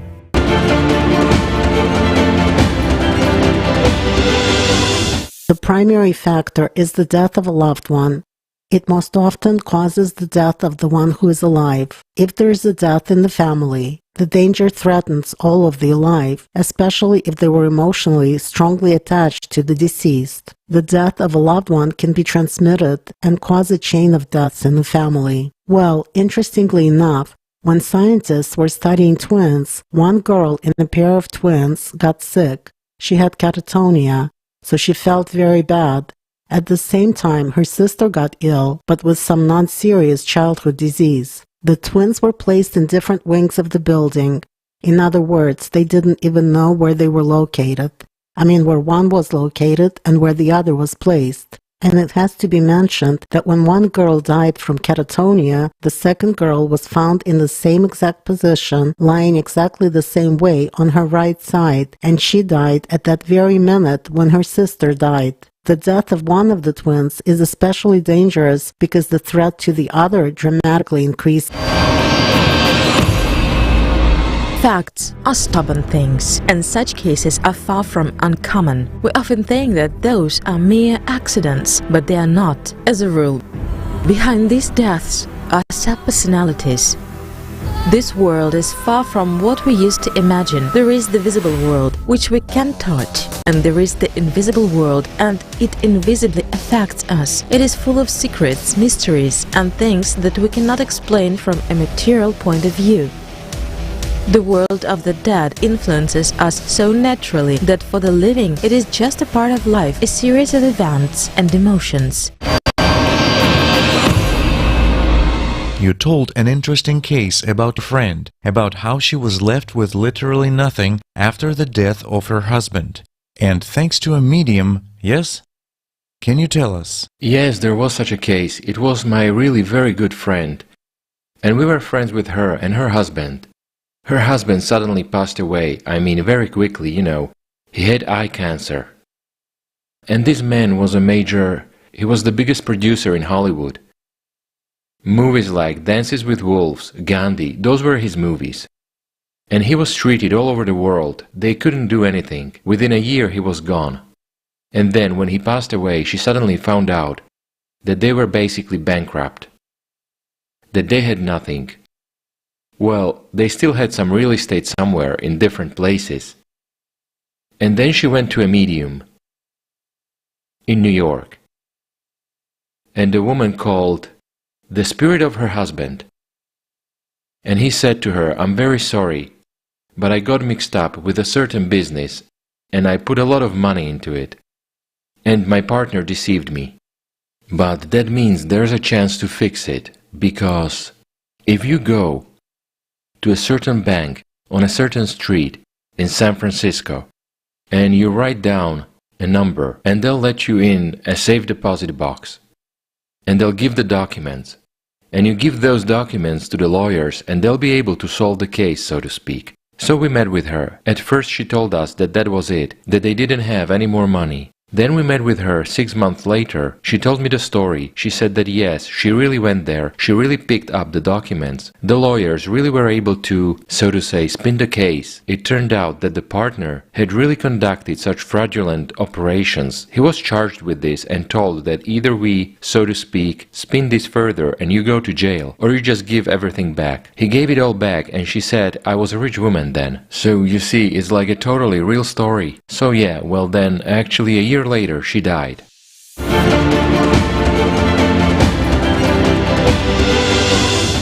In difficult life circumstances, people tend to seek support everywhere, even from magicians. But the prophets said about the inadmissibility of practicing magic, and that magic leads down into hell. Isaiah 8:19 states, "When someone tells you to consult mediums and spiritists who whisper and mutter, should not a people inquire of their God? Why consult the dead on behalf of the living?" Indeed, it is strange that in today's world it is not customary to talk about the one who gave us life and the chance, about God. But thoughts of the dead are constantly spinning in the heads. It is important for everyone to know that there is a connection between the world of the living and the world of the dead. Frequent recollection of a deceased loved one causes emotional surges, after which the person feels internal emptiness. Meanwhile, he begins to take various medications, sedatives, psychotropic drugs, or even narcotics. As a result, he gets into a loop of emotions, thoughts, or some kind of addiction. As a consequence, he can no longer adequately perceive the world and people around him. And this is only a visible part of what is happening. And at the same time, at the invisible level, there occurs a flow of life energy from a living person to a hungry spirit, subpersonality. The interaction of the two worlds, the world of the dead and the world of the living, when they cross, leads to a dire result for the living person. So it turns out that the deceased loved one, no matter how dear, close and beloved he or she was, there he or she turns into a vicious, insatiable, hungry spirit. Remember, friends, any subpersonality is a bitch. No matter how good a person may have been when he was alive, when he becomes a subpersonality, he becomes a beast. An insatiable, devouring, and freaking smart creature. Pardon me for the slang, but that's the way it is. As for a subpersonality, it doesn't care at all about anyone's opinion. Why? It knows the world. And it has power. Knowing and understanding everything. It is free from all human mindsets. Why? Because the subpersonality is really resentful towards God. Just like many of you, friends. Because God didn't give, God didn't do, didn't prompt or didn't send, but it forgets that every day God reached out to it. Every day, friends. But we actually refuse. As long as we are alive, everything is fine with us. But when we cross that threshold, we lose everything. For the world of the dead, our vital energy prana is the most valuable currency, which has its own collateral and gold reserves, and this reserve is a living person. And how does the distribution of this most valuable currency prana and its peculiar taxation take place in the world of the dead? Subpersonalities which are adherents of the system pay it quite a high price. Let's consider a few examples of the distribution of the stolen vital energy. The first example is simpler. If we equal the vital energy that the active subpersonality has taken from the person to 100%, then 90% goes to the system and 10% remains for the subpersonality. The second example is more complicated. The point is that the active subpersonality, master, activates another subpersonality, makes it perform certain work to steal vital energy from a person. The distribution of the same 100% of energy is already different. 90% goes to the system, the master gets 9%, and the subpersonality that was made to perform some work gets only 1% of all the stolen energy.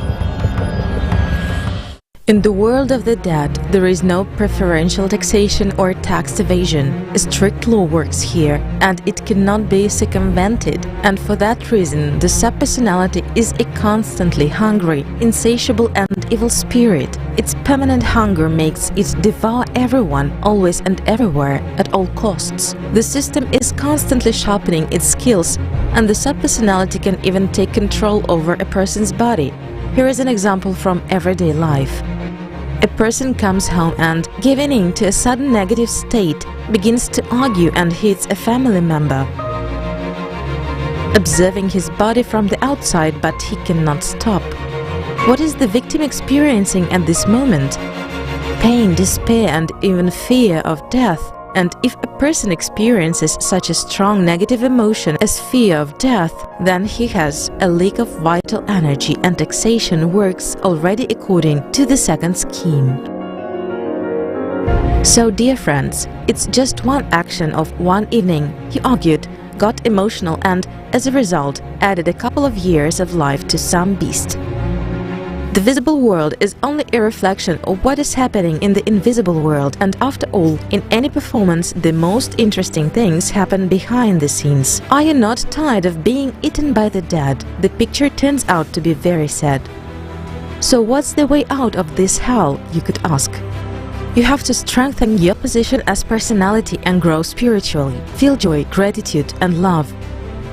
In order to come out of the darkness, one needs to go towards the light, and a person can only help himself. As it is written in the books by Anastasia Novik, keep your thoughts clean. Change your mental slander with kind words instead of envy. Feel sincere joy for the success of another human. Instead of empty, mean discussions, you should better go and do something good to other people. Simply, silently and unselfishly, instead of wishing bad to another person and being out for his death, better share with him a piece of your bread. Just sit together and talk about what you both feel inside, about life, about love, about God. As we see, unfortunately, now our world is ruled by the dead, taking away life from the living. But life is the most important value. And our task is to save it by bringing the world back to the alive.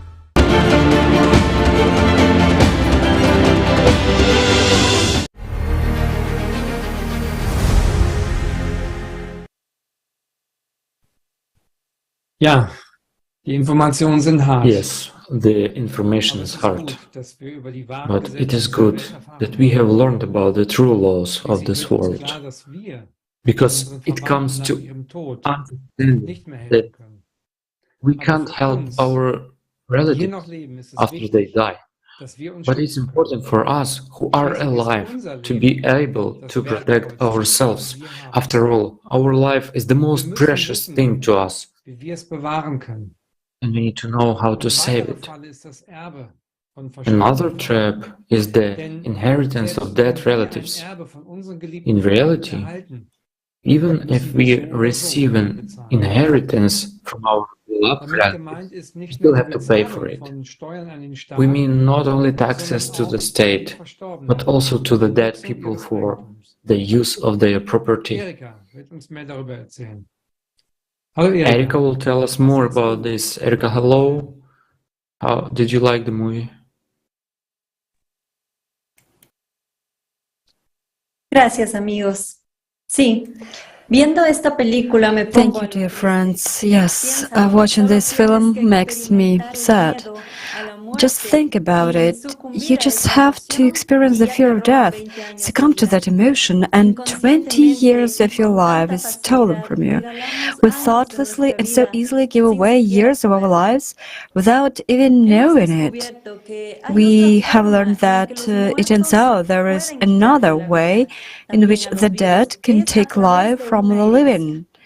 It's an inheritance. Through inheritance. Who hasn't dreamed at least once in their life? Wouldn't it be great to inherit from a rich and known relative? But is such a gift really harmless for the living people?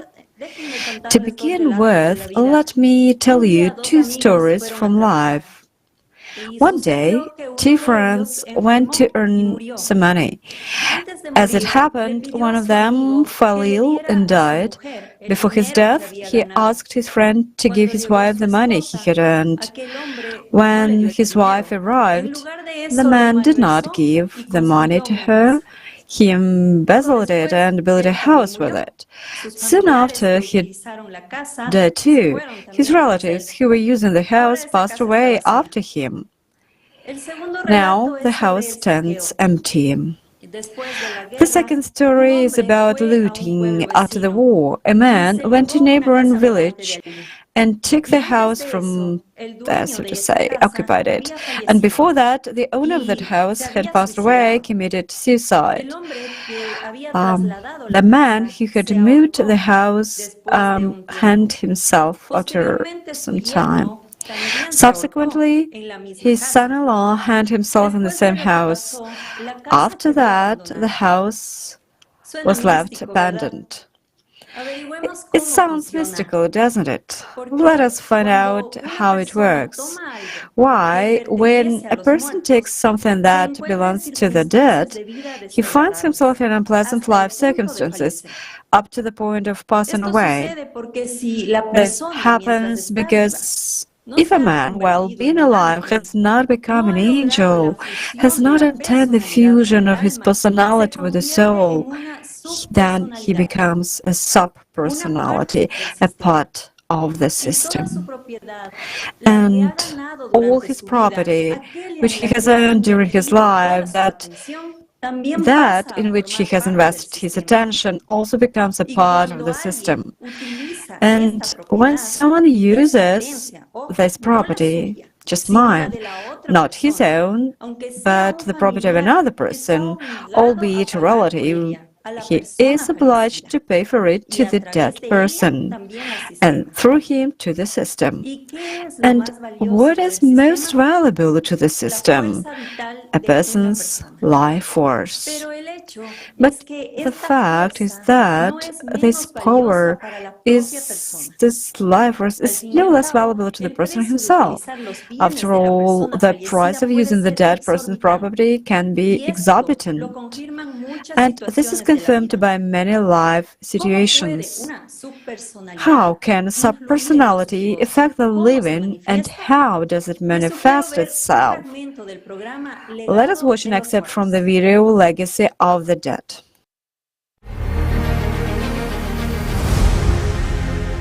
Let me give you a simple example.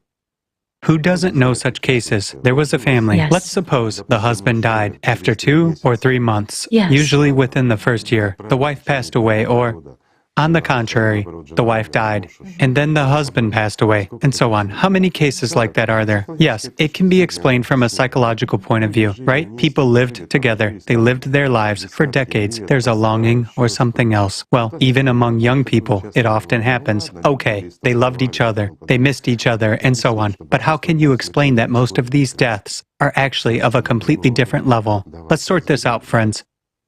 A husband dies. 3 months pass. His wife gets into a car accident and simply crashes. A wife dies. Again. Her husband falls from a height at work and crashes. Yes, he might have been pushed psychologically and things like that. It's not due to anguish. Excuse me. And when injuries happen that have nothing to do with the person Yes. from the outside. So it's not that he went out on the road, jumped in front of a train or something else. However, in that case, yes, he could have jumped from a height himself. But when there are man-made accidents that could only be formed by external factors of some kind, either someone very strong forms them, or let's put it so, you have to go deep, almost into science fiction to explain that. What kind of power do the dead actually have then, in order to influence Yes. such situations? Yes. After all, there are lots and lots of them. Isn't it true? Here's also a question from our viewers. How does it happen that you sort of don't use an image and a name for a subpersonality to be able to somehow feed off you? And a subpersonality is supposedly in another body, in another energy structure, but through what else can subpersonalities influence those who remain here to live? Let's put it this way. There is quantum entanglement. I'll explain it simply. After all, that very virile power is used. What, let's say, space or shielding can there be for the virile power? Can anything hinder it? No. Yes, we can shield an electromagnetic impact. Yet, how will we resist interconnected particles or quantum processes? And I'll say it again for smart people. A subpersonality directly contacts those to whom it knows the way.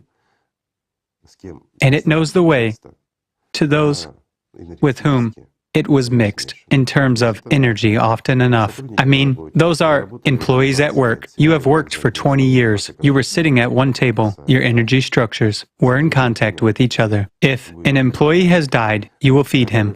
When we recall a person, when we yearn or become emotional, we feed them voluntarily. But the fact that we feed them voluntarily is a trifle compared to how much we feed them involuntarily, and without even realizing that. This is really true. What if a relative is distant, someone with whom you had little contact in fact? Can he influence a person? If the person had little contact, if, let's say, he doesn't feel yearning, doesn't recall, and he doesn't have an inheritance from this dead person either, then basically he couldn't care less about this subpersonality. There are no traces.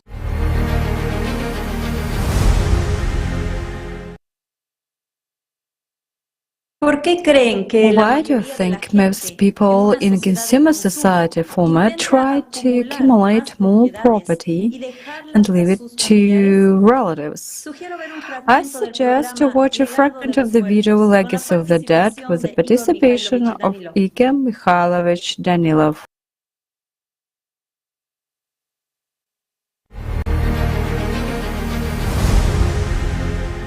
Why does almost every one of us strive to save as much as possible in order to leave a legacy to our relatives and loved ones?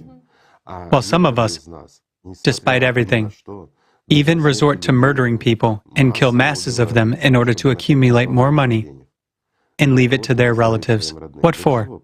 A simple question. After all, this is a legacy that no one will refuse. It's that legacy which will feed a person after his death. So, are they doing their best for relatives? For their children and grandchildren, or for themselves? Give an honest answer, friends. After all, when talking about life and death, you should be as honest as possible in that.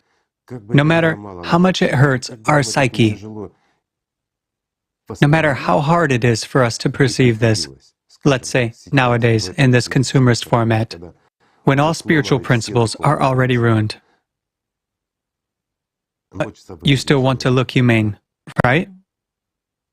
It seems to me that it is necessary to do this so that people would hear, and maybe some will understand, that the legacy of the dead is dead, and that the dead always come after their legacy. Why? Because that's what it is accumulated for. These possessions that we so frantically split among ourselves after our relative's death are precisely the equivalent of the deceased person's life. It's all extremely serious. Will he come? Of course he will. It's a straight road. It's his life. It's the power of his attention. That's where he invested it, in what he gave his life for in order to secure his post-mortem destiny. And he perceived that on a subconscious level, or from his masters, from stronger subpersonalities, who were already preparing him for such a fate.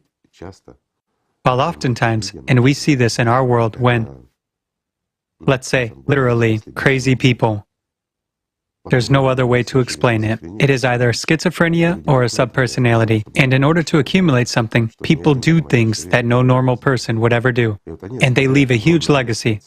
Will it bring happiness to anyone? Let's trace.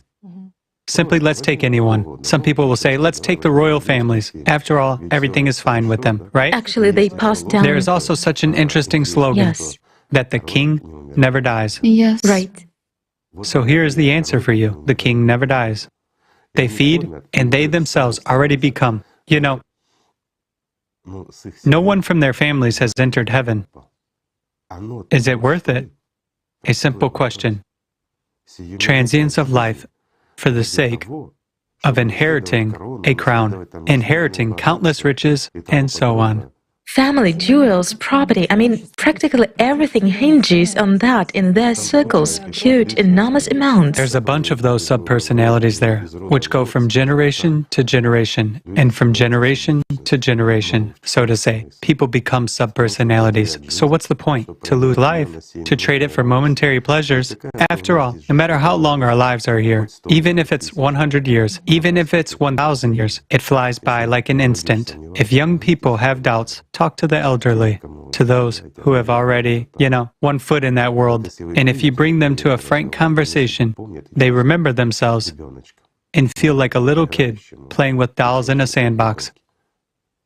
That's the truth of life, because life flies by in the blink of an eye, and when we waste it on dead things, this is scary, and it's even scarier when we make problems for ourselves.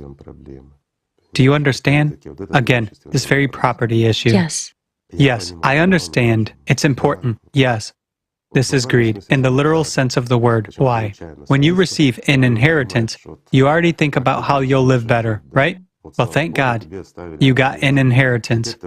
Now you can afford more than you could before. What can you afford? Feeding a dead person. No matter how good a person was when he was alive, he was already preparing to become a subpersonality. You see, the legacy of saints, that's another thing. Therefore, if you prepare a legacy, something as inheritance, then first of all, strive to become a saint.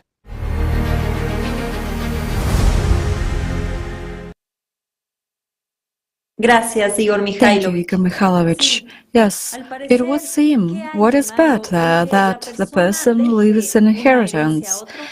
And as it turns out, it is capable of taking a life. When a person accepts this gift, he pays really dearly. Not only he loses his life, but on top of that, he becomes a slave of the one who gave the inheritance. So what does one do with inheritance?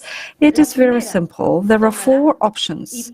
The first is to take, and he'll pay more for it than you get.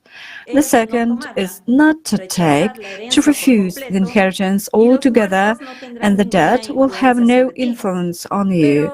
But it is important to understand that to refuse means literally everything. To refuse everything. You cannot take even insignificant items and things. Even if you don't need an inheritance and have sold everything and given the money to charity, you have still accepted this inheritance. You have started to dispose of it.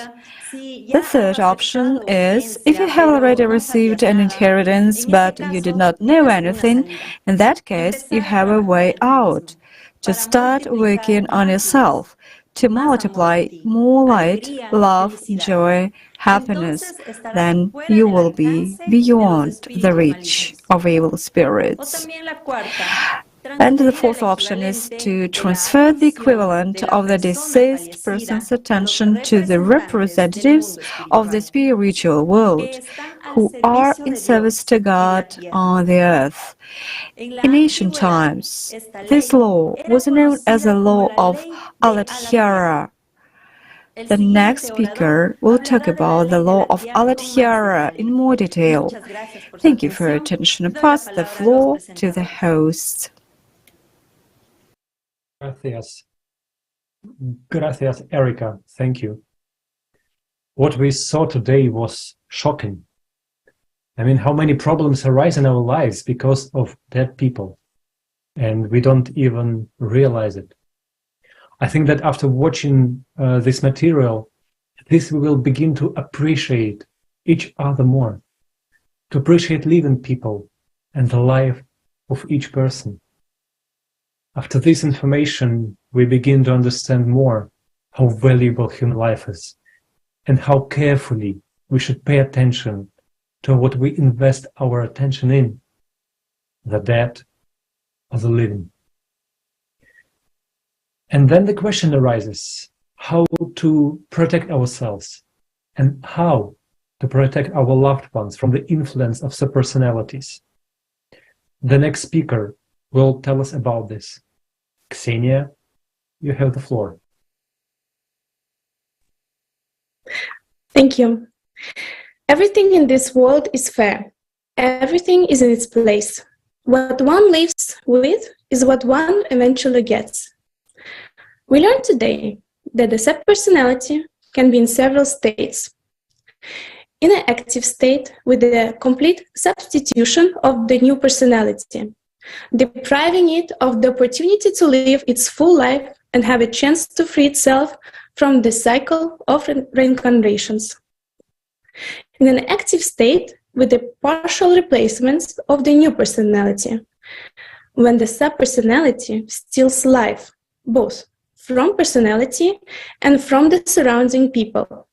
In this case, the personality can deactivate the active subpersonality by evolving spiritually. In the state of symbiosis with the personality, it is also an active state of the subpersonality, when it acts as the invisible assistant, usually a voice in the head, which is also extremely dangerous for the personality. And there is one more state, which is the state of rest for the personality, for subpersonality. In this state of rest, subpersonality does not experience any suffering or negative emotional experience. In the dormant state, the subpersonality doesn't interfere with the new personality. Rest is the most often a gift from the spiritual world, when the person in three-dimensionality has done incredibly much for God on earth, contributed to the spiritual development of people. However, has not developed spiritually him or herself, and eventually became a subpersonality. This is a state of rest. The most valuable thing in this world is the power of a person's attention, depending on how much and where a person has invested his or her attention, that the person will become part of. This world is an illusion created by the power of God, thought. And if a human has fallen in love with that illusion, the person will become a part of it, and that subpersonality. And in the end, like any illusion, would disappear forever. However, if the person loves God most of all, a person will gain eternal life and become an angel, an integral part of the spiritual world. For one guided by the primordial knowledge, it is clear what needs to be done to achieve a certain result. A person decides for themselves what he or she will become and how much attention it is ready to devote for the realization of his or her goal. It is also important to say that our consciousness puts an equal sign between the time of life and the human attention. However, it is not so. A person may spend a lot of time on various activities in three-dimensionality. However, on the inner level, remain constantly in contact with the spiritual world through one sense of love for it. Or may spend all the time in temples and at the same time dreaming of material things. The result of those two lives will definitely be different. After all, the way to God is only on inner work of a person. What does God need from a person? Only true love and gratitude. God doesn't need material offerings because God created everything, including the material world. It is ridiculous when the sign of the worship people give to God, what He Himself actually created, or they try to protect God in this world. What kind of God is this who needs the protection of such a fragile creature as the human being? Therefore, who on earth requires protection and why? People who just begun the path of spiritual development need protection. After all, the devil in this world, thanks to us humans, has almost unlimited power over us. As for those people who were able to escape from the power of Satan, they tried to help those who were also striving for the spiritual freedom. They united in groups and used their knowledge to try to rescue Satan's power in this world. Since women are closer to God in their spiritual nature, those groups consisted exclusively of women who were called the Sisters of Allat. The Sisters of Allat had helpers, Allathyars. Those worthy ladies who would work on themselves took the place of the Sisters of Allat, who after completing their mission in this world went into the spiritual world. There is a wisdom. Hard times breed strong people. Strong people create good times. Good times give rise to weak people. Weak people give rise to hard times. Everything goes in circles. The same is true for our civilization. The previous culmination of Satan's power in this world was in the time of Atlantis. After its destruction, people created an ideal society, and the Sister of Allat protected people from the dark world for 5,000 years, keeping Satan in check.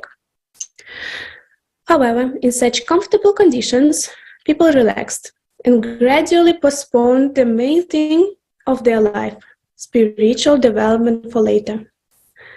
This led to the fact that 7,000 years ago, when the Sisters of Allat gradually began to live, they could not find a worthy substitute.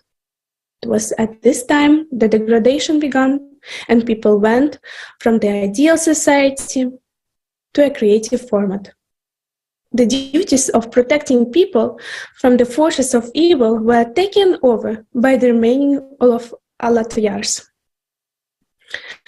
During this period, more and more people, seeing no sense in their spiritual development, became subpersonalities. The subpersonalities began to enslave the living, making them into the same subpersonalities, thereby increasing the army of dead. In order to protect people from the attacks of death, the Allathyars made the request to the spiritual world. They asked that they be allowed to grant post-mortem peace to those who had failed to free themselves during their life and had to become subpersonality. The spiritual world allowed the Allathyars to grant subpersonality peace in exchange for the equivalent of the attention invested by the individual in the matter during their lifetime. That is, the Allathyars were given a portion of the property that the person had gained during their life. I wanted to point out as well that the spiritual world approved such a law, however, it gave it to the group. That is, one person in a group cannot grant peace upon the deceased. Therefore, people who received an inheritance and wanted to protect themselves from the attacks of their subpersonality and help the deceased gave part of the inheritance precisely to the group, to those who truly serve God. In this way, the inheritors acquired peace for the deceased and protection for themselves from the attacks of the dead, those who property they were taking for themselves. What is irrevocable in this world is a person's right to choose. And of course, it is up to individual to decide where to direct their attention, to develop spiritually or not. No one can force anyone to do what one doesn't want to do. Those who force people to do what they don't want to do 100% become subpersonality, even if they want people to develop spiritually. However, it is important to remember that ignorance of the law doesn't extend from responsibility. There are real physical processes that a person cannot get around no matter how much they want to. In order to become an angel, a person needs to put 95% of their attention into loving the spiritual world and serving it here on earth. If this outrages you, violates your rights, then look at how much time and attention we give to become something meaningful in a matter. How much do we serve Satan in order to be promoted in his hierarchy? In essence, no matter what the person chooses, the person will still have to serve, even he or she doesn't realize it. The question remains, who will a person serve? If a human being chooses matter as their God and puts all attention into it, they will never become angels. However, if people are people, we all like to bargain and we want to understand exactly how much we have to spend to get a certain result. If a person doesn't want to become an angel, by the way, having a full right to do so, then to find the peace, the person only needs to direct 10% of his or her attention to spiritual world. What does this mean? Well, we have 24 hours a day. Based on this, 2.5 hours a day a person should spend in spiritual practices in communication with God. If the person deceives, cheats, allows anger during life, in this case, 20% of attention every day should be directed to the spiritual world. It is 5 hours a day, respectively. However, there are cases when a person is completely immersed in material life, in everyday life, and has no time for fellowship with God. In this case, person has the opportunity to buy their own peace. The law is the same. Give 10% of your attention in the material equivalent, that is, given 10% of your income to the needs and the interests of the spiritual world, here on earth. Some of you will think that since we donate some of our money to our churches, to other religious institutions, we are doing well and we earn peace. However, we don't. These illusions have nothing to do with the interest of the spiritual world on earth. If the funds that people give to religious institutions went to serve the world of spirituality, we would now live in an ideal society. The question arises, then to whom actually we pay? In our format of society, tithe doesn't work. We are talking about the law of Allathyars. The first commonly known mentions of the tithing came from the Sumerians.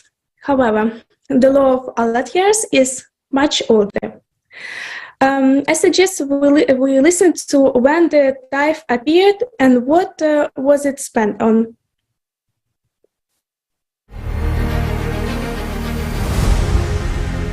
When did the tithe appear?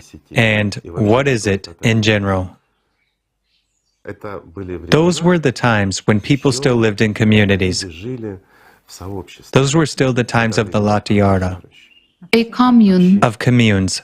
But when this very consumerist format of ours already began to slip in, meaning when the underground people already became active, and this Agartha started coming out, you see?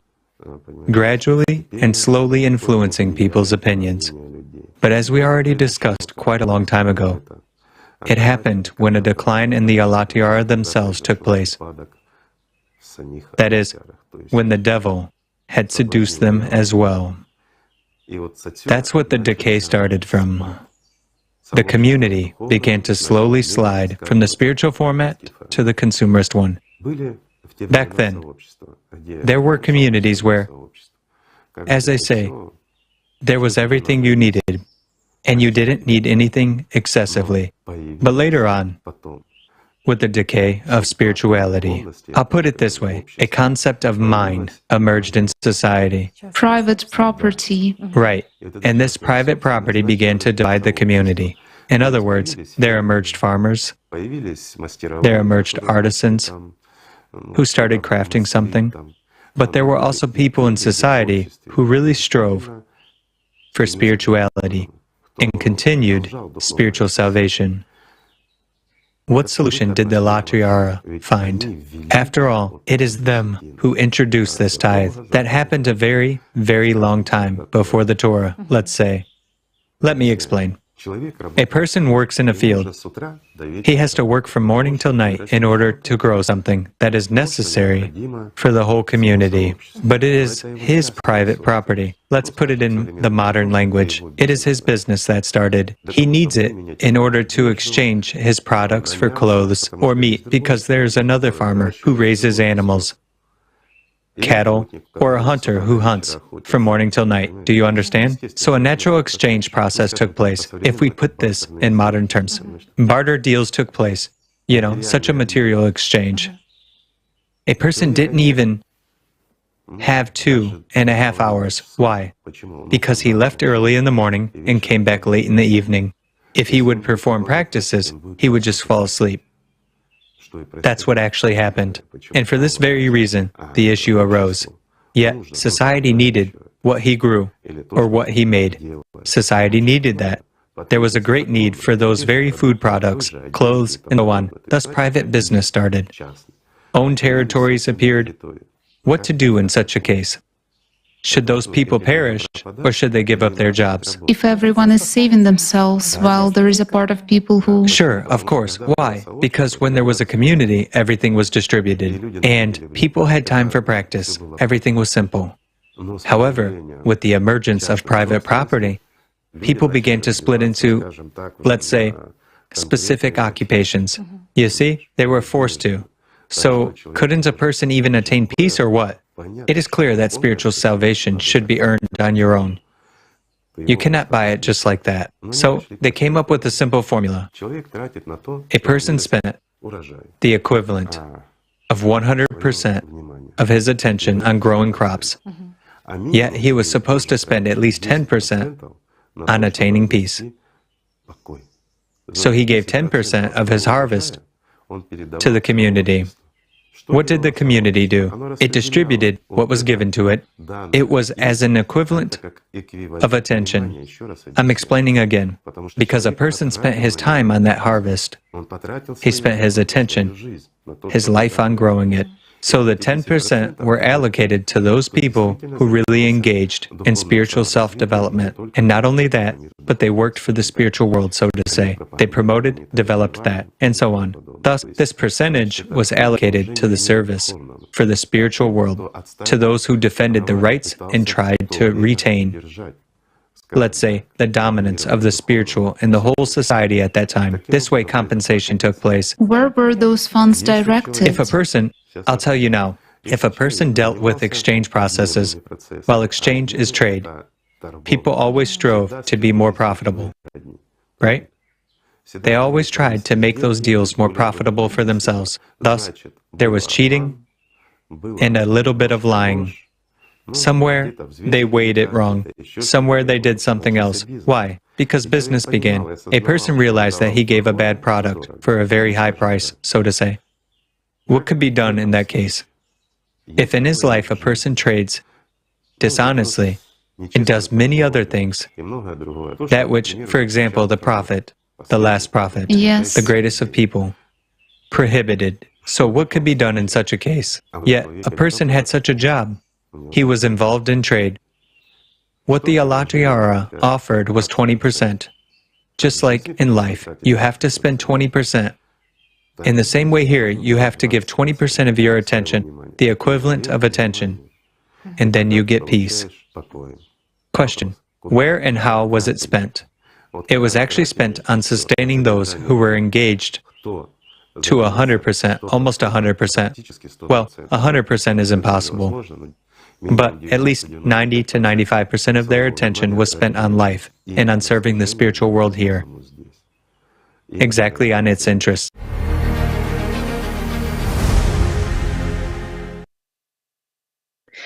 Let's say the person didn't earn his or her own rest. How should that be? For deceased, the rest can be bought by those who will use his or her property. It may not necessarily be relatives. It is important to understand that an inheritance is a trail for the dead to follow in order to take life. Knowing the law of Allathyar, many people wishing to help their friends while they were still alive have tried to buy their peace in secret from their friends. This is impossible to do, as it would violate the person's right of choice. As long as a person is alive, a person must take care of the afterlife, to work on oneself spiritually, or if one considers it necessary, to give 1/10 of the income to Allathyar, those ensuring a peace after death for the physical body. Otherwise, if one could just take money for each other, as we say now, then everything would be unfair. However, everything is fair with God. And the important thing here is that it is the equivalent of the attention as a particle of a particular person that is transferred, and not the means of the friend who wants to help. If there are several heirs and some want the deceased to find rest and some do not, then the one who wants should give 1/10 of all inheritance, otherwise nothing will happen. If the person was dishonest during the lifetime and has the same as, who know what they should give 20% of the attention equivalent, and they will give 10%, they will cheat only themselves. They will lose a part of their inheritance, and the subpersonality of the one who owned the inheritance will come to them for life energy. And of course, it is important to do all this before the 9th day. This is physics, because at reincarnation, the soul with the subpersonality will enter a new body. And when a new personality is formed, a new body, nothing can be changed. We cannot help the deceased by giving a charity simply to people in this material world. We cannot help them by praying for them. Even if the priest prays for the deceased, that wouldn't help either. Because a priest is an ordinary human being, just as mortal as we are.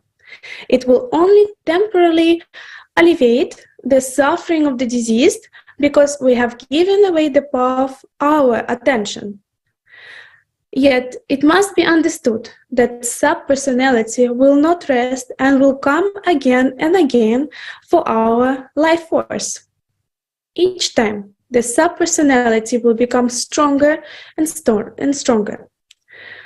Now, you understand that one priest, much less a sign, cannot absolve the deceased. The last death worked during the first circles with the Templars. It takes an image, a name, and a day for the Allathyar to be able to help. There were times when people brought the body of the deceased, as there were no way to transfer the image. In Templar times, pictures of the deceased or masks of the deceased were passed on. From here went this custom of making masks for the deceased. There also remained the TAFE, where people donated property to temples and churches. However, this does not help the deceased in any way. The system copies everything to please itself, multiplying the evil. Therefore, if the inheritors give a tithe for the deceased, however, only to those who truly serve the spiritual world, then everyone benefits. The living relatives, the new person, as well as the deceased. The person doesn't experience a torture of hell. The law of Allathyar was instituted for the sake of the living, to help and to keep them safe.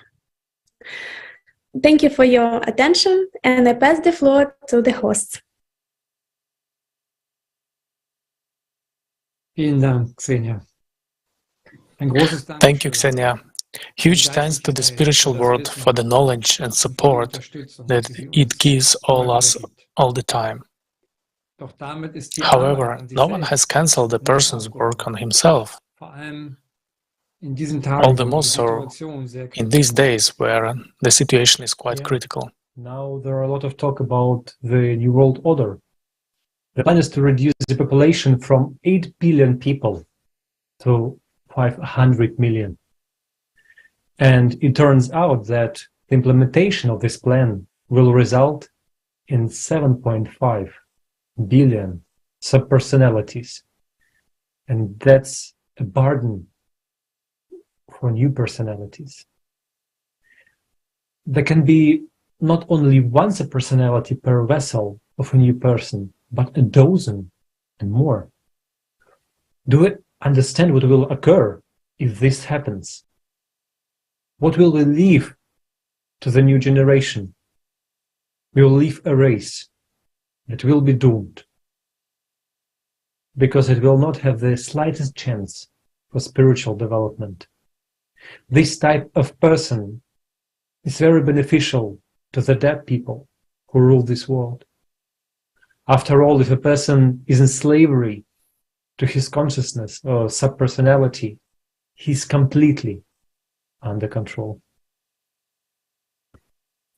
As we ourselves know, many fights and conflicts between people occur precisely because of inheritance.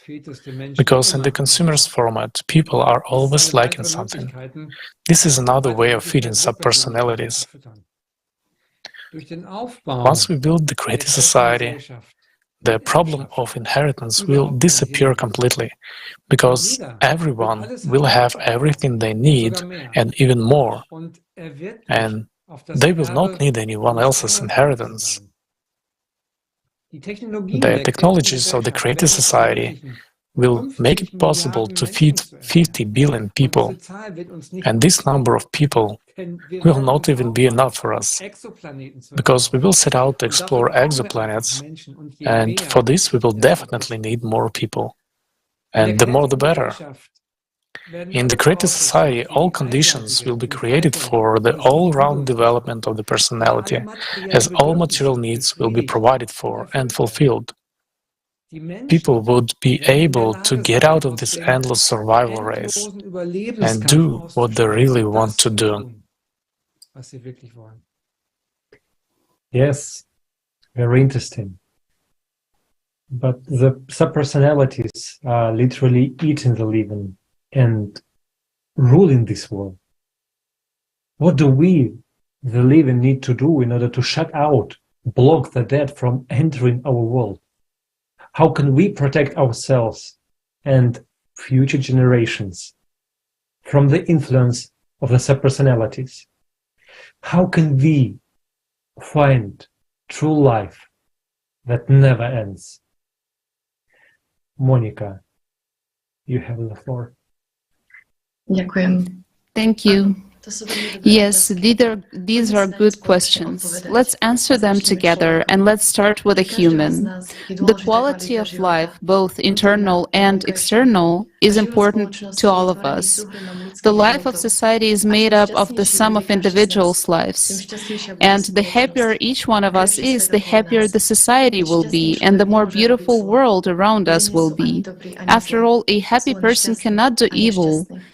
People are neither bad or good, they're either happy or unhappy. Can we say that a personality overtaken by a subpersonality is happy? No, we can't. Is the subpersonality happy? Also not. Today we have cited many facts about what the subpersonality is actually experiencing. And in this huge list of negative emotions, pain, anger, constant hunger, there is no joy, much less love. How can a being that doesn't feel love be happy? They can't. But many of the personalities we have talked about today, being deceived, have chosen the path of subpersonality. They have denied themselves access to the source of happiness in life, which is the human soul. Of course, being happy or unhappy is always a choice, and that would be all right if the subpersonality just lived in its swamp and didn't affect anyone. But it's a parasite, and it needs the life energy of the living. By taking energy from the living, it deprives them of the opportunity to live and develop. Let's watch an excerpt from the video Legacy of the Dead. Let's say the reserve of life in a human is enough for at least 1,500 years at a minimum. Yes, for many reasons, we age very quickly. We wear out, there are chemical reactions and many other things, information disturbances, plus these subpersonalities. Let's look at the average statistics, okay? Let's suppose that instead of living 100 years, a person lived 70 years. But why? And here we will find 1,001 reasons. He was sick, or something else, and so on. But are you sure that this is the case? Or did someone actually eat 30 years of his life? A simple question. Yet, I took a very simple and minor example, right? But it's not the length of life that matters. It's the quality of life that is important. When a person lives happily, and he is filled with life, or when he is empty inside, so to say, rushes from one end to another and doesn't understand what he needs, he cannot fulfill or find himself, and no matter what he achieves, he gets upset, such an unstable psyche. But why? Yes, again, no one has cancelled those very mental disorders and that very selfishness of a human. And who pushes him? Who spoils a person's life? Who makes him emotional? Who makes him yearn or feel lonely? Who mocks a person? A simple question. And it immediately says the enemy is there in the external, because these third forces, let's call them so, always hide and always show a human as personality, that the enemy is somewhere in the external. So a lot of people simply do not live, but exist, survive, and look for an enemy in someone. And then someone among politicians is to blame. Then someone among relatives, friends, or a boss. Anyone is to blame. But in fact, a human as personality is to blame because he did not develop spiritually. And he is simply manipulated. He is eaten, and he doesn't notice that.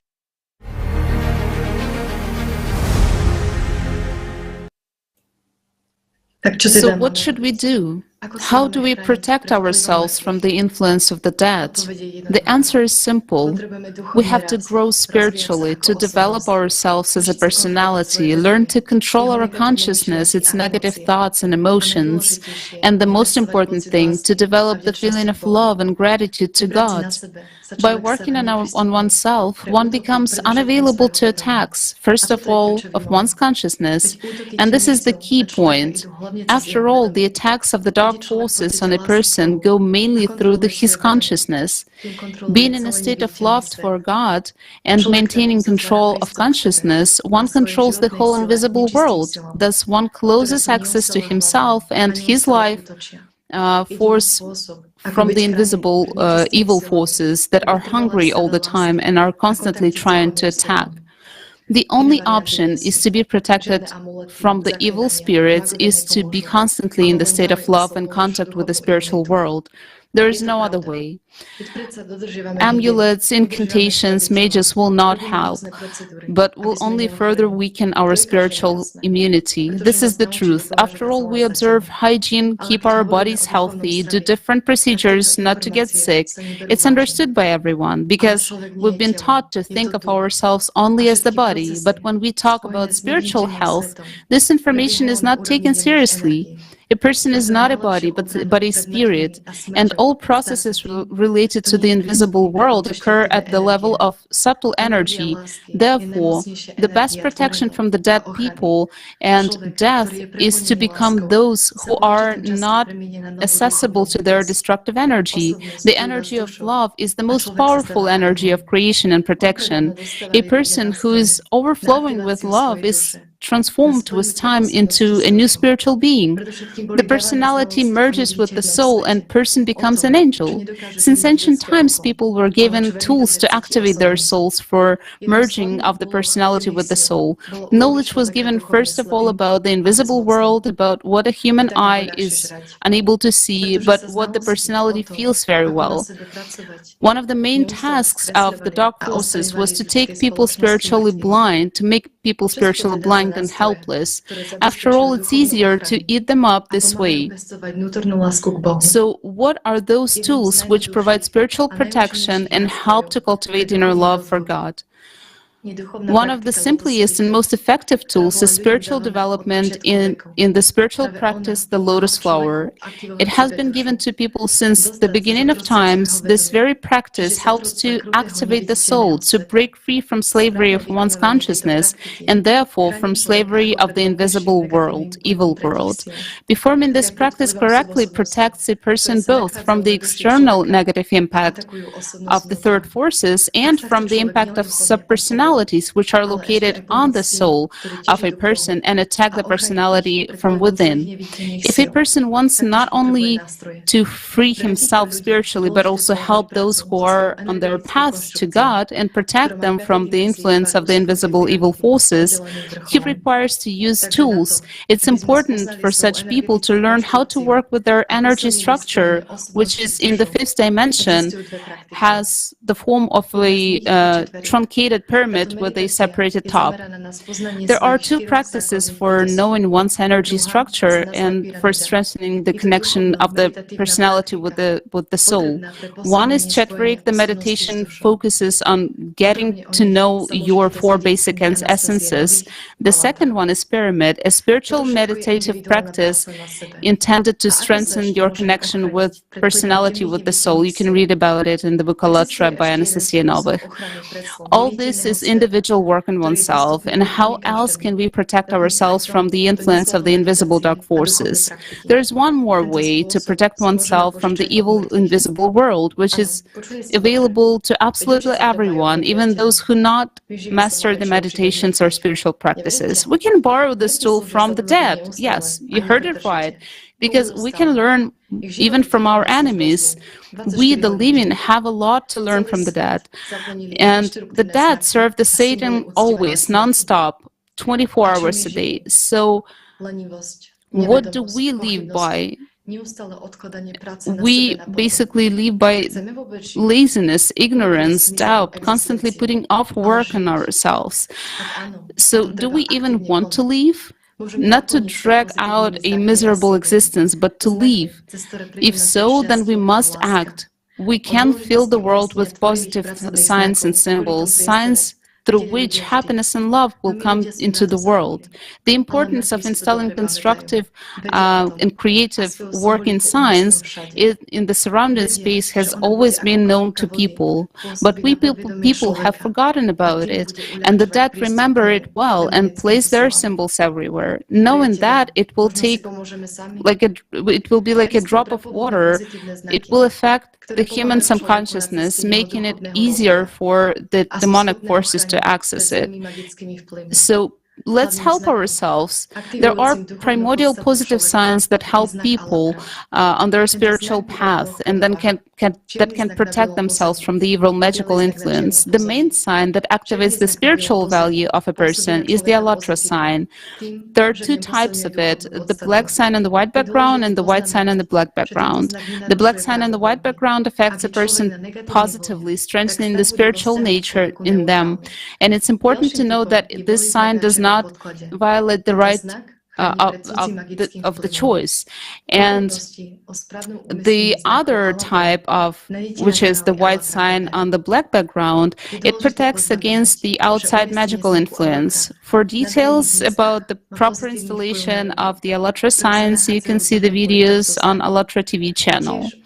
It's important to note that installation of Allathyar signs in public places has a positive impact on people within sight distance of the sign. It also clears the space from the invisible evil entities. Of course, the installation of people is not a panacea. After all, the right of human choice and importance of individual work on oneself still stand. But we people can and should help ourselves. By possessing the knowledge, we can protect ourselves and to close the entrance to the world of the dead to the living. So let's bring the world back to the life, to the living. You know, Igor Mikhailovich, although we have ended up discussing the topic of subpersonalities, Our topic today clearly correlates with the Creative Society project. I will explain why.